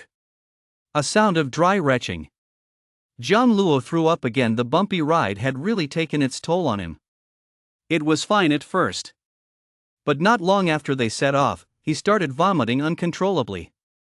After dismounting this time, he'd probably never want to ride a horse again in his life. The group soon arrived at the city gates. Immediately, a well-dressed Grandmaster stage cultivator approached. "Who goes there?" he barked coldly. Yang made no attempt to hide his identity. After all, he needed his status to protect his shop. Yang, a disciple of the Giant Spirit Guild. Upon hearing this, the Grandmaster stage's expression grew serious. He looked at Yang. Clearly, he had heard of the Giant Spirit Guild's reputation. His tone softened slightly. He continued to ask, "What brings you to North Desert City?" "I have some business here that needs tending to." The Grandmaster stage nodded and was about to let him go. However, when he caught a glimpse of the Zhang family members behind him out of the corner of his eye, a cold glint flashed in his eyes. "What's the story with those people?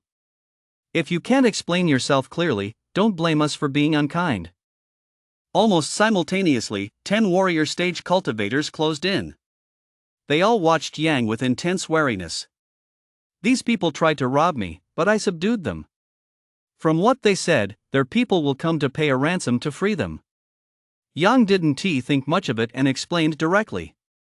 However, Grandmaster Stage replied coldly, "I don't care what grudges you have against each other. As long as you've entered Beima City, you're subject to our laws. Release these people immediately." Yang raised an eyebrow. He clearly hadn't expected such a rule. Glancing at Zhang Luo, he didn't want to stir up any trouble. After all, they were on someone else's turf. He understood the principle that even a mighty dragon cannot overpower a local snake. "All right." Yang dismounted and prepared to untie Zhang Luo and the others. Meanwhile, the commander got a clear look at the man on horseback and froze for a moment. He actually recognized him. He was the son of a close friend of his. Anger surged through him instantly. Recalling Yang's words, he felt he'd been tricked. Although the Zhang family wasn't exactly a prominent clan, they wouldn't go so far as to kidnap others. "How dare you? Who exactly are you to take my people from Beima City hostage?"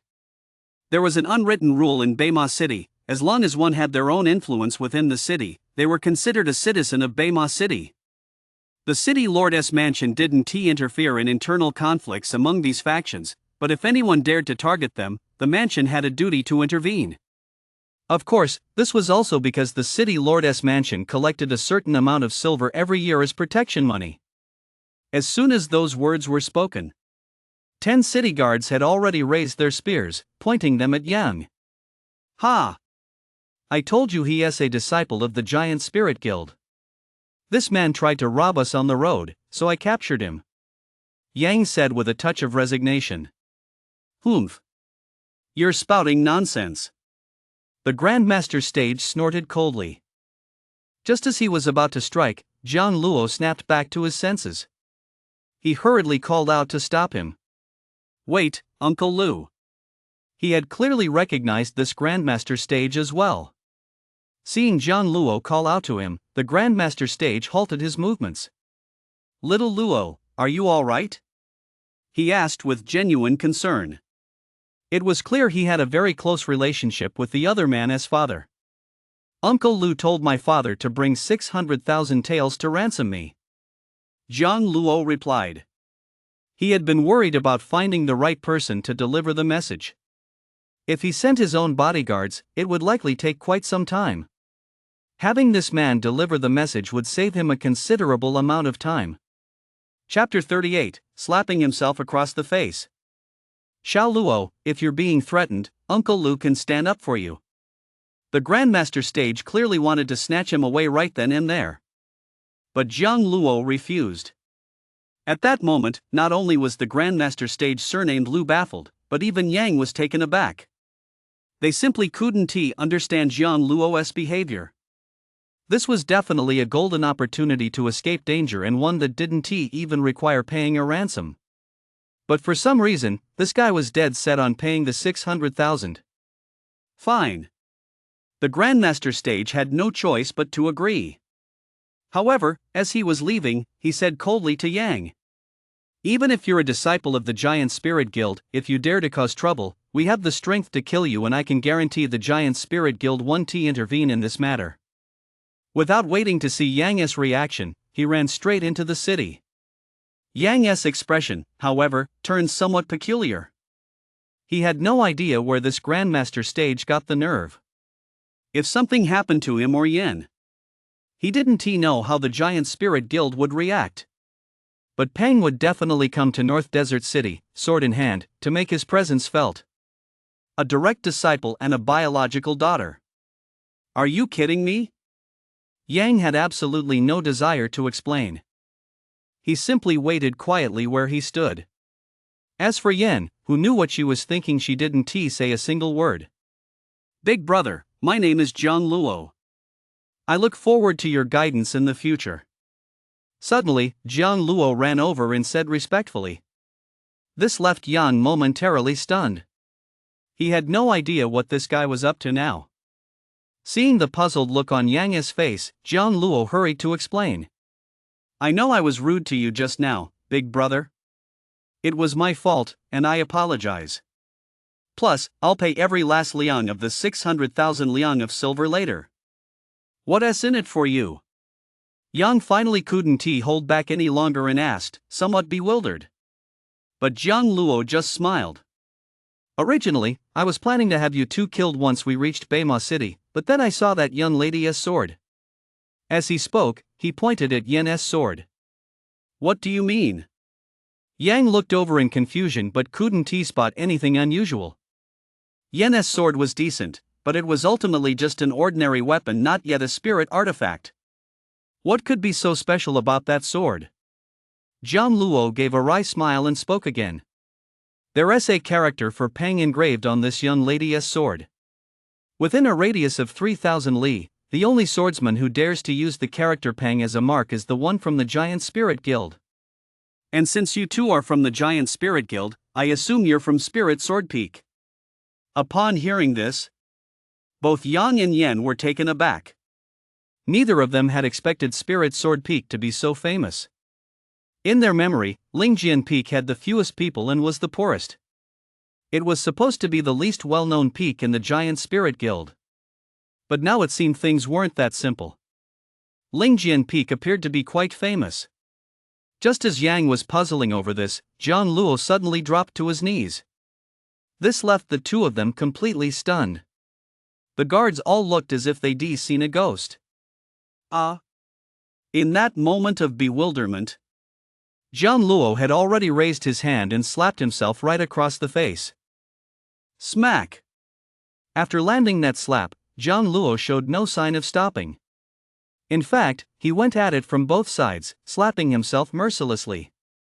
Yang and Yen were both dumbfounded. Has this guy gone crazy from the jostling? Just then, Zhang Luo finally spoke up. I, Zhang Luo, have insulted the two of you with my words. I deserve to be slapped. As he spoke, he didn't hold back at all. The slaps rang out one after another. Even Yang couldn't help but feel a bit impressed. This guy was something else. He could actually bring himself to hit himself, and not only that, but he was doing it with brutal force. Stop, stop. Yang grabbed Jiang Luo's hand. He said, sounding a bit annoyed. Are you trying to frame me, kid? When your family shows up later, are you going to say I hit you? That was the only possibility Yang could think of. However, Jiang Luo refuted it. No, I just want to become a disciple of Ling Jinpeak. Ha? That answer left Yang completely dumbfounded. What the hell was that? Kid, I'll give you 10 taels of silver. Go get some medical attention first, you've got me a little freaked out with all this. Yang tried to help Jiang Luo up. Even if he were to become a disciple, he should be apprenticing under Pang. What was the point of becoming his disciple? Just then, a group of people rushed over. They caught sight of Jiang Luo kneeling on the ground, along with the slap mark on his face clearly fresh. Instantly, the middle-aged man leading the group flew into a rage. Are you looking to die? How dare you insult my son like this? Zhang Dachuan roared. He was about to strike. Watching the enraged middle-aged man, Yang was instantly at a loss for words. If he said he hadn't done it, not only would Zhang Dachuan not believe him, he wouldn't even believe himself. Could Jiang Lu possibly have slapped himself? Dad, wait. However, the moment the middle-aged man charged forward, Jiang Lu quickly stood up and stepped in front of Yang. You little idiot, have you been slapped out of your mind? Get out of the way. As long as your old man is here today, even if they're disciples of the Giant Spirit Guild, I'll make them pay the price. Seeing his father on the verge of losing control, Jiang Luo immediately grabbed Zhang Dachuan's thigh. Dad, I slapped my own face. He hurriedly explained. Almost instantly, the area fell silent. Everyone looked at Jiang Luo with a mix of surprise and bewilderment. It took more than a dozen breaths before Zhang Dachuan snapped back to his senses. Son. If you have a reason, tell your father. Even if the Giant Spirit Guild is all-powerful, I'll stand up for you even if it costs me my life. As he spoke, he reached out to stroke Jiang Luo's face. The scene couldn't have been more incongruous. Anyone unaware might have thought these two were up to something. Father. I want to train at the Giant Spirit Guild, and I've already found a way in. For just 600,000 taels, I can join Ling Jinpeak. Jiang Luo said excitedly. Yang, however, was dumbfounded. But he quickly shouted. Shut up, you brat. I never said I'd take you on. If he actually took this kid in, he had no idea how he'd explain it back home. He'd rather die than take him on. As soon as those words left his mouth, Jiang Luo jumped to his feet, making a move as if to grab Yang's leg. Big brother, I've dreamed of learning the sword my whole life. I want to become a swordsman. I've sworn an oath that I'll definitely ask Senior Joe to be my master. He spoke with even greater excitement. Looking at Jiang Luo's face, filled with such fervor, Yang was truly at a loss. How on earth did he end up meeting such a weirdo? What on earth was this all about? If you want to become a disciple, go to Ling Jinpeak, pay your ransom, and then get the hell out of here. He had no desire to continue dealing with this guy and was looking for an opportunity to leave. Almost at the same moment, the Grandmaster Stage Messenger suddenly spoke up. Nephew, don't let these two fool you. I'd say they're most likely con artists. Why don't we just arrest them and interrogate them thoroughly? A cold gleam flashed in Yang's eyes. Ever since they met, this man had been targeting him at every turn. With the mindset of avoiding trouble, Yang had held his tongue until now, but this man actually dared to push his luck even further. Ha! Does it matter one bit to you whether I'm a disciple of the Giant Spirit Guild or not? He snapped back immediately. Instantly, the Grandmaster Stage's face turned ashen. A fierce glint flashed in his eyes. Sensing the tension in the air, Jiang Luo quickly stepped in to smooth things over. Uncle Lu, these two really are disciples of the Giant Spirit Guild and disciples of Ling Jinpeak, no less. Look at that young lady's sword, it bears the mark of Zhou Jinho. As he spoke, both the Grandmaster Stage and Zhang Dachuan turned to look. When they clearly saw the character Pang, they both couldn't help but shudder. The Grandmaster stage surnamed Lu immediately bowed in apology. Young master, I was rude just now. Please forgive me. This sudden change in attitude made Yang even more astonished by his master. Just how formidable must his master be to strike such fear into these people? After all, Peng hadn't been seen in public for at least 10 years. Yet even a decade couldn't dim his master's legendary reputation. Be more careful next time. Yang said indifferently. Yes, yes, yes. The Grandmaster stage surnamed Lu hurriedly nodded in agreement.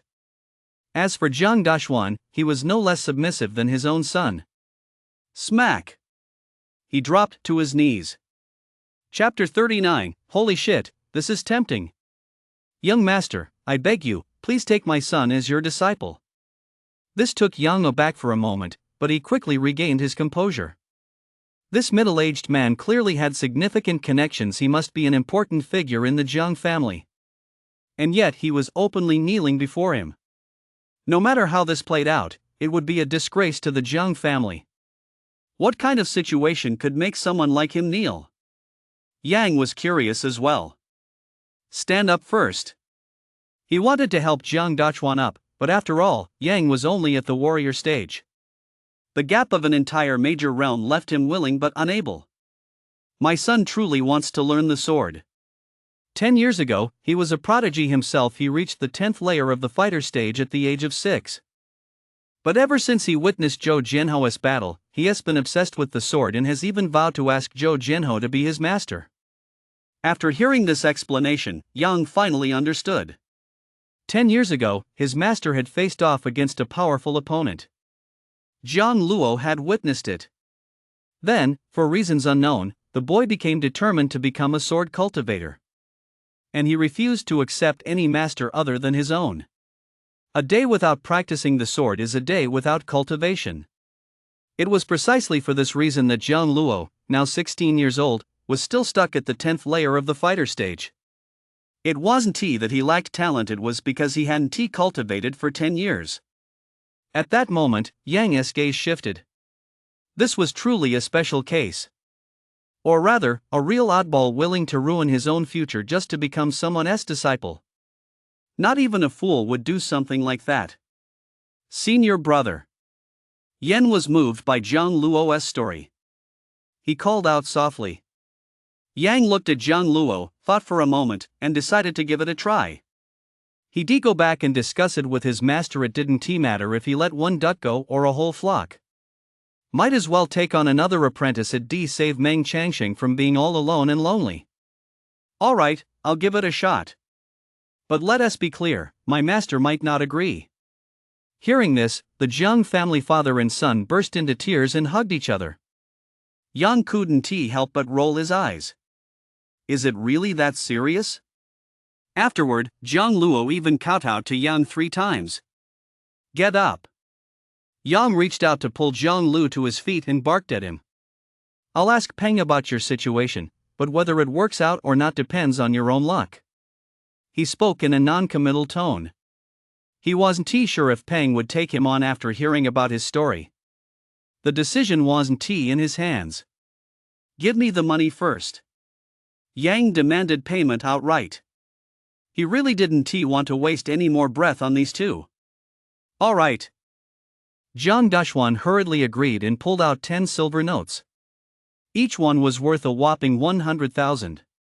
To be precise, these couldn't really be called silver notes anymore. They were made entirely of an unknown metal. Young Master Shao, hold on to these. Yang was afraid his system wouldn't recognize them. He even tested them specifically. Only after confirming that one note was worth 100,000 silver coins in his system did he nod. We'll be on our way now. In a day's time, have him come with me. After giving it some thought, he decided to take Zhang Luo back with him. If all else failed, working as a servant to serve tea and water at Lingjian Peak wouldn't be so bad either. Yes, yes, yes. Both father and son nodded eagerly in agreement. That's all for now. I have other matters to attend to. Yang said to the Jiang family father and son. With that, he turned and walked toward the city gate, passing through smoothly this time. No one dared to stop Yang and his companion anymore. Once inside the city, the surrounding buildings had all returned to normal. A large portion of them were tile-roofed houses. Yang turned to Yen beside him and asked, "Junior sister, where is our shop?" Since Yang had never been to Beima City before, he naturally didn't know where his shop was located. "Your shop is in the bustling inner city. We still have a bit further to go," she said casually. The two strolled leisurely toward the city center. Since neither of them was wearing the giant spirit guild's robes, no one approached them. Yen, however, was turning quite a few heads. "Junior sister, do you want to wear a veil?" Yang leaned in. This made Yen pause for a moment, glancing at him in puzzlement. "Why would I wear a veil? Those men's stares are terrifying. Your senior brother can barely stand it." As soon as he said this, he was met with a roll of the eyes. "Humph." She snorted coldly and quickened her pace. However, she was humming a little tune as she walked. Clearly, the girl's mood had already improved. Yang hurried to catch up. He grabbed Yen's hand and said with a serious expression, "There are too many people here. Master told me to take good care of you, so I have to stay right by your side." Yen just kept her head down and said nothing. She let Yang hold her hand. He. Today's a good day." Someone was already humming a tune to himself. This was the first time he'd been able to get away with a little flirting so openly. That little hand was soft and smooth, making it hard to let go. "According to the deed, our shop should be just up ahead." After entering a bustling street, Yen spoke up. "This is quite a difference." Looking at the buildings on either side, Yang was a bit taken aback. It was beyond what luxurious could even describe. Almost every shop radiated a dazzling brilliance. Each signboard was adorned with at least 7 or 8 fist-sized gems. The characters on the signboards were all made of gold. No doubt about it, it was definitely gold. "Holy shit, isn't this just tempting me to commit a crime?" Yang muttered to himself.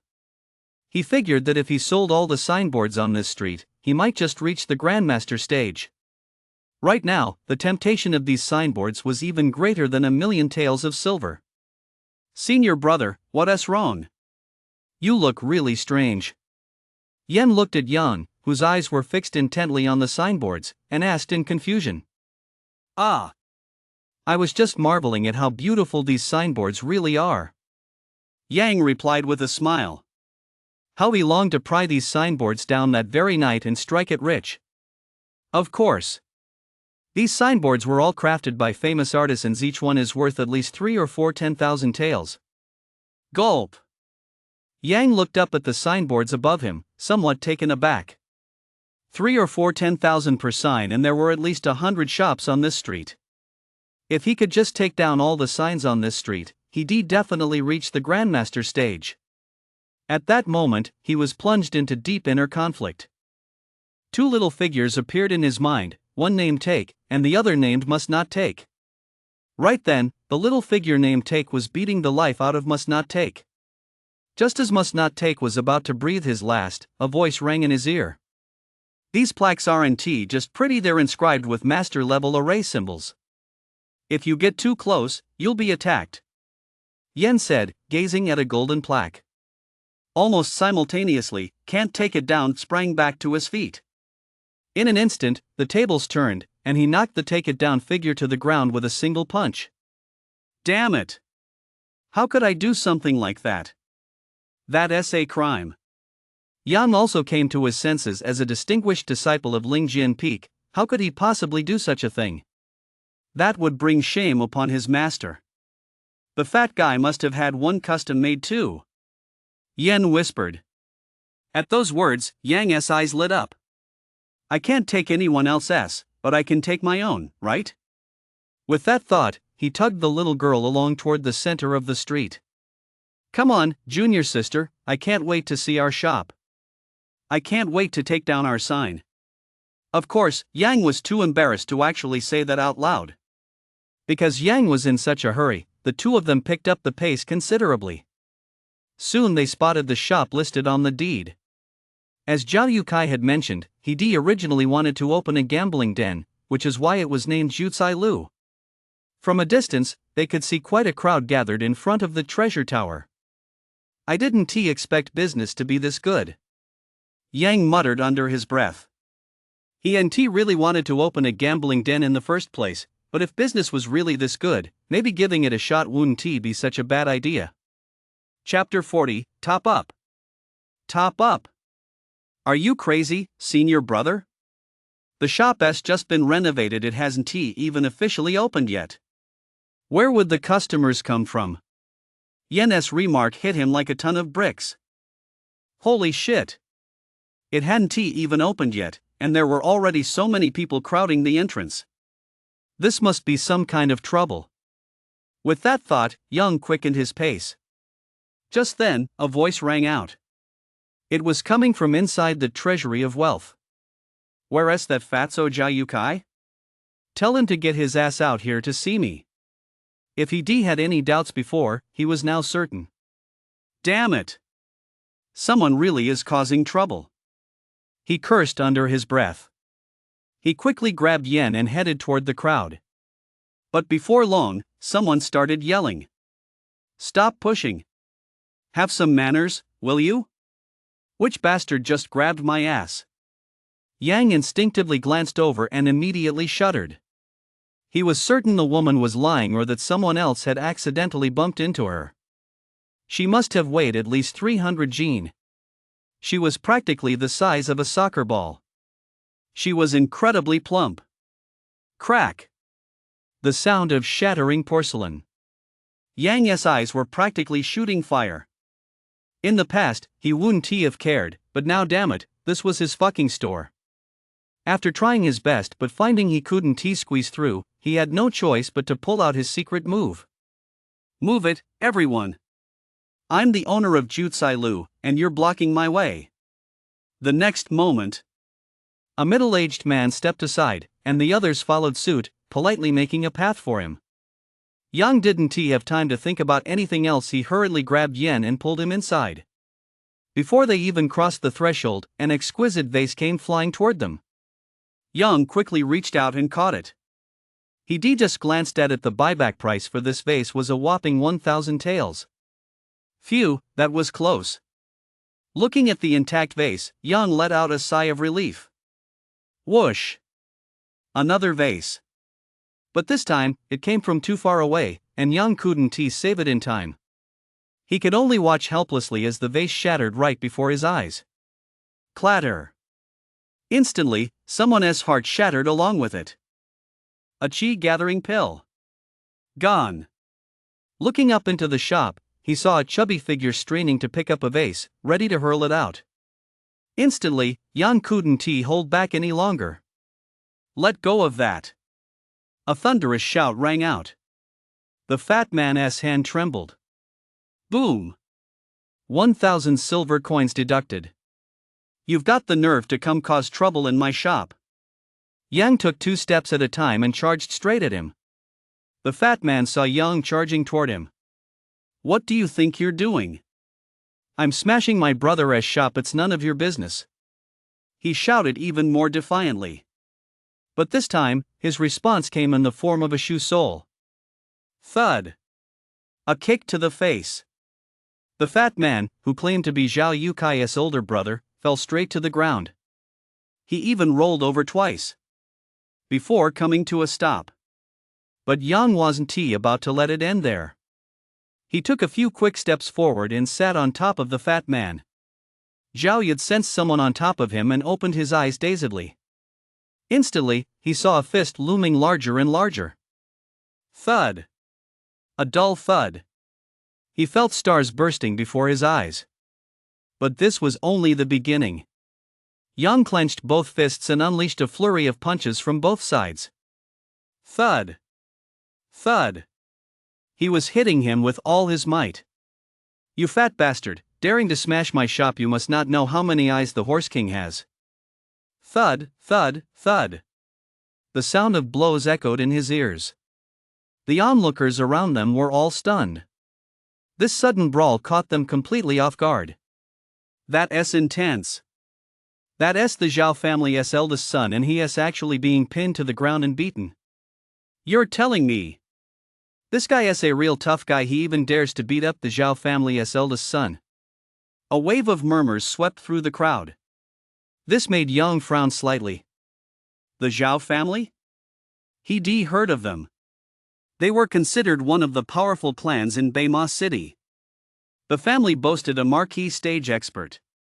He hadn't expected Zhao Yukai to actually be a member of this clan. Not a single coin less, you'll have to pay me back in full. Yang looked at the shop in shambles, his teeth grinding with rage. It would practically need a complete renovation. Whether it was the walls or the various chairs he'd already purchased, everything was now ruined. Most of it would have to be replaced. That would cost at least tens of thousands of taels. Zhao Yud stood up from the ground and wiped the blood from his face. He spat a mouthful of blood onto the floor. A closer look revealed several teeth mixed in. Clearly, Yang had knocked them out. Are you looking to die? Is this how Zhao Yukai taught you to behave? Zhao Yud glared at Yang with a vicious expression. He was clearly treating Yang like a shop clerk. Doesn't your face hurt? Yang raised an eyebrow, realizing he hadn't hit him hard enough. He prepared to beat Zhao Yud up some more. This fatso probably has no memory at all.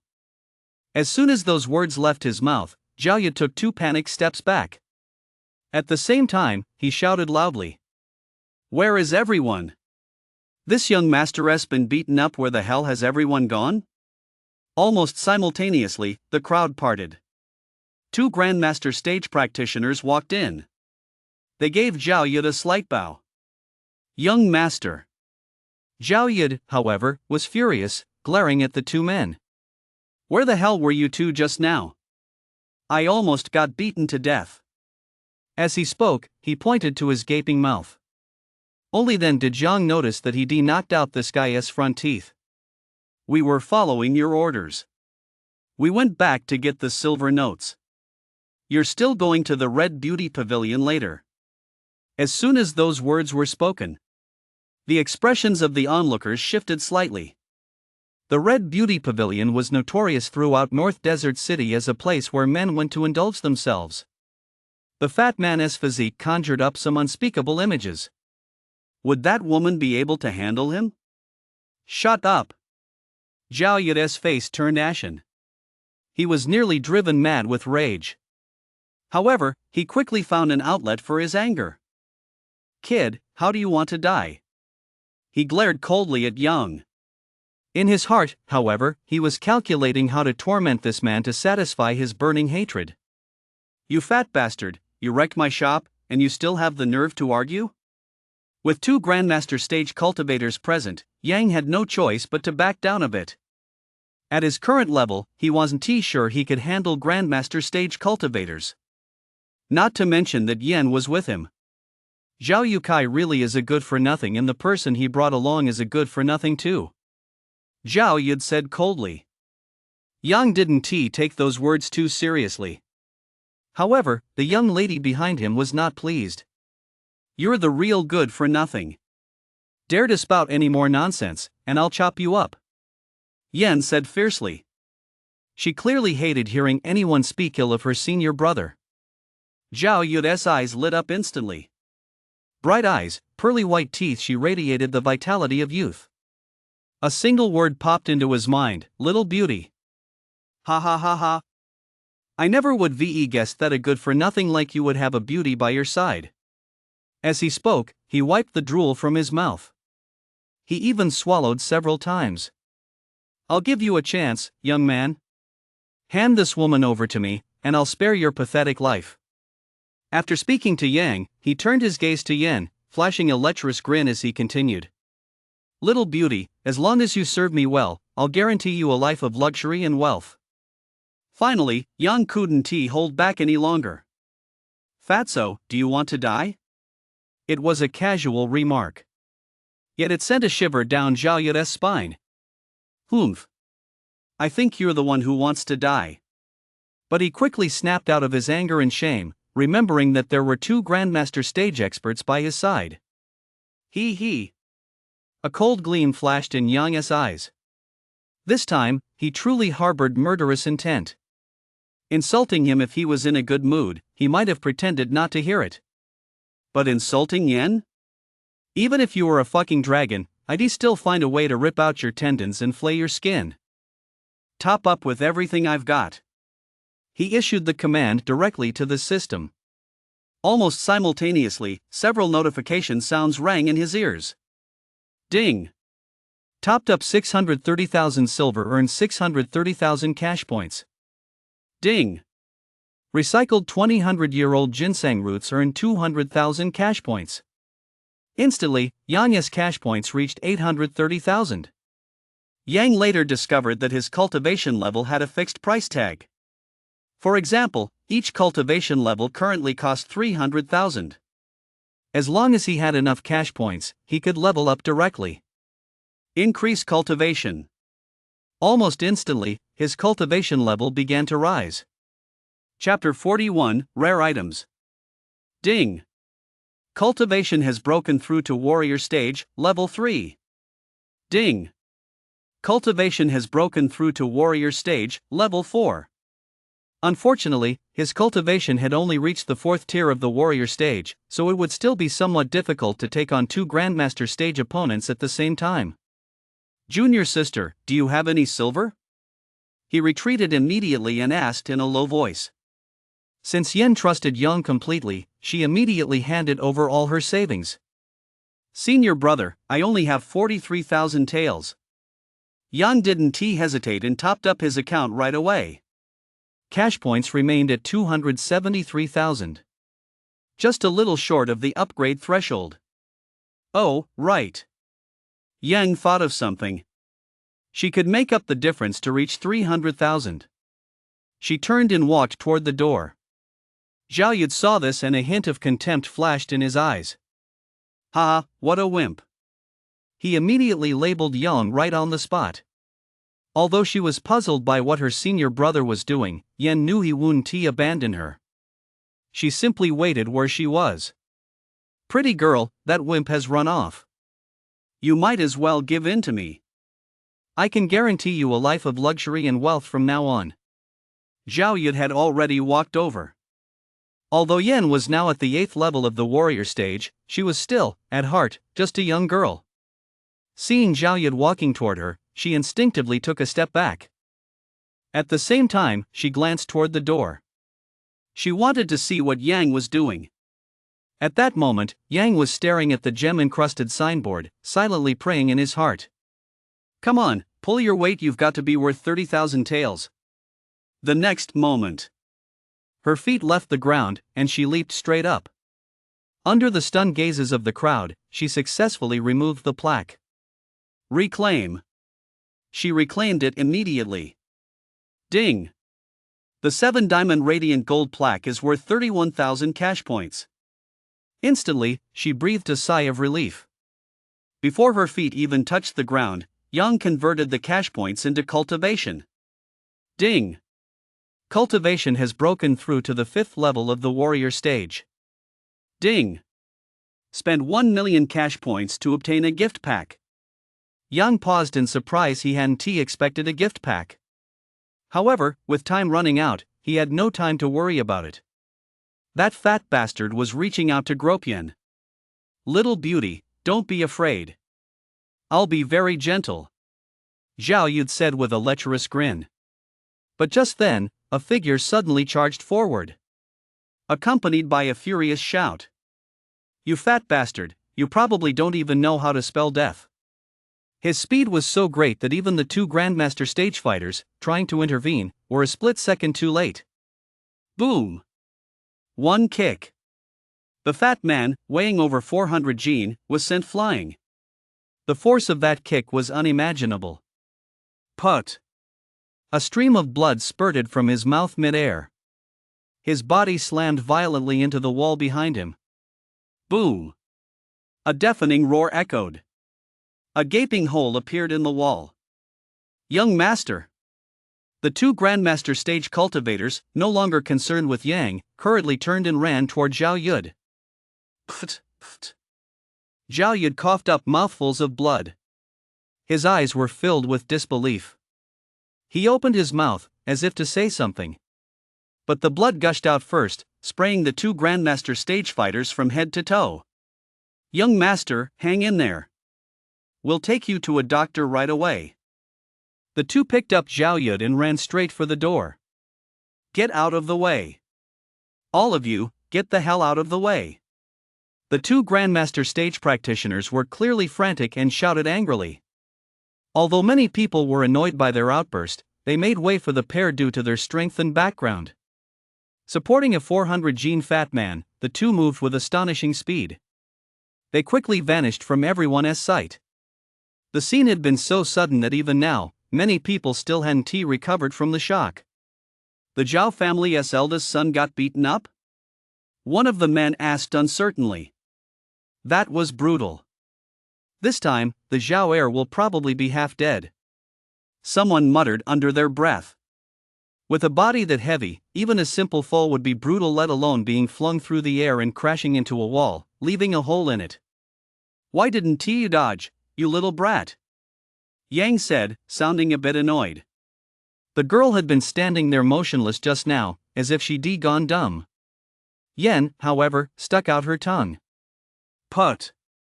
Because I knew senior brother would come to save me." Hearing this, Yang's anger instantly subsided by more than half. Just how much trust must this girl have in him to remain completely unfazed in the presence of two Grandmaster stage cultivators? "You're full of nonsense." He pointed a finger at Yen's forehead and laughed helplessly. Seeing this scene, the onlookers were completely stunned. At a time like this, and they still had the nerve to be flirting. Finally, an elderly man couldn't hold back any longer. "Young man, you'd better take your wife and run. Stop showing off your affection." Both of them paused for a moment. Yang clearly loved that remark, while Yen shyly lowered her head. "It's fine, old man. It's no big deal, I've got it under control." Hearing this, the old man shook his head in exasperation. He didn't say much else. He simply turned and walked away. He'd seen plenty of young people like this who got carried away, the kind who wouldn't learn their lesson until it was too late. He clearly understood one thing: saying too much would only annoy people. The crowd dispersed. However, none of them had gone far. They clearly knew that a good show was about to unfold. Seeing the crowd disperse, Yen finally whispered, "Senior brother, why don't we leave first? The Zhao family has considerable influence in Beima City. If we stay any longer, we might run into trouble." Yen also knew a thing or two about the Zhao family. Yang clearly realized that if it came to a fight, he would definitely be the one at a disadvantage. So he asked, "What's the deal with this Zhao family? They have a marquee stage expert at their helm. They're considered a first-rate family." Hearing this, Yang fell silent. If it were a Grandmaster stage opponent, he might still find a way to handle it, but against a marquee stage expert, he was truly helpless. Instantly, Yang began to consider backing out. After all, while money is nice, life is what matters most. Ensuring his own safety had to be the top priority. "Oh, right, I still have that gift pack." Suddenly, he remembered he still had a spending reward pack and wanted to see what was inside. The thought crossed his mind. He opened his backpack right away. Inside was a multicolored gift pack. Name: Million Spending Gift Pack. Quality: Unique. Description: opens to grant one random item. Yang was taken slightly aback. Without hesitation, he opened it. Instantly, a rainbow-colored glow appeared. Of course, only Yang himself could see it. Outsiders couldn't see a thing. "Give me something awesome," he silently prayed in his heart. The multicolored glow faded. A notification sound rang out. Ding! Obtained a rare item. Yang beamed with delight. With this thing, he wasn't afraid of marquee stage at all. Chapter 42, The Troublemaker. Senior brother, are we leaving now? Yan asked, sounding a bit worried. However, Yang was still riding a wave of excitement. He replied in a loud, booming voice. Sweetheart, you should know just how badass I am. Even if the marquee stage showed up, I'd have him eating out of the palm of my hand. Oh. Yen nodded, looking a bit confused. Although she didn't know what Yang was up to, she chose to support him anyway. The giant spirit guild was still that back mountain.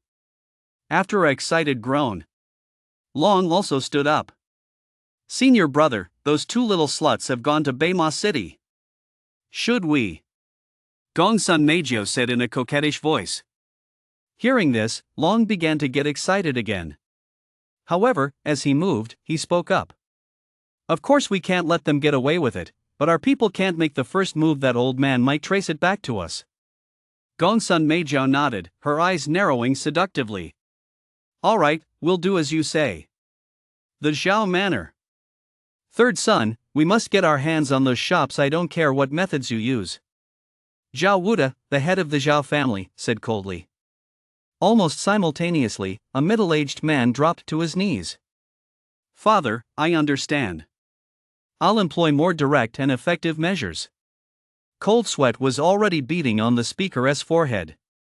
If an outsider had witnessed this scene, they would surely have been stunned.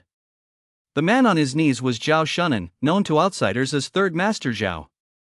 To describe him as a mass murderer would not be an exaggeration in the slightest. Yet here he was, trembling on the floor. Sometimes, city regulations are just rules on paper. The head of the Zhao family said indifferently. Hearing this, Zhao Shunan nodded repeatedly in agreement. Then you may go. The head of the Zhao family waved him away. Zhao Shunan had long wanted to leave this place if circumstances permitted. He would never have set foot here in his entire life. This son takes his leave. With that, he stood up to leave. However, just then, a panicked voice rang out. Trouble. Major trouble. The door had barely opened when a figure darted inside. He immediately dropped to his knees. However, this drew the head of the Zhao family's displeasure. What is it? Head of the family, the eldest young master has been severely beaten. As soon as these words were spoken, a terrifying aura emerged. It instantly engulfed the two men. Zhao Shunan was fine. He possessed Grandmaster stage strength and could barely withstand it. But the attendant who had delivered the message collapsed to the ground, paralyzed by the pressure. A foul stench even filled the air. He had been so terrified he wet himself. Are you looking to die? The Zhao family patriarch roared in fury. A pair of blood-red eyes suddenly appeared behind him. He raised his hand and struck out with a palm strike. Boom! The attendant was instantly reduced to a pile of mangled flesh. Zhao Shunan stood there in a daze, letting the blood splash onto his face. This is outrageous! The head of the Zhao family roared in fury. Seeing his father so enraged, Zhao Shunan asked in a low voice. Father, should I go take a look? No need. I'll handle this personally. I'll see just who is so bold as to lay a hand on a member of the Zhao family. He immediately dispersed his aura. When I return, I expect to see the deeds to those shops in your hands. He left those cold words behind. Then he walked straight out of the room. It took Zhao Shunan a full dozen breaths to snap out of his daze. Since you're asking for death, don't blame me. Zhao Wuda's words weren't just empty threats if he failed to deliver. Even as the third master of the Zhao family, he paid dearly for it. Time was of the essence. Zhao Shunan hurriedly left the Zhao residence. Two ferocious tigers, each over a zhang in length, strode in from outside. They devoured the corpses on the ground in huge gulps. They even licked the floor clean. Damn it! Yang was a bit dazed. The vast Yucai Tower was completely deserted. He finally understood why no one had stopped his shop from being ransacked. Because there were no employees to begin with. As for why there were none, Yang couldn't be bothered to find out. It was certain that his shop would need to be completely renovated. Taking this opportunity, Yang decided not to continue running the gambling den. But he didn't know what to sell now. Along this street, there was practically everything for sale. Food, drink, entertainment. The whole street had it all. To succeed and grow big, he needs something unique. Right now, the only thing he could really boast about was his cooking. But he didn't want to open a restaurant. Yan was afraid Yen would stop at nothing to become a chef. If that really happened, Peng would probably slap himself. Cluck, cluck, cluck. Just then, two figures ran in through the door. It was Ji Ba, who'd been out causing trouble. The other was the shadow leopard demon. If you two dare to run off again, I'll kill you both, Yang said, somewhat annoyed. After all, the shadow leopard demon was one thing, it was a demon beast, and any demon beast roaming around North Desert City likely had an owner. Although Ji Ba was also a demon beast, it looked just like an ordinary speckled chicken. The only difference was that Ji Ba looked a bit more vibrant. It gave off a very lively and energetic vibe. For other demon beasts, this might be a good thing, but Ji Ba was a speckled chicken. Seeing such a healthy speckled chicken, not to mention anyone else, even Yang wanted to stew it. And Yang's biggest fear was that this guy would get snatched up and stewed like an ordinary speckled chicken. Cluck, cluck, cluck. Ji Ba rubbed up against Yang. It was clearly trying to curry favor. Don't try that on me, it won't work. If you dare run off again, I'll stew you. Yang, however, remained completely unmoved, saying coldly. There was no room for negotiation on this matter. No matter how talented or intelligent Chicken Boss might be, he was, after all, still just a demon beast at the Demon Master realm. There were quite a few Grandmaster stage cultivators in Baima City. If he were to run into one, it would only be a matter of time before he was captured. Cluck, cluck, cluck. Chicken Boss lowered his head, looking dejected. This made Yen feel a pang of pity. Senior brother, let it go. It's still young, making mistakes is inevitable. Yan nodded. He agreed with that assessment. After all, the little guy hadn't even been here for 10 full days. It was only natural for him to be curious about the outside world. Instantly, most of his anger dissipated. If it happens again, even if I don't stew you, someone else will. But the moment those words left his mouth, Ji Ba raised his head. His eyes were brimming with arrogance. As if to say, besides you, who else dares to stew me? Damn it! Are you asking for a beating? Yang was instantly annoyed. He'd wasted half the day talking to it, and it hadn't done a bit of good. Just as he was about to take action, a voice rang out from outside the door. Young master, that big rooster went into this shop. Almost simultaneously, a commotion broke out outside the door. Soon, 4 men walked in. These 4 were clearly young masters from prominent families. Whereas the manager. Come out. One of them barked loudly. Yang paid them no mind, however, and instead glanced at Chicken Boss. He'd heard them clearly just now. They were here looking for the rooster. Did you get me into trouble again, you son of a bitch? Ji Ba, however, looked at Yang with an innocent expression. Judging by his demeanor, he seemed to have no idea what was going on. Manager! Another furious shout rang out. Yang had no choice but to step outside. The eyes of all 4 men turned toward him at once. However, none of them looked at Yang. Their eyes were fixed intently on Ji Ba. This chicken is mine. All 3 of you, get the hell out of here. Bullshit. I found it first. Have some decency. I'm the eldest of the 4 young masters. Instantly, the 4 of them were in a chaotic brawl. Yang stood there, completely baffled. All of you, shut the hell up. Yang roared angrily. Instantly, the 4 of them stopped. They all glared at Yang with hostile expressions. You little punk, how dare you yell at us? A young man in a golden robe shot Yang a cold glare. Instantly, Yang's temper flared. He was about to roll up his sleeves and beat the 4 of them senseless. But Yen stopped him. Senior brother, these four seem to be the four young masters from the city lord's mansion. Yang calmed down. The city lord's mansion of Baima City was more than capable of going head-to-head with the Giant Spirit Guild. Add in the other factions within the city, and even the Giant Spirit Guild would have to hold back for the time being. Are you the manager? The young man in the golden robe glanced at Yang. I've set my sights on your rooster. Name your price, he said indifferently. Yang froze for a moment. He shot a glare at Jiba standing beside him. Sure enough, that rascal had stirred up trouble again. Chapter 43, Cockfighting. This rooster isn't for sale. But without hesitation, he flatly refused. The four young masters were all taken aback, their faces betraying disbelief. In this little corner of the world, was there really someone who dared to defy their orders? Kid, were the four young masters of Baima. They blurted out their titles right away. They glared at him.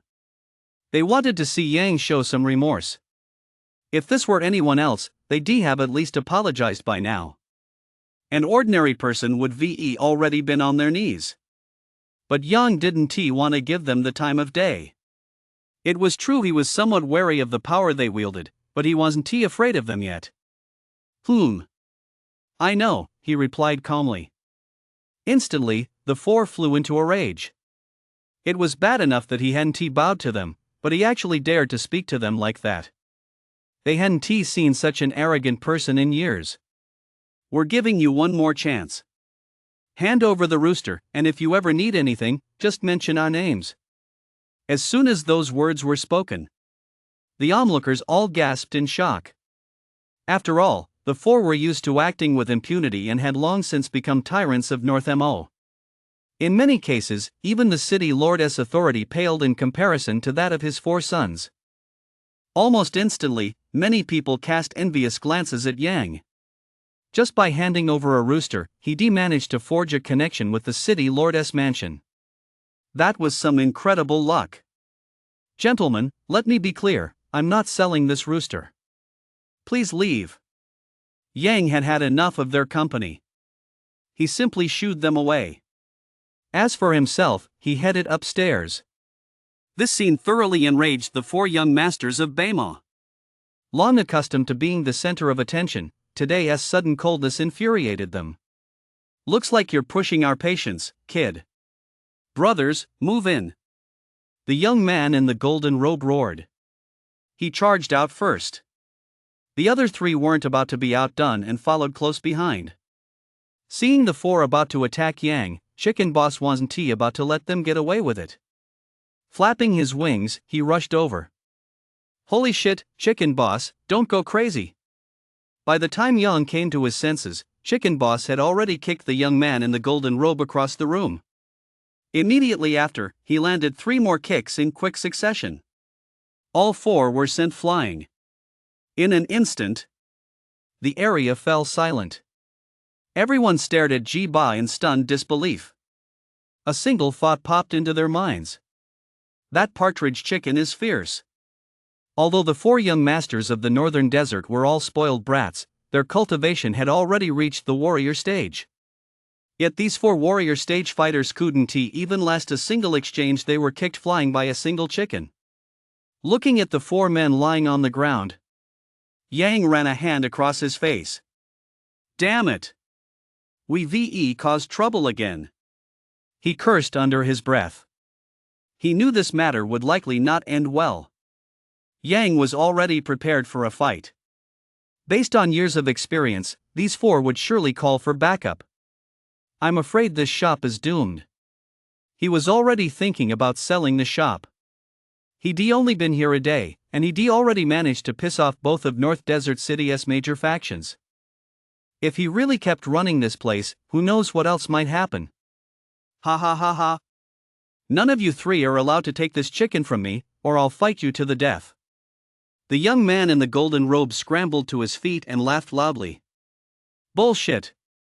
You're only a few minutes older than me. I'm taking this chicken. However, what happened next left Yang speechless.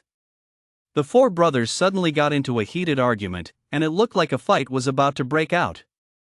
You three are just asking for a beating. The young man in the golden robe roared angrily and prepared to strike.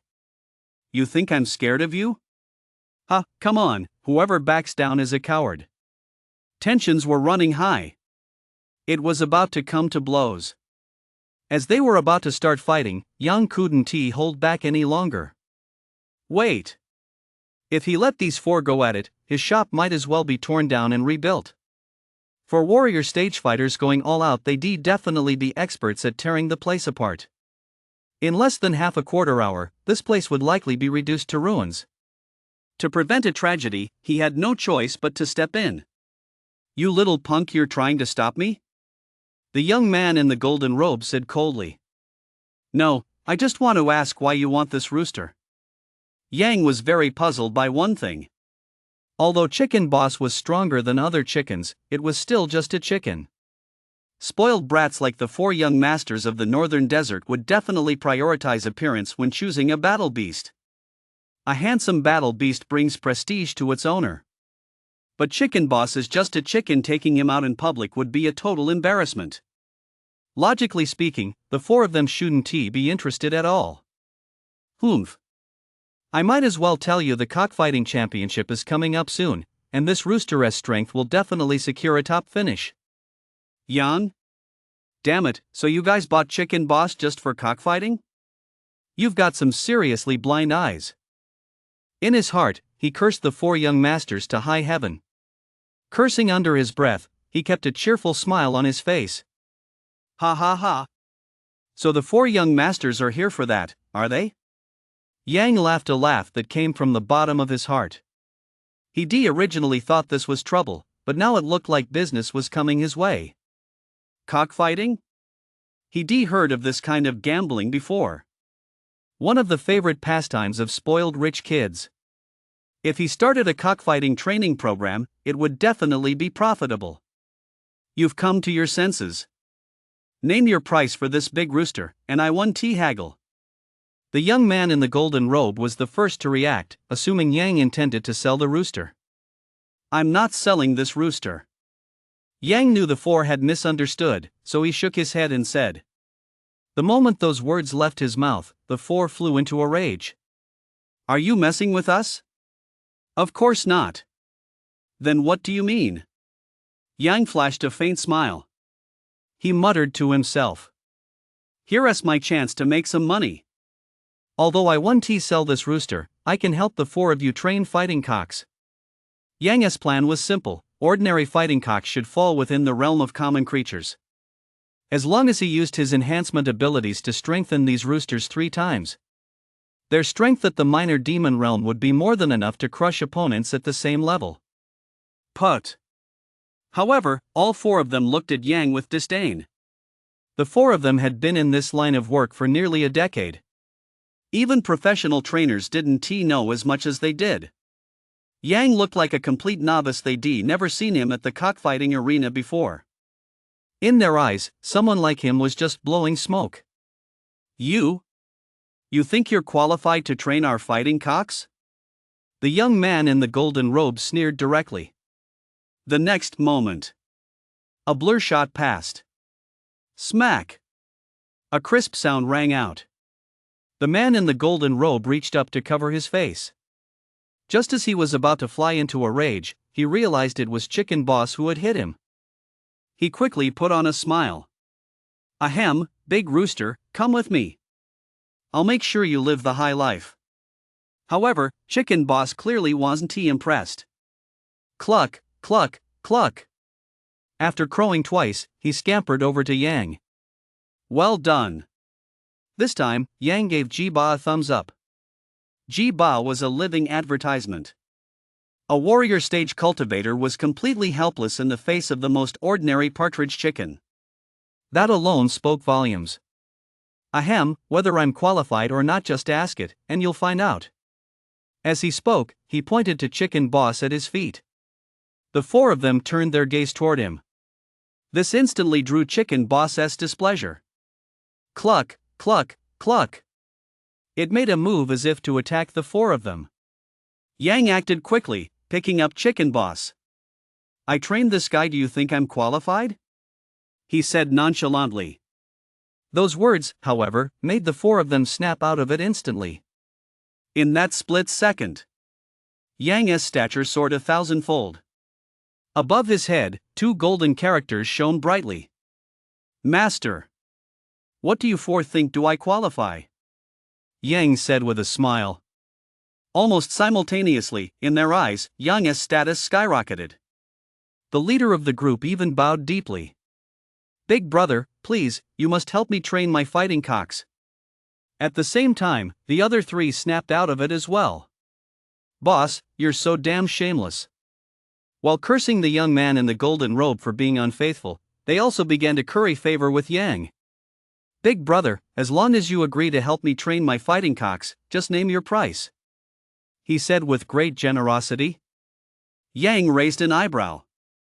Holy shit, are you telling me not to hold back? Instantly, the one who had originally planned to charge 10,000 per rooster had a change of heart. No, that wouldn't he do. He had to double the price. Chapter 44, Four Suckers. 100,000 per rooster? Yang was testing the waters. If they thought it was too high, he'd offer a reasonable discount. Big brother, say something. Seeing that Yang remained unmoved, the four of them panicked. It's not your words we fear, it's your silence. He glanced at the four of them and held up a single finger. All right. Deal. Before Yang could even speak, the four of them agreed. Bro, we'll definitely make sure you don't lose out. 100,000 it is. The young man in the golden robe blurted out. Yang was completely dumbfounded. Damn. I haven't even said a word yet, and they've already stolen my line. He expected the four of them to be so ruthless he'd had to mark up the price tenfold just to get to this figure, yet they offered it without a second thought. These must be four total suckers. Instantly, Yang wanted to raise the price. But on second thought, he dismissed the idea. After all, this couldn't possibly be a one-time deal. He was counting on these four to bring in more customers. The friends of a playboy are, 9 times out of 10, playboys themselves. These guys are all gold mines for him. 100,000 per bird, no cheating, young or old.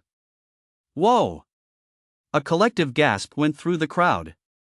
The onlookers couldn't believe their ears. It costs 100,000 to train a single fighting cock? Some small families might not even earn 100,000 in a whole year. Fine. 100,000 it is. The four agreed almost in unison. Yang thought for a moment reaching the Demon Master rank in one go was a bit unrealistic. Besides, 100,000 taels was a bit too little. He had to raise the price. Ahem, let me make this clear in advance, 100,000 taels of silver is only enough to elevate the fighting cock to the perfect minor demon stage at 1T, make it a Demon Master. He wanted to set their expectations in advance to prevent any trouble later. Besides, Yang had already figured it out. Elevating a minor demon to a Demon Master would cost 100,000 taels. That way, he could make another profit. Alright. Big brother, when do we start? Upon hearing the price, the four weren't disappointed at all. In fact, they were even a bit excited. Go back and get the fighting cocks first. Come back in 3 days to pick them up. Yang thought for a moment and decided to delay their return. If they succeeded overnight, it would inevitably attract some attention. 3 days, on the other hand. While it would still be somewhat shocking, it was something people could actually pull off. Big brother, we'll head back right now and bring our fighting cocks over. With that, the four of them walked toward the door. Seeing the crowd blocking the shop entrance, they shouted loudly. Get out of the way. Do you all want to die, blocking the path of the four young masters? As soon as those words were spoken, the crowd hurriedly parted. Soon, the figures of the four young masters vanished. Just then, Yen walked over. Senior brother, let us head back to the Giant Spirit Guild. A look of concern crossed his face. All his life, Yang had never even seen a cockfight like this, let alone participated in one. And when he said that, it was most likely just to intimidate the four and create an opportunity to escape. Ha! Let us go back in a few days, Yang said, looking puzzled. In his mind, he'd already figured out how to make a fortune off them. Based on his understanding of spoiled brats, their biggest flaw was showing off. As long as he could improve the 4's cockfighting skills, they'd definitely go around challenging everyone. By then, the spoiled brats who'd been defeated would certainly be seething with resentment. Naturally, they'd come looking for him. That would establish his reputation. Plus, he wouldn't have to stay too long. Just 7 days. By the 7th day, he'd be free to leave. Because by then, the cockfighting championship would have already begun. Anyone who could upgrade their roosters would have done so long ago. The few stragglers left wouldn't be much of a bother. Senior brother, weren't you just stalling for time? Yen looked at Yang with some bewilderment. Faced with this question, Yang was even more confused. Stalling for what? Why would I stall for time? Huh? Are you really planning to train those guys fighting cocks, but you? Yen didn't finish her sentence. But Yang had already guessed what she was getting at. In a nutshell, watch how your senior sister trains 4 chickens to become war gods. With the enhancement feature, as long as I have enough silver, I can turn these chickens into gods. Of course, the cost would be so high that even selling Baima City might not cover it. Should I let my dad know? Yen said, sounding a bit uneasy. She wanted to tell Peng about the situation here. Ideally, Peng would come over. That way, even if Yang failed to train the fighting cocks, given Peng's status, neither of them would be in any danger. No need. It's just a minor matter, no need to bother the master. Yang shook his head quickly. In his experience, Peng was a serious man. If he told him about this, Peng would most likely refuse to let him take on this job. But that wouldn't do. This was a major contract worth over $1 million. Yang had absolutely no intention of giving it up easily. He even had a gut feeling that the day he returned to the Giant Spirit Guild from here would be the very day he broke through to the Grandmaster stage. All right, then. Yen nodded. You don't doubt me, do you? Yang asked with a peculiar look on his face. Almost instantly, the young girl shook her head. No, I trust you completely, senior brother. You really haven't you even looked at what breed Jiba is? This is a partridge speckled chicken, and I've managed to train it all the way to the Demon Master realm. Not to mention fighting cocks of even better breeds. Yang explained, somewhat at a loss for words. He just wanted to offer the young girl a little reassurance. After all, he couldn't exactly say, I have a system that lets me spend in-game currency to boost the fighting cocks, could he? To say nothing of the fact that the little girl had probably never even heard of a system in the first place. That's right. How could I have forgotten about Jiba? Yen said with a touch of frustration. At the same time, she glanced at Jiba. This was a rooster with a legendary life story. He'd become the great king, found a rich and beautiful wife. His exploits surpassed those of so many others. And the rooster behind all this was simply one Yang had trained on a whim. Instantly, Yen's confidence skyrocketed. He was even more confident than Yang himself. The 4 young masters of Baima didn't keep Yang waiting long. About half an hour later, the 4 of them returned with the fighting cocks. Big brother, we're back, they shouted in unison. Yan nodded. He looked at the fighting cocks in the 4 men's arms. Although he didn't participate in cockfighting, from his expert eye, in terms of vitality, spirit, and presence, these 4 fighting cocks were the absolute cream of the crop. If he sold them, he'd certainly fetch a good price. I'm the eldest brother, train mine first. Bullshit. Why should you get first dibs? The 4 scrambled to have Yang train their fighting cocks first. Seeing that another argument was about to break out, Yang barked out loudly. Shut up. It had to be said. As soon as those words came out, all 4 fell silent. They all stared expectantly at Yang. To appease these 4 eccentric characters, Yang thought for a moment, then said calmly, I'll have to train them all at the same time, a 3-day intensive training session. There's absolutely no need to argue. Come back here in 3 days to pick up your fighting cocks. Instantly, the 4 of them quieted down even more. Since they all had to wait 3 days anyway, there was no point in arguing anymore. Brother, this is my fighting cock, Black Whirlwind. The young man in the golden robe set his fighting cock down. It was a jet black rooster with piercing, alert eyes. The moment Black Whirlwind was set down, its eyes locked onto Chicken King. It clearly harbored intense hostility toward this speckled rooster. Cluck, cluck, cluck. Chicken King also sensed a gaze fixed on him. He turned to look. He saw Black Whirlwind glaring at him with pure hostility. But Chicken Boss wasn't about to let that slide. Daring to lock eyes with His Majesty like that? You're just asking for a beating. The next moment, Chicken Boss gathered his strength, poised to charge forward.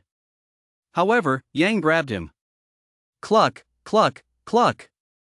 He crowed in clear displeasure. But Yang Lun-Ti let go. He knew full well that if he really let Ji-Ba go, the fate awaiting these 4 little fighting cocks would be getting pinned to the ground and beaten mercilessly. Seeing the fierce and menacing Ji-Ba, the young man in the golden robe hurriedly scooped up his own Black Whirlwind. He knew all too well just how terrifying that rooster was. Even its owner wasn't a match for it, let alone a mere chicken. Big brother, keep that rooster under control, he said, even more anxiously. Chapter 45, Ding. Enhancement successful. Got it. Yang immediately took Chicken Boss upstairs. Don't let it come downstairs. Stay put here. As he spoke, he turned to Yen, who was cleaning, and added, Junior sister, keep an eye on this guy. Don't let it go downstairs. Got it, senior brother. Yen wiped the sweat from her forehead and nodded. After giving her instructions, Yang finally went downstairs with peace of mind. Seeing Chicken Boss leave, the 4 of them breathed a sigh of relief. That rooster was truly fierce, even ordinary warrior stage fighters weren't a match for it. 50,000 in deposit per person. Come back in 3 days to claim your fighting rooster. Yang didn't beat around the bush, he demanded the money right away. All of this was because he was so broke. Breaking through 3 minor realms in a row had nearly depleted Yang's cash points. Bringing the 4 fighting cocks to the peak of the minor demon realm would cost at least 10 to 20,000 cash points. He had no choice but to ask them to pay a deposit first. No problem, big brother. The 4 didn't hesitate for a moment. Each pulled out a silver note worth 50,000 taels. They placed them directly into Yang's hand. Big brother, hold on to this. If it's not enough, just say the word. Right, big brother. As long as you give the word, Jining, won't hesitate for a second. The 4 of them even went so far as to give him their word. It's enough for now. Yang nodded blankly. He couldn't help but feel that making this money had been a bit too easy. After chatting for a while longer, he learned the names of the 4 young masters of the Northern Desert. They could be described in 4 words: heroes and champions. The eldest was Jining, the second was Jin Xiong, and so on in order. From what the 4 implied, their father had a flash of inspiration the year they were born. That's how their names were decided. Big brother. We'll be on our way now. If you need anything, just call us by our names, Jining said respectfully. The other 3's attitudes were much the same. It could be said that they treated Yang with the utmost respect. The treatment they showed him was worlds apart from how they treated others. Cock-a-doodle-doo. As soon as the 4 young masters left, their 4 fighting cocks became restless. Seeing their masters depart, they wanted to follow them out. However, Yang was already prepared. He let out a loud roar. Chicken Boss, get to work. In an instant, a blur darted down from upstairs, blocking the shop entrance.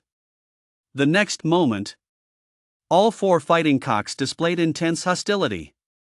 Clearly, Chicken Boss's presence made them extremely uncomfortable. Their neck feathers were already bristling, and all four cocks simultaneously entered combat mode. Cluck, cluck, cluck. They let out threatening cries. Seeing this, Yang remained calm as he pulled up a chair and sat to the side. He was ready to watch the show. Go easy on them, don't kill or maim them, he instructed Chicken Boss. Cluck, cluck, cluck. Chicken Boss moved. It took just a single strike. All four fighting cocks were knocked to the ground. They were completely helpless. This left the four fighting cocks stunned, but what awaited them was Chicken Boss's brutal treatment. Cluck, cluck, cluck. Screams rang out one after another. Feather after feather was plucked. Soon, the four fighting cocks were left bald in their despair. However, they hadn't grown any stronger. Jiba clearly knew exactly what he was doing. He only plucked the feathers from the cocks' rear ends. Once he depulked every last one of those vibrant tail feathers, he stopped. Having finished all this, he strolled leisurely upstairs. The whole thing took less than a quarter of an hour. The four fighting cocks' demeanor had done a complete 180. Now they looked like sulking little girls, huddled together, shivering as they watched the Cock King walk away. Not showing off anymore? Why go picking a fight with him? That guy holds a grudge. Yang stood up as well. It was time for him to step in. He converted 50,000 cash points on the spot and walked toward the four fighting cocks. Clearly terrified by the cock boss's beating, the four fighting cocks, upon seeing Yang approach, scurried frantically inward, squeezing themselves into a tight cluster. 4 against 1, and you still got plucked. What a bunch of whiners. Yang didn't hold back. He reached out, grabbed one of the fighting cocks, and lifted it up. Cluck, cluck, cluck. A terrified cackle rang out instantly. It even kicked frantically with its long legs, trying to shake off Yang's grip. Behave yourself, or I'll stew you. As soon as those words came out, combined with his fierce glare, the fighting cock immediately cowered. It hung its head, not daring to move a muscle. Seeing the now quiet fighting cock, Yang nodded in satisfaction. With a thought, he prepared to enhance this fighting cock. 3 enhancements first. He originally planned to enhance it directly to the peak of the minor demon realm, but upon second thought, he worried that the fourth young master might drop by and catch on to something. That's why he decided to do it in stages. It wouldn't be too late to enhance all 4 fighting cocks to the 10th layer of the minor demon realm on the 3rd day. Enhance.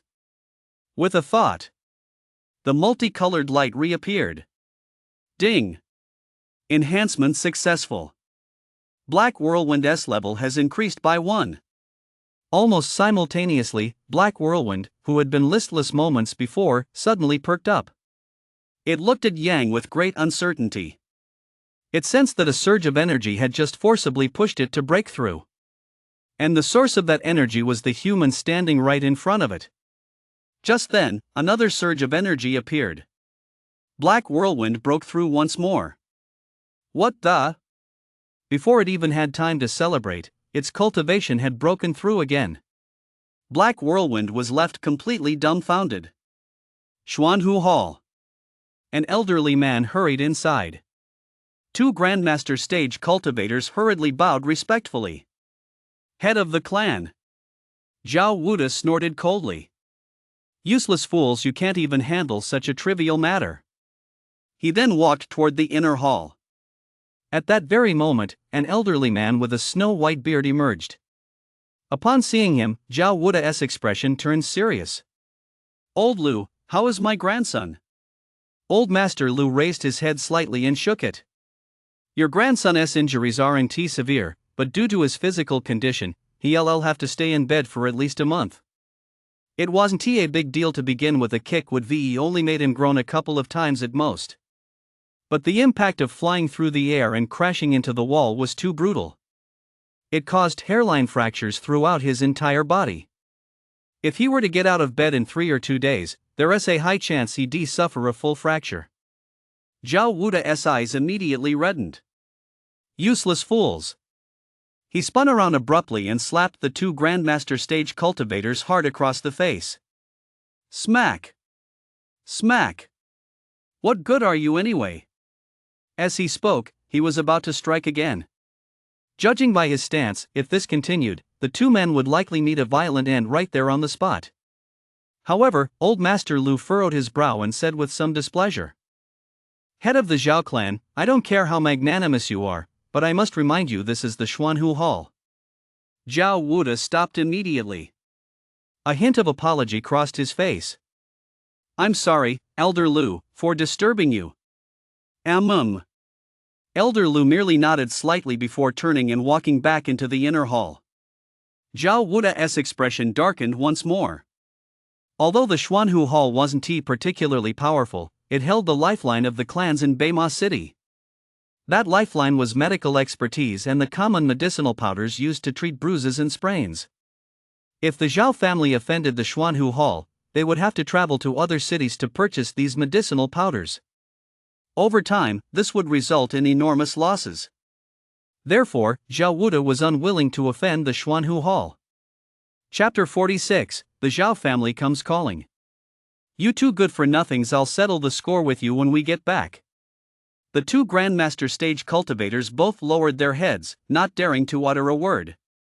Just a moment ago, they had both clearly sensed the scent of death. They knew that Zhao Wuda had genuinely intended to kill them. Follow me out. He cast a glance at Zhao Yud, who was lying on the bed, and coldly left those words behind. Then he walked out of Xuanhu Hall.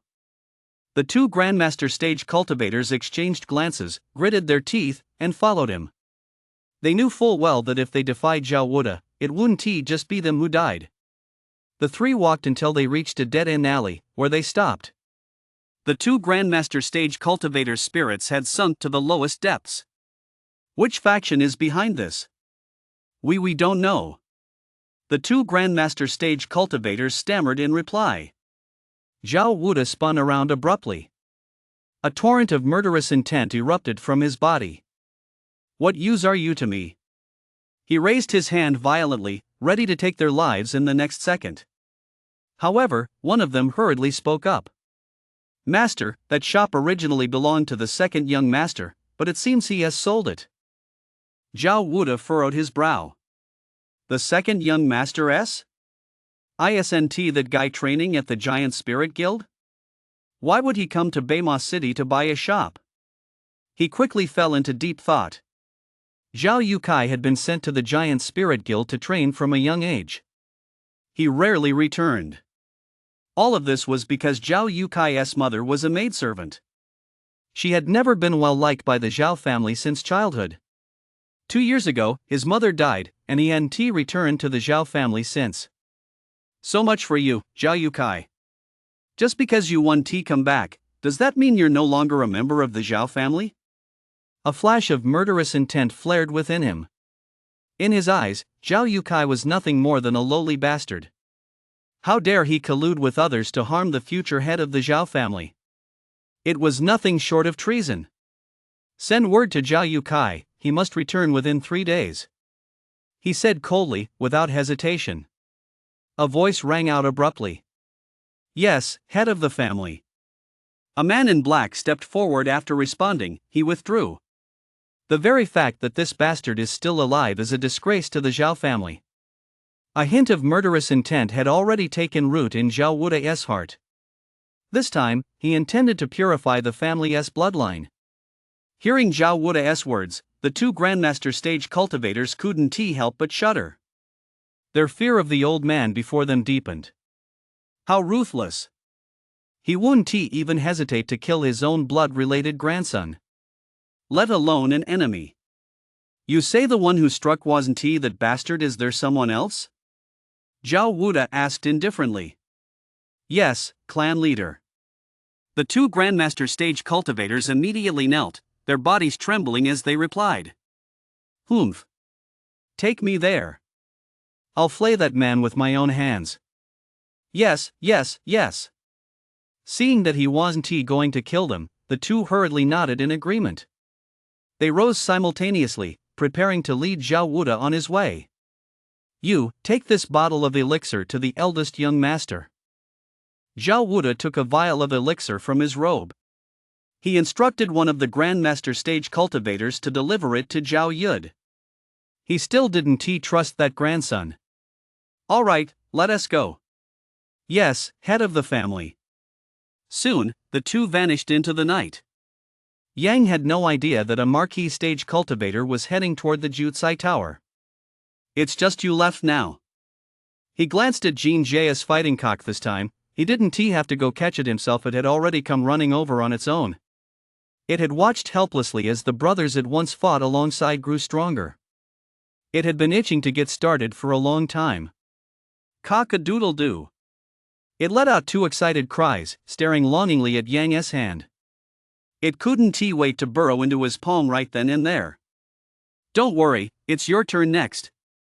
Yang reached out to pick up Jean Jae's fighting cock while simultaneously opening the enhancement interface.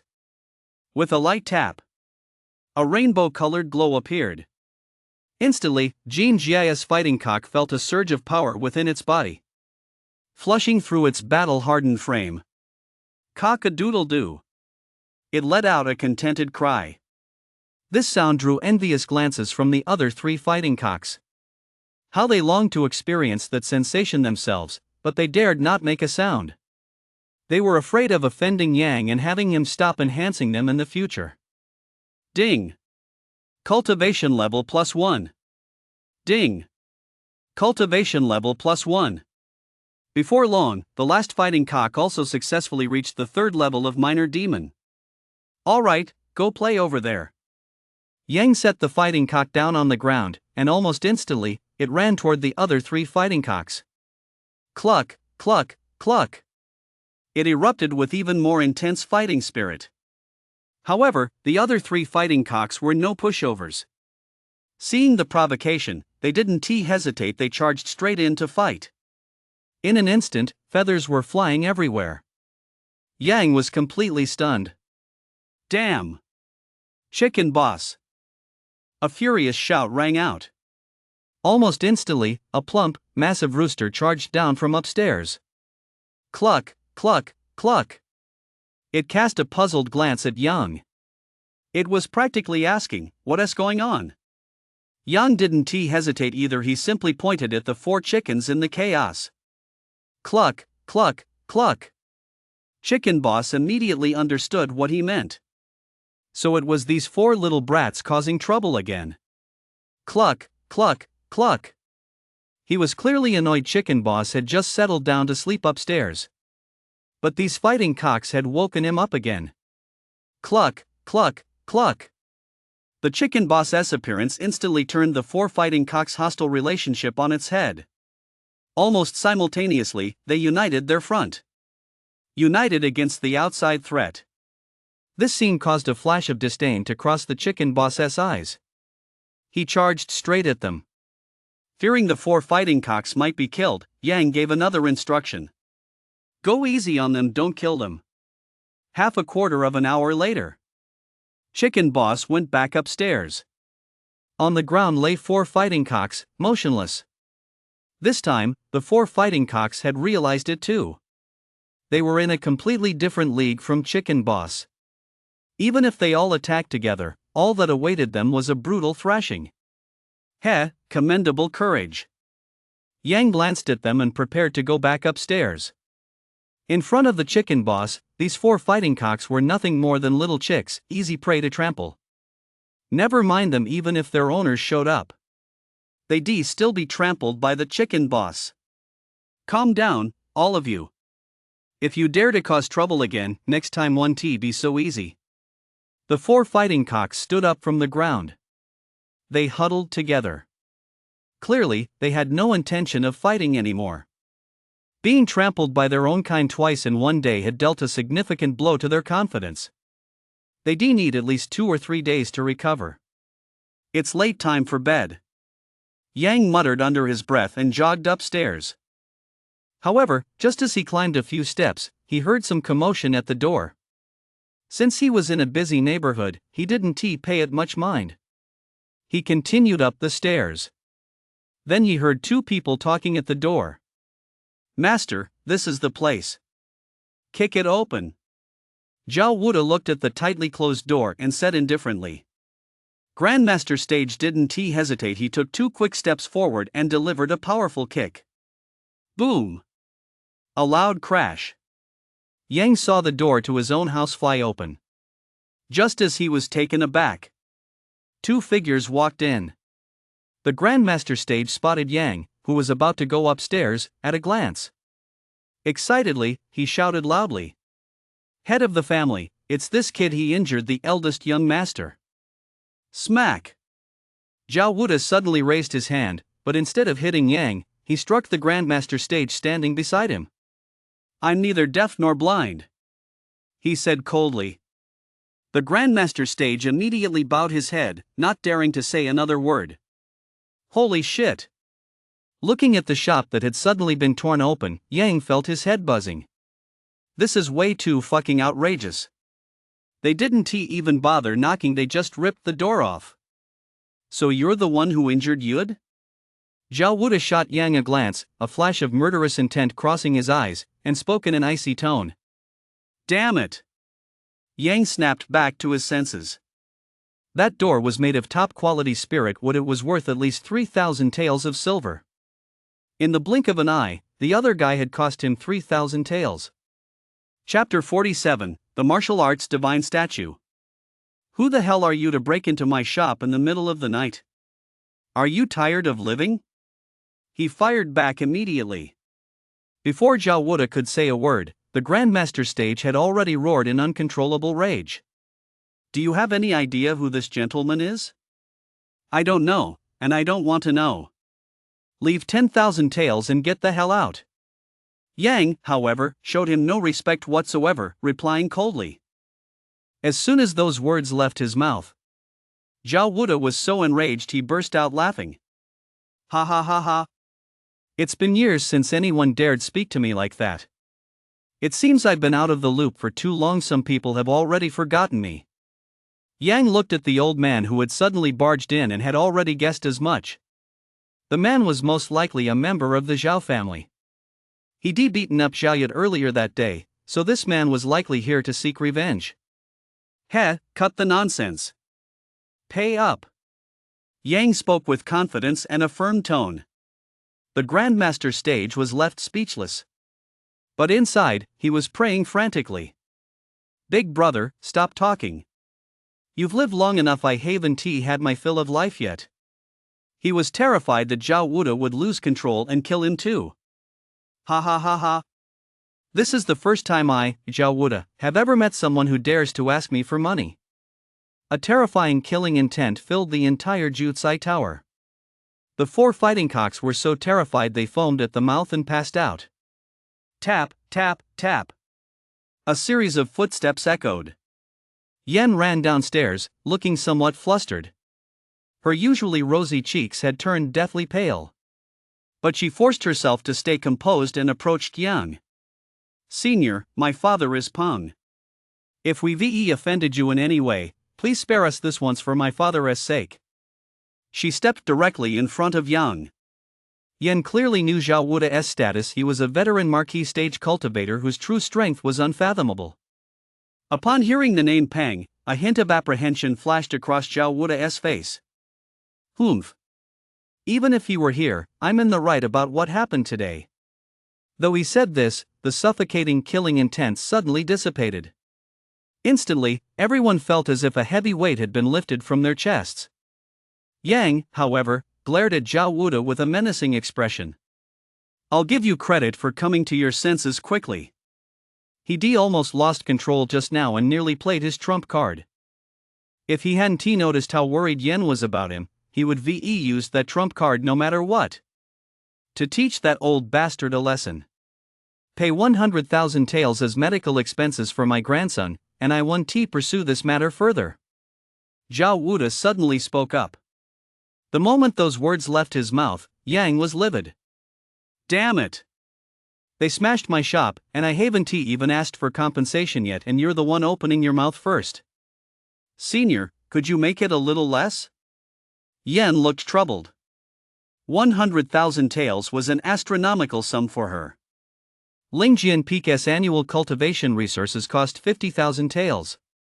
Of course, those 50,000 taels all went to Yenis for Pang. He received an elder's stipend, so that money didn't factor into this. Not a single lian less. Zhao Wuda's stance, however, was unwavering. Even so, the Grandmaster stage cultivator stood frozen in place. After all, Zhao Wuda had attained the Tao through slaughter, condensing a martial image of slaughter. He harbored an innate obsession with killing. When it came to his own people, the slightest displeasure meant only one word: kill.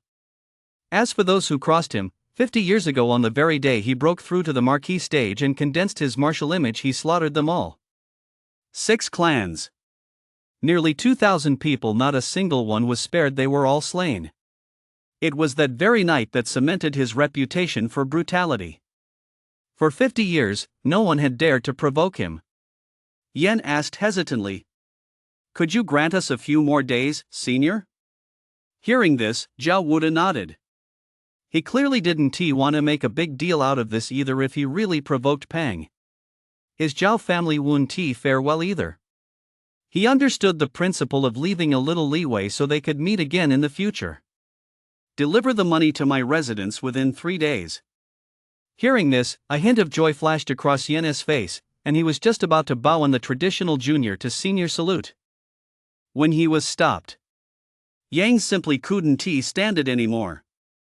Just because some old codger had reached the marquee stage, did he think he was invincible?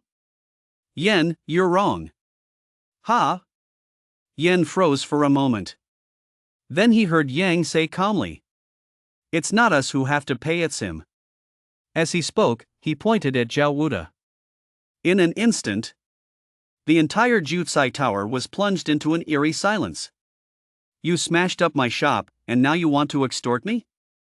You're quite the bold old man," Yang said coldly. At that moment, he was seething with anger. He'd been holding it in for a while and needed to take it out on someone. And this head of the Zhao family was the perfect target. "Ha ha ha ha. Do you really think Pang can protect you?" Zhao Wuda was furious as well. He had backed down time and time again, only to be treated like a pushover. Yang said, enunciating each word clearly, "Haha, no offense, but even without my master here, I'll still beat you until you're screaming." Fine, fine, fine. It seems I really haven't fought in far too long," Zhao Wuda said through gritted teeth. For how many years had he gone without being insulted? And today, he was actually being berated by a junior who was pointing his finger right in his face. How could he possibly tolerate this? Even if this man had powerful connections, Zhao Wuda couldn't care less at that moment. A wisp of crimson inner energy gathered. The air was thick with the scent of blood. And behind Zhao Wuda, a hazy figure began to materialize. A martial arts divine statue? Yang was slightly startled. A martial arts divine statue is a creation of a marquee stage cultivator using their spirit as a guide and vital energy as threads to outline the future of their martial path. For a marquee stage cultivator, one can often judge their strength by their martial arts divine statue. Almost instantly, Yang felt extremely uneasy. That spine-chilling killing intent weighed down on him, making it difficult to breathe. "Old man, is that all you've got?" He spoke the words, but his eyes remained fixed on the opponent's martial god statue. He wanted to see what type of martial god statue it was. He could vaguely make out that it was a humanoid creature with 6 arms. Each hand gripped a fearsome weapon. "System, can you scan the opponent's martial god statue?" Suddenly recalling the system's scanning function, he asked. "Ding. Do you wish to scan the opponent's martial god statue?" "Yes." A hint of joy flashed across his face. Almost simultaneously, a virtual panel appeared before his eyes. Name, 6-armed Azura god statue. Race, Azura. Traits, King of Slaughter. With every kill, it absorbs a portion of the victim's power and transforms it into its own. Description, a bloodthirsty demon from the demon realm. Potential, high. The Azura clan. Yang had heard of them. They were the most common type of evil beings in the novels of his past life. In that case, this will be easy. With a thought, a card appeared in his hand. This was Yang's trump card. A Marquee Stage Realm Experience card. Kid, hurry up and get down on your knees to beg for mercy. The Patriarch will surely spare you. Looking at Zhao Wuda, who was surrounded by a red aura of malevolence, the Grandmaster Stage Fighter roared in terror. Every time he entered this state, Zhao Wuda would go on a killing spree. Last time, he slaughtered hundreds of people before the city lord intervened. If he went berserk now, at least hundreds of lives on this street would be lost. Moreover, the Grandmaster Stage Fighter knew full well, if anyone were to fall first, it would be Yang, followed immediately by Yin and himself. Shut up! A hoarse voice rang out. A hint of fear flashed across the Grandmaster Stage's face. He turned and ran. However, a blood-red palm strike was faster than him. Boom! The Grandmaster Stage didn't even have time to let out a scream before he exploded on the spot. Blood spattered everywhere.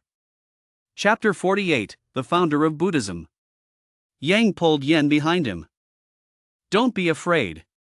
I'm here, he whispered reassuringly. Such a bloody scene clearly unsettled Yen. He gagged repeatedly. It's your turn, kid. Zhao Wuda's gaze fell upon him as he spoke in a hoarse tone. Yang merely gave him a casual glance. Immediately afterward, he said coldly, Old man, this is your last chance. Pay up quickly. If you don't pay up now, don't blame me for not respecting the elderly or caring for the young. A terrifying murderous intent flared in Zhao Wuda's eyes. If looks could kill, Yang would have died hundreds of times over. Fine. I'll see just what you're capable of. Yen hugged Yang fearfully, her body trembling slightly. She was clearly terrified. In the past, although Yen had been domineering, no one in the sect had ever moved her.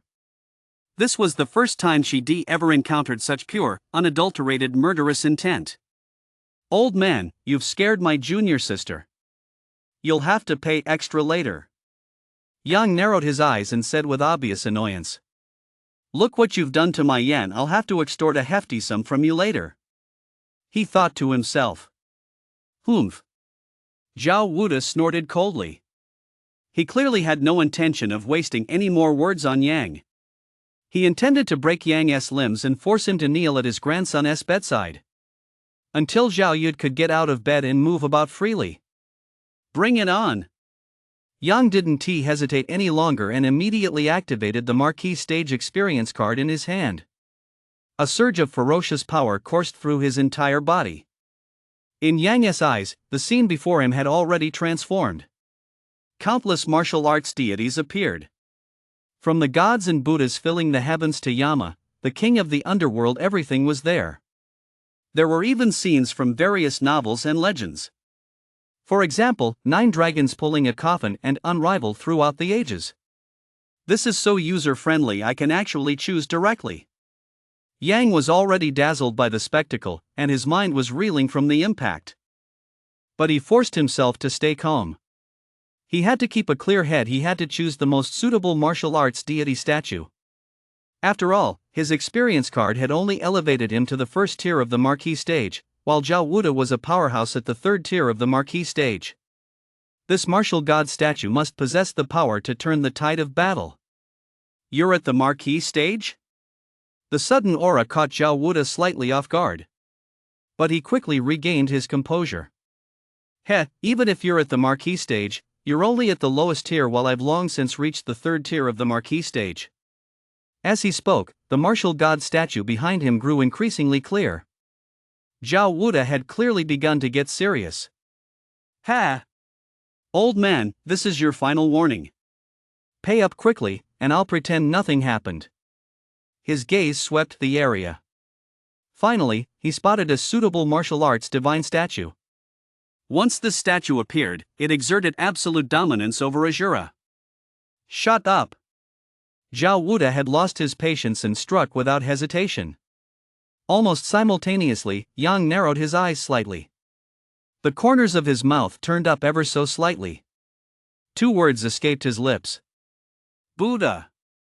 As the words fell, Yang instantly transformed into a golden figure. The blinding golden light was impossible to look at directly. However, when the golden light fell upon one's body, it felt incredibly soothing. In an instant, most of Bema City was enveloped in golden light. Just as everyone stood there in stunned silence, a blind old man felt a cool sensation in his eyes and could vaguely make out the scene outside. But that wasn't all. Before long, the blind old man's eyesight returned, and 2 streams of hot tears immediately streamed down his face. "I can see again," he muttered, looking uncertainly at his own palms. Gazing at the Buddha's light in the center of Bema City, he hurriedly knelt down to pay his respects. He bowed his head repeatedly. However, an invisible force suddenly appeared. It gently lifted the old man to his feet. And in his ears, a voice rang out. "Amitabha Buddha." At these words, the old man's fervor intensified. Most of Bema City was swept up in a wave of ecstasy. Many who had suffered from hidden ailments discovered, after being bathed in the golden light, that their chronic conditions had been completely healed. Even a young man with a severed arm prayed earnestly under the Buddha's light. To everyone's astonishment, his severed arm began to slowly regrow. "What's happening? Can someone tell me?" Jin Buwan, the lord of Bema City, was in a rage. The entire city was in an uproar, yet he, as its ruler, knew nothing of what was happening. Name: Buddha statue. Race: human. Traits: Buddha, the progenitor of all Buddhist and Taoist masters, suppressing all evil and darkness. Description: the progenitor of Buddhism. Potential: unknown. He cast a casual glance at it, paying it little mind. After all, no matter how impressive the stats, they're no match for real-world combat prowess. The Buddha's light surrounding him slowly faded. Yang's form reappeared. However, behind him, a faint silhouette had materialized. It was blurry and indistinct. The only thing that caught the eye was that this ethereal figure had a large, shaved head. At that moment, the Buddha statue pressed his palms together and bowed his head slightly. It gave people a feeling as soothing as a spring breeze. What kind of martial arts statue is this? A hint of apprehension flashed in Zhao Wuda's eyes. He had witnessed everything that had just happened. That healing Buddha's light, the one that healed all, had emanated from this martial arts statue. Buddha. Yang uttered a single word. He said nothing more. He wasn't sure if the Buddha actually existed in this world, but he feared causing unnecessary trouble. The Buddha's identity was something best kept to himself. Humph. What a load of bullshit. Die. Yang's indifferent attitude infuriated Zhao Wuda. He launched an immediate attack. The next moment, a pair of blood-red hands reached out to grab Yang. Senior brother. Yen took a step forward, stepping in front of Yang. He watched as the blood-red hands came crashing down. That blow. Even if he miraculously survived, he'd lose half his life. Die. At that moment, Zhao Wuda's mind was no longer under his own control. It was slowly being consumed by a thirst for blood. Only one thought remained in his mind. Kill. Amitabha. Yang slowly pressed his palms together and chanted the Buddha's name. Your killing intent is so intense, layman. Yen stared blankly at her senior brother. Her face was full of confusion. What had happened to her senior brother? However, Yang did not answer her. Watching the blood-red hand approaching, he slowly extended a single finger. Disperse. The calm words fell. Boom. The blood-stained hand disintegrated instantly. Zhao Wuda suffered a backlash, coughing up a mouthful of blood. At the same time, he regained a sliver of his wits. He looked at Yang in disbelief. You. Layman, your karmic debt of killing is too heavy. Why not enter the monastic life? Yang remained unmoved, continuing to speak as he pleased. But the moment those words left his mouth, Zhao Wuda couldn't help but shudder. No. I admit defeat this time. I'll leave right away. Before he had even finished speaking, he was already preparing to turn and leave. Wait! Layman! Yang suddenly called out to Zhao Wuda. But at that moment, Zhao Wuda already sensed an overwhelming sense of danger closing in on him. He didn't want to stay even a moment longer. He ran straight toward the door. It seems you're forcing me to use some forceful measures, Layman. Kid, don't push your luck. Zhao Wuda was cornered. He roared at the top of his lungs. Yang, however, remained unmoved. His fingers twitched slightly. Streams of Buddhist light converged. The next moment, dozens of golden giant hands appeared. Zhao Wuda had just turned around when he saw this scene. A chill ran down the back of his neck. He nearly fainted on the spot. Since he cultivated the way of slaughter, his spiritual sense was exceptionally keen. He could sense from those golden giant hands that if he were struck by them, he would most likely be struck so hard that he'd suffer severe injuries. Chapter 49, 1 Million Tales. Kid, are you deliberately trying to pick a fight with me? A furious roar rang out. He, too, turned around. No longer fleeing. Killing intent coalesced around him, and the blood-red aura of slaughter grew even denser. Meanwhile, the eyes of the six-armed Azura statue turned an intense crimson. The six fearsome weapons were even slowly dripping with blood. Azura's army shattering slash. In the next instant, half the sky turned blood red. In the darkness of the night, a figure was racing forward at breakneck speed. Upon seeing this scene, the expression on his face changed drastically. What is that Zhao Wuda up to now? He has actually unleashed a killing move. Almost simultaneously, the figure's speed doubled. Knowing Zhao Wuda as he did, once this move was unleashed, it was highly likely that hundreds, if not thousands, would lose their lives. He had to get there as quickly as possible to minimize the casualties. Just then, a flash of golden light suddenly appeared on the distant horizon. Immediately afterward, 100 zheng tall Buddha statue materialized. Jin Bu Wan froze in place. His lips were trembling. Is that the martial arts divine statue? He said, sounding extremely uncertain. After all, the more massive and intricate a martial god statue is, the more the required essence, energy, and spirit increase exponentially. For an ordinary person, a martial god statue is typically less than 1 zhang in size. Some individuals of peerless talent might exceed 3 zhang.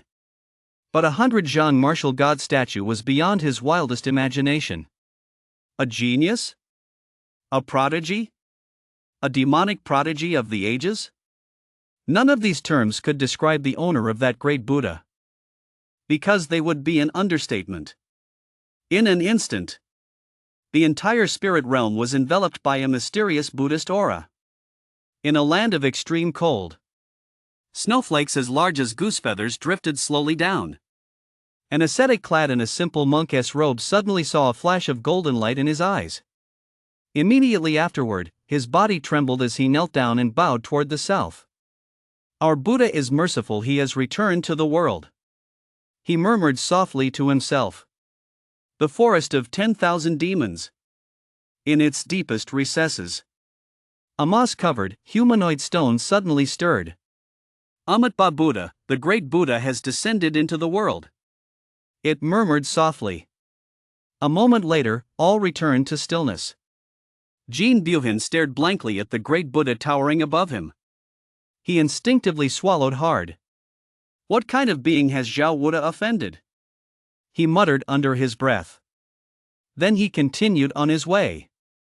Meanwhile, at the center of the battlefield, Zhao Wuda had been completely petrified with fear. Gazing at the 100 zheng tall Buddha, he couldn't muster even a shred of fighting spirit. In fact, the Buddha's aura made it difficult to breathe. Amitabha. The Buddha says your karmic debt of killing is too heavy, you must enter the monastic order to purify yourself of this sin. Yang said indifferently. There was not a trace of emotion in his eyes. I admit my mistake. I'll pay compensation. Under the influence of the Buddha's light, those golden palms became even more solid and concentrated. If he were to take a full blow to the chest, Zhao Wuda was certain he would die. Faced with death, he had no choice but to bow his proud head. "You're all talk. I'll help you," Yang said coldly. Before Zhao Wuda could even process what was happening, he felt a terrifying aura of pressure imprisoning him. What have you done to me?" Terrified, he tried to flee. But it was as if countless giant hands were gripping Zhao Wuda tightly. Even the martial arts divine statue was firmly held captive. "Amit Ba," he murmured softly. The Buddha martial arts divine statue radiated a gentle Buddhist light. It illuminated the entire land. "Ah!" A cry of agony escaped his lips. Zhao Wuda's face contorted in pain. His body trembled uncontrollably. His eyes betrayed a look of utter despair. My cultivation. He could feel it. The blood slaughter energy he had painstakingly cultivated over decades was rapidly dissipating. In just over 10 breaths, his entire strength had plummeted to the first level of the marquee stage. The blood slaughter energy he had condensed by killing tens of thousands of people was now completely gone, not a trace remained. At this moment, Zhao Wuda was no different from a warrior who had just entered the marquee stage. Moreover, the six-armed Azura was left with only 2 arms, and even those were translucent. Clearly, the blood slaughter chi had dissipated entirely. Zhao Wuda collapsed onto the ground. His eyes were lifeless. In an instant, he had aged by several decades. His once ruddy face was now etched with over a dozen wrinkles of varying depths. "It's over. It's all over." Jin Buhan happened to see Zhao Wuda's dazed expression and heard those utterly despondent words. He couldn't help but feel a twinge of sympathy. Decades of cultivation, all undone in a single blow. No one would find that easy to bear. Especially since Zhao Wuda was a 90-year-old man. The fact that he didn't die on the spot was a testament to the strength of his spirit. Amit Ba. A single chant of the Buddha's name. It snapped Jin Buhan back to his senses. He hurriedly looked toward the owner of the Buddha statue. This Yang's age was somewhat surprising. The owner of such a formidable Buddha statue was actually a young man in his early 20s? He found it hard to believe. Of course, having weathered many storms, Jin Buhan possessed an extraordinary composure. He knew full well. To reach the marquee stage at such a young age and have condensed 100 Zheng divine statues, such natural talent was likely unmatched under the heavens. "Young friend, I am Jin Buhan, the city lord of Beima City." Yang merely nodded, saying nothing more. His primary concern right now was the silver. Half Ashur was about to run out. He had to get his hands on the silver within the time remaining. "Zhao Wuda, you and your Zhao family smashed up my shop and spoke disrespectfully to me. Don't you deserve a beating?" As soon as those words left his mouth, Zhao Wuda's body trembled slightly. After what had just happened, he no longer had the courage to continue standing up to Yang. "I deserve it," he replied, head bowed. "Since you've damaged someone else's property, shouldn't you compensate them?" "I should." Zhao Wuda came to his senses at this moment. He had already lost. He no longer had the leverage to bargain. He could only grit his teeth and swallow his pride. Now, he could only pray that Yang would spare the Zhao family. "Fine. I won beat around the bush 1,000,000 taels," Yang said indifferently. At those words, Zhao Wuda's body trembled slightly. Although the Zhao family was powerful, they didn't have much silver on hand. All they possessed were fixed assets. 1,000,000 taels. To come up with that amount all at once, they would have to sell off some of their holdings. He had no choice now. He could only nod in agreement. "All right. 1/4 of an hour." Yang also set a deadline. He was in a bit of a hurry right now. He had to get his hands on the silver as soon as possible. Upon hearing this, Zhao Wuda said nothing. He slowly stood up from the ground. Brother Jean, do you have any silver on you? If so, could you lend me some? Going back to fetch it would make it difficult to return in such a short time. Zhao Wuda's gaze fell on Jean Buhan. I do. How much do you need? 600,000 taels. Hearing this, Jean Buhan didn't hesitate for a moment. With a flick of his right hand, a stack of gold notes appeared in his palm. Here are 600,000 taels. Count them. Seeing this, a gleam of gold flashed in Yang's eyes. A spatial ring. He hadn't expected that a mere city lord would actually possess a spatial ring. After all, forging a spatial ring requires a powerhouse who has transcended the marquee stage. Above the marquee stage lies the king stage. Invincible powerhouses capable of conquering new territories single-handedly. Chapter 50, The Genius Tournament. Zhao Wuda also spoke up to express his gratitude. He knew full well that anyone serving as city lord of a place like Beima City must have formidable forces backing them. Therefore, Zhao Wuda always showed him the utmost respect whenever they met. It could be said that before Yang appeared, the city lord of Beima City was the person he feared the most. But now, that had changed. No need to be so polite. Jean Buhan merely nodded. He had his own ulterior motives for lending money to Zhao Wuda. He wanted to get rid of him as soon as possible so he could have some private time with Yang. Senior, here is 1 million taels. Zhao Wuda walked straight over to Yang's side. And Yang, just to show off, gave a mental command.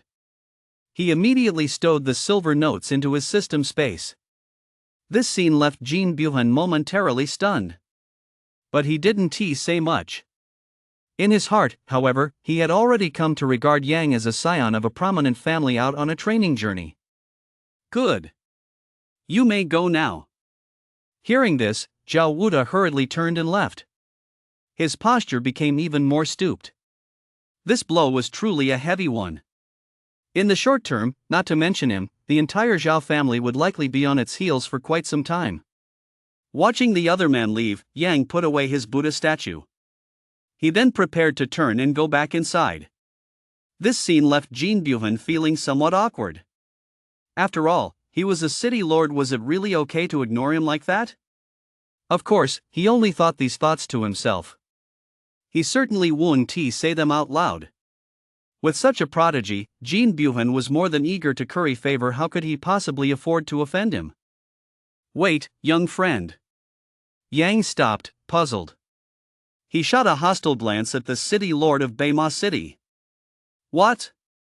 Do you want to exchange a few moves too? Jean Buhan, who was running toward them, stumbled and nearly fell. Although he hadn't seen the fight between the two, he personally experienced the power of that giant Buddha statue at the end. Even with his strength at the 7th layer of the marquee stage, if he were to actually face the giant Buddha statue, the outcome would be anyone's guess. Besides, he was here to win Yang over. There was no way he'd fight him. Ahem. Young friend, you've misunderstood. I'm the kind of person who enjoys making friends. I'd like to be friends with you. No way. Yang tossed out that one line and walked straight into the Jutsai Tower. However, Jean Buhan's expression shifted slightly. He had originally intended to give up and head straight back to the city lord's mansion. But then he thought of that event a year from now. If Yang were to participate, victory would be almost a sure thing. No, I have to go. Gritting his teeth, he followed after him. It's worth noting that the door had already been kicked in by Zhao Wuda's men. This meant Jean Buhan walked right in without any hindrance. Yang also noticed someone following him in from behind. He turned to look. His brow immediately furrowed. Lord City Master? Are you trying to force your way in? You're overestimating me, young friend.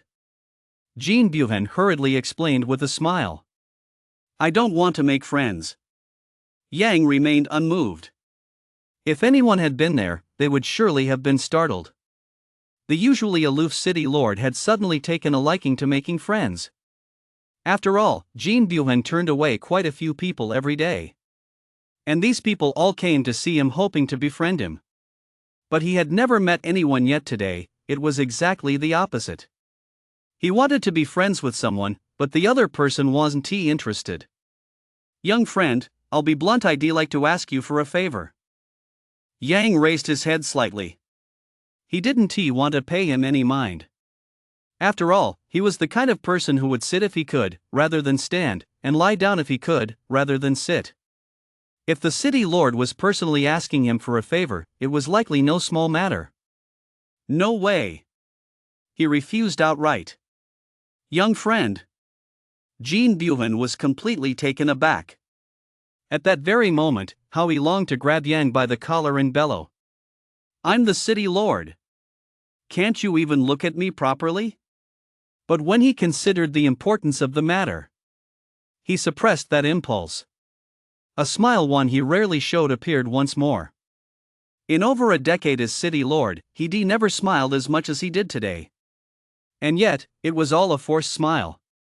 Young friend, please wait, let me finish. Hearing this, Yang was getting incredibly annoyed. All he wanted right now was to see Yen. The battle had been so fierce just now. If the little girl had been injured again, his guilt would be immense. However, as soon as Yen saw Yang walk in, she rushed over immediately. She threw her arms around him. Senior brother, don't leave me. It felt like soft jade nestling in his arms, and without a second thought, he pulled her close. Your senior brother won't leave you, he said in a soft voice. By the way, senior brother, are you hurt? Yen thought back to the battle just now and nervously examined Yang from head to toe. Only after confirming there were no wounds did she finally let out a sigh of relief. Your senior brother is the #1 promising young man under heaven. That old geezer was no match for me, Yang said with a touch of smugness. Put. You're such a smart aleck. Seeing Yang acting like a little man who'd just got in his way, Yen rolled her eyes. Ahem. I think my young friend has a point, he really is the best in the world. Suddenly, a voice rang out. It caused both of their expressions to shift slightly. Yen's face flushed with embarrassment.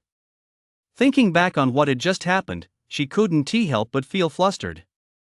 Yang's face, on the other hand, darkened completely. His perfect moment had been ruined by someone else. Instantly, he wanted to turn around and beat the hell out of this so-called city lord. Just as that thought crossed his mind, a notification sounded in his ear. Ding! The Marquee stage cultivation experience has ended. With that, the overwhelming power vanished in an instant. Damn it! He cursed silently to himself. It looked like he wouldn't be able to beat up this city lord after all. Are you trying to annoy me? Still wearing a sour expression, he said this with obvious irritation.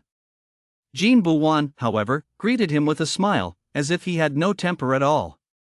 Young friend, as long as you agree to help me, once the matter is settled, Baymont City will definitely reward you generously. Recalling the look in Yang's eyes when he saw the gold notes, he decided to win Yang over with sufficient incentives.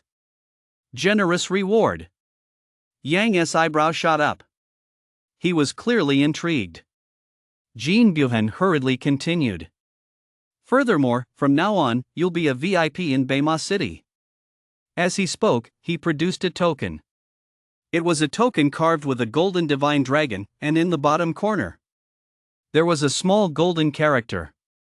This is the Jean family's token. Whether in Baymont City or any other city, you'll receive VIP treatment. Yang was somewhat tempted.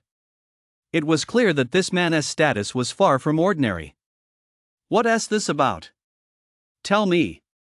However, Yang didn't agree immediately. He had to know what it was about before deciding whether to accept. A hint of delight flashed across Jean Buhuan's face. Since Yang had asked, that meant there was still a chance. Not wanting to waste any time, he quickly spoke up. Young friend, I simply wish to invite you to participate in a martial arts competition. A martial arts competition? Yang clearly didn't believe it could be that simple. Explain yourself. We are both subjects of the Beidou Kingdom. I'd like to invite you to participate in the Tianjiao Grand Tournament, organized by the 10 Kingdoms, which will take place 1 year from now." As he spoke, he kept a close eye on Yang's every move. However, to his disappointment, Yang didn't show the slightest change in expression. After all, this was a major tournament where he would represent the kingdom. If it were anyone else, they would have jumped for joy long ago. "Is that all?" Yang furrowed his brow, feeling it was too simple. It didn't match the benefits he stood to gain. Jin Bu-Huan nodded. "All you need to do, young friend, is represent the Beidou Kingdom at the 10 Nations Martial Arts Tournament." Given the strength Yang had just demonstrated, he would definitely make it into the top 10 with ease. In fact, barring any surprises, he would undoubtedly take first place. Chapter 51, The Reserve Spot. "Senior brother. You." Yen covered her mouth in disbelief. Yang probably didn't know he'd long since lost touch with the outside world. Yen, however, was different. She heard the latest gossip every day. Almost every 5 years, it became the hottest topic in the entire sect. That topic was the 10 Kingdoms Martial Arts Tournament. To participate in the 10 Kingdoms Martial Arts Tournament, one had to pass through layer upon layer of selection. Preliminary rounds were held in the Beidou Kingdom, and only the 10 strongest prodigies were ultimately chosen to represent the kingdom in the competition. And her senior brother, he actually got a direct pass? She found this utterly unbelievable. The Beidou Kingdom had participated in the martial arts tournament 24 times, and she never heard of anyone getting a direct pass. Everyone had gone through layer upon layer of selection. Only then were they eligible to participate. Suddenly, someone got a direct pass, and that person was her own senior brother. "You little girl, what is there to be so surprised about? It's just a martial arts tournament, isn't it?" Yang, seeing Yen's shocked expression, couldn't help but flick her on the forehead. The next moment, Yen snapped back to her senses and threw her arms around Yang. With a look of excitement on her face, she shouted, "This is great! My senior brother is actually a competitor in the 10 Kingdoms Martial Arts Tournament. Now let us see who dares to say anything bad about him." As she spoke, she lifted Yang into the air and began bouncing her up and down. Jin Bu-Huan witnessed this scene. He muttered to himself, "That's more like it. A spot in the 10 Nations Martial Arts Tournament, that's a spot out of reach for so many geniuses." Yang was getting a bit dizzy from being bounced around. "Yen, let me go. It's just a martial arts competition, isn't it? What's there to get so excited about?" He himself didn't think it was anything special. The 10 Nations Martial Arts Tournament, the name certainly sounded impressive. Most likely, it's just a competition among geniuses from 10 small nations. By the way, City Lord. Suddenly, he wondered what it would be like if Yen joined him in the competition. He was already this excited just participating on his own. If they were together. Gulp. Yang couldn't help but let his imagination run wild.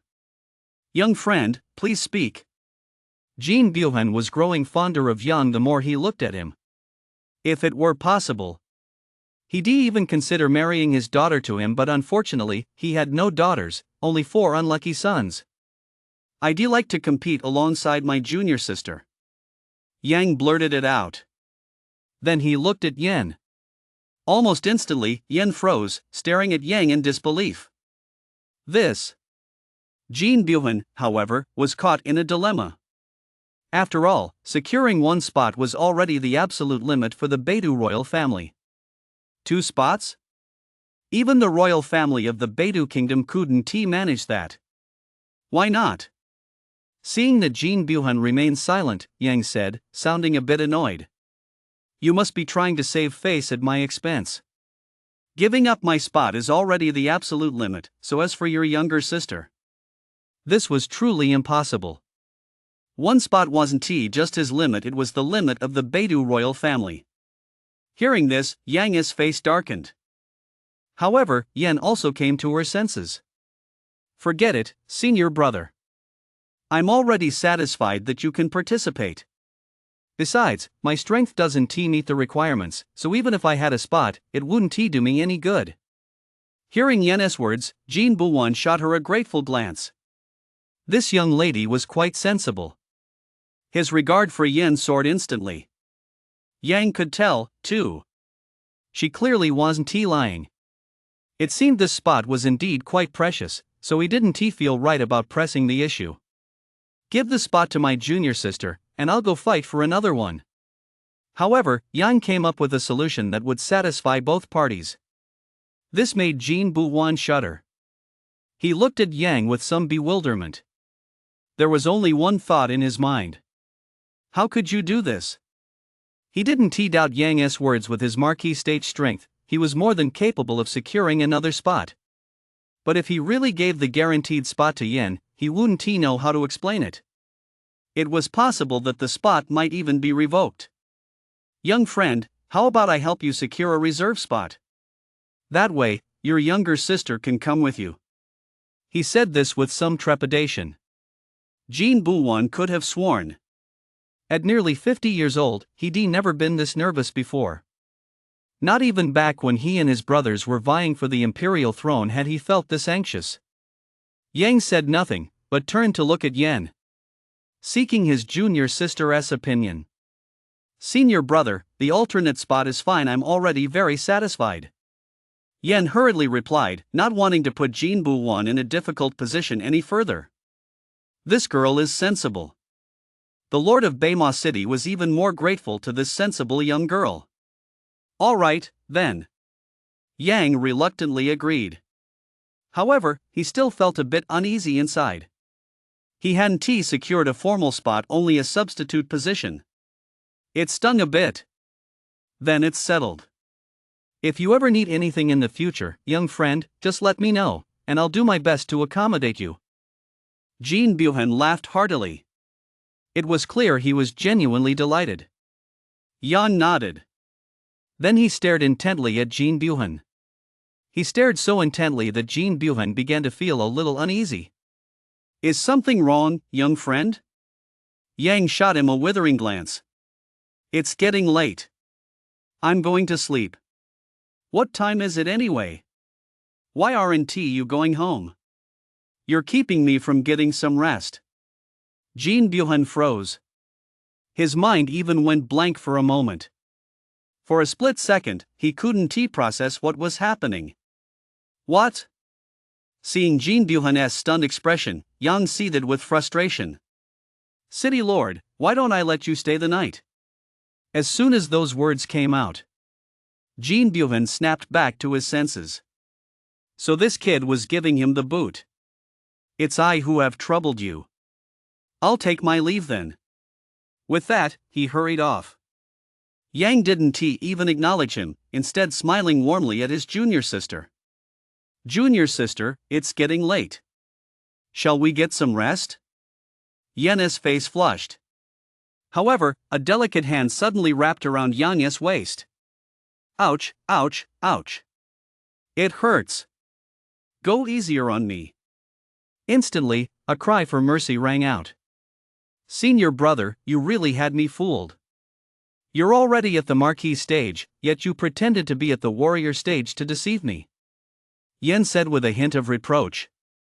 As she spoke, she tightened her grip even further. No way. Heaven and earth are my witnesses, I really am at the warrior stage. I just used a secret technique a moment ago. Yang hurriedly explained. He attributed his sudden surge in power to the secret technique as well.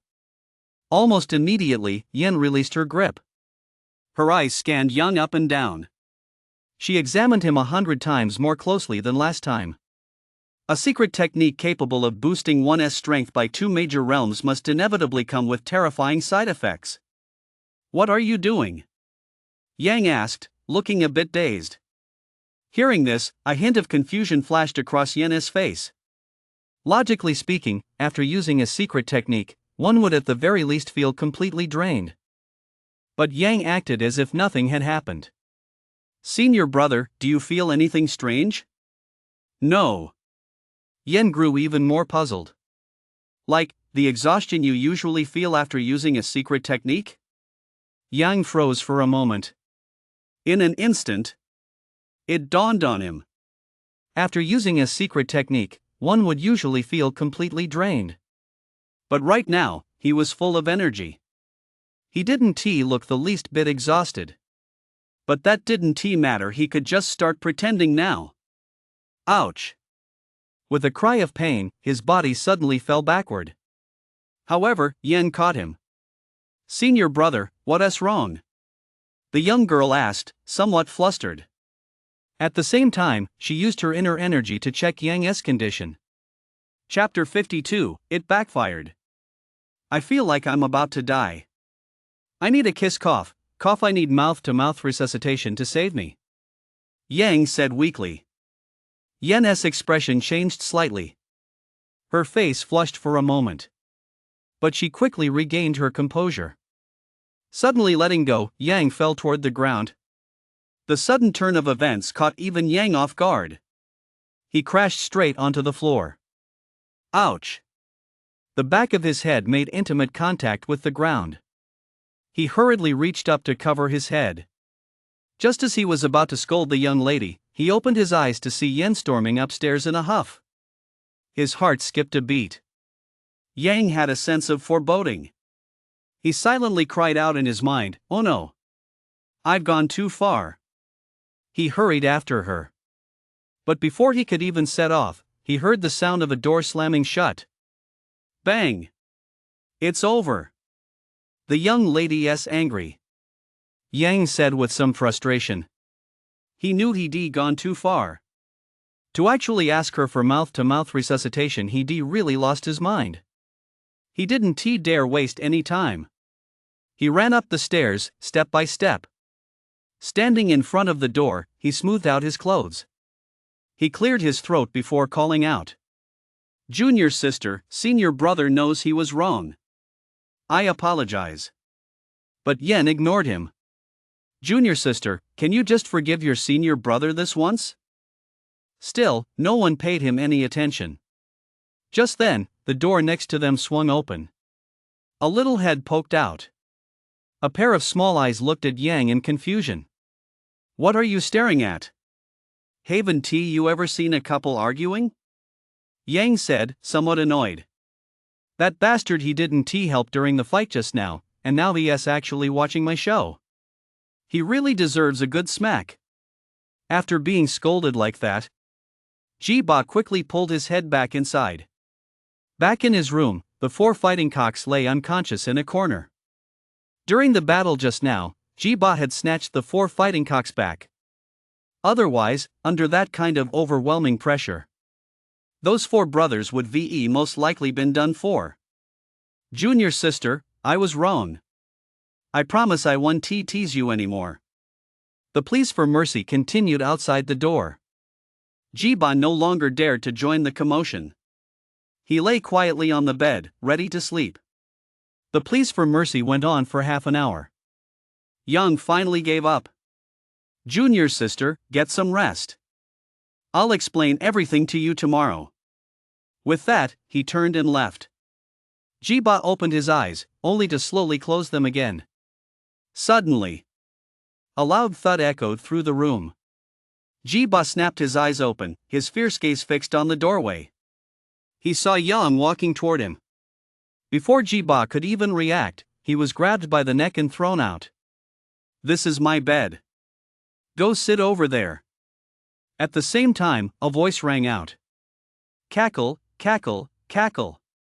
A flicker of shock crossed Jiba's eyes. As if to say, "How can you be so shameless? I've had this spot all along." Of course, even if he could speak, Jiba would never dare say such a thing. The next day, Yang got up early. He planned to make breakfast for Yen to make amends. He slowly walked downstairs, wondering what to make for breakfast. Xiaolong bao? She's already had those. I'm afraid that won't do. I have to make something she's never had before. However, during the time they spent together before, Yang, in order to get Peng to teach him real skills, had prepared 3 different meals a day, never repeating a single one. Every time, he won them over with his cooking. Now, he actually had no idea what to make. He slowly walked out of the Jutsai building. Even if he didn't know what to make, he had to buy groceries first. But the moment he stepped out of his room, he got a shock. Holy shit, what the hell is this? Two burly men stood on either side of him, as still as statues. What's the deal with you two? Realizing there were two of them, Yang asked, somewhat speechless. Almost simultaneously, the two shouted in unison. Your Excellency the City Lord, we are at your service. Whoa! He scanned their cultivation levels. They were actually two marquee stage powerhouses. This city lord was really pulling out all the stops to curry favor with him. After all, the total number of marquee stage powerhouses in Baymos City didn't even reach 10. Jin Buhan had made his move. And right off the bat, he provided two marquee stage bodyguards. What a generous gesture. Then keep them. Yan nodded. Two free bodyguards, why not take them? Yes, sir. Yes, sir. Once he got a handle on the situation, Yang was ready to head back to the market to buy ingredients. He planned to come back and make breakfast for Yen. He'd only taken a couple of steps when he sensed something was off. The two burly men were following him, not a step out of place. A handsome young man in front, with two burly men trailing behind. No matter how he looked at them, they didn't seem like good people. The classic look of a spoiled rich kid, right? Ahem. Guys, let us just call it a day. You two should head back. With a lineup like that, Yang felt he couldn't afford the trouble. So he took the initiative to shoo them away. Of course, the main reason was that he didn't want to be followed. Especially not by two rough-looking thugs. Just the thought of it sent a chill down the back of his neck. Sir, please don't make things difficult for us. We're just following orders. The two burly men said, looking somewhat troubled. You see, before they set out, Jin Buhu had given them a strict order. As long as Yang didn't die, they were to die before him even if it meant their own deaths. Yang furrowed his brow. He was clearly uncomfortable with being followed like this. But he still agreed to their request. And didn't chase them away. They were just doing their job for money, why make things hard for them? Then stay with me. What are your names? Thinking that they might be spending a long time together in the future, he asked. My name is Hao Wenlong. My name is Hao Wahoo. Both men replied with their chests puffed out and heads held high. A fierce aura radiated from them. Yang's expression grew somewhat peculiar. He eyed the two men up and down. He muttered to himself. I don't see any tattoos, why did they choose those names? He nodded, satisfied with the explanation. After a moment's thought, he said, Wahoo, you stay here and look after my junior sister. If anyone dares to cause trouble, don't hesitate to act, I'll take full responsibility if anything goes wrong. He decisively ordered one of them to stay behind and protect Yen's safety. Got it. This time, the two brothers didn't refuse, Hao Wahoo even agreed immediately. Understood, sir. I'll definitely take good care of the young lady. After saying that, he returned to the entrance of the Jutsai Tower and continued standing there. Watching this, Yang's eyebrows twitched violently. He couldn't help but mutter to himself. He must be a former guard, he is so used to standing sentry. Seeing that Hao Wahoo had taken his position, Yang turned to Hao Wenlong and said, Let us go, too. Yes, sir. The two walked away. Meanwhile, in a distant alley, a figure in black was watching Yang's receding figure with caution. A bounty of 50,000 taels and it's just a young whippersnapper. Two cold glints flashed in his eyes. However, he slowly faded into the darkness. Wenlong, I have a question for you. Yang suddenly spoke up. Hao Wenlong didn't dare delay and hurriedly asked respectfully. Please speak, Your Excellency. Where is the vegetable market in Baymos City? It wasn't until he stepped outside that he realized his mind had been completely occupied with buying ingredients. He had no idea where the market was. Ha! Hao Wenlong froze in surprise. He thought he must have misheard him just now. My lord, what did you just say? I was a bit distracted. Yang didn't take it to heart and repeated himself. Where is the market in Beima City? However, once Hao Wenlong heard Yang's words clearly, he was even more baffled. As a marquee stage powerhouse, he didn't buy groceries or cook. How on earth would he know the way to the farmer's market? Your Excellency, I'm afraid I don't know. He wore an expression of distress. At the same time, he wondered why Yang would go to a place like that. After all, only commoners went to places like the farmer's market. What business would a genius like Yang, praised by the city lord himself, have in a place like that? Chapter 53, Murderous Intent. Never mind, I'll find it myself. He hadn't held out much hope to begin with. He just wanted to give it a try. That way, he wouldn't have to ask anyone else later. Please wait a moment, Your Excellency. I'll go ask for you right away. True to his background as a bodyguard, Hao Wenlong had already rushed over when he spotted a group of women. He understood his master's thoughts perfectly. After exchanging a few words with the women, he returned. He then addressed Yang respectfully. Sir, I've confirmed it, just go straight down this road, turn left at the end, and you'll be there. Good. Yang thought for a moment. Then he made a suggestion to Hao Wenlong. Wenlong, from now on, call me young master instead of sir. All that sir business makes me feel old. Yes, young master. Hao Wenlong immediately changed his tone, acting exactly as a servant should. Even Yang couldn't help but take a liking to a subordinate like that. Before long, the two of them entered the vegetable market. Naturally, they became the most eye-catching sight there. Apart from the vegetable vendors, there were almost no men to be seen in the entire market. Let alone a young master like Yang, dressed in silk robes. Old Wang, look who is here, some young master who must have gotten lost and wandered into the market. Never seen him before. He looks unfamiliar. The man known as Old Wang shook his head. Clearly, he hadn't seen Yang before. Of course, it would be a miracle if he had. Yang had only arrived in Beima City yesterday. It's none of our business anyway. After saying that, Old Wang began to hawk his wares. Fresh demon beast meat 10 liang per jean.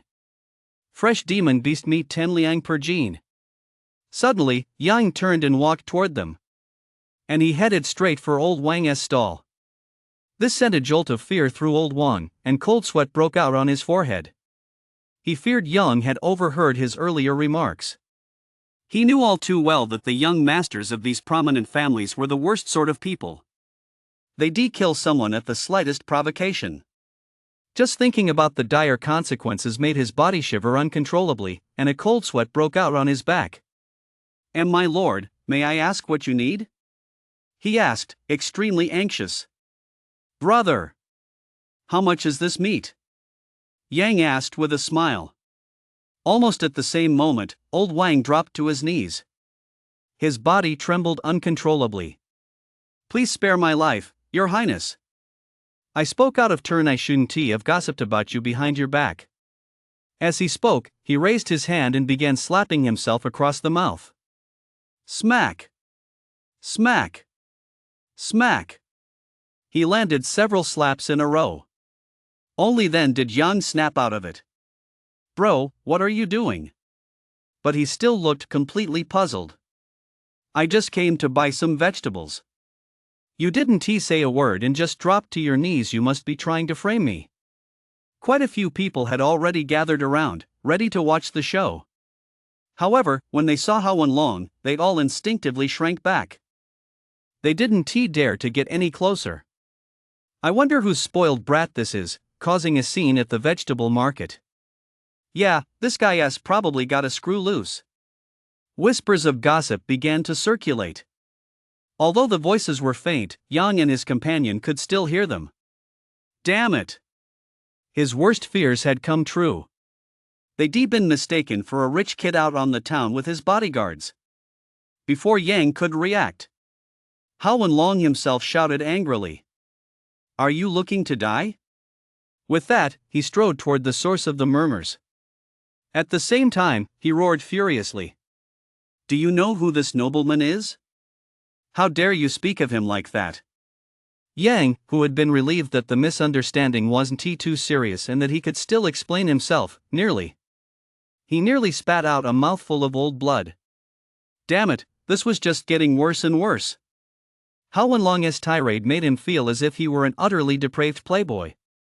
He went straight to revealing his identity.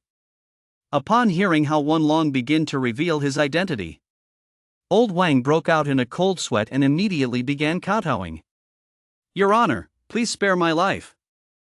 I know I had a big mouth, but please consider that I have an 80-year-old mother and children crying for food. Please spare me this once." Thud, thud, thud.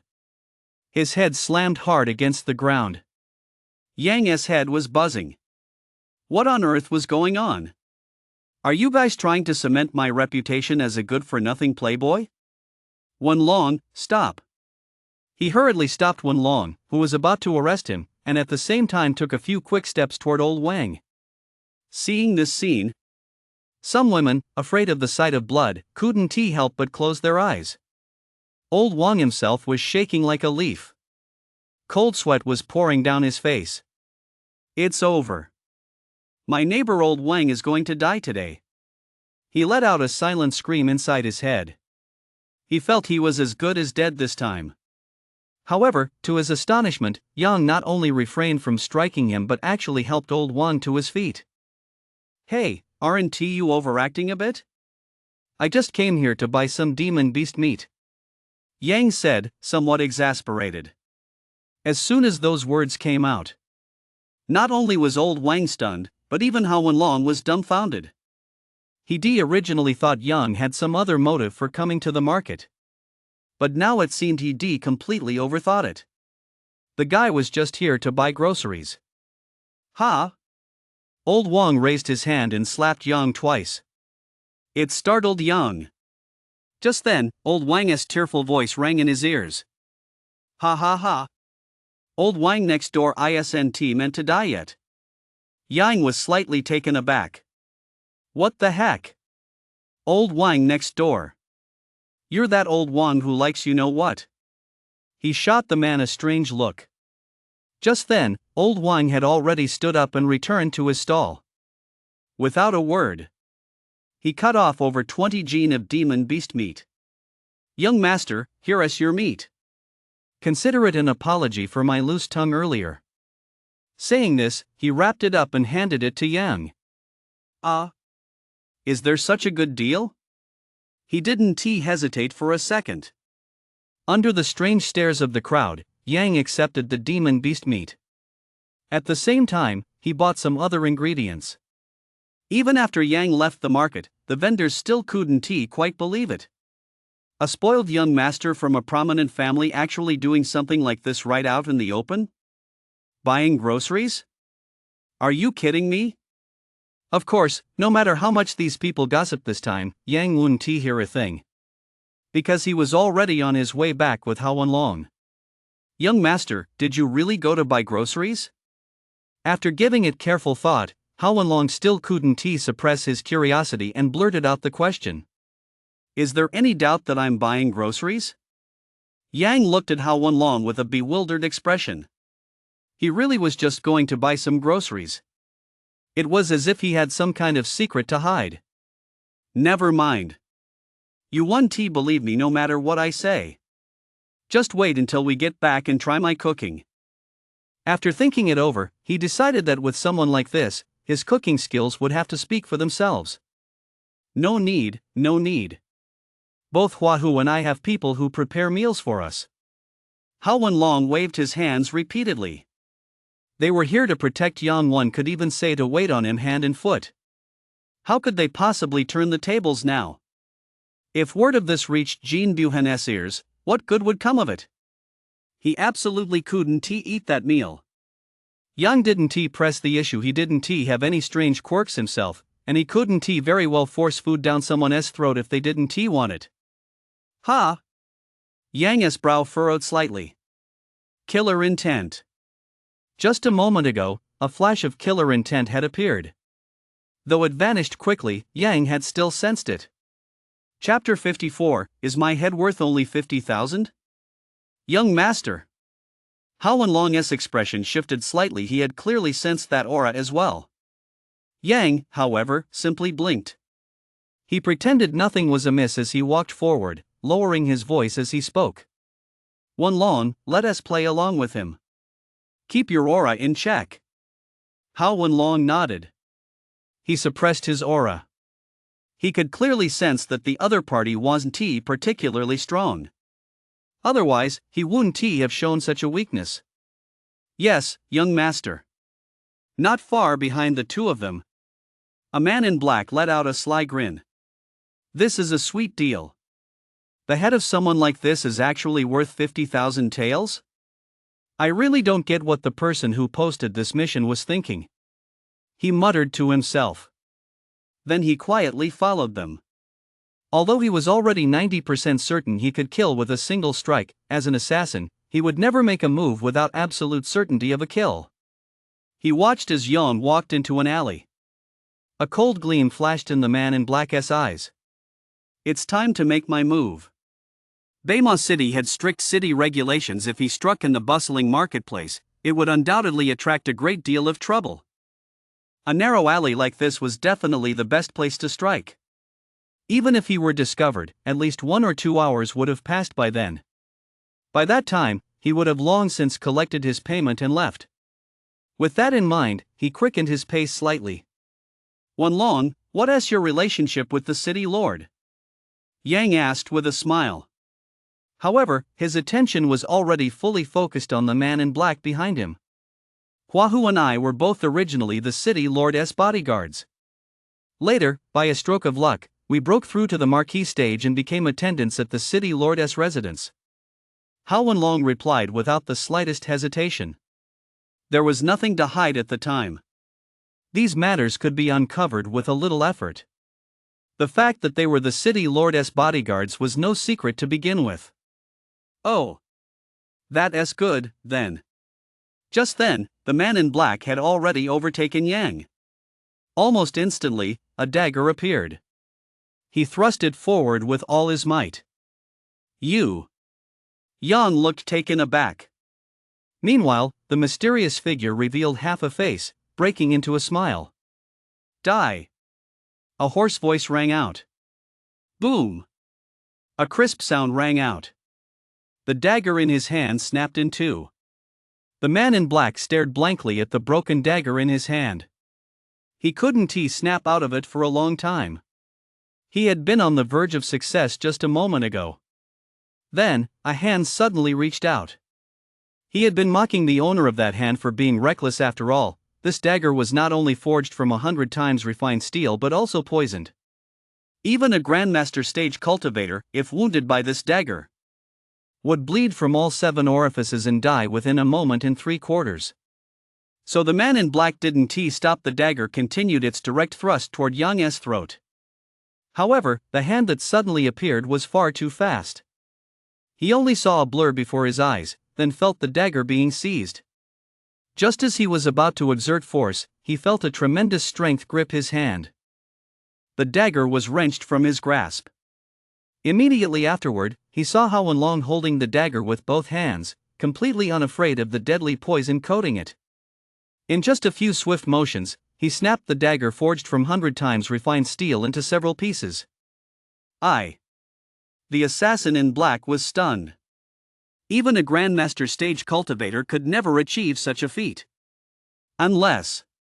The moment he thought of the other man's identity, the assassin shuddered. Instantly, his body went limp, and he lost even the courage to flee. He collapsed right there on the ground.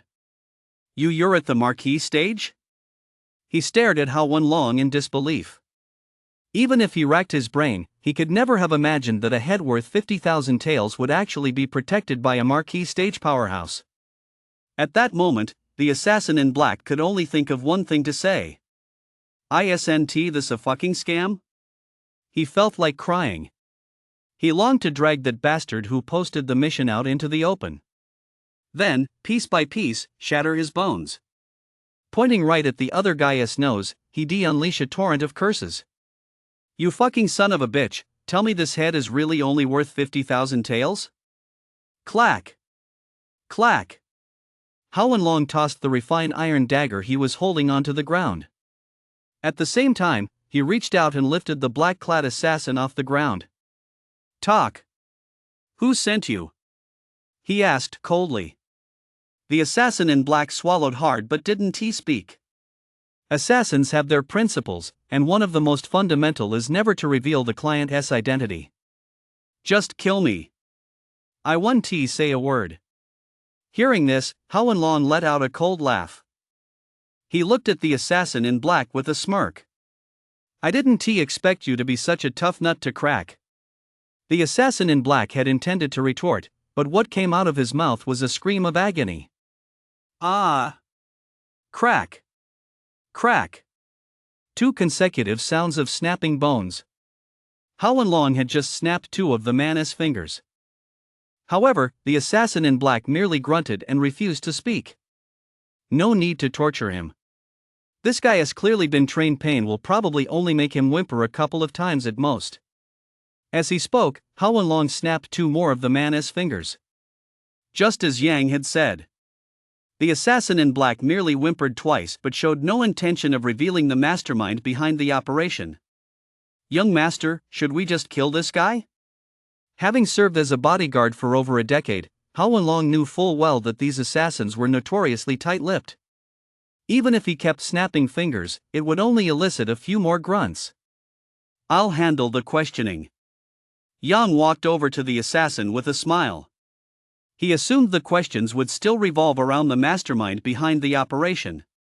The assassin in black immediately turned his head away, refusing to look at Yang. With a marquee stage powerhouse present, he had absolutely no chance of success. So the assassin gave up. Brother assassin, just out of curiosity, how much is my head worth? Yang walked around to face him and pointed at his own head. Ha! The black-clad assassin froze for a moment. But after thinking it over, he felt too frustrated to keep quiet. Someone protected by a marquee stage cultivator was only worth 50,000 taels? FCK that. 50,000? I wonder which asshole posted that bounty. I'll FCK his grandmother. After stating the price, he couldn't help but curse. However, he quickly came to his senses. Damn it, he let it slip in the heat of the moment. Oh. Yang stood up, flashing a meaningful smile. So this guy had no idea who was pulling the strings. Just a lowly lackey. So you're just a lackey. Upon hearing that the assassin didn't know who was behind it all, Howlin' Long wanted to kill him on the spot. After all, this black-clad assassin was no longer of any use. Wait, I want to talk to him. Yang stopped Howlin' Long. Humph. There's nothing to talk about. I don't know who is pulling the strings, just go ahead and kill me. The black-clad assassin said with a touch of arrogance. This really pissed Yang off. He wasn't about to coddle him, so he walked right up and slapped him across the face. He roared. Do you want to live or die? Humph. After being slapped, the assassin in black shot him a cold glance. He didn't even bother to respond. Damn it! Yang was already furious, and that cold stare sent his blood boiling.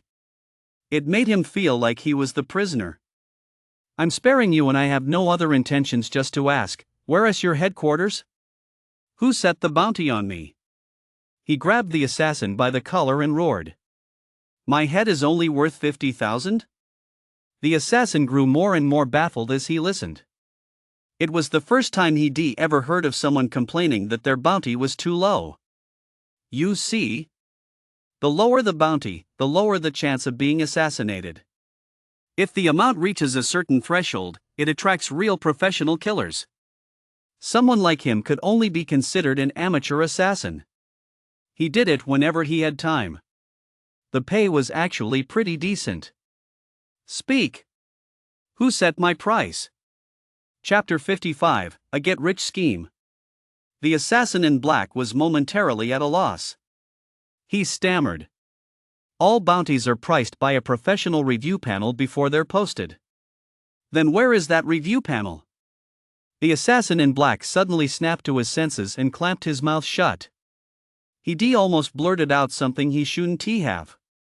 Gulp. He swallowed hard. Almost immediately, the assassin in black coughed up blood and collapsed, clearly dead. Holy shit!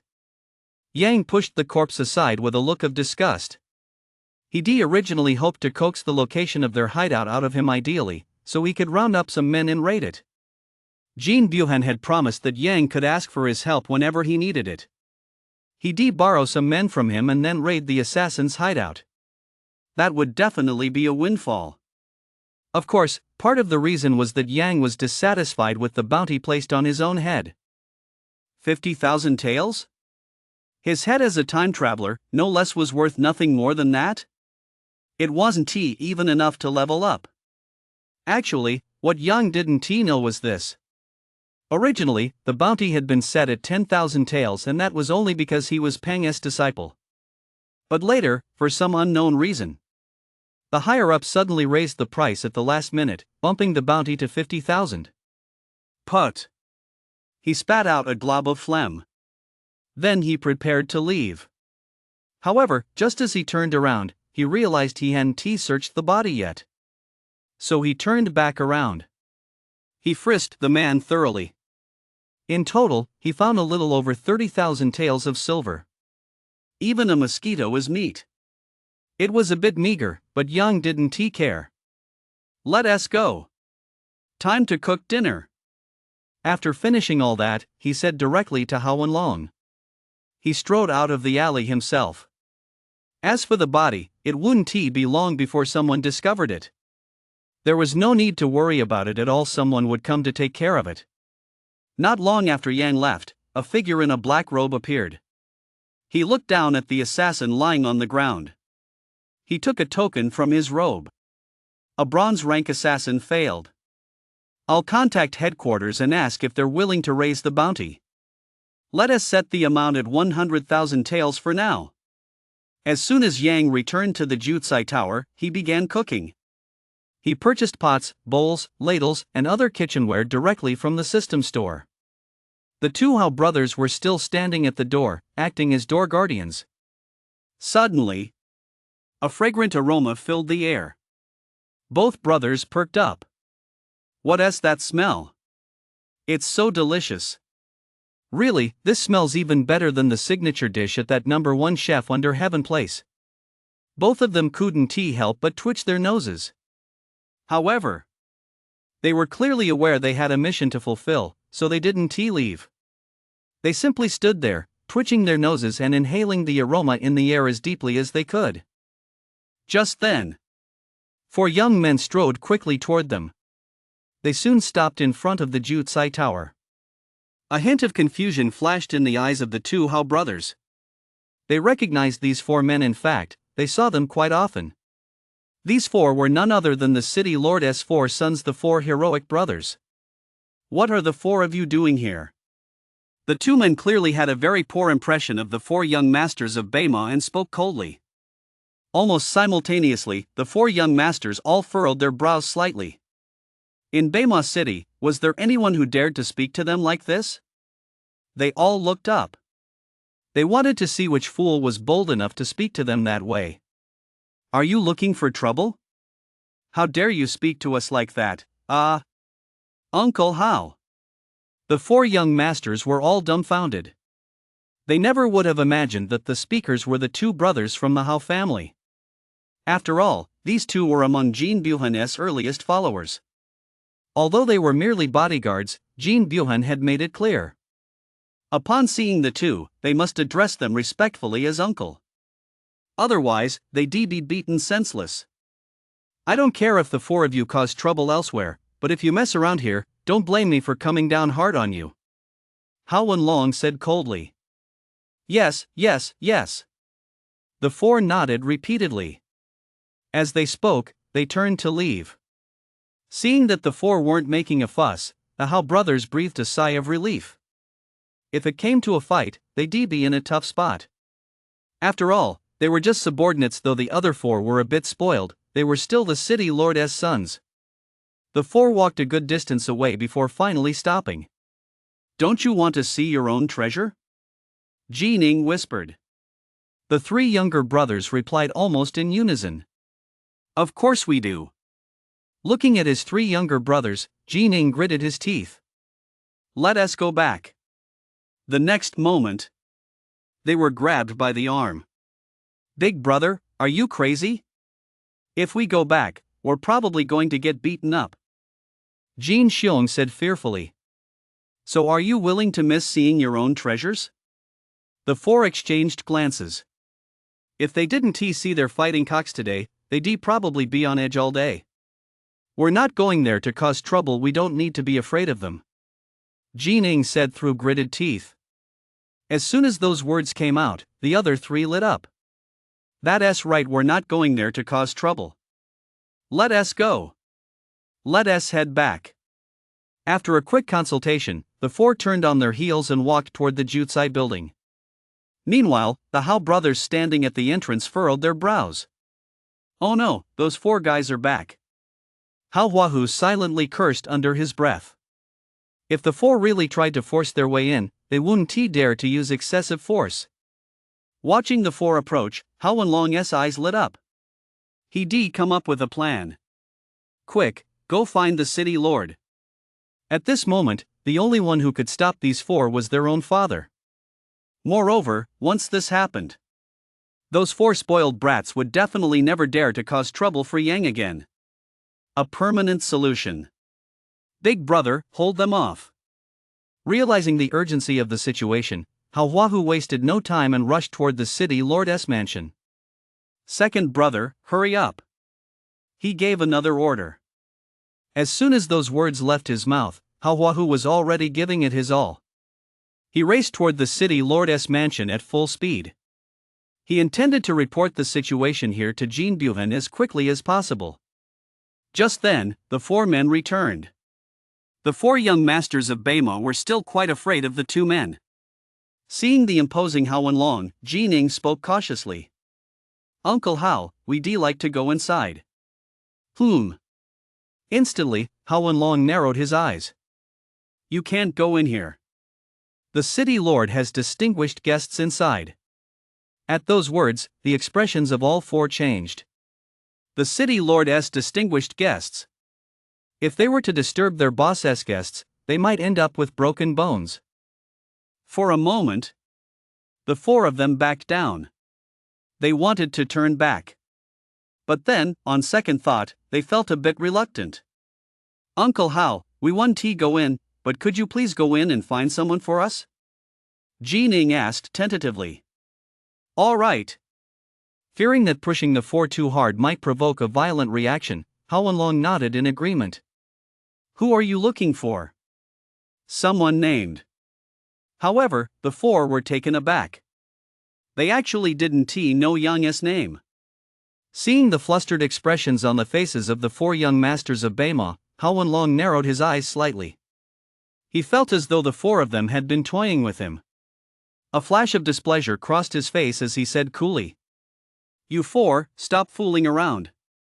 If you disturb the distinguished guest inside, the city lord won't let you off the hook." The four young masters of Beima were nearly in tears with anxiety. Suddenly, Ji Ning's eyes lit up. He'd thought of a solution. "Uncle Hao, let us go find Jiba." Prompted by their leader, the other three snapped out of it as well. Although they didn't know Yang's name, his rooster seemed to be called Jiba. Chapter 56, Four Wayward Sons. What? Hao Wenlong thought he must have heard wrong. "Uncle Hao, let us go find Jiba." Is that even a person's name? Hao Wenlong barely managed to hold back the urge to lash out. "If you four are messing with me, I'm going to get physical." The four young masters of Beima waved their hands frantically. "No, Uncle Hao, we won't dare. We really are looking for Jiba." Judging by their expressions, they didn't seem to be lying. Hao Wenlong nodded. You four stay right here. I'll go get him for you. With that, he walked into the Jute Sai Lu. He saw Yang stir-frying vegetables with great enthusiasm. He approached cautiously. What's up, Wenlong? Yang asked, puzzled.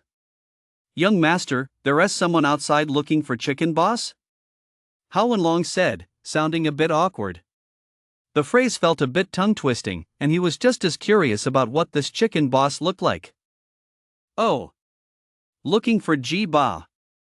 Yang nodded and called upstairs. Ji Ba. Just as Hao Wenlong was lost in thought, a figure darted down from upstairs.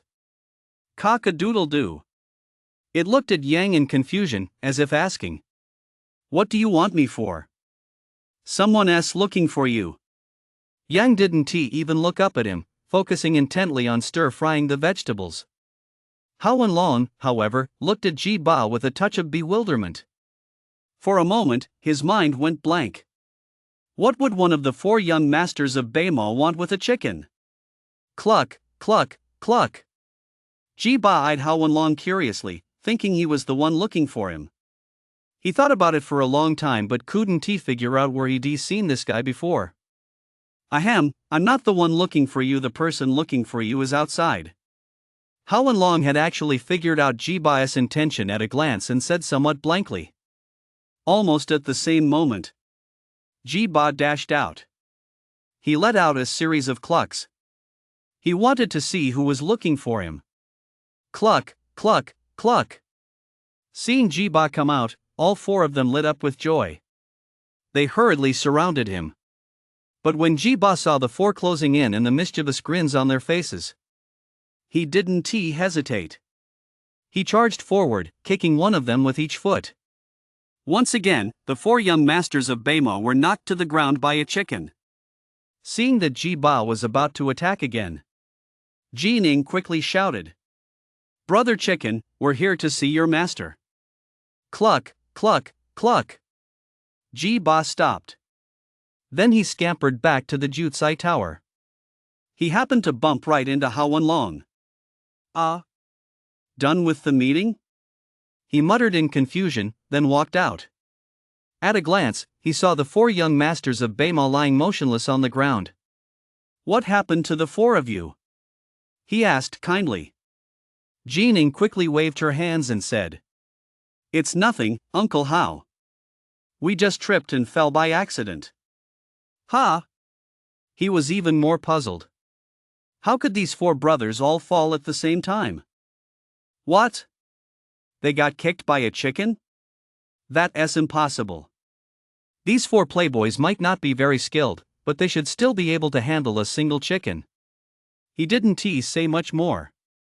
He went back to standing guard at the door. Chicken Boss darted straight into the room and bit down on Yang's pant leg. Holy crap, what are you doing? Yang, who was in the middle of stir-frying, was yanked so hard that a few pieces of meat fell onto the floor. Cluck, cluck, cluck. Chicken Boss let out a couple of slightly resentful clucks. In the end, Yang had no choice but to follow him out. Young master! Hao Wenlong called out respectfully. Yang nodded, having also spotted the four young masters of Beima. What are you doing here? Instantly, the four young masters of Beima felt wronged. They'd just come to watch the cockfight, but not only had they been blocked at the door and denied entry, they'd even ended up getting kicked by a rooster. Hao Wenlong, however, froze for a moment. Young master, do you know them? I do. Yang nodded and replied casually. Ha! Instantly, not only was Hao Wenlong stunned, but the four young masters of Beima were stunned as well. Their faces were full of question marks. A bold thought began to form in their minds. Could this be their father's distinguished guest? Although Yang was skilled at training roosters, that alone wasn't enough to qualify him as a guest of honor for the Lord of Beima City.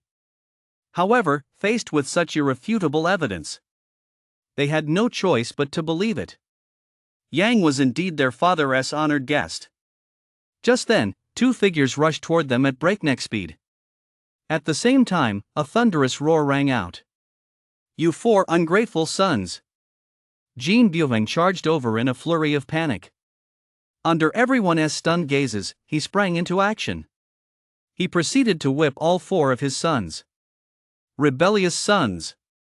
he roared as he lashed out.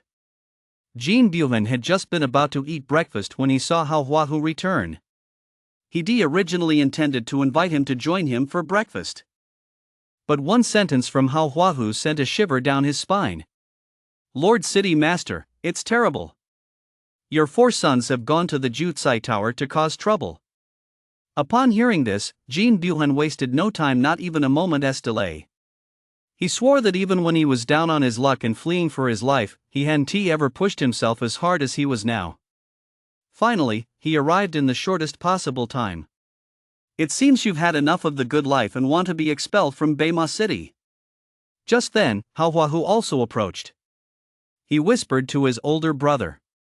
"Big brother, I didn't let you down, I brought the city lord here." He looked a bit smug. Hao Wenlong stared blankly at his younger brother. He really wanted to give the kid a good scolding, but then he realized he was partly to blame, so he held back. "Ah! Dad! Why are you hitting us?" "That's right. It hurts. Why are you hitting us?" The four young masters of Beima also snapped out of their daze. They'd just been beaten for no reason at all. No one could put up with that. Jean Buven let out a cold laugh. "Why am I hitting you?" He was about to make the four of them admit their wrongdoing. "You four, you dared to harass my distinguished guest. Don't you deserve a beating?" Smack! As he spoke, he delivered a hard slap to Jin Ing. Hearing this, the four young masters of Beima froze for a moment, but quickly came to their senses. They clearly hadn't done anything wrong. Not only had they been blocked at the door, but they'd also been hit by a rooster. What's worse, their own father had sprinted several li just to beat them up. One word: injustice. Hao Wenlong also realized what was happening. He hurried over to break up the fight. "Lord City Master, it's a misunderstanding. The four young masters aren't here to cause trouble." As he spoke, he grabbed Jean Buwan by the arm. Jean Buwan stopped in his tracks. He glanced at Hao Wenlong in confusion. "They're not here to cause trouble?" He was just about to say, "Wait a minute, you were the ones who tipped me off earlier, and now you're telling me this?" Right. The four young masters, no magistrate Shao. Hao Wenlong was at his wits' end. What a huge mix-up this had turned into. Jean Buven froze. At the same time, he glanced at Yang. They do know him, and they're actually on pretty good terms.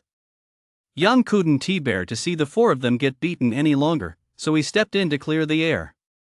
"So it was a misunderstanding," Jean Buven said, looking a bit embarrassed.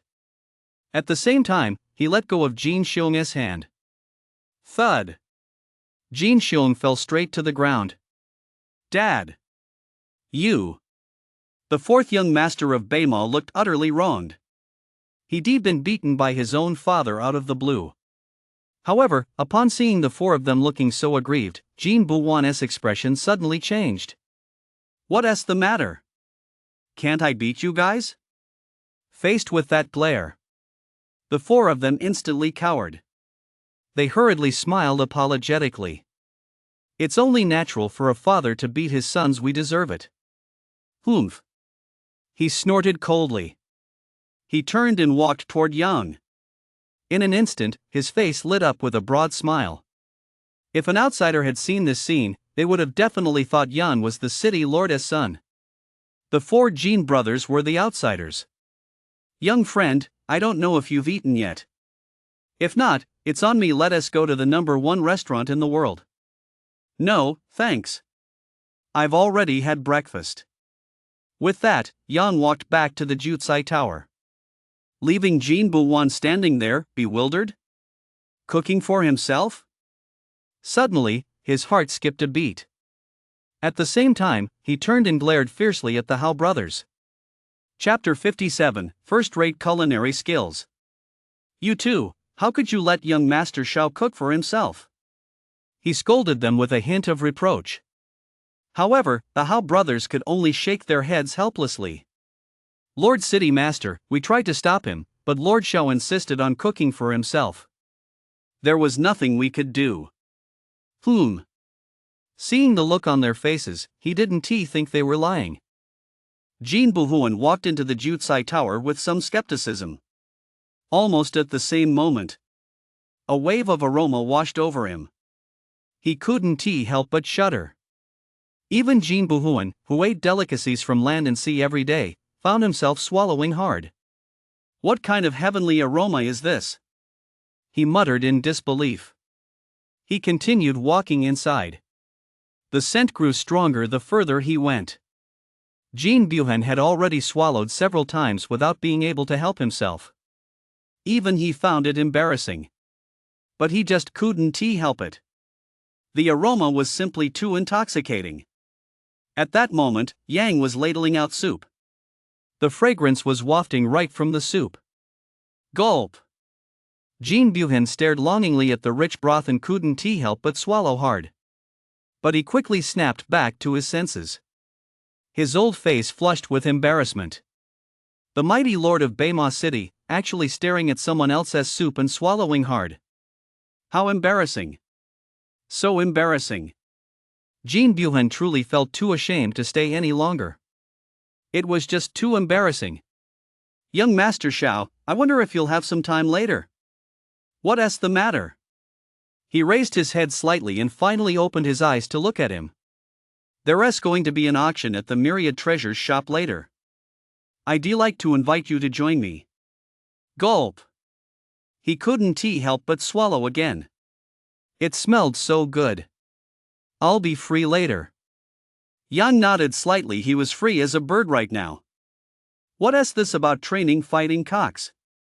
That stuff takes less than 5 minutes to power up. In that case, I'll have someone pick you up later. Jin Buhuan's face lit up. This was a great opportunity to build rapport.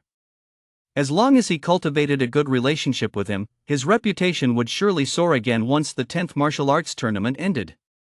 No need, I'll go on my own. Yang, however, refused outright. I'm used to keeping a low profile. I don't like making a big show of my movements. Hearing this, Jin Buhuan nodded repeatedly. I'll leave it entirely up to young Master Shao. Seeing that Yang hadn't spoken, Jin Buhuan broke the silence once more. Young Master Shao, I have other business to attend to, so I'll take my leave now. It smelled too good. He could hardly stand it anymore. If he didn't leave soon, Jin Buhuan felt he would go mad. Business comes first. I want to see you off, Shao. Yang didn't even lift his head, making Jin Buhuan wonder if he was really the city lord. Gulp! Before leaving, he couldn't resist taking another look at the rich soup. Jin Buhuan thought for a moment, then asked, Young Master Shao, what kind of soup is this? Yang didn't seem to mind and replied without hesitation. Fo Tiao Chang. Upon hearing the name of the soup, Jin Buhuan lowered his head and muttered under his breath.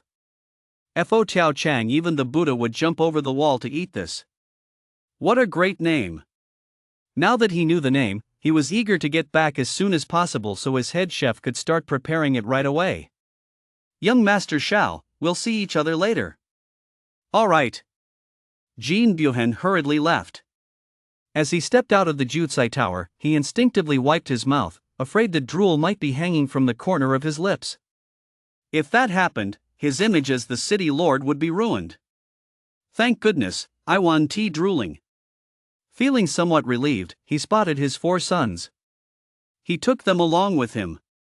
Smash! Long violently smashed the teacup in his hand. He was absolutely livid. How much? 100,000. Those guys are crazy. 50,000 taels for a good-for-nothing is already outrageous enough, and now they're asking for 100,000? Do they really think I'm a sucker? After saying this, he was panting heavily. He had originally planned to spend 10 or 20,000 to take care of Yang. He hadn't expected them to ask for 50,000 on the first try, but Long gritted his teeth and put up with it. But a day passed. Instead of good news, what he got was a demand for more money. So-called assassins, they can't even take out a worthless piece of trash. A cold glint flashed in Long's eyes. This Yang had beaten up his younger brother twice. He definitely won't let this slide. Tell him I'll pay the 100,000 taels, but I expect to hear that worthless piece of trash is dead by the end of the day. Understood, senior brother Zhang. The disciple of the Giant Spirit Guild hurriedly nodded in agreement. He turned and walked toward the door. Spirit Sword Peak. It won't be long before it belongs to me, Long. The killing intent within him erupted without restraint. However, he quickly suppressed it. Senior brother Zhang, the Beidou royal family has sent someone to invite you to participate in the 10 Nations martial arts tournament a year from now. A disciple jogged in and reported respectfully. Upon hearing this, Long's eyes visibly lit up. The 10 Kingdoms martial arts tournament. It surpassed every martial arts competition in the Beidou kingdom. Making an appearance at the 10 Kingdoms martial arts tournament was a dream cherished by countless geniuses. If one achieved a good result, not only would they become a guest of honor to the royal family, but they would also receive countless precious resources. As long as I have enough resources, being granted the title of king will no longer be a dream. Everyone assumed that Long had his sights set on the position of guild master of the Giant Spirit Guild. But in Long's view, that position was nothing but a joke. No faction within a kingdom, no matter how powerful, could ever surpass the royal family. What he aspired to be was a king within the royal family, an invincible powerhouse capable of expanding his own territories. Where is it? Hurry up and take me there. A hint of delight flashed across Long's face as he spoke with some urgency. This was his first step. As long as he achieved a good ranking at the 10 Kingdoms martial arts tournament, his future would be limitless. He is currently speaking with the Grand Elder. Upon hearing this, Long hurried over, still covered in dust from his journey. In the front courtyard, 2 elderly men were sharing a drink. One of them was Gongsun Miao, the Grand Elder of the Giant Spirit Guild. The other, with long, snow-white hair and an aura of natural authority, was clearly a man of high standing. Brother Jean, it's been 30 years since we last met, hasn't it? Indeed. The last time we met was when we both participated in the 10 Kingdoms martial arts tournament. Jean Bulang said with a touch of nostalgia. Who could have imagined that 30 years ago, they were both competitors representing the North Star Kingdom? Except that back then, they'd run into a monster. A single man had wiped out the entire North Star Kingdom team. 30 years. Gongsun Miao looked at Jean Bulang, whose head was now completely white. He knew the story behind that white hair. To win a single match, this man had drained his life force. Though clearly a marquee stage cultivator, he was only in his early 50s this year, yet his hair was already completely white. Let us not talk about that. Jean Bulang interrupted with a smile, clearly unwilling to discuss the past. I hear you found a disciple with exceptional talent, old man. Bring him out so we can take a look. Hearing this, Gongsun Miao's furrowed brow relaxed. Just thinking of his disciple filled him with pride. Not yet 20 years old, at the peak of the Grandmaster stage, just one step away from breaking through to the Marquis stage. Such natural talent was a once-in-a-century rarity, even among the 10 Kingdoms. He even held a sliver of hope of reaching the King stage. Master. Just then, Long arrived. Dressed in a black robe, he exuded powerful confidence. Gongsun Miao's eyes lit up, and he quickly beckoned Long over. Come here, Long. Greet your Uncle Jean. Ever since entering this small courtyard, Long had noticed Jean Bulang's extraordinary presence. Upon hearing his master's words, he didn't dare delay for a moment. He immediately bowed in greeting. Uncle Jean. A flash of golden light flickered in Jean Bulang's eyes. In his youth, he, too, had been a prodigy of his generation. He instantly sensed the unique aura emanating from Long. This aura was a special quality that could only be cultivated by someone who had consistently outshone his peers for years. Chapter 58, A Country Bumpkin? Excellent, excellent, excellent. Jean Bulang laughed heartily. With Grandmaster stage strength, all it would take was a year of hard work to reach the marquee stage. With a little more refinement.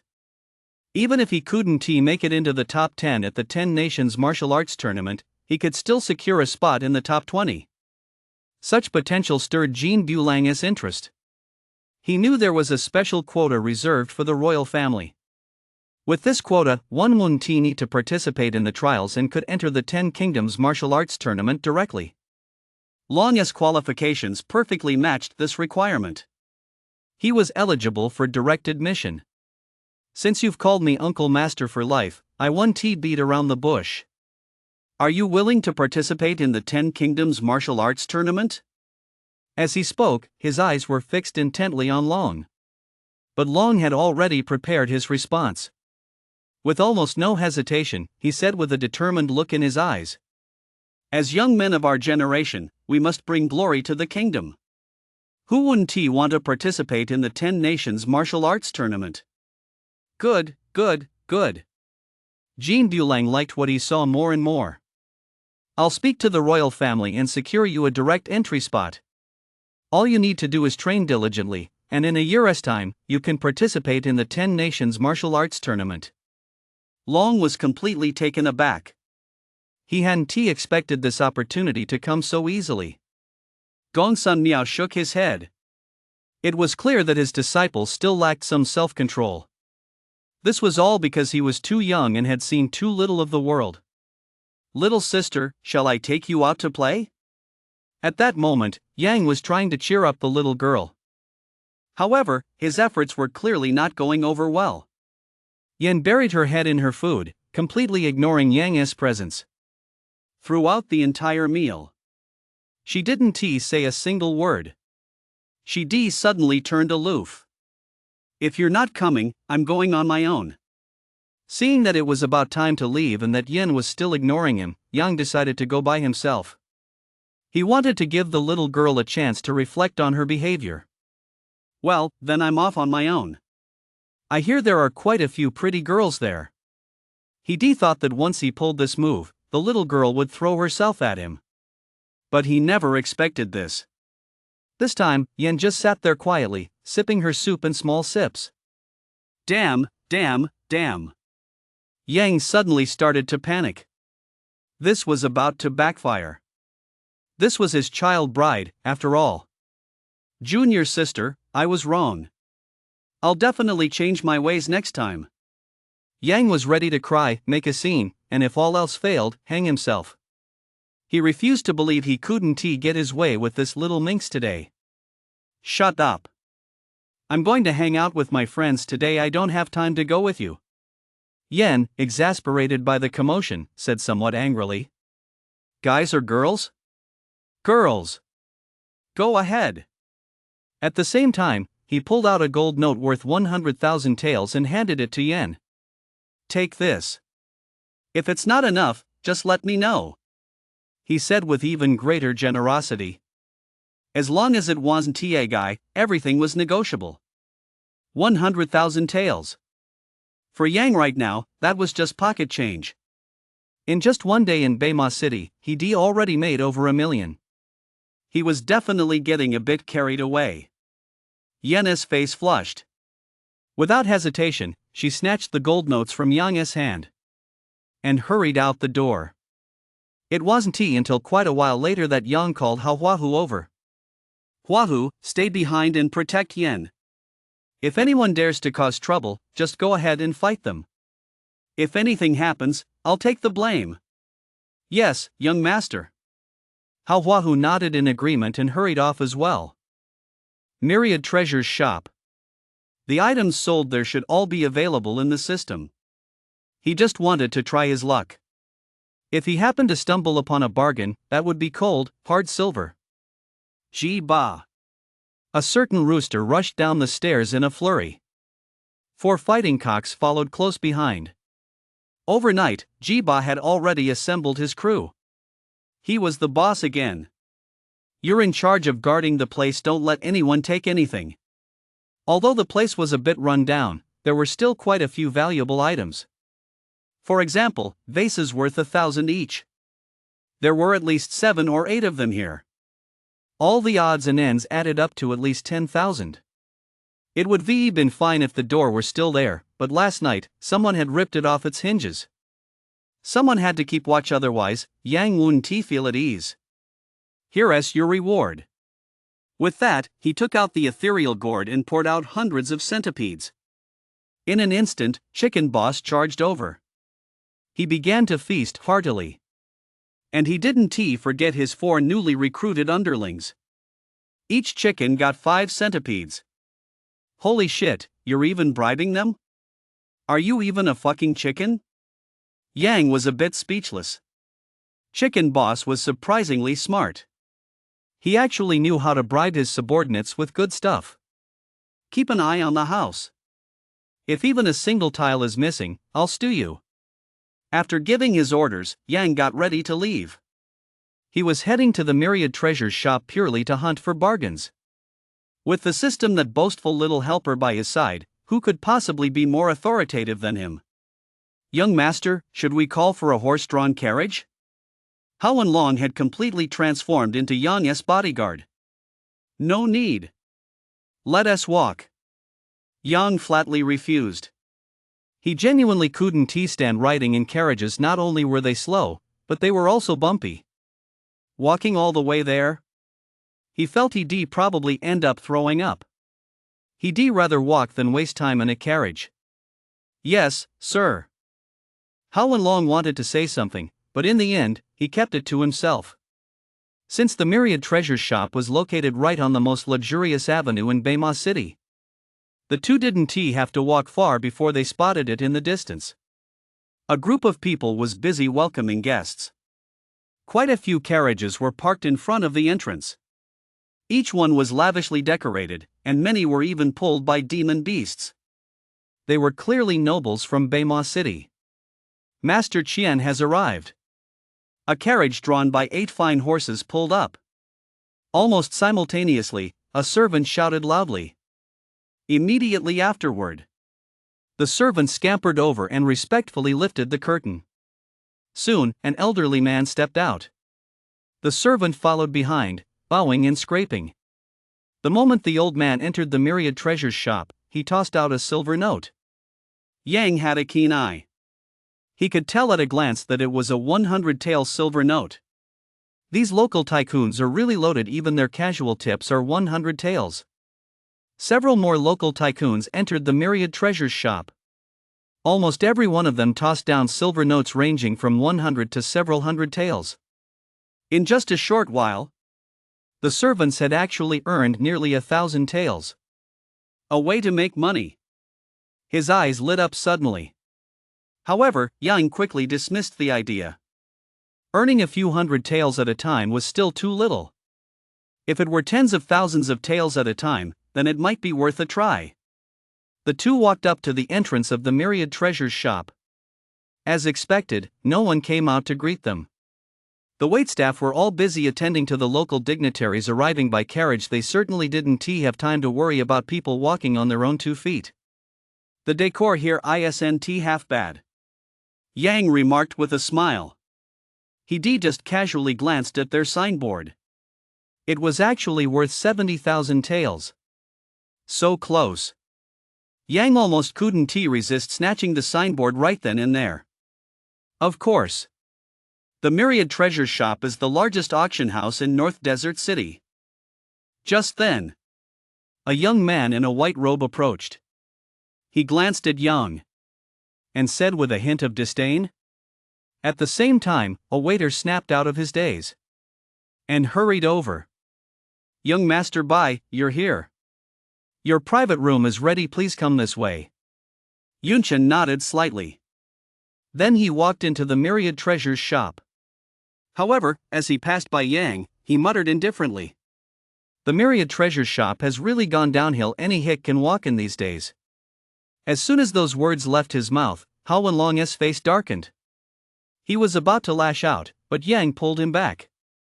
Chapter 59, This guy. You can't mess with him. Calm down. He's just a brat, don't pay him any mind. As he spoke, his eyes were fixed intently on Yunchen, who had just gone inside. "Gentlemen, do you have an invitation? If not, please leave." Just then, a pot-bellied man walked over. He said bluntly, "An invitation?" Yang Henti heard Jin Buhan mention anything about this, so he looked at Hao Wenlong with some confusion.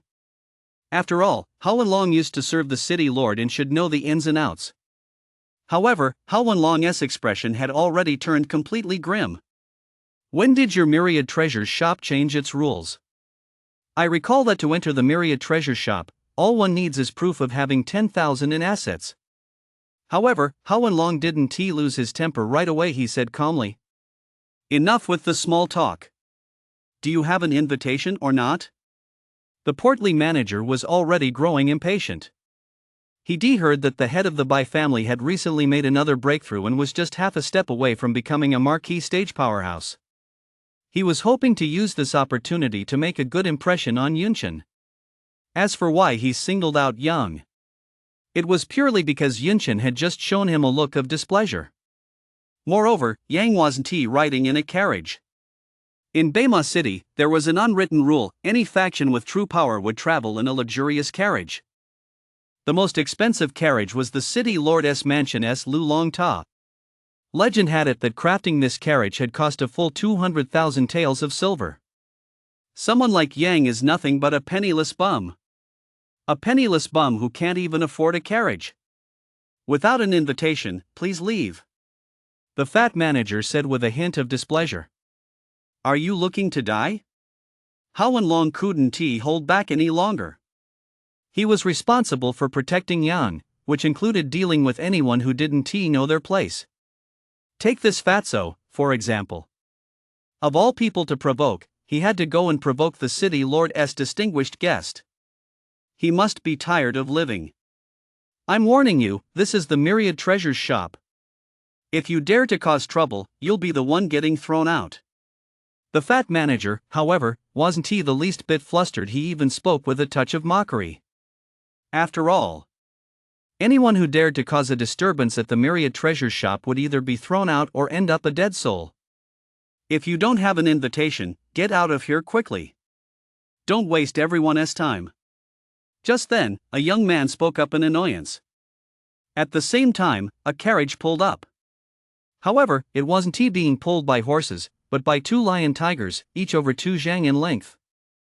The other carriages instinctively gave it a wide berth. "The Zhao family has arrived," someone muttered. This made Yang raise an eyebrow. Unable to resist, he turned his head to see if it was that old geezer. The portly manager also snapped back to attention. He immediately burst into a sprint, a speed that belied his physique, and rushed to the front of the carriage. He carefully helped lift the curtain.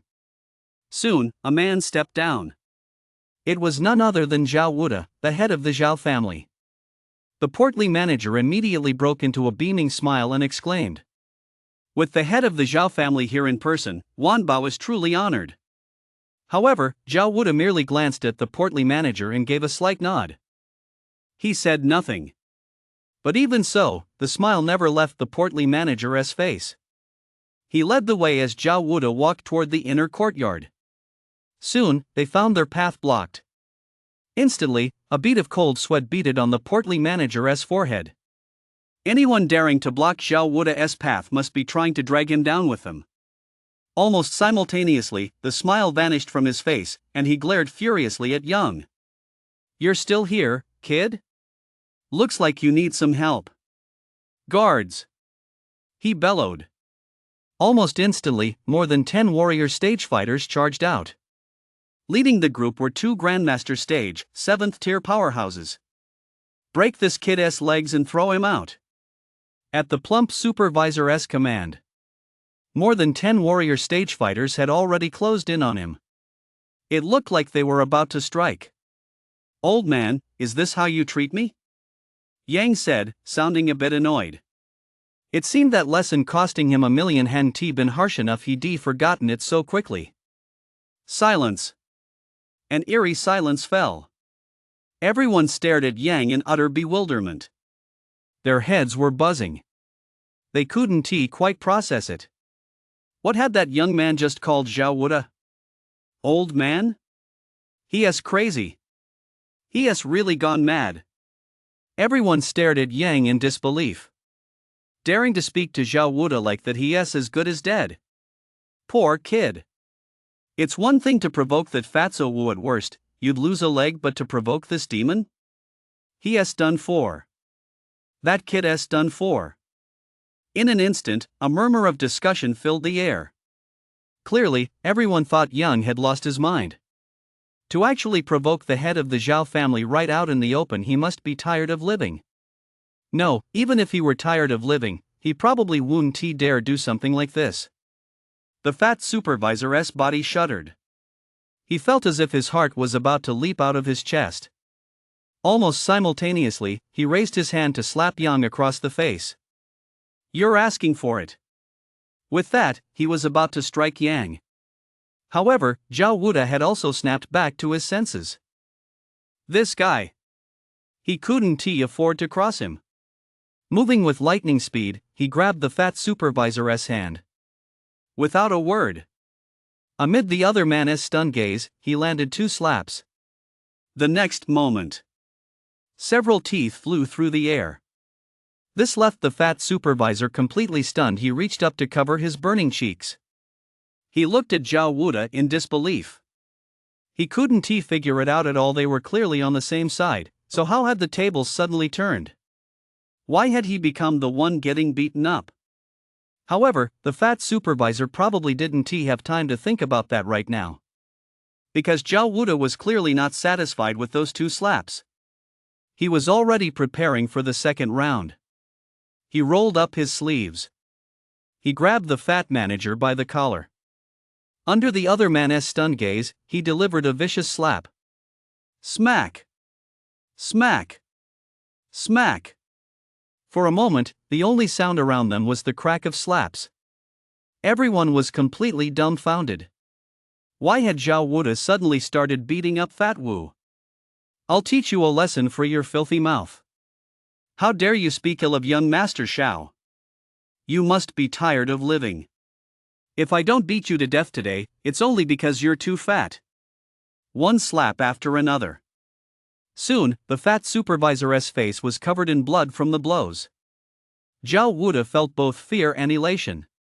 His cultivation, which had been at the 3rd level of the marquee stage, had plummeted to the 1st level. At that moment, he felt utterly desperate. Decades of cultivation were gone. However, he also discovered a silver lining. After decades of nightmares, none had plagued him the previous night. In fact, he slept soundly. Some of his old ailments had even healed. His current physical condition was that of a middle-aged man. Moreover, most importantly, his cultivation speed was now dozens of times faster than before. It wouldn't be long before he returned to his peak. Moreover, his foundation was even more solid, making his future path in martial arts much smoother. Just this morning, he'd been wondering how to get close to Yang. Unexpectedly, Fat Wu had handed him the opportunity. In his heart, he gave the fat manager a good guy card. What a good guy! However, the grip on his hand grew even tighter. Enough, enough! Are you trying to kill him? Even Yang was starting to feel a bit sorry for him. The guy had just made a couple of snide remarks, and Yang had literally knocked all his teeth out. How ruthless! Zhao Wuda shuddered. He quickly let go, and Manager Peng came to a sudden stop on the ground, his condition unknown. No way, no way! He said, his voice tinged with fear. That night, he'd truly been terrified. The 100 Zhang martial arts divine statue. Killing him would have been as easy as a single thought. But the other party didn't kill him. In fact, he even gave him a chance to start over. In fact, he'd already made up his mind. He would have a statue of Yang made and enshrine it in his home. The Zhao family would worship it for generations to come. Chapter 60, Temptation to Crime. Alright, old Zhao, you're a grown man, you really shouldn't have such a short temper. You'll have to work on that from now on. Yang glanced at him and said indifferently. Zhao Wuda, meanwhile, acted like a child, bowing and scraping profusely. Young Master Xiao is right. I'll definitely change my ways from now on. Seeing Zhao Wuda's drastic change in temperament, everyone was dumbfounded. Even Hao Wenlong looked completely bewildered. He knew Zhao Wuda as the #1 menace of Beima City. The number of people who had died at his hands, if not 100,000, then certainly 50,000 or 60,000. For a man like that to be bowing and scraping before a young man. It was like a damn dream. Let us go, Wenlong. Since they weren't being allowed in, and Yang wasn't the type to get hung up on things, he decided to take Hao Wenlong back. However, just then, a figure rushed down from upstairs. Honored guests, please wait. Wu Yutang has already been fired from our Myriad Treasures shop. He hasn't been part of our shop for a long time. What just happened was entirely his own doing.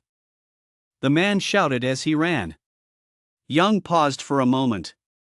He thought of a profession from his past life. This guy must be a temp. You mean he is a temp? Yang gave the man a somewhat puzzled look. The newcomer also froze for a moment. But he quickly caught on. A temp? What a spot on analogy. You're absolutely right, sir. This guy is just a temp. I'm deeply ashamed that this temp would have been so rude to you. Furthermore, you'll receive a 5% discount on all your purchases. The middle-aged man said respectfully. Upon hearing there was a discount to be had, Yang's resolve softened slightly. He thought for a moment. He felt he could push for a better deal, perhaps even a lower discount. 10% off. The middle-aged man was immediately at a loss. Well, although a 10% discount still left some profit, it was significantly less. But after a moment's thought, he agreed. After all, how much could one person possibly buy? Maybe 10 or 8 more items at most. Unbelievable. There was likely only one person capable of making that troublemaker Zhao Wuda back down. Even if the city lord himself showed up, he might not be able to make that troublemaker back down. After weighing the pros and cons, Shui Yong decided that, for a 10% discount, building a good relationship with Yang was definitely worth it. All right. He agreed readily. However, Yang was starting to regret it. Damn, I was too hasty. I bet I could haggled the discount down even further. But since he already offered a 10% discount and the other party had agreed, it wouldn't look good to back out now. Yang had no choice but to swallow his desire for a better deal. I'm the manager of Myriad Treasures shop. I've prepared a private room for the two of you. Why don't we go inside and talk? Zhao Wuda turned his gaze directly toward Yang. This scene sent a chill down Shui Yong's spine. He couldn't even make a decision on such a minor matter. Just how afraid was this demon star of this young man? Though he was filled with doubts, he truly didn't dare to ask.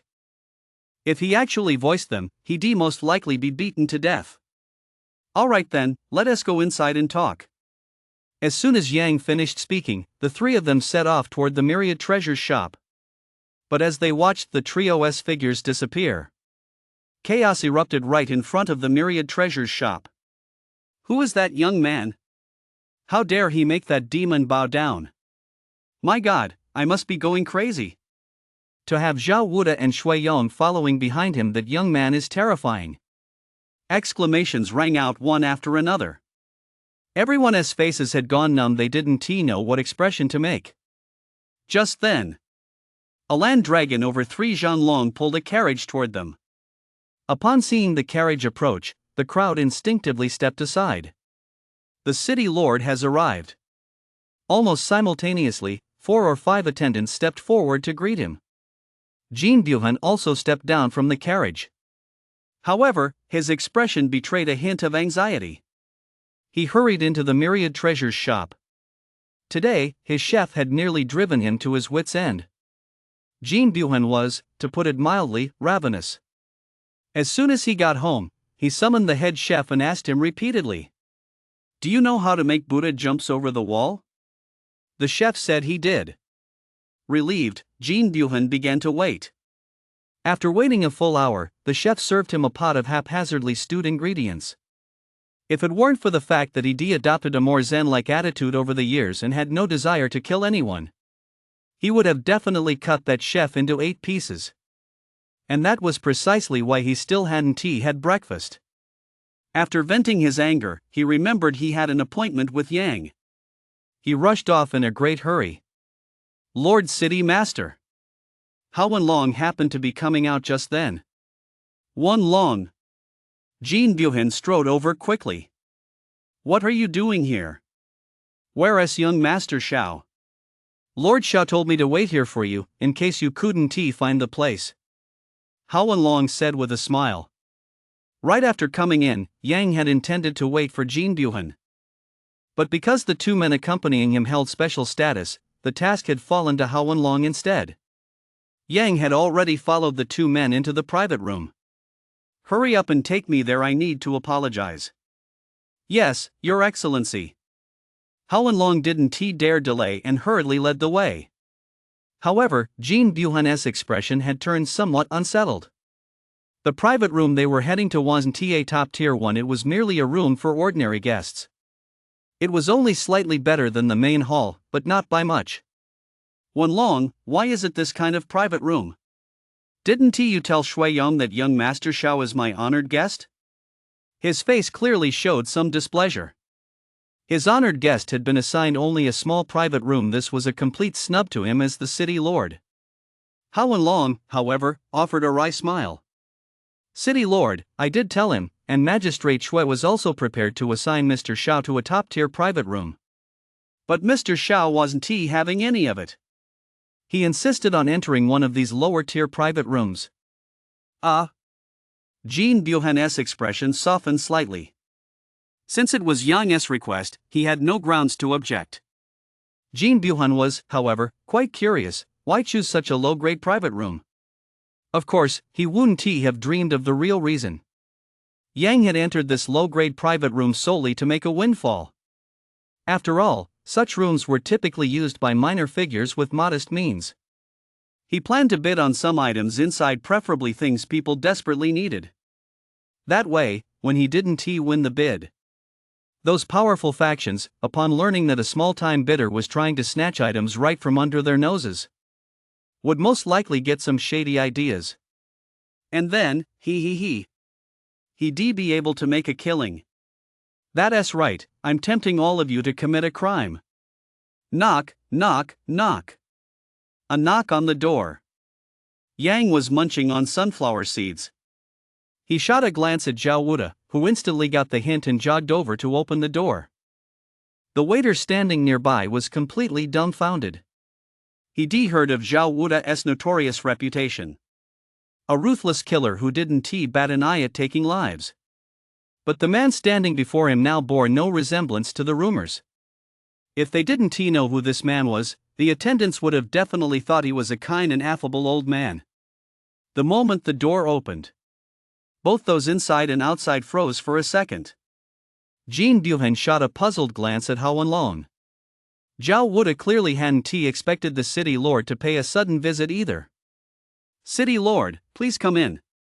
Zhao Wuda's reaction was quick enough. He knew Hao Wenlong had originally been part of the city lord's household, and now that he was following Yang, he was clearly trying to curry favor with him. At this moment, the city lord was just like him. Both wanted to be sycophants. If they sucked up well enough, their futures would be bright. Old Zhao, what are you doing here? I ran into young Master Shao, so we split a private room. The two walked while conversing in hushed tones. However, Jin Buhan wasn't about to buy his nonsense. Who was Zhao Wuda, after all? The head of the Zhao family with a status like that, would he really need to split a private room with someone? This was a total joke. Chapter 61, A Total Loss. Soon, Jin Buhan spotted Yang, who was munching on sunflower seeds. He hurried over a few steps. His expression was one of apology. Young Master Shao, I had some last-minute business and arrived late. Old Jin, apologize to you. Yang looked up at Jin Buhan. Without a word, he pulled out a bottle of baijiu. 3 shots as a penalty. Jin Buhan froze for a moment. Inside, he let out a mental scream. This wasn't a dinner table. Where did this 3 shots as punishment come from? What frustrated him even more was where Yang had gotten the liquor. The Myriad Treasures shop didn't sell alcohol. Although it felt like 10,000 wild horses were galloping through his mind. Jean Buhan gritted his teeth and downed 3 shots in a row. You've got a bottomless stomach, city lord. Yang was also taken aback for a moment. The city lord was a down-to-earth sort of guy. He had 3 different sized cups ready. Large, medium, and small. Without a word, Jean Buwan grabbed the largest cup and downed 3 cups of baijiu in one go. He drank 1.5 gin in one breath. His face didn't even flinch. That was truly impressive. Ahem. My young friend, you're joking. This is nothing. Old Zhao now he has got a bottomless stomach. As he spoke, he glanced at Zhao Wuda. Zhao Wuda's expression shifted slightly. He hurriedly waved his hands. I can't hold my liquor. 1 cup and I'm out. He was over 90 years old. Drinking 1 or 2 gin wouldn't be a problem for someone with his marquee stage physique. But he had a bad habit. When he got drunk, he tended to act out. Under normal circumstances, that wouldn't be a problem, but he wouldn't dare act that way while with Yang. Hall Master. Everything is ready. We can begin. Just then, Shui Yong's ID badge suddenly beeped. He quickly covered it, looking embarrassed. Sorry, everyone.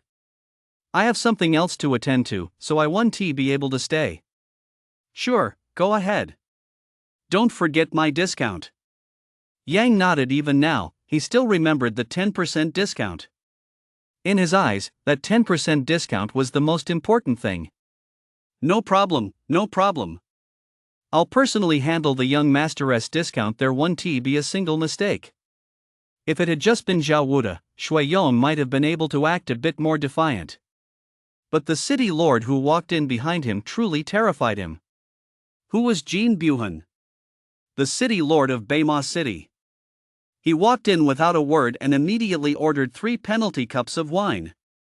The number of people who could make Jean Buhan do something like that, not just in Baima City, but even in the entire Beidou kingdom, could be counted on one hand.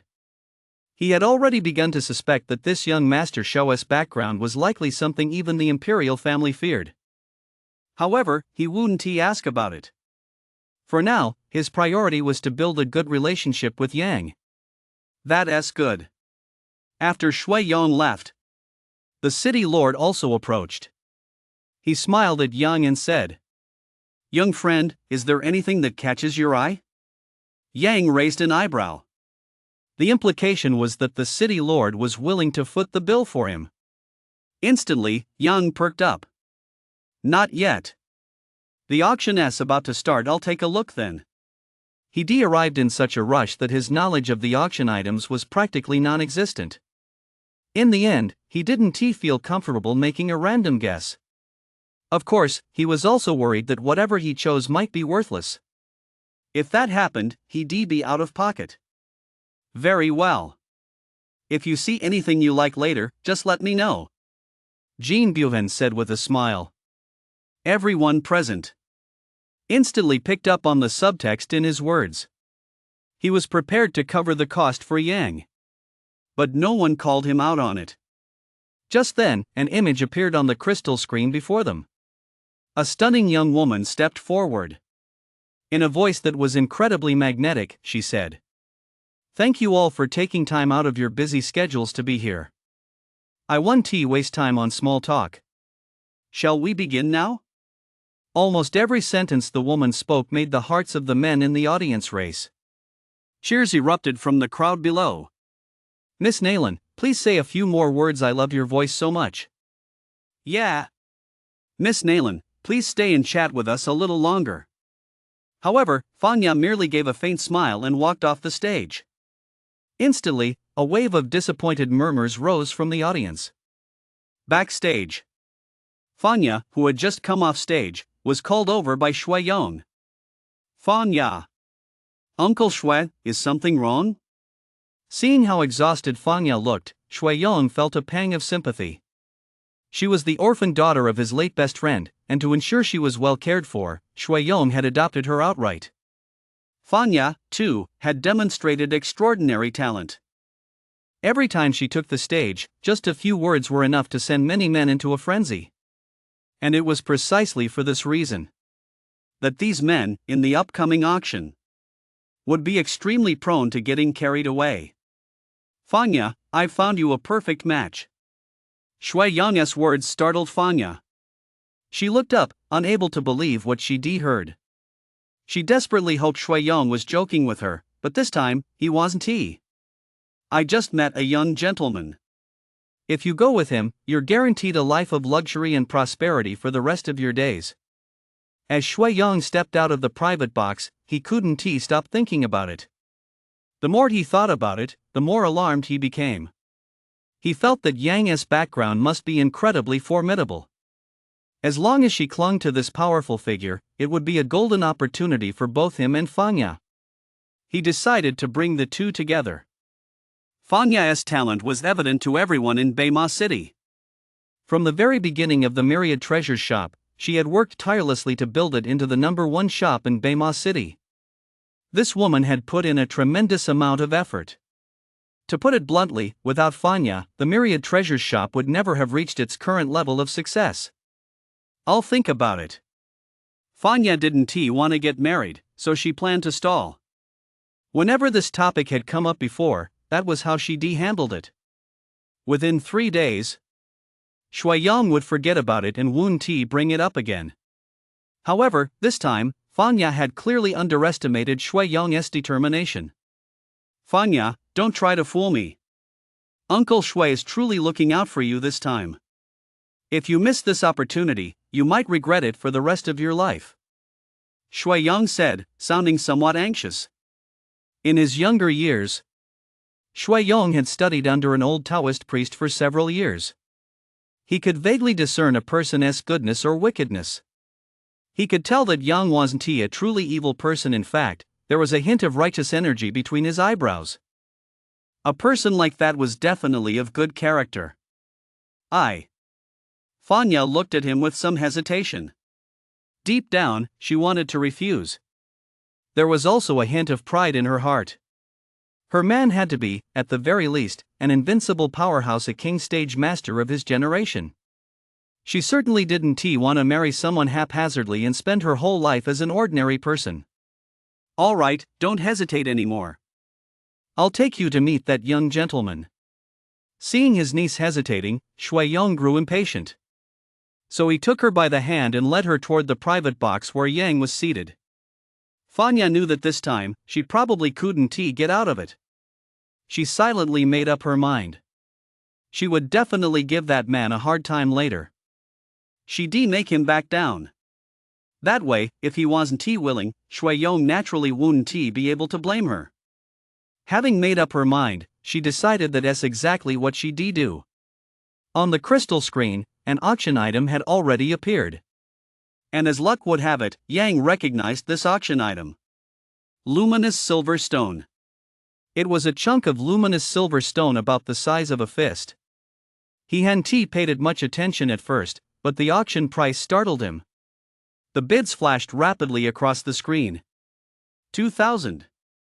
3,000. 3,900 taels.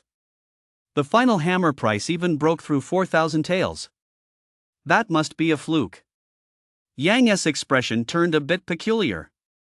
His eyes remained fixed on the crystal screen.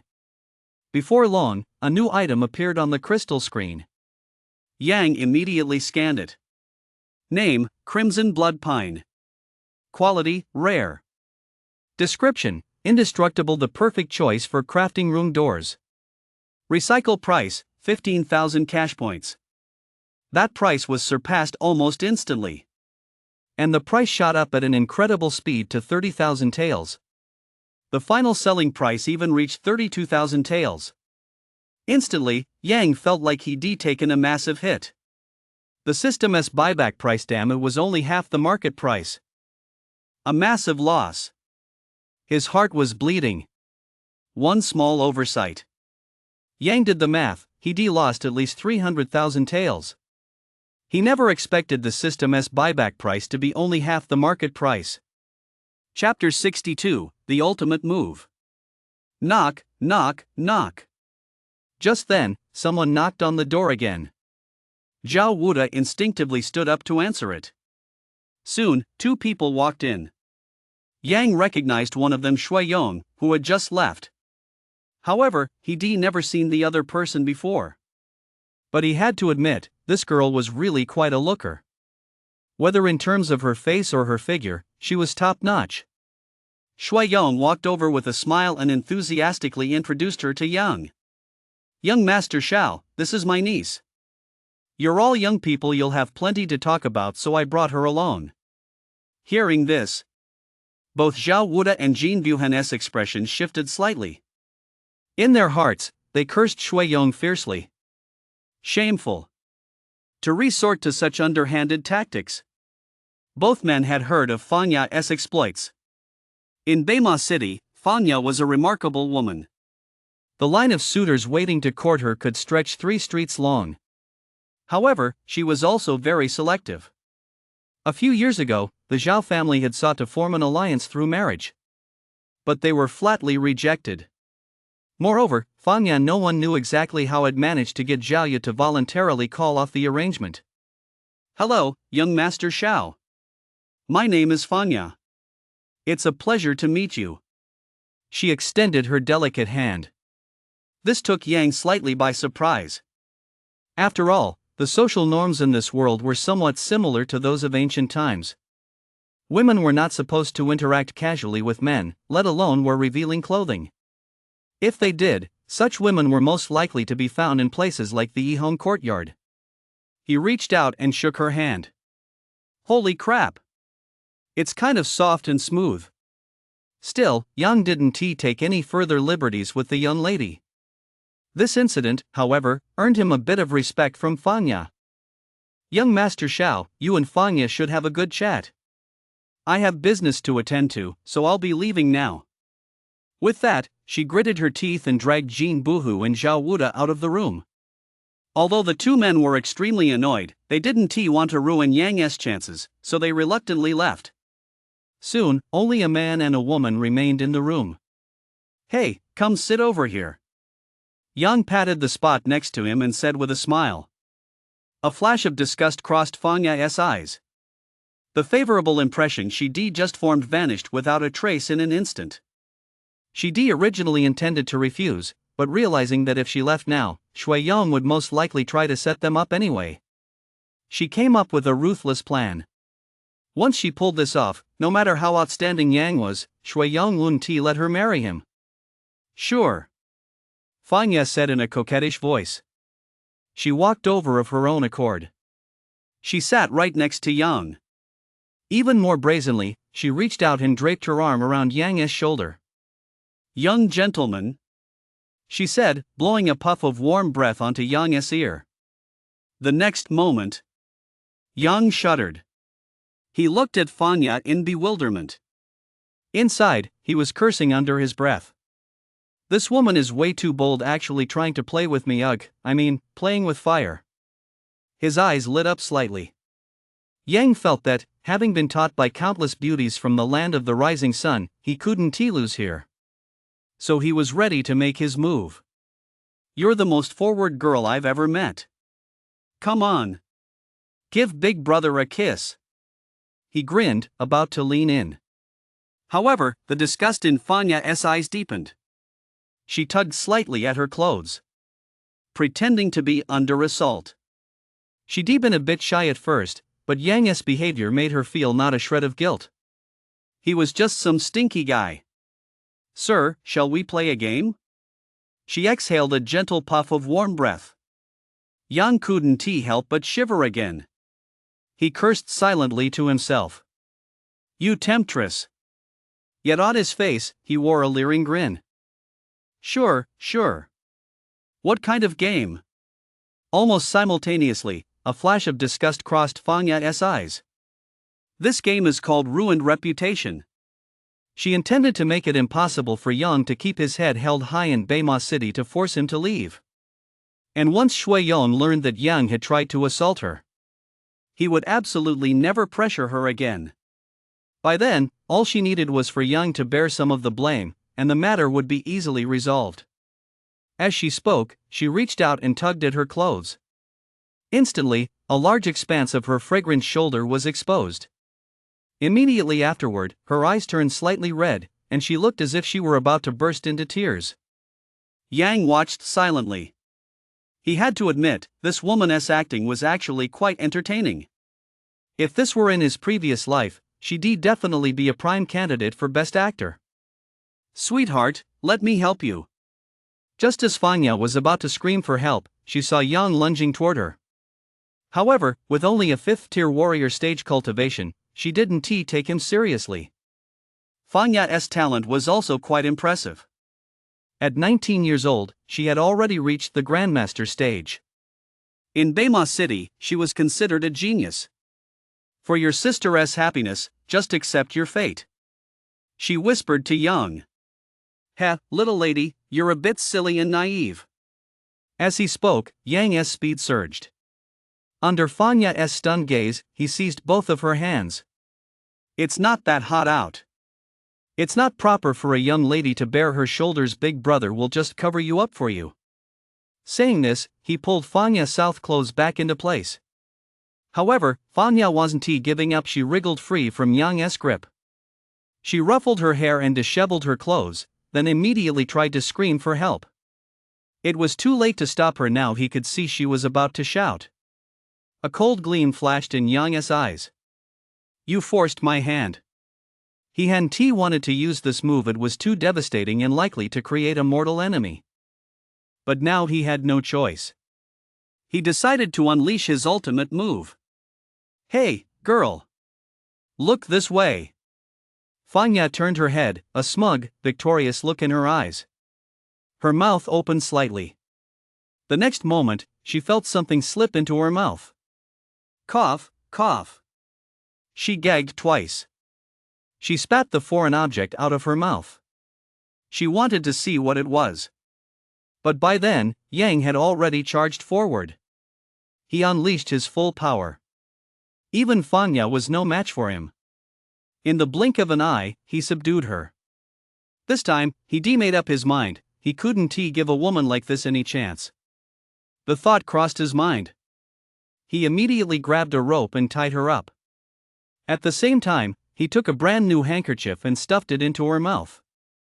After doing all this, Yang got angry just thinking about how this woman had actually tried to ruin his reputation. He suddenly lashed out. He delivered 3 hard slaps to her pert buttocks. At the same time, he justified it by saying, "You tried to set me up just now, so I'm collecting some interest." However, at that moment, Fanya was overcome by deep suspicion. Even as she was being hit, she hadn't quite come to her senses. That's because she noticed Yang was actually barefoot. To be precise, one foot was wearing a sock and the other wasn't. Then she thought about the strange smell of that thing from earlier. Suddenly, Fanya felt her stomach churning. She wanted to throw up. Yang also noticed her condition. "Let us get this straight, I didn't do it on purpose. And don't try to fight me, I'm stronger than you." With that, he pulled the handkerchief out of her mouth. Instantly, Fanya began vomiting violently. It took a good dozen or so breaths before she finally felt a bit better. She looked up, only to catch sight of Yang's barefoot at once. Ugh, ugh, ugh. Another fit of violent vomiting followed. Chapter 63, Despicable, Shameless, and Disgusting. Yang, however, was a bit puzzled. "Does it smell that bad?" he muttered in confusion. Little did he know, it wasn't a matter of smell, it was just that the sight was too revolting. Another dozen or so breaths passed. Only then did Fanya stand up. Her eyes were fixed intently on Yang. "I'm going to kill you, you've humiliated me." "Hey, girl. You can eat whatever you want, but you can't just say whatever comes to mind." Yang flatly denied it. Still, he felt a twinge of guilt. Such a beautiful girl, and he grossed her out with his stinky socks. This feud was probably set in stone now. I will definitely kill you," Fanya said, her eyes slightly reddened. She lost her composure. Ever since her clan had fallen into ruin and she become an orphan, this was the first time she lost her composure. Even on the very day her clan was wiped out, she faced it with ease. She calmly analyzed the situation and used her wits to escape. When will this cycle of revenge ever end? Why don't we sit down and talk this out? Yang said with a touch of resignation. He knew it would happen. The moment he unleashed that move, this woman was bound to harbor a grudge against him. Get lost. Don't waste my time. I'll kill you with my own hands. As she spoke, her entire body erupted with power. She tried to break free from the ropes binding her, but she had no idea what kind of hemp rope it was. No matter how hard she strained, even as a grandmaster stage cultivator, she couldn't break free. Watching this, he found it somewhat amusing. To prevent the embarrassment of her breaking free, Yang had reinforced that hemp rope 9 times. It could be said that the rope's toughness was now comparable to that of a spirit artifact. Don't waste your energy, you want to break free. Just apologize to me nicely, and I'll untie you. He casually picked up a fruit and took a bite, then plopped down on the sofa. He watched Fanya, struggling in vain, with a smirk on his face. You're shameless. Fanya gritted her silver teeth and glared furiously at Yang. She'd never been humiliated like this in her entire life. And on top of that, just the thought of that thing entering her mouth made her want to gag. It was just too gross. If you've got the guts, let me go, and we'll have a fair fight. If I lose, I'll marry you. Desperate to get the ropes off, Fanya was willing to go all out. After saying that, even as a strong, independent woman, she couldn't help but blush slightly. Yang happened to catch that moment. He couldn't help but think to himself, this crazy woman, she is actually quite pretty when she is shy. Stared at intently by a man, Fanya lowered her head slightly and shouted, her voice tinged with both shame and anger.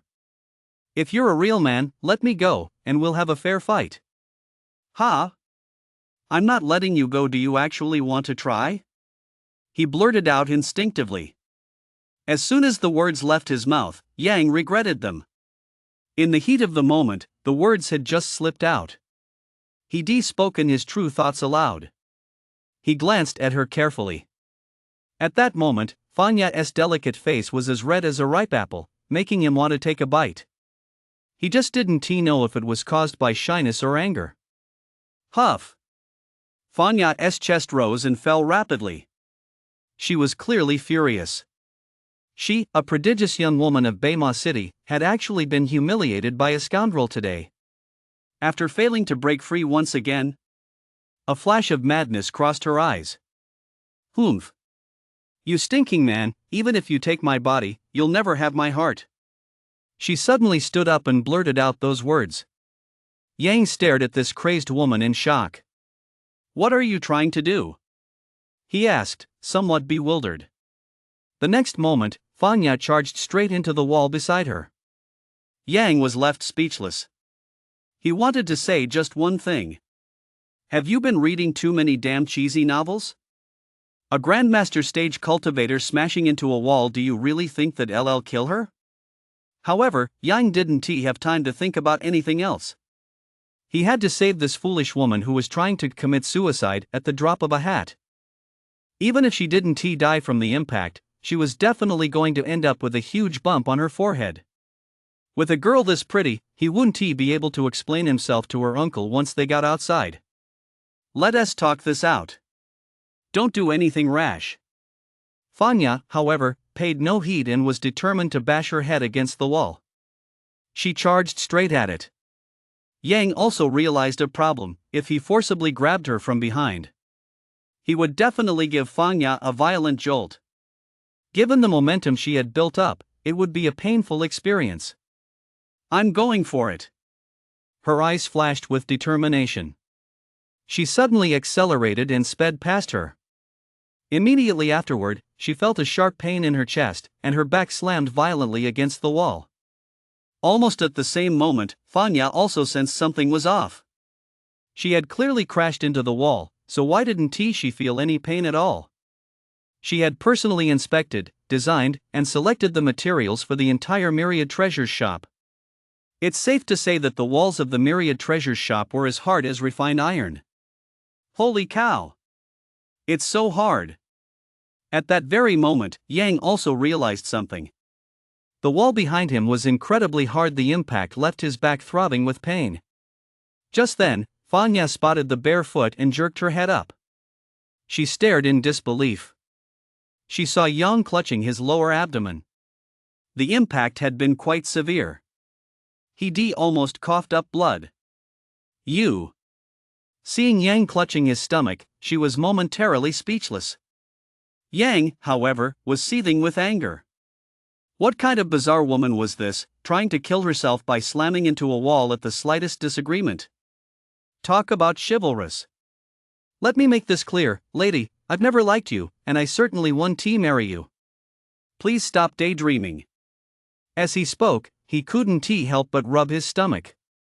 That impact had jolted his internal organs. The pain was excruciating now. Fanya, who had been at a loss, froze in place, staring at Yang in disbelief. A moment later, she exploded. As if I'd ever want to marry you.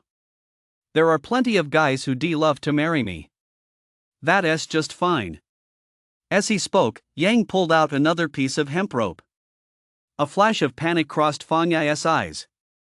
She couldn't help but take a few steps back. What are you trying to do? In the past, no matter what Yang said, he'd always tease her a bit. But right now, he wasn't in the mood. In his eyes, she was nothing but a crazy woman who couldn't take a joke. If she attempted suicide 2 more times, Yang felt he might as well check in at the underworld himself. So, for his own safety, he might as well tie her feet up too. I'm warning you, don't force me to do something worse than a beast, Yang said coldly. In the blink of an eye, Yang had already subdued the helpless Fanya. He tossed her onto the sofa, grabbed her delicate feet, and in just a few swift movements, tied her legs together. You. Once Fanya realized what was happening, she was so furious she was gasping for breath. Her eyes glared at Yang with pure hatred. If looks could kill, Yang would have been tortured to death 100 times over. Don't look at me like that. I'm doing this for your own good. I'm afraid you'll keep doing stupid things, Yang said with a touch of smugness. However, Fanya wasn't having any of it. You shameless scoundrel. I curse you to die a horrible death. She started cursing the moment she opened her mouth. This made Yang frown, and he glared fiercely at her.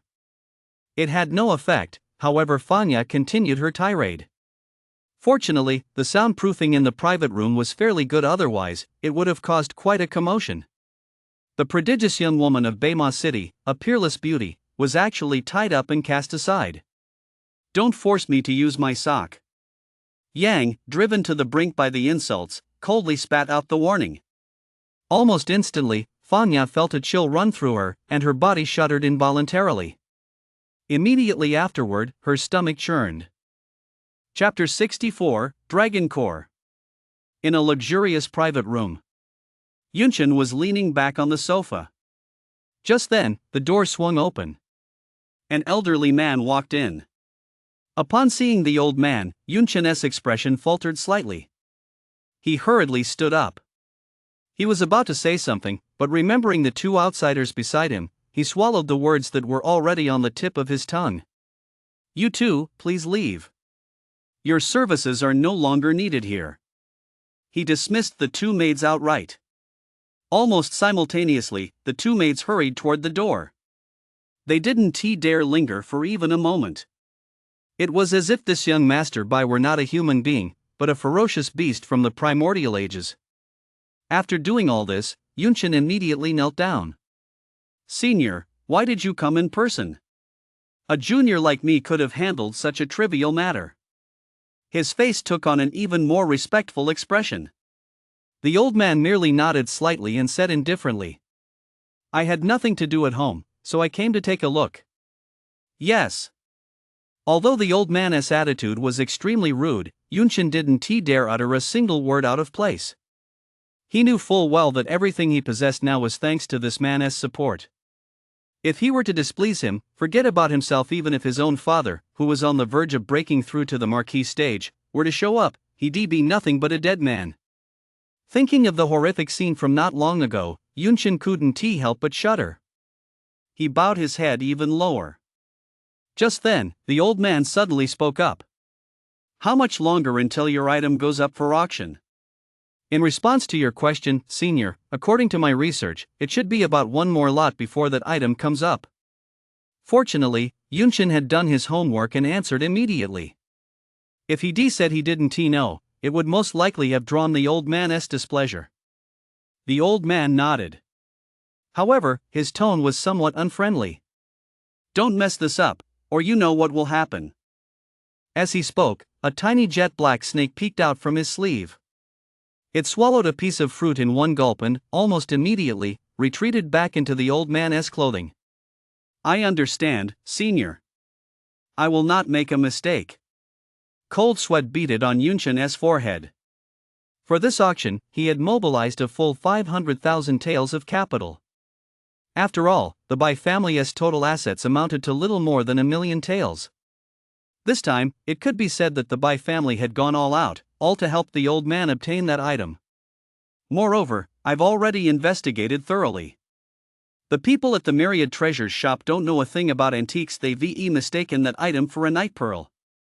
Of course, I've also made other preparations. There will definitely be no mistakes. Yunshin's demeanor remains sincere. The old man, however, nodded in satisfaction. After all, he had spent half his life searching for that item. Now that he had finally come across it today, no matter the cost, he was determined to obtain it. Once this is accomplished, your Bai family will gain another marquee stage cultivator. He said this in a calm tone. Yet these words sent Yunshin into a frenzy. He even found it difficult to breathe. As long as his father reached the marquee stage, he himself would become a noble of Baima City. By then, he would naturally be far more prestigious than he was now. Yunshin immediately knelt and kowtowed 3 times in a row. Just then, a white pearl appeared. Upon seeing the white pearl, the old man's breathing also grew somewhat rapid.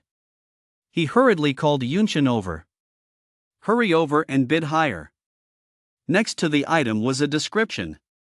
"High-quality night pearl, starting bid, 10,000 taels." A hint of disdain flashed in Yunshin's eyes, but his hand moved without the slightest hesitation, raising the bid by 1,000 taels. For quite some time, no one else bid. It looked like he was about to win it. Suddenly, the light in a private box came on. 20,000 taels of silver. Yunshin froze for a moment but quickly regained his composure. Anger flashed in his eyes. And without a word, he raised the bid to 30,000 taels. Damn it! Who is this? But soon the price reached 40,000 taels, causing Yunshin's teeth to grind. Yet he dared not hesitate, continuing to bid frantically. Meanwhile, on the other side, Yang's brow furrowed as well. Watching the price of the night pearl rise again, he felt like cursing under his breath. Damn it, could someone have recognized this thing? He muttered to himself. But he quickly dismissed the thought. After all, if it weren't for the system, he wouldn't know the origin of this item either. Name, Dragon Core, defective. Quality, Demon King. Function, the Dragon Core left behind after the death of a Demon King level giant dragon. Description, the foundation of dragon cultivation. Buyback price, 1,500,000. This single pearl could actually fetch 1,500,000 when sold to the system. And that was after the price had been slashed in half. It was safe to say this was the most valuable item Yang had ever seen. 1,500,000. Once he got his hands on that sum, breaking through to the Grandmaster stage would no longer be a pipe dream. When he saw the price reach 100,000 taels, he added another 10,000 without a moment's hesitation. Right now, Yang had plenty of everything except silver. Having just extorted the Zhao family patriarch, he could definitely come up with 100 or 80,000. Not to mention, he was still holding on to a special discount from the city lord. If all else failed, he'd just have the city lord step in. When the price hit 110,000 taels, Yunshen's eyes turned red with fury. At that very moment, how desperately he wanted to find this person and fight them to the death. However, right now, he had no choice but to grit his teeth and keep bidding higher and higher. Meanwhile, the people in the other private boxes were all stunned. A single night pearl reaching a price of 110,000 taels, that was simply outrageous. Everyone began asking around about the owners of these two private boxes. "You bastard, don't let me find out who you are." Looking at the dragon core, which had already reached 200,000, Yunshen felt like he was about to spit blood. Just as he was about to raise his bid, the old man stopped him. "Senior, don't worry. I brought 500,000 taels with me this time. I'll definitely help you secure that night pearl." However, the old man simply shook his head. "Let him have it." "What?"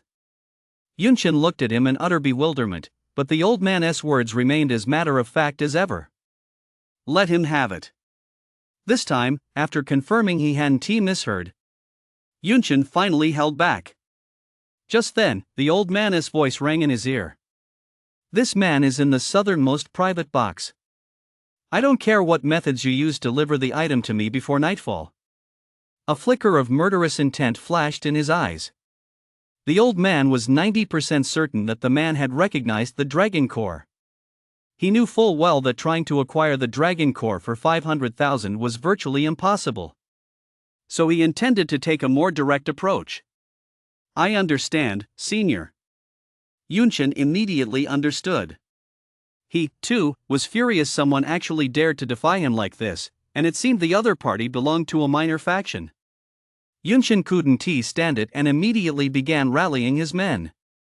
He was going to kill that guy who kept bidding higher and higher. "Men!"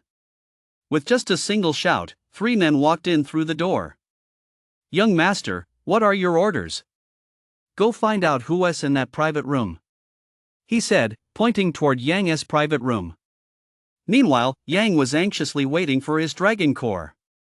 He paced back and forth restlessly inside the private room. "Are you annoying or what?" Even Fanya was starting to get impatient watching him. Yang shot her a hateful glare. "What do you know, woman? I've hit the jackpot this time." As he spoke, he couldn't help but laugh out loud. Although it had cost him 200,000 taels of silver, he'd gotten a dragon core worth 1.5 million in return. No matter how you looked at it, this was a steal. Chapter 65, Calling you a pig is an insult to pigs. Fanya was taken aback for a moment. She felt as though her profession was being questioned. After all, aside from being the manager of the Myriad Treasures shop, she held another profession. That was high-ranking appraiser. Over the years, she had appraised at least 8,000, if not 10,000, treasures. And now, some noble young master actually dared to claim she didn't know? What a joke! Fanya was so furious she couldn't help but laugh. Not only was Yang in no position to say such a thing, but even old Master Wei Xian, the chief appraiser at the Myriad Treasures shop, wouldn't dare make such a claim. Ha! She let out a cold chuckle. In her mind, she'd already decided that she would thoroughly humiliate Yang in a moment. Every item up for auction this time had passed through her hands. She knew exactly which ones were the real gems. With the timing just right, the first real gem hadn't even been brought out yet. Knock, knock, knock. Before long, there was a knock at the door. Yang had been waiting so impatiently that he could hardly contain himself. He hurried to the door and flung it open. Even the attendant delivering the dragon core was startled. Almost at the same moment, he felt his hand go empty when he looked down. The box containing the night pearl had already been taken. That person has... Mid-sentence, the attendant suddenly remembered something, hurriedly covered his mouth, and scurried away. Yang cradled the brocade box in her hands and carefully placed it on the seat. Only then did she sit down with a sense of relief. Fanya also spotted the brocade box. At a glance, she knew exactly what was inside. After all, she had appraised it herself if her memory served her correctly. It should be a rather unique white night pearl. At the time, she had also found the night pearl peculiar, but after testing it with various methods, the final conclusion remained that it was indeed a night pearl. So she had casually set a fairly reasonable price for it. Since it was a white night pearl, a rarity, she had priced it at 10,000 taels. Ha! I thought it was something else, but it turns out to be just this tiny night pearl? She said with a touch of disdain. She thought she really misjudged it, but now it seemed Yang didn't know the first thing about it. It was the classic rich kid mentality. If it looked nice to him, he thought it was a treasure. Even you, young Master Shao, can make mistakes sometimes. Serves you right. I just wonder if you paid 10,000 or 20,000 for it. If it was 20,000, you really got ripped off. Fanya teased Yang in a matter-of-fact tone. The value of this night pearl wouldn't exceed 15 shenliang at most. And even that price would only be possible if it fell into the hands of someone who truly loved it. What do you know, you crazy woman? You're just pretty, otherwise, you're utterly worthless. Yang said indifferently. But deep down, he had his own ulterior motives. If she could build a good relationship with him, she'd definitely come back to the Myriad Treasures shop often to snag some bargains. Being called a decorative vase in the past, Fanya would have flown into a rage at such a remark. But for some reason, she just couldn't get angry now. Still, she put on an extremely displeased expression. Ha, how much did you pay for this night pearl? Yang didn't say a word, he simply held up two fingers. Instantly, a flash of deep disdain crossed Fanya's eyes. Inside, she sneered repeatedly. Just as I thought, a rich second-generation kid who bullies people by relying on his father's influence. For a measly night pearl, he actually bid 20,000. To demonstrate her professional demeanor, Fanya spoke slowly. One white night pearl. Starting bid, 10,000 taels. Estimated maximum, 15,000 taels. Young Master Shao, you're truly skilled. You only lost 5,000 taels and still managed to secure this night pearl. I'm truly impressed. Impressed. Her smile betrayed not a shred of genuine admiration. It was as if she were about to write a line right across her face. I'm mocking you. Yang's expression grew somewhat peculiar. What are you thinking? How could 20,000 taels possibly win it? As soon as he said this, Fanya's smile faded, and she asked in confusion. Then how much did you spend? Add a 0 to 20,000. Glancing at her, Yang replied calmly. Fanya froze for a moment, then muttered under her breath. Add a 0 to 20,000? The next second, her pupils dilated slightly, and her face took on an expression of utter disbelief. You spent 10,000 taels? She was completely stunned. An ordinary night pearl, and he actually spent 10,000 taels on it. This wasn't just being wasteful, it was burning money. Gulp. She swallowed lightly. Then she burst into a silvery, bell-like laugh. She worked at the Myriad Treasures shop, after all, an ordinary night pearl selling for 10,000 taels. They were raking in a fortune. For a split second, Fanya even found herself wishing that this young Master Shao would buy a few more items. The value of those items would likely skyrocket. Ha ha ha. Ha ha ha. This is hilarious. A night pearl worth 10,000, and you actually spent 200,000 taels on it. Ha ha ha. You really are a pig. Looking at Fanya, who was mocking him, a hint of sadness flashed in Yang's eyes. Poor woman. It seems you really have no idea how much you've lost. In his heart, he was already weighing whether he should tell her the truth. You sold 3 million worth of goods for just 10,000. However, Yang wondered, if he said that, would this woman really go mad? Never mind, ignorance is bliss. In the end, he couldn't bring himself to do it. He couldn't stand by and watch a beautiful, charming young woman turn into a raving lunatic because she couldn't handle the blow. He certainly wouldn't allow himself to do such a thing. Ha ha. Mr. Pig, What are your thoughts now? Fanya asked with a smile. She had clearly already written Yang off as a pig. Watch your language, young lady. Yang's eyebrows twitched violently. He almost couldn't hold back the urge to beat this woman senseless. Sorry. My apologies to all the pigs out there. Compared to them, you're even dumber. So calling you a pig is the greatest insult to pigs. Yang didn't want to shatter her delusion, but Fanya wouldn't let it go. Judging by the look on her face, she was going to use this to mock Yang day in and day out. Young Master Xiao, I still have 2 night pearls. Don't offer too much. 50,000 will do. This latest taunt finally pushed Yang over the edge. You crazy woman. I told you you had no sense, but you wouldn't believe me. Do you even know what this is? He shouted at the top of his lungs. For a moment, Fanya was completely stunned. It took her quite a while to snap out of it. Ha! A worthless night pearl? Do you think I can't tell? Hearing this, Yang couldn't help but laugh. A worthless night pearl?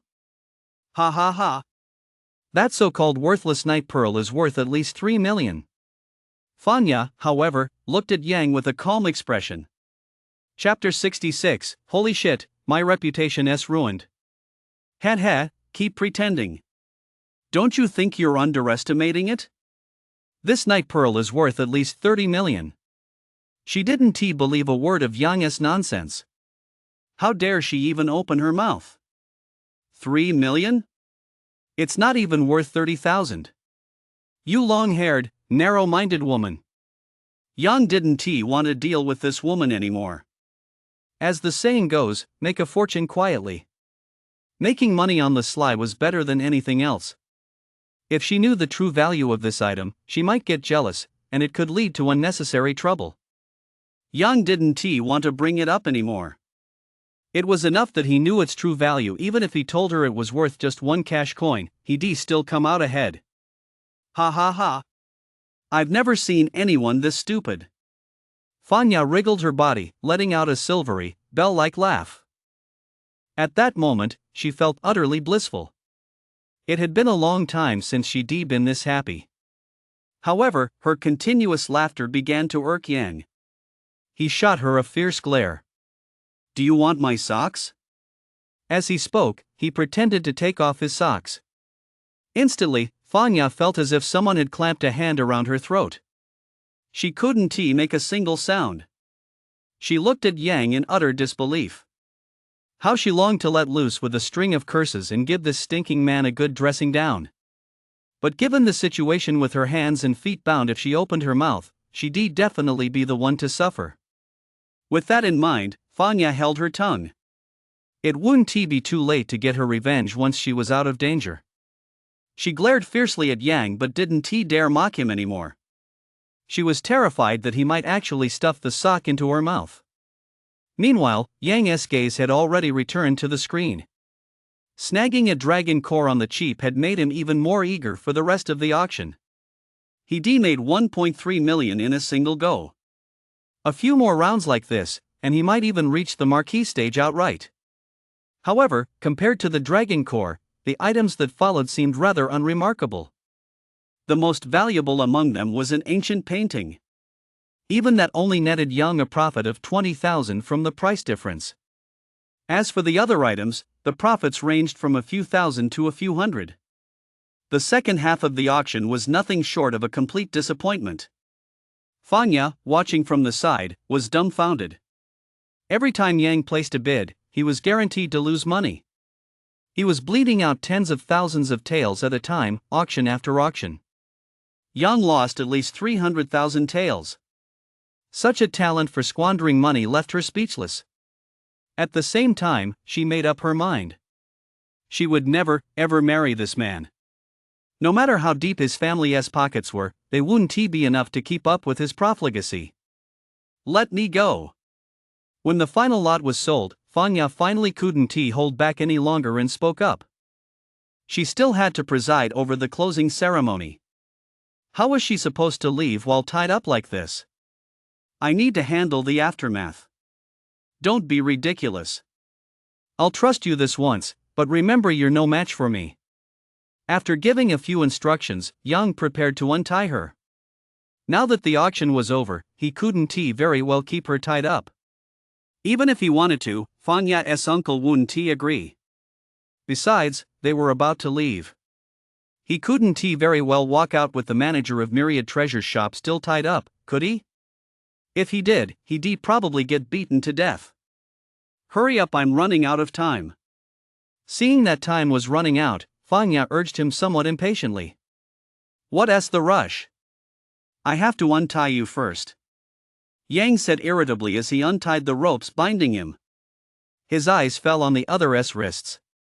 His expression changed instantly. Earlier, he'd only been thinking about preventing Fanya from breaking free and running away, so he tied the ropes a bit too tightly. 2 distinct rope marks appeared on her fair wrists. Feeling a bit uneasy, he hurriedly untied the twine around her ankles. It came undone quickly, revealing more red rope marks. On an ordinary person, they might not have been very noticeable, but this woman's skin was unnaturally pale.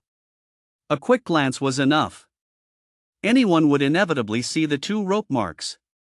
After thinking it over, Yang decided he had to break the bad news. With these rope marks, he wouldn't be able to explain it away even if he tried. Ahem. There might have been a bit of a mix-up. I don't have time to play games with you. I need to get going. Fanya stood up and tried to leave, already reaching for the door handle. Yang quickly reached out and grabbed her. Don't rush. As he spoke, he shoved her down. Instantly, the hairs on Fanya's body stood on end. A hint of panic flashed in her eyes. What are you doing? She asked, somewhat taken aback. Take a look at your wrists and ankles before you decide whether to leave or not. Hearing this, Fanya glanced down in confusion. Her expression changed drastically. Several distinct rope marks were visible. If she went out like this, she would most likely attract a lot of unnecessary trouble. As the manager of the Myriad Treasure Shop, she knew full well that many wealthy merchants and high-ranking officials had a penchant for this sort of thing. If she really went out like this, her reputation would likely be ruined. Thinking of this, Fanya's eyes reddened slightly as she stared intently at Yang. She said nothing, just kept staring. Soon, Yang began to feel uneasy under her gaze. He muttered under his breath.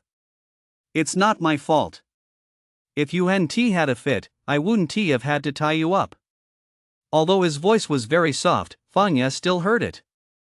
She was already seething inside, and that single sentence set her off. She jumped to her feet and lunged at Yang. I'll fight you to the death. There was no way she was going to host the event today. If she actually went, Bema City would likely be swept by a wave of condemnation because of those marks. Hey! This really isn't my fault. Yang knew he'd been reckless. With so many other options available, he'd insisted on tying her up. Next time this happened, he'd just knock her out. Feeling a twinge of guilt, Yang didn't have the heart to resist. He could only let her pin him down, thinking that once Fanya calmed down, the matter would be over. I really didn't mean to. I never expected that someone at the Grandmaster stage like you would end up with blood marks just from being tied up. He'd intended to offer a brief explanation. But it nearly drove Fanya to fury. Just a little tying up? You were clearly going all out. You don't know the first thing about treating a lady with gentleness. As she spoke, she reached out to choke Yang. Just then, the door suddenly swung open. The 2 waiters saw Fanya sitting on top of a man. Instantly, they froze. It took them several breaths to snap out of it. They hurriedly apologized and backed out. Sorry, I thought no one was here. The 2 hurried away, but after taking just a few steps, one of the attendants asked, Did I just see things? The head steward was actually sitting on top of a man. You saw it too. The head steward really did seem to be sitting on top of a man. This. Instantly, their hearts ached. After all, Fanya had always been very kind to them, her attendants. That's why they all held the head stewardess in such high regard. Sigh. The head stewardess is a woman, after all she's going to get married too. Ah. The sudden opening of the door caught the two completely off guard. In that split second, the two waiters had already backed out. This left them without even a chance to explain. Holy shit! Get off me! My reputation! Yang shoved Fanya aside and rushed toward the door. He flung the door open, hoping to explain. But the two waiters were already long gone. At that moment, Fanya's mind was in turmoil. However, after being shoved aside by Yang, she snapped back to her senses. Watching the flustered Yang, she felt an indescribable sense of satisfaction. Deep down, though, she felt a twinge of sadness. Here she was, a woman of genius, and before she could even clear her name, this man in front of her had already brought up her reputation. Damn it! She clenched her teeth, her inner balance shattered once more. By now, Yang had turned back, the two waiters had already fled. The only option left was for Fanya to step in, track down those two, and set the record straight. Otherwise, his reputation would be ruined. Chapter 67, Assassin. Crazy woman, hurry up. Let us find those two and set the record straight. Yang said anxiously. Fanya merely raised her head slightly, completely unmoved, showing no intention of explaining anything. She even picked up a grape, popped it into her mouth, and savored it slowly. She showed absolutely no sign of urgency. Hurry up! I'm still an innocent young man, aren't you ruining my reputation? Yang knew that if word of this reached his junior sister, he'd most likely be cut down. And if it reached Peng's ears, his life from then on would probably consist of being chased by someone brandishing a sword every single day. Crazy woman, hurry up. The situation was extremely urgent. Fanya shot Yang a disdainful glance and said calmly, "Ha! Do you really think they'll believe us even if we explain?"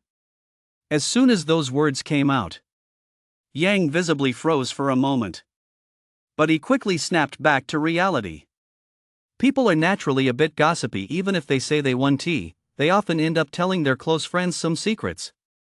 Then those friends pass it on to their own friends. By the next day, word of this would likely be all over the place.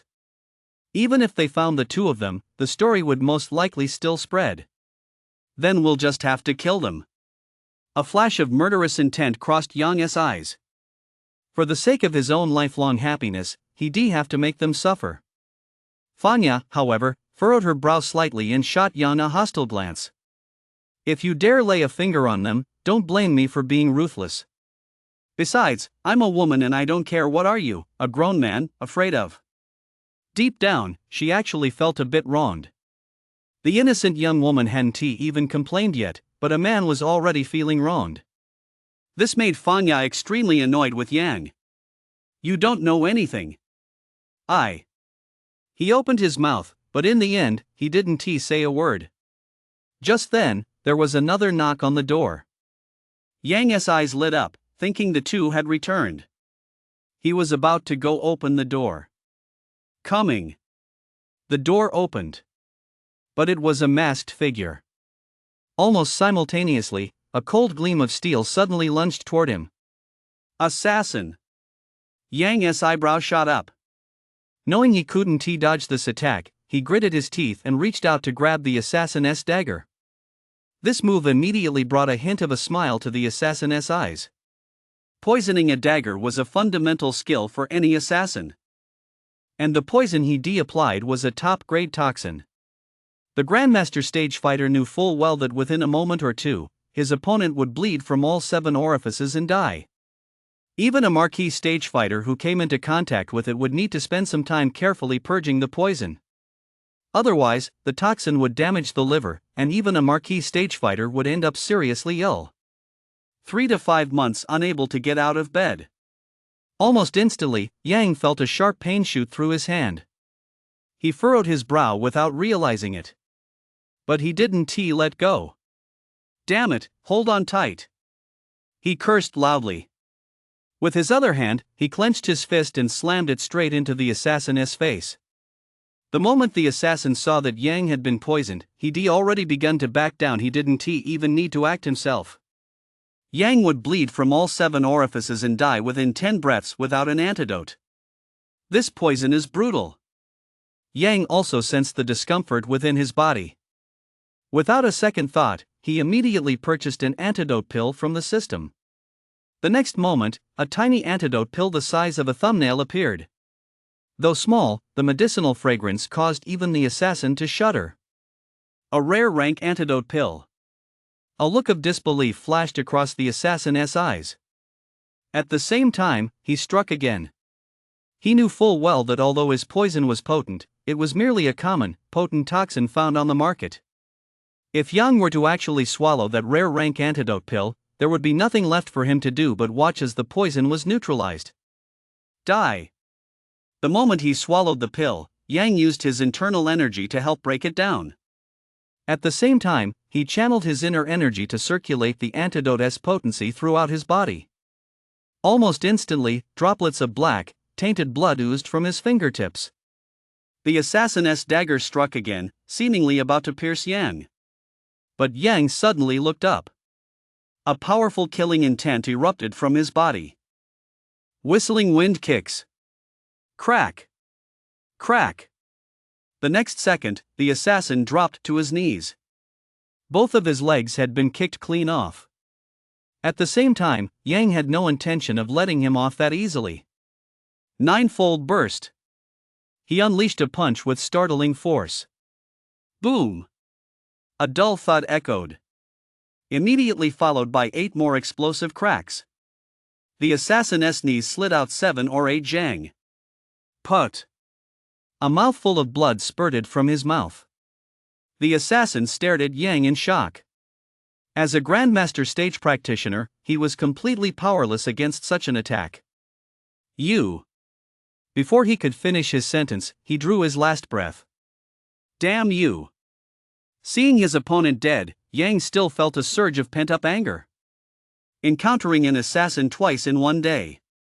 Just how much did this person want her dead? For some reason, a sense of danger washed over her. She made up her mind, as soon as she got back, she would raise her cultivation to the Grandmaster stage. By then, she'd have more ways to protect her life. At that very moment, Fanya also stepped out of the house. She looked at the dead assassin with some bewilderment. The incident had happened so suddenly that even she hadn't had time to react.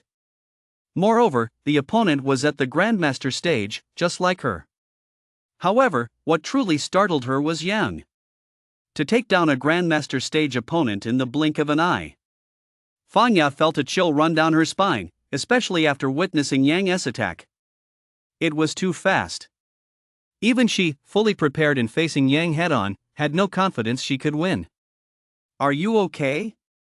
She looked at Yang's hand, which was bleeding. After a moment's thought, she tore off a strip of cloth and bandaged Yang's wound. Just then, the fight had drawn the attention of others. A burly figure strode quickly toward them. He looked at Yang with some anxiety. Young master, are you all right? Hao Wenlong's face was ashen. This was entirely his failure. If he had stayed with Yang, this wouldn't have happened. I'm fine. Just a few superficial wounds. Yang said with a smile. This caused Fanya, standing nearby, to visibly startle. She had seen that the assassin's dagger was coated with a potent poison, yet he hadn't mentioned it. He was probably afraid his man would worry. Instantly, a hint of admiration welled up in her heart. Young master, what should we do now? Hao Wenlong asked. Let us go back. Yang replied without a moment's hesitation. He planned to return home to break through to the Grandmaster stage, then head out to have some fun again. Otherwise, he wouldn't be able to enjoy himself with peace of mind. Yes. Just as he was about to leave, he suddenly remembered the girl behind him. He turned around and said, We'll meet again if fate allows. With that, he turned and walked away. Hao Wenlong also glanced at Fanya and immediately noticed the red rope mark on her arm. Instantly, the expression on his face grew somewhat peculiar. Fanya caught this look as well. She instinctively pulled her hand back a little. However, this gesture only made her appear even more suspicious. Hao Wenlong gave Fanya a half smile and a nod. In his heart, however, he admired Yang. Impressive! To win over such a cold and aloof young lady in just a few hours. I'm in awe. I'm in awe. Fanya, too, seemed to realize something, her face flushing slightly. But she offered no explanation. It wasn't tea until Yang had left that Fanya hurried toward her office.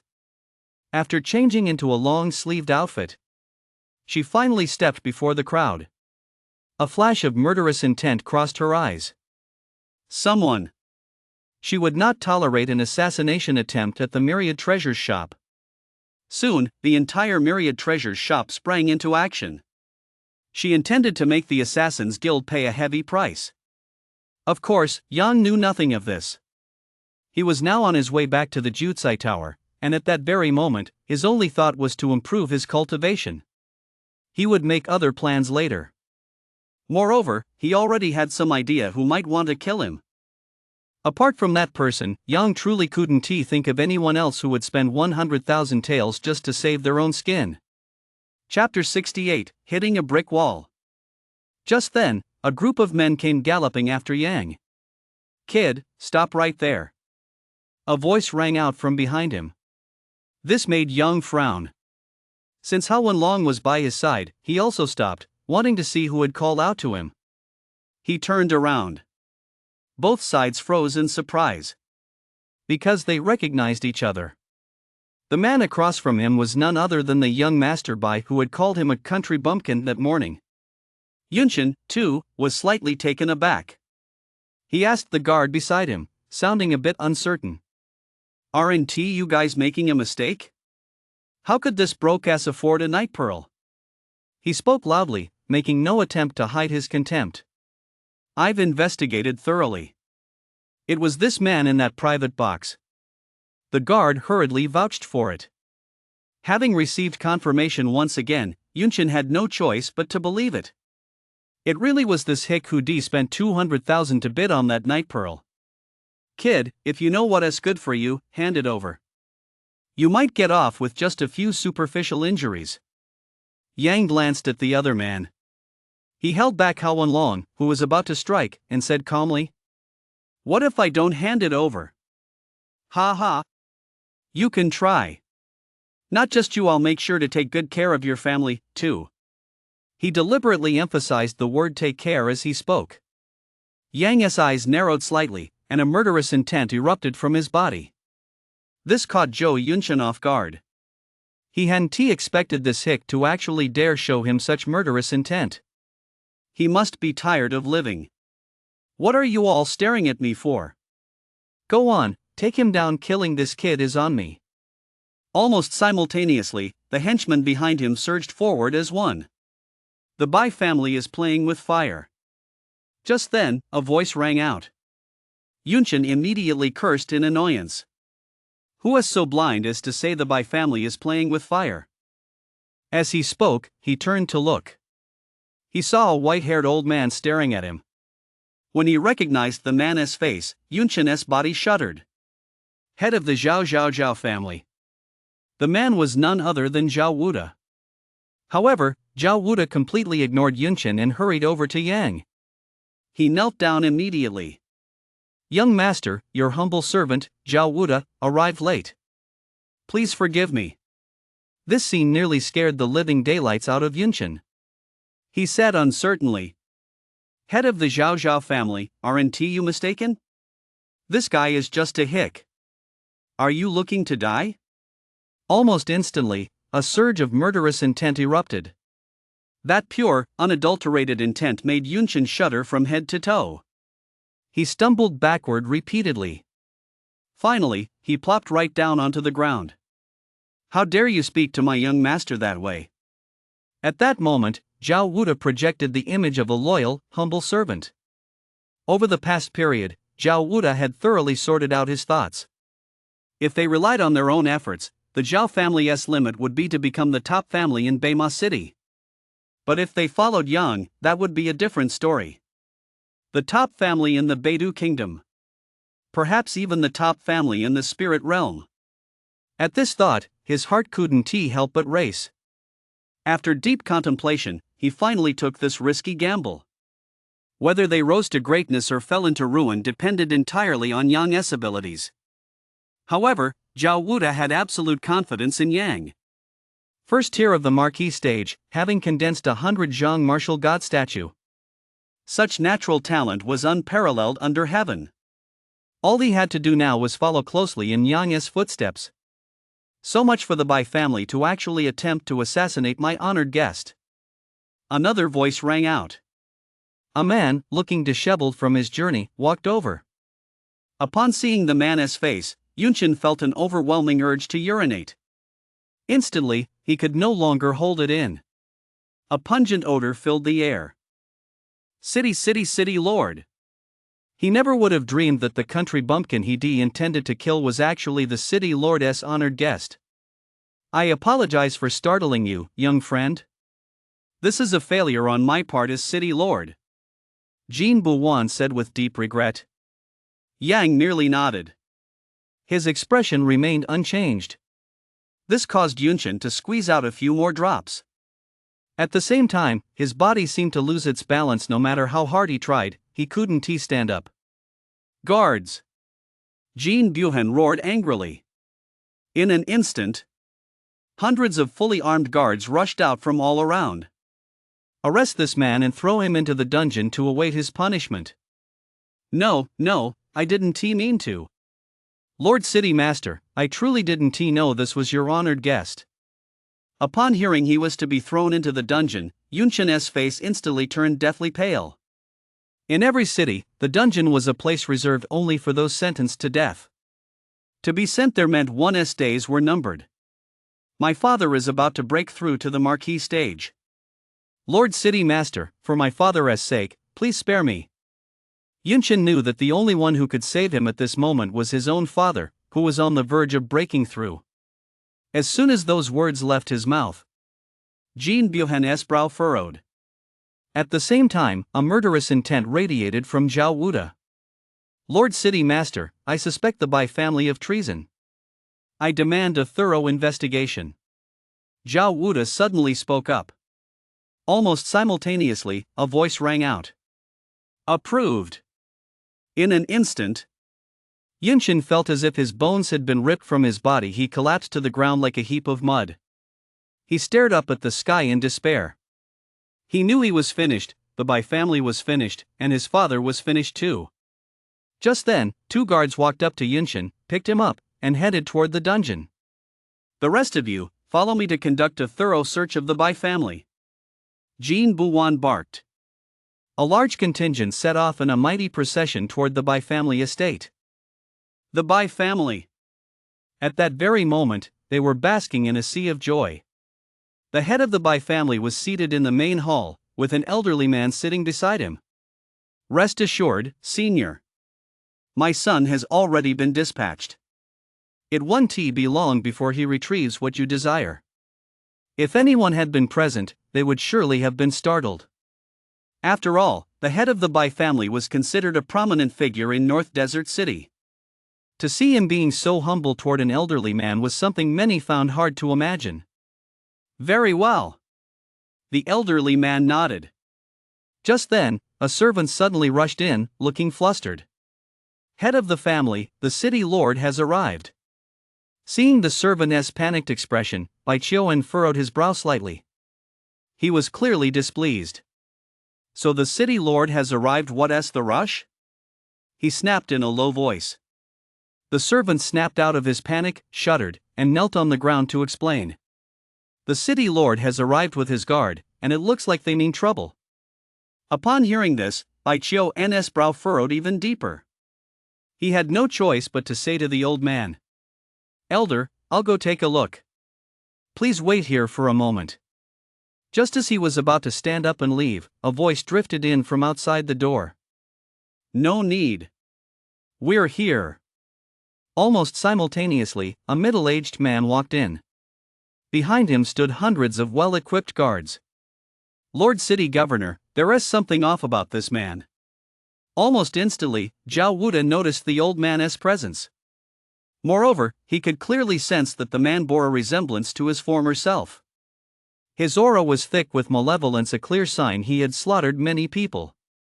Chapter 69, The Mask is Torn Away. My Lord City Lord has arrived, yet I, Bai Qiuan, failed to come out to greet you. My apologies, my apologies. Bai Qiuan said solemnly. Although he had already sensed something amiss, he dared not act rashly. After all, the two men before him were both marquee stage powerhouses. And the city lord of Beima was none other than a supreme powerhouse at the 7th layer of the marquee stage. A figure who would rank among the elite even in the Beidou kingdom. Guards, take him away. Jin Buhan snorted coldly and immediately ordered his arrest. He gave Bai Qiuan absolutely no chance to explain. City lord, what crime have I committed to warrant such treatment? This made it clear to Bai Qiuan that the matter would not end well. Humph. You, the eldest son of the Bai family, dared to openly attack a distinguished guest of Beima City. This city lord suspects you are a spy from another nation. There must be a misunderstanding. How could my son possibly attack a distinguished guest? Bai Qiuan clearly found this hard to believe. He remembered that the person he was supposed to deal with was in the lowest class private box. How could the city lord's distinguished guest possibly be in a box like that? Humph. Arrest him. Jin Buwan snorted coldly and ordered the arrest immediately. A cold glint flashed in Bai Qiuan's eyes. He, too, realized that Jin Buwan intended to kill him. Fine. Since you treat the Bai family this way, don't blame me for being ruthless. A mere Grandmaster stage cultivator, how dare you speak to me like that? A flash of murderous intent flickered in Jin Buwan's eyes. The very next moment, a wave of overwhelming pressure surged forth. Behind Jin Buwan stood a golden flying dragon over 5 zhang in length. This was the martial arts divine statue exclusive to the royal family of the Beidou kingdom. Golden flying dragon. This martial arts divine statue possessed extraordinary growth potential, capable of allowing one to cultivate all the way to the king stage. Even among the royal families of the 10 kingdoms, it ranked among the top 3. Instantly, Bai Qiuan's face went pale, and he felt as if a massive mountain were crushing him. His teeth chattered from the overwhelming pressure. Crack!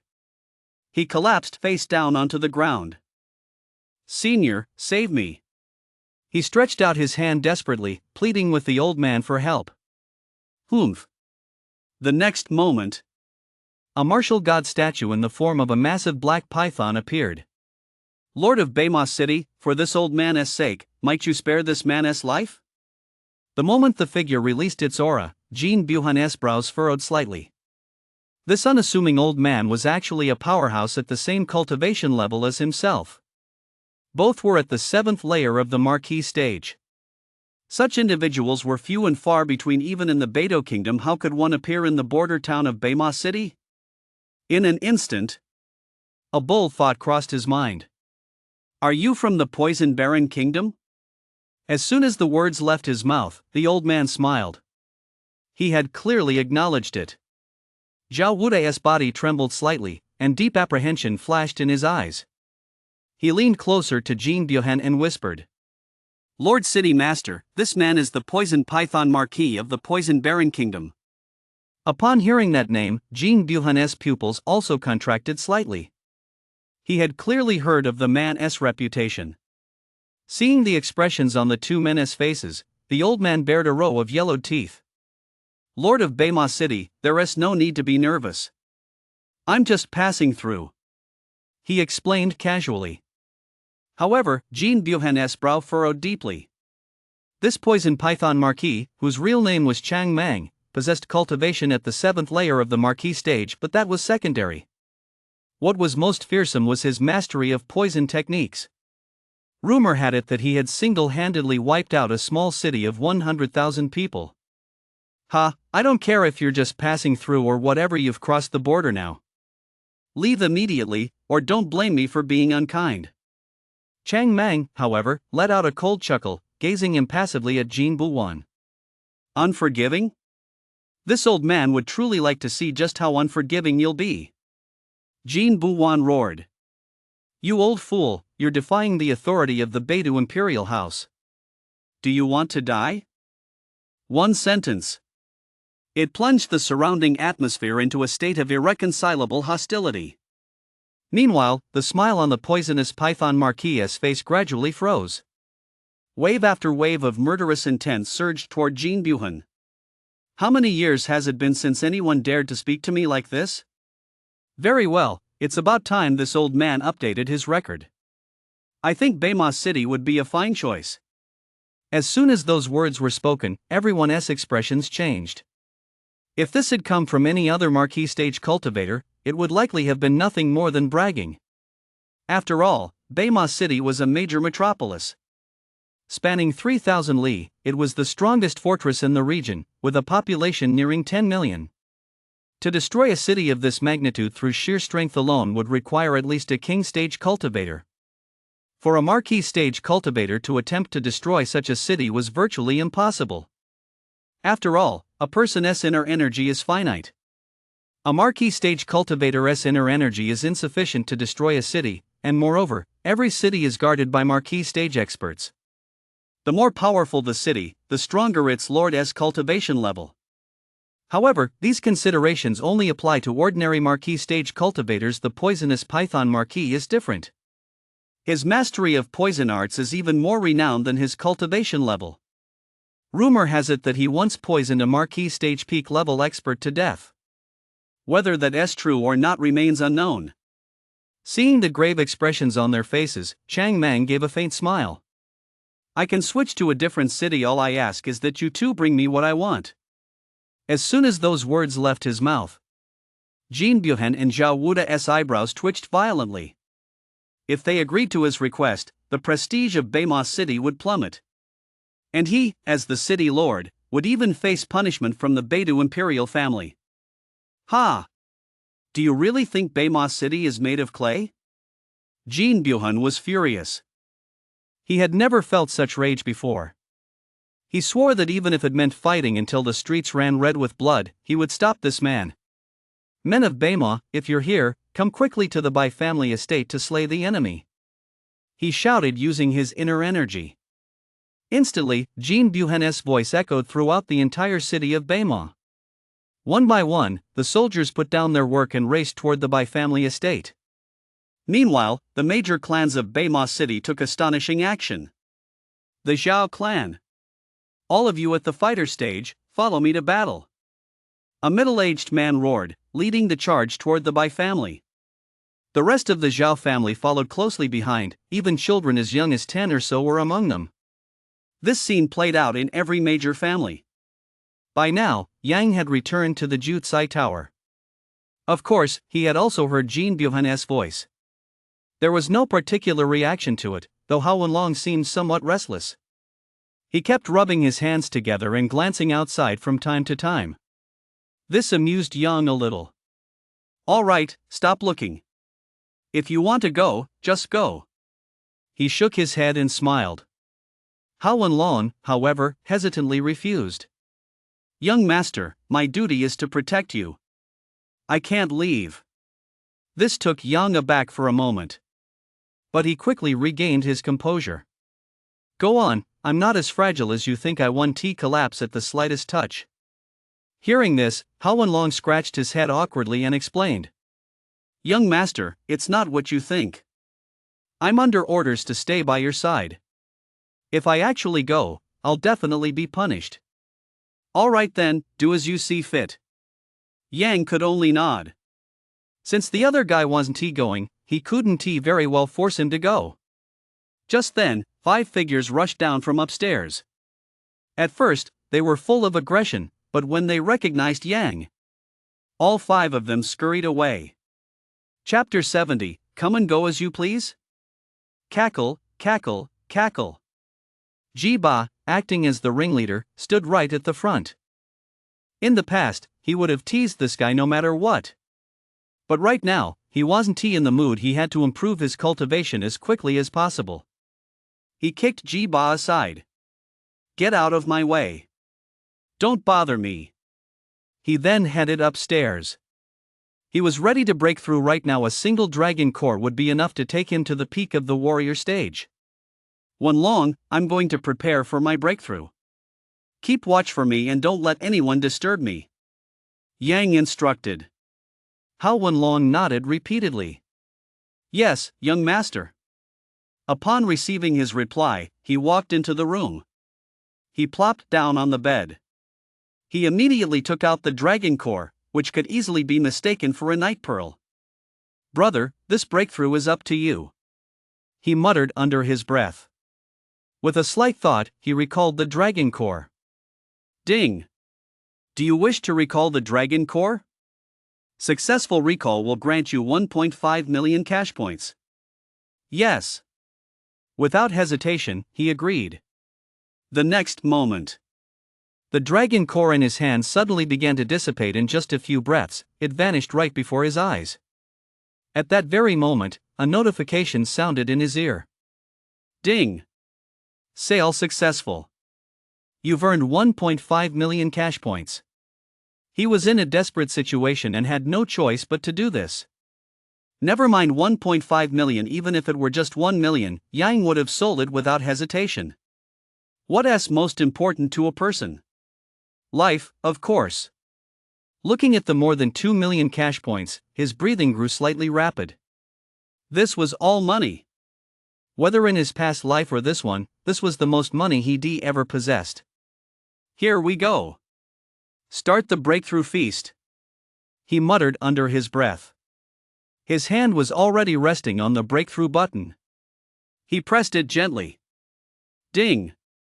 Do you wish to spend 300,000 to break through your current realm? Yes.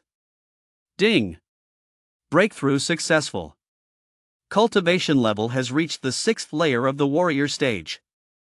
Instantly, a warm current flooded his entire body, making Yang want to moan in pleasure. But in the end, he managed to hold it back. Awesome! Still, he couldn't help but say it out loud. The next moment, he immediately tapped the one-click upgrade button again. When it comes to breakthroughs, how could one possibly stop at just one level? Breaking through 4 or 5 levels at once, now that's what feels amazing. Outside the door, Hao Wenlong was a bit bewildered. He had just sensed that Yang seemed to have broken through. He was feeling happy for him, but immediately afterward, he detected movement inside the room. It seemed like another breakthrough had occurred. Just as he was marveling at Yang's terrifying natural talent breaking through 2 realms at once, he suddenly sensed that the person inside had broken through yet again.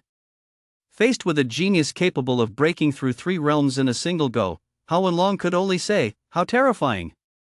Of course, he also admired the city lord's discernment. His ability to judge people was something Hao Wenlong couldn't even begin to match. Breaking through 3 realms in a single day. That kind of natural talent was simply terrifying. However, just as he was marveling at this, noise came from inside the room once more. Hao Wenlong froze in place. Startled, he couldn't quite process what was happening. Has he broken through yet again? He blurted out instinctively.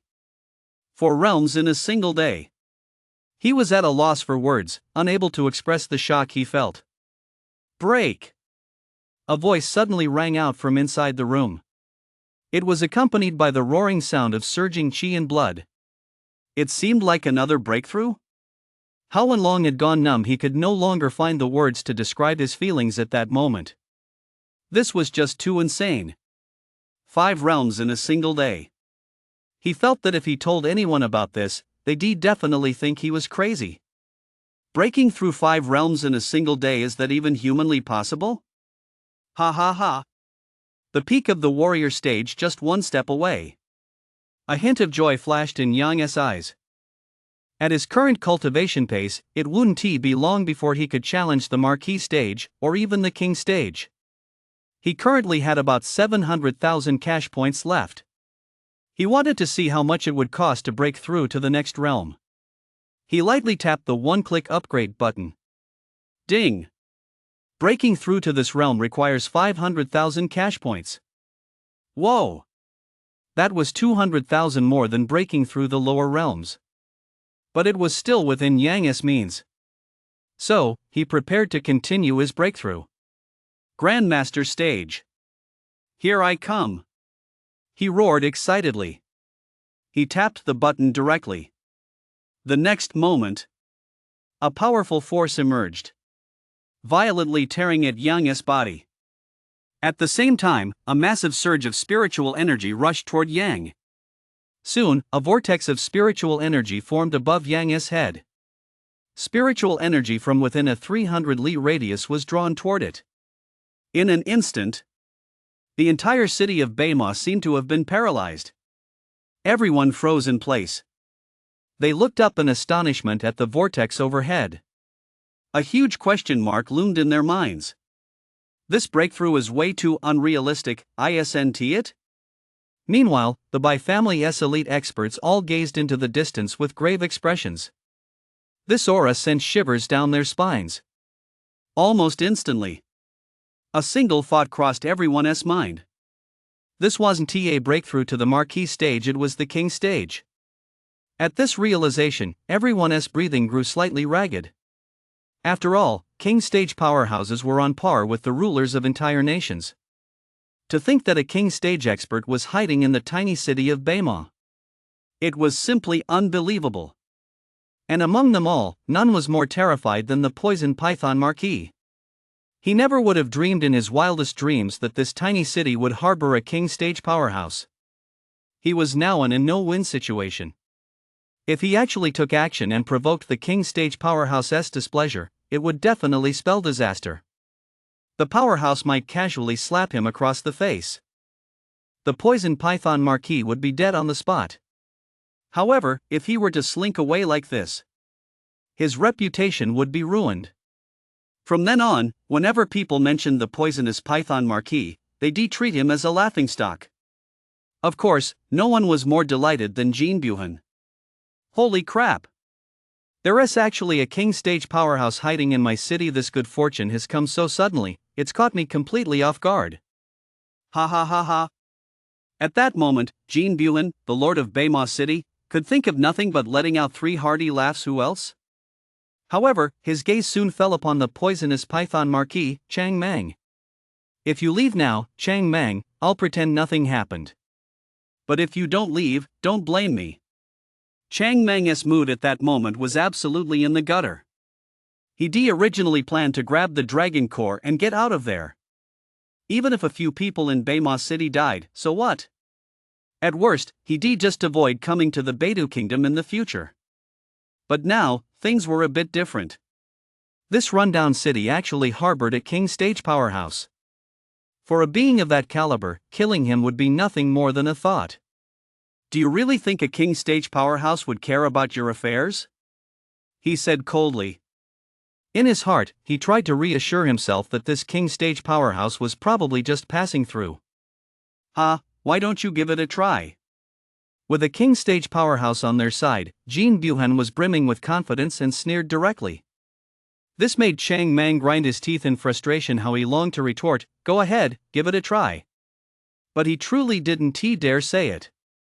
If he actually said that, and by any chance angered the king stage powerhouse, he'd end up dying as a stranger in a foreign land. What's the matter? Poison python marquis, are you chicken? Watching Chang Mang's expression on the verge of exploding yet too afraid to act, Jean Buhan felt an indescribable sense of satisfaction. Fine, Chang, we'll remember what happened today. We'll have plenty of time to settle this later. The poisonous python marquis also realized that staying here any longer would only mean enduring further humiliation for nothing. It would be better to leave right away. That way, he could at least save face. Before he could finish speaking, he turned to leave.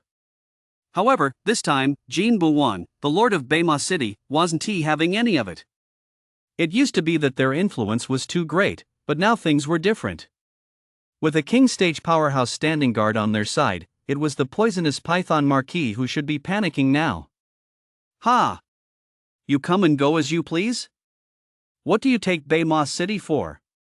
The men of Beima are here. He bellowed even louder. Almost simultaneously, a deafening roar erupted. The roar of tens of thousands of people. Chapter 71, The Third Kind of Sage Power. We swear to defend the dignity of Bema City with our lives. Those who dare to trespass upon Bema City. Kill! Kill! Kill! The synchronized battle cry caused the poisonous python Marquis' face to darken instantly. Anger flashed in his eyes. This was outright provocation. City Lord Jean, don't push your luck. His eyes were fixed intently on Jean Bouwan, and the killing intent surging from his body fluctuated erratically. Ha! Try touching me, if you dare. However, a cold voice cut in. This renewed provocation made the poisoned python Marquis clench his fists. He was on the verge of losing control. But in the end, for some unknown reason, a glimmer of clarity returned to the poisoned python Marquis' eyes. Fine. I admit defeat. Name your terms. Hearing this, Jean Bouwan immediately broke into a broad smile. Why didn't you just say so earlier? You've wasted everyone's time. The poisonous python Marquis' face had grown so dark it looked as if rain were about to fall, but he was still gritting his teeth and holding on. For no other reason than that there was a king stage expert in this city, someone he couldn't afford to provoke. It's actually quite simple. Hand over 5 million taels, and you can leave. Jean Bouwan said indifferently. However, this drew a rebuttal from the poisonous python Marquis. 5 million taels? You really have some nerve. After all, a Marquis stage powerhouse could earn, at most, around 1 million taels through mental projection alone. Even for supreme experts like them at the 7th layer of the Marquis stage, a year of hard work would yield only 2 or 3 million taels. But since their cultivation expenses were even higher, they have almost nothing left by the end of the year. 5 million? You might as well just kill me. Chang Mang clearly didn't have that much silver either. Of course, that figure was just a figure of speech on Jean Bouwan's part. As the city lord, he knew full well that North Desert City's annual tax revenue amounted to no more than 30 million taels. This was a major city in the tens of millions category. For a typical small city with a population of several 100,000, an annual tax revenue of 1 million taels was already considered quite high. If you're not satisfied with the price, we can negotiate. Jean Bouwan said with a smile.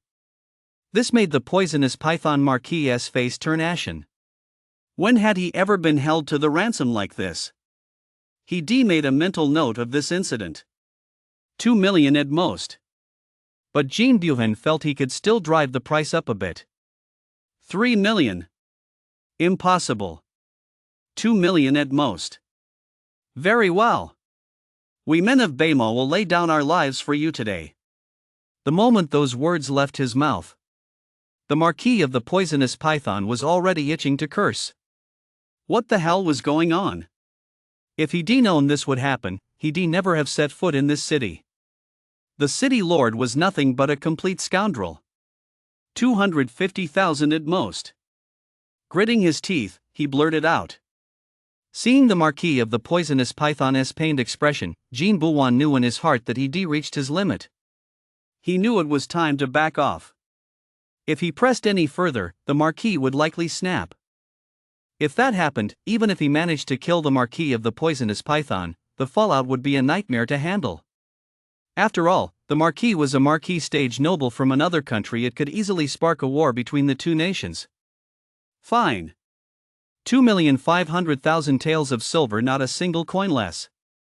Hearing this, the Marquis of the poisonous python didn't want to linger a single second longer. He pulled a stack of gold notes directly from his spatial ring. He flung them forcefully toward Jean Bouwan. 2,500,000 taels, count them carefully. With that, he left immediately. Jean Bouwan glanced at the amount, confirmed it was correct, and broke into a delighted smile. All right, everyone can go back now. The crisis is over. And as for the silver, I'll have someone distribute it to you all shortly. In the past, these clans would have gladly accepted this. But now, they were unwilling to take it. It wasn't for any other reason, it was simply because they hadn't contributed the most to this effort. If they actually took it, and word reached that king stage cultivator, who might then hold a grudge against them, that would be a case of the cost outweighing the benefit. Lord City Master, my Zhao clan does not want this money. Zhao Wuda was the first to set an example. With one person leading the way, the others began to speak up as well. My Lu family won't take it either. My Zhang family also declines. Virtually every family had already declined.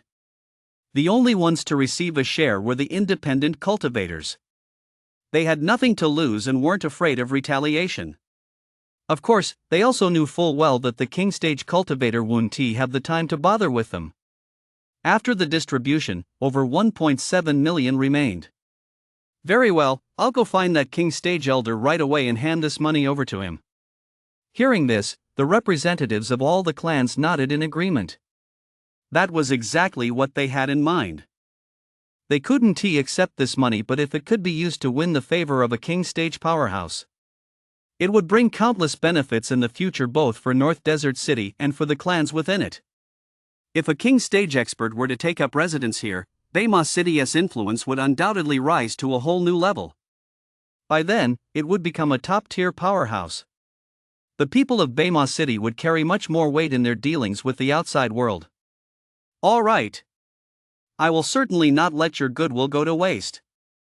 After receiving this promise, the representatives of the major clans finally dispersed. As for Jin Buhan, he set off without delay, heading straight toward the location of that king stage expert. However, as the distance between them grew shorter, he began to feel that the location of this king stage seemed somewhat familiar. Soon, he realized something. It appeared that the king stage was residing in the same area as Yang. Within a radius of 300 li, spiritual energy converged into streams, surging toward the treasure-gathering tower. Above the tower loomed a pitch-black void. It was voraciously devouring the surrounding spiritual energy. Truly worthy of a king stage powerhouse, casually devouring the spiritual energy within a 300 li radius. Watching this terrifying spectacle, Jin Buhan murmured in awe. He was even more curious about the strength of this king stage practitioner. After all, even on the day the North Star King broke through, he had only absorbed the spiritual energy within a 100 li radius. Even so, the North Star King ranked first among the 10 kingdoms, let alone this person, who had devoured 300 li in one go. Jin Buhan dared not even imagine it. Moreover, he didn't dare go inside, for fear of disturbing the one inside the building. This led to a strange sight appearing in front of the wealth-gathering tower. The city lord, who was usually busy as a bee, was now, for some unknown reason, standing in front of a shop, staring into space. Of course, Yang was unaware of what was happening here at the moment. He was currently in a state where joy and pain coexisted. I'm so full. He felt his entire body brimming with spiritual energy. Every pore was breathing in spiritual energy rather than air. Crack! With a muffled thud, it felt as though some shackles inside him had been broken. In the next instant, the spiritual energy surrounding him rapidly converged toward his dantian. The sea of spiritual energy, which had once been as vast as an ocean, dissipated rapidly in the space of a few breaths. Ding! Source Saint Power has broken through to the second layer. The final form of his inner energy was no larger than a basketball. However, having learned from his previous experience, Yang wasn't the least bit flustered. This was a good thing. And the effect of the second layer of Source Saint Power had increased to a staggering 60 times its original strength. Just then, a notification sounded in his ear once more. Ding! Cultivation has reached the Grandmaster stage. You may continue to master the 9 Saints art. Ding! Mastered the Soul Saint Power. Under the effect of a 100,000-fold talent boost, Yang instantly mastered the third type of Saint Power. He hurriedly opened his skills menu to examine this Soul Saint Power. Name: Soul Saint Power. Property: Triple Soul Power. Description: the power of the Soul Saint is divided into 9 tiers. Every 3 tiers grant a special ability. Chapter 72, Out of Reach. After reading the description, Yang gasped in astonishment. After all, the power of the soul was something only those at the marquee stage could even begin to access. To cultivate the secret arts of the soul required a cultivation level above the marquee stage. It could be said that, at this moment, he had shattered the conventional wisdom of cultivation. This is something only I can know. Almost immediately, Yang made up his mind. He wouldn't tell anyone about this, not even Yen. It wasn't that he distrusted Yen, he was simply afraid that if word of this accidentally got out, it might drag the little girl into it. That would be bad. As for now, Yang couldn't quite see what practical use this soul power had. So he turned his attention to the sage power he had obtained earlier. Mountain Saint. The thought flashed through his mind. He recalled that with any sage power, once one reached the third tier, one would gain a special ability. Doing the math, his current Mountain Saint power was exactly at the third tier. He should have acquired a special ability by now. Name: Mountain Saint Power, Tier 3. Traits: increases the hostess strength by 12 times, passive. Special ability: Shockwave. Description: Mountain Saint Power is divided into 9 tiers. Every 3 tiers grants a special ability. Vibration? After reading this, Yang was even more confused, unsure what kind of ability this was. Fortunately, there was a small plus sign next to vibration. He tapped it lightly. Special ability: Vibration. Description: every attack inflicts vibration damage. After reading this, Yang wanted to give it a try. But the wealth-gathering tower was clearly not the right place for an experiment. In the end, he suppressed the urge and decided to try it another time. Besides, based on the literal meaning, Yang could guess what it was roughly about. This shock power must have something to do with vibrations. He just didn't know how effective it would be. I wonder how many cash points it takes to level up now. The thought crossed his mind. He tapped one-click upgrade. Ding, do you wish to spend 2 million cash points to break through to this realm? Holy shit, you're such a... The next moment, the room was filled with a barrage of expletives. He really couldn't afford to break through anymore. It cost 2 million just once to reach the marquee stage. He'd need 20 million taels of silver. That much money, even if he went out and robbed people, would take a very long time to accumulate. He thought he'd break through to the marquee stage quickly, but reality had just dumped a bucket of cold water on Yang. It chilled him from head to toe. Freezing cold. 20 million. Just thinking about that number made Yang want to curse. Ah. It's just fate. He calmed down for a moment. He knew his complaints were useless, he might as well face reality. I'll take it one step at a time. 2 million per realm. It was clear that Yang would have to tighten his belt for the foreseeable future. He gently pushed open the door, hoping to clear his head. That's when he noticed how Wenlong's face was flushed bright red, clearly not right. Wenlong, are you okay? Young master, you've completed your breakthrough. That's wonderful. How Wenlong let out a sigh of relief. After all, the spiritual energy storm generated by Yang's breakthrough was in no way inferior to that of a typical king stage breakthrough. This meant the spiritual energy here was hundreds of times denser than elsewhere. It was as if his cultivation was growing with every breath. However, fearing he might disrupt Yang's breakthrough, Hao Wenlong had forced himself to hold his breath, preventing himself from absorbing the surrounding spiritual energy. He held it in for several hours. He almost missed it. I've finished my breakthrough. What's wrong? Yang glanced at Hao Wenlong in confusion. Nothing. Just then, the 5 roosters slowly opened their eyes. At that moment, they all wanted to say just one thing. It was so awesome. The spiritual energy was surging into their bodies, there was no stopping it. As a result, the 4 fighting cocks all reached the 6th level of the minor demon realm, while Chicken King had even reached the peak of the demon master realm. They were just a hair's breadth away from breaking through. Just then, some commotion came from downstairs. Jean Buhan saw that the strange phenomenon had disappeared and waited a while before walking in. Senior, I've come to thank you. he said with great respect. Since they had only just parted ways, Yang instantly recognized the voice. He hurried downstairs. There he saw Jean Buhan standing timidly in place, like a naughty child awaiting punishment. "City Lord Jean, it's an honor to have you here. I'm truly sorry I didn't come out to greet you," Yang said politely. Upon seeing it was Yang, Jean Buhan let out a sigh of relief. He had already concluded that the mysterious King Stage powerhouse was most likely this young man's master. "Young friend Xiao, please don't make fun of me," he said with a wry smile. After all, there was a King Stage powerhouse right here. He didn't dare speak carelessly. Not at all, not at all. After exchanging a few more polite remarks, Yang could hardly contain his curiosity. He wondered what the city lord was here for again. He'd already come twice today. That was way too frequent, it was bound to invite gossip. "Your Excellency, you're so busy, how did you find the time to drop by?" Jean Buwan immediately caught on. He said with a smile. "Young friend, actually, I'm here to give you some money." "Money? To give him money?" At that moment, Yang's eyes lit up green at the mention of money. "Ahem. Your Excellency, don't be so formal. Let us sit down and chat."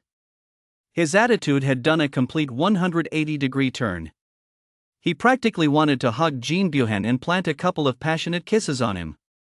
The sudden warmth left Jean Buhan a bit taken aback. He hesitated, unsure whether he should sit down. His eyes were fixed intently on Yang. "Am I really supposed to sit down?" "City Lord Jean, don't be so polite. Please, have a seat." Yang smiled and reached out, practically pushing Jean Buhan into the seat. "Make yourself at home." Looking at the other man's beaming face, Jean Buhan felt a chill run down his spine. He even had the urge to turn and run. "Ahem.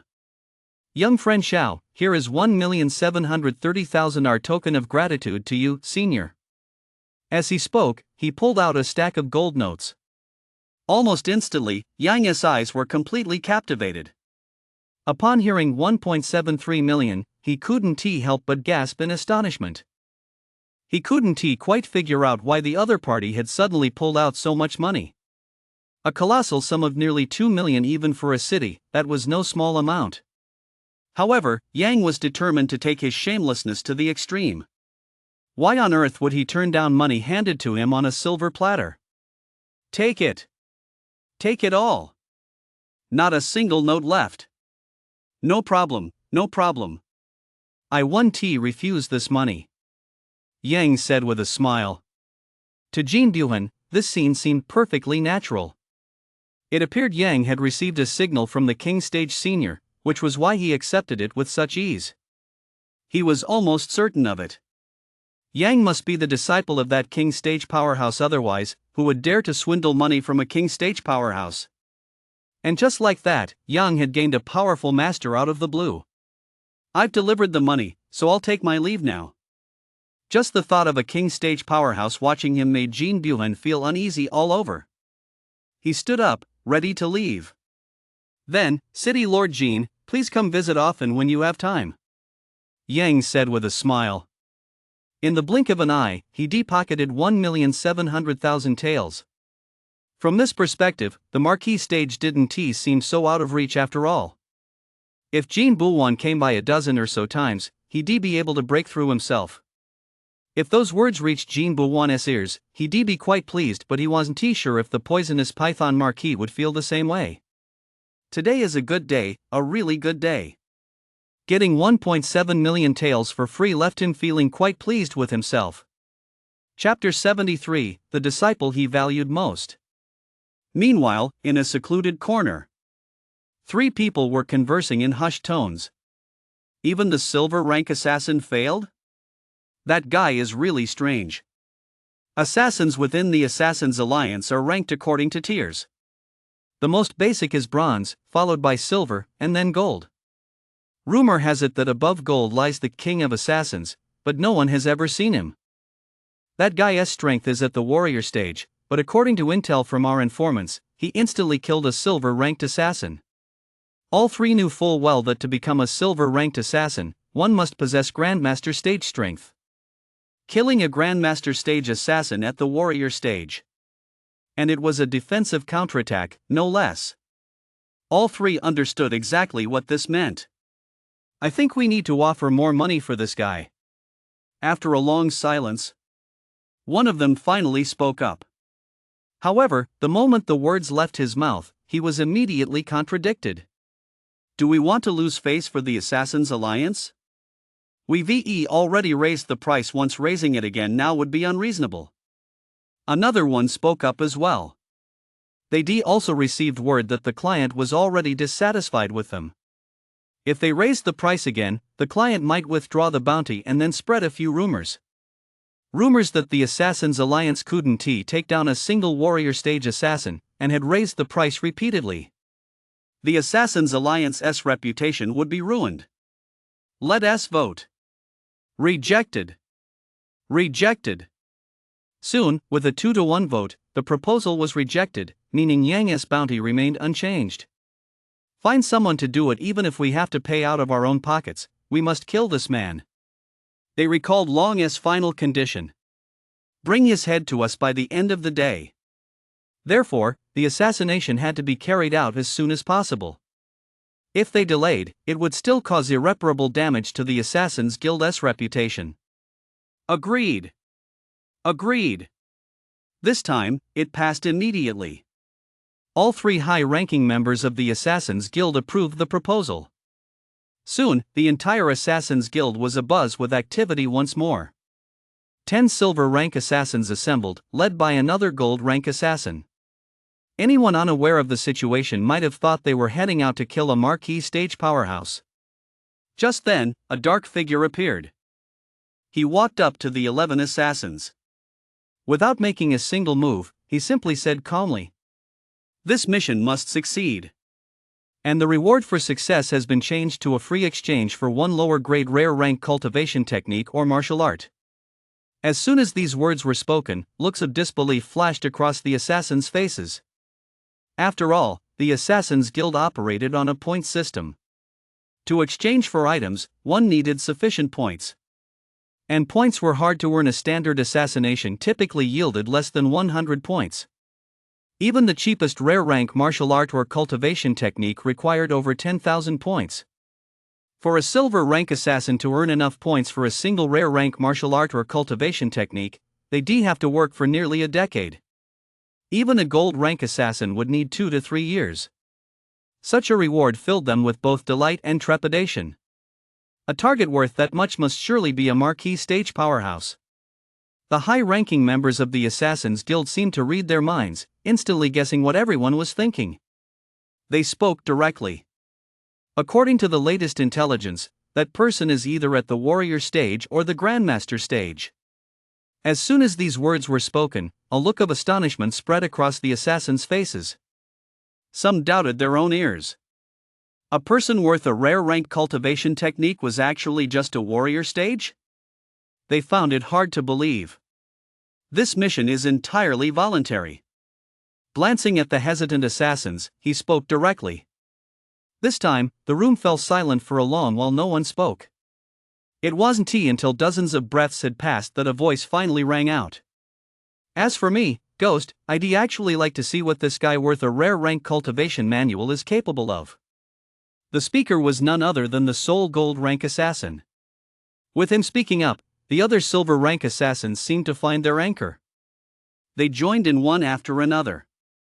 To become a gold-rank assassin, one must have killed a half-step marquee stage opponent.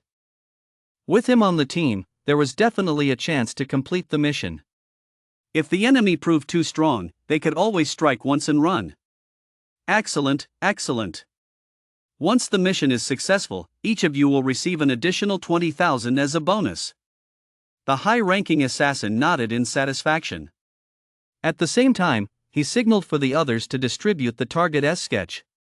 Soon, every assassin had a sketch in hand. He looks pretty young, I just wonder if he's really that capable. One more thing, this must be completed before nightfall. Upon hearing this, everyone nodded in unison. Soon, the 11 assassins set off toward the Jutsi Tower. However, by this point, they were already in disguise. Even those who knew them best might not recognize them. "Uncle Jean, please have some tea." Long eagerly poured tea for Jean Buleng. He had spent the entire day attending to the two of them. Meanwhile, Jean Buleng was in contact with the imperial family, planning to secure Long's spot in the university before leaving. Very well," he said with a beaming smile. The more Jean Buleng looked at Long, the more pleased he became. If Long weren't already the disciple of his close friend, he would have insisted on taking him on as his own student. Just then, the Beidou imperial family's identity token suddenly lit up. Jean Buleng flashed a warm smile. "The imperial family has replied." With that single sentence, he instantly became the center of attention. Gong Sun Miao and the others all turned their eager gazes in that direction. They were clearly all eagerly awaiting his next words. Don't worry. With Long's talent, he is more than qualified for this spot," Jean Buleng said with a cheerful smile. He had complete confidence in Long. He then picked up the identity token and infused it with a wisp of spiritual energy. The next moment, a line of text appeared before his eyes. "Qualifications do not meet requirements, spot denied." Jean Buleng's smile froze on his face instantly. Gong Sun Miao and the others could also tell that something was amiss. What's wrong with old Jean? He didn't pass the qualification check. Jean Buleng's face darkened immediately. After all, in previous years, these direct admission spots had almost always been given to those at the 7th or 8th layers of the Grandmaster stage. This year, he found someone on the verge of breaking through to the Marquis stage and yet they weren't qualified? Wait a moment, I'll check into this. He sensed something fishy was going on.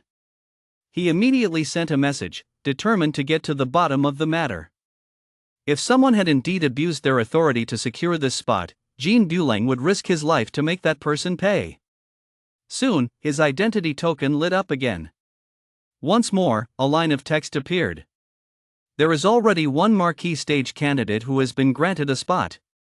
In an instant, Jean Buleng froze in shock. He had no idea where this young Marquis stage powerhouse had come from. The Beidou Kingdom hadn't produced a Marquis stage powerhouse who met the qualifications in decades. The last one was none other than the current king of Beidou. "Sorry, Xianzi, even your uncle Jean can't intervene this time." As soon as those words were spoken, both Gong Sun Miao and Long's expressions flickered with surprise. From their day-long conversation, they knew that Jean Buleng held considerable influence within the royal family. For him to say something like that meant he was definitely facing a major problem. "What on earth is going on with old man Jean?" Gong Sun Miao asked anxiously.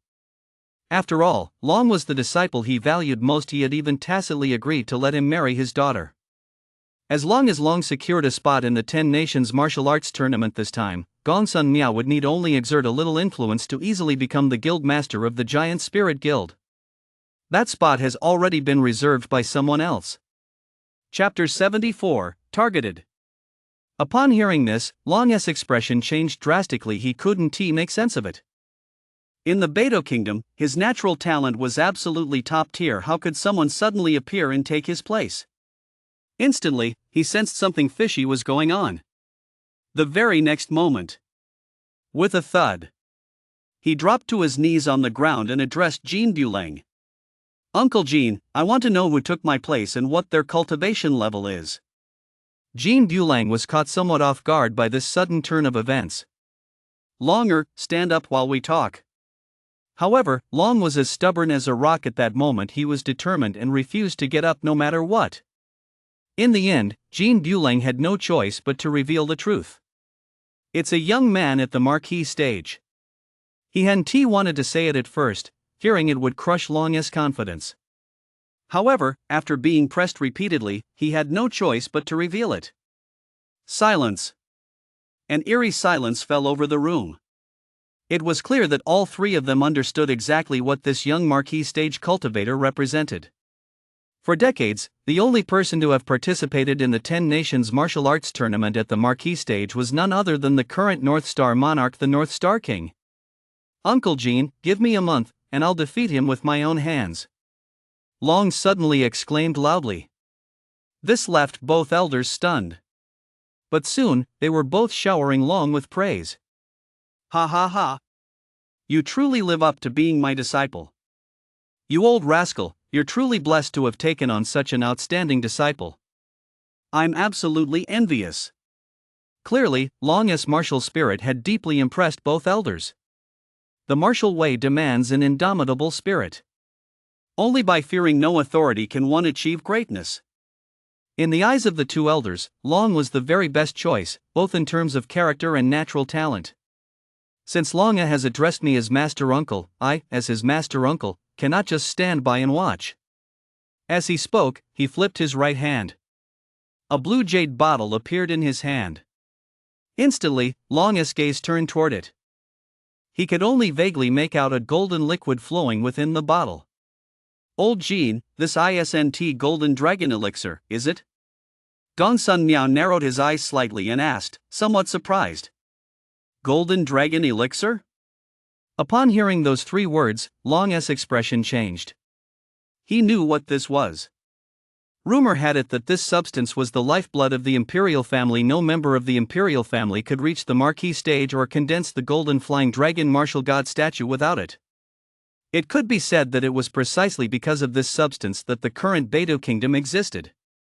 And for this very reason, golden dragon elixir was rarely allowed to leave the imperial family's possession. It was always kept firmly in the imperial family's grasp. "Take it, Long. This is a small token of your uncle's apology." Jean Bulang handed it directly to Long. At that moment, Long was lost in thought, but Gongsun Miao reacted quickly and took the golden dragon elixir. "You silly boy, don't be so polite with your uncle master. If you really want to repay him, just defeat as many fighters from the Poison Baron Kingdom as you can at the 10 Kingdoms martial arts tournament." "I understand, master." Long's heart was filled with joy. With this golden dragon elixir, his breakthrough was practically a foregone conclusion. All he had to do now was refine his physical body to an even higher realm. After the breakthrough, he would gain even greater power. "No need to thank me. If you really want to thank me, just do as your master says," Jean Bulang said with a cheerful smile. Taking out the golden dragon elixir had been quite a risk for him. If Long managed to break through, it would be fine the elixir Wun Ti have been wasted, and the royal family Wun Ti pry into the matter. But if Long failed to break through, the imperial family would certainly not let him off lightly. "All right," Long replied solemnly. This made Jean Bulang nod in satisfaction. "Longer, you should head back first. I have some matters to discuss with your senior uncle Jean." Gongsun Miao, who had been standing nearby, suddenly spoke up. "Yes, master." After Long left, the two elders spoke in hushed tones. Their voices were too soft to make out what they were saying. Thousands of li away, in a mansion. An elderly man slammed the cup in his hand down onto the floor with a crash. "This infuriates me. So much for Beima City. So much for Jean Buen." This man was none other than the poisonous python marquis, Chang Mang. One day had passed. Without a moment's delay, he had finally rushed back to his mansion. Now that he had stopped and reflected on the events of the day, he was seething with rage. Losing 2,500,000 taels even for him, that was a blow that would sting for a while. "I can't let that guy get away with this. It's all because of him that I lost so much silver." As he spoke, he took out a portrait. "Someone contact the Assassin's Guild for me. I want to post a bounty." Little did he know, Yang had already been targeted by another group. "Ghost.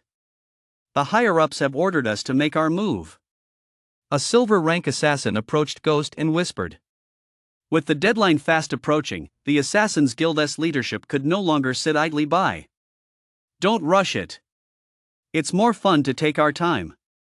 Ghost, the gold rank assassin, glanced up at the treasure tower and let out a faint smile. However, that smile sent a chill down one's spine. His gaze, however, fell upon Hao Wenlong. Yes, sir. The silver rank assassin dared not disobey. He had no choice but to comply. He ordered the other assassins to remain in hiding. Hao Wenlong furrowed his brow slightly and glanced around. He already had the feeling of being watched several times. If it had happened once or twice, he might have dismissed it as a figment of his imagination, but now it was happening repeatedly. Something was definitely wrong. After thinking it over, he walked into the Jutsai building, intending to tell Young about it. This place was already being watched. Young master, I need to talk to you about something. At that moment, Yang was sitting by the window, gazing into the distance. It was already dark, and that girl Yan still hadn't returned. This made him a little worried. He wanted to go look for her, but he didn't know where her friend's house was. Wenlong, just say it. It's like this, young master, we've been spotted. Hao Wenlong turned away, deliberately avoiding the view outside so no one could see his lips. He was well aware that some exceptionally gifted people could read lips. And? Yang replied indifferently.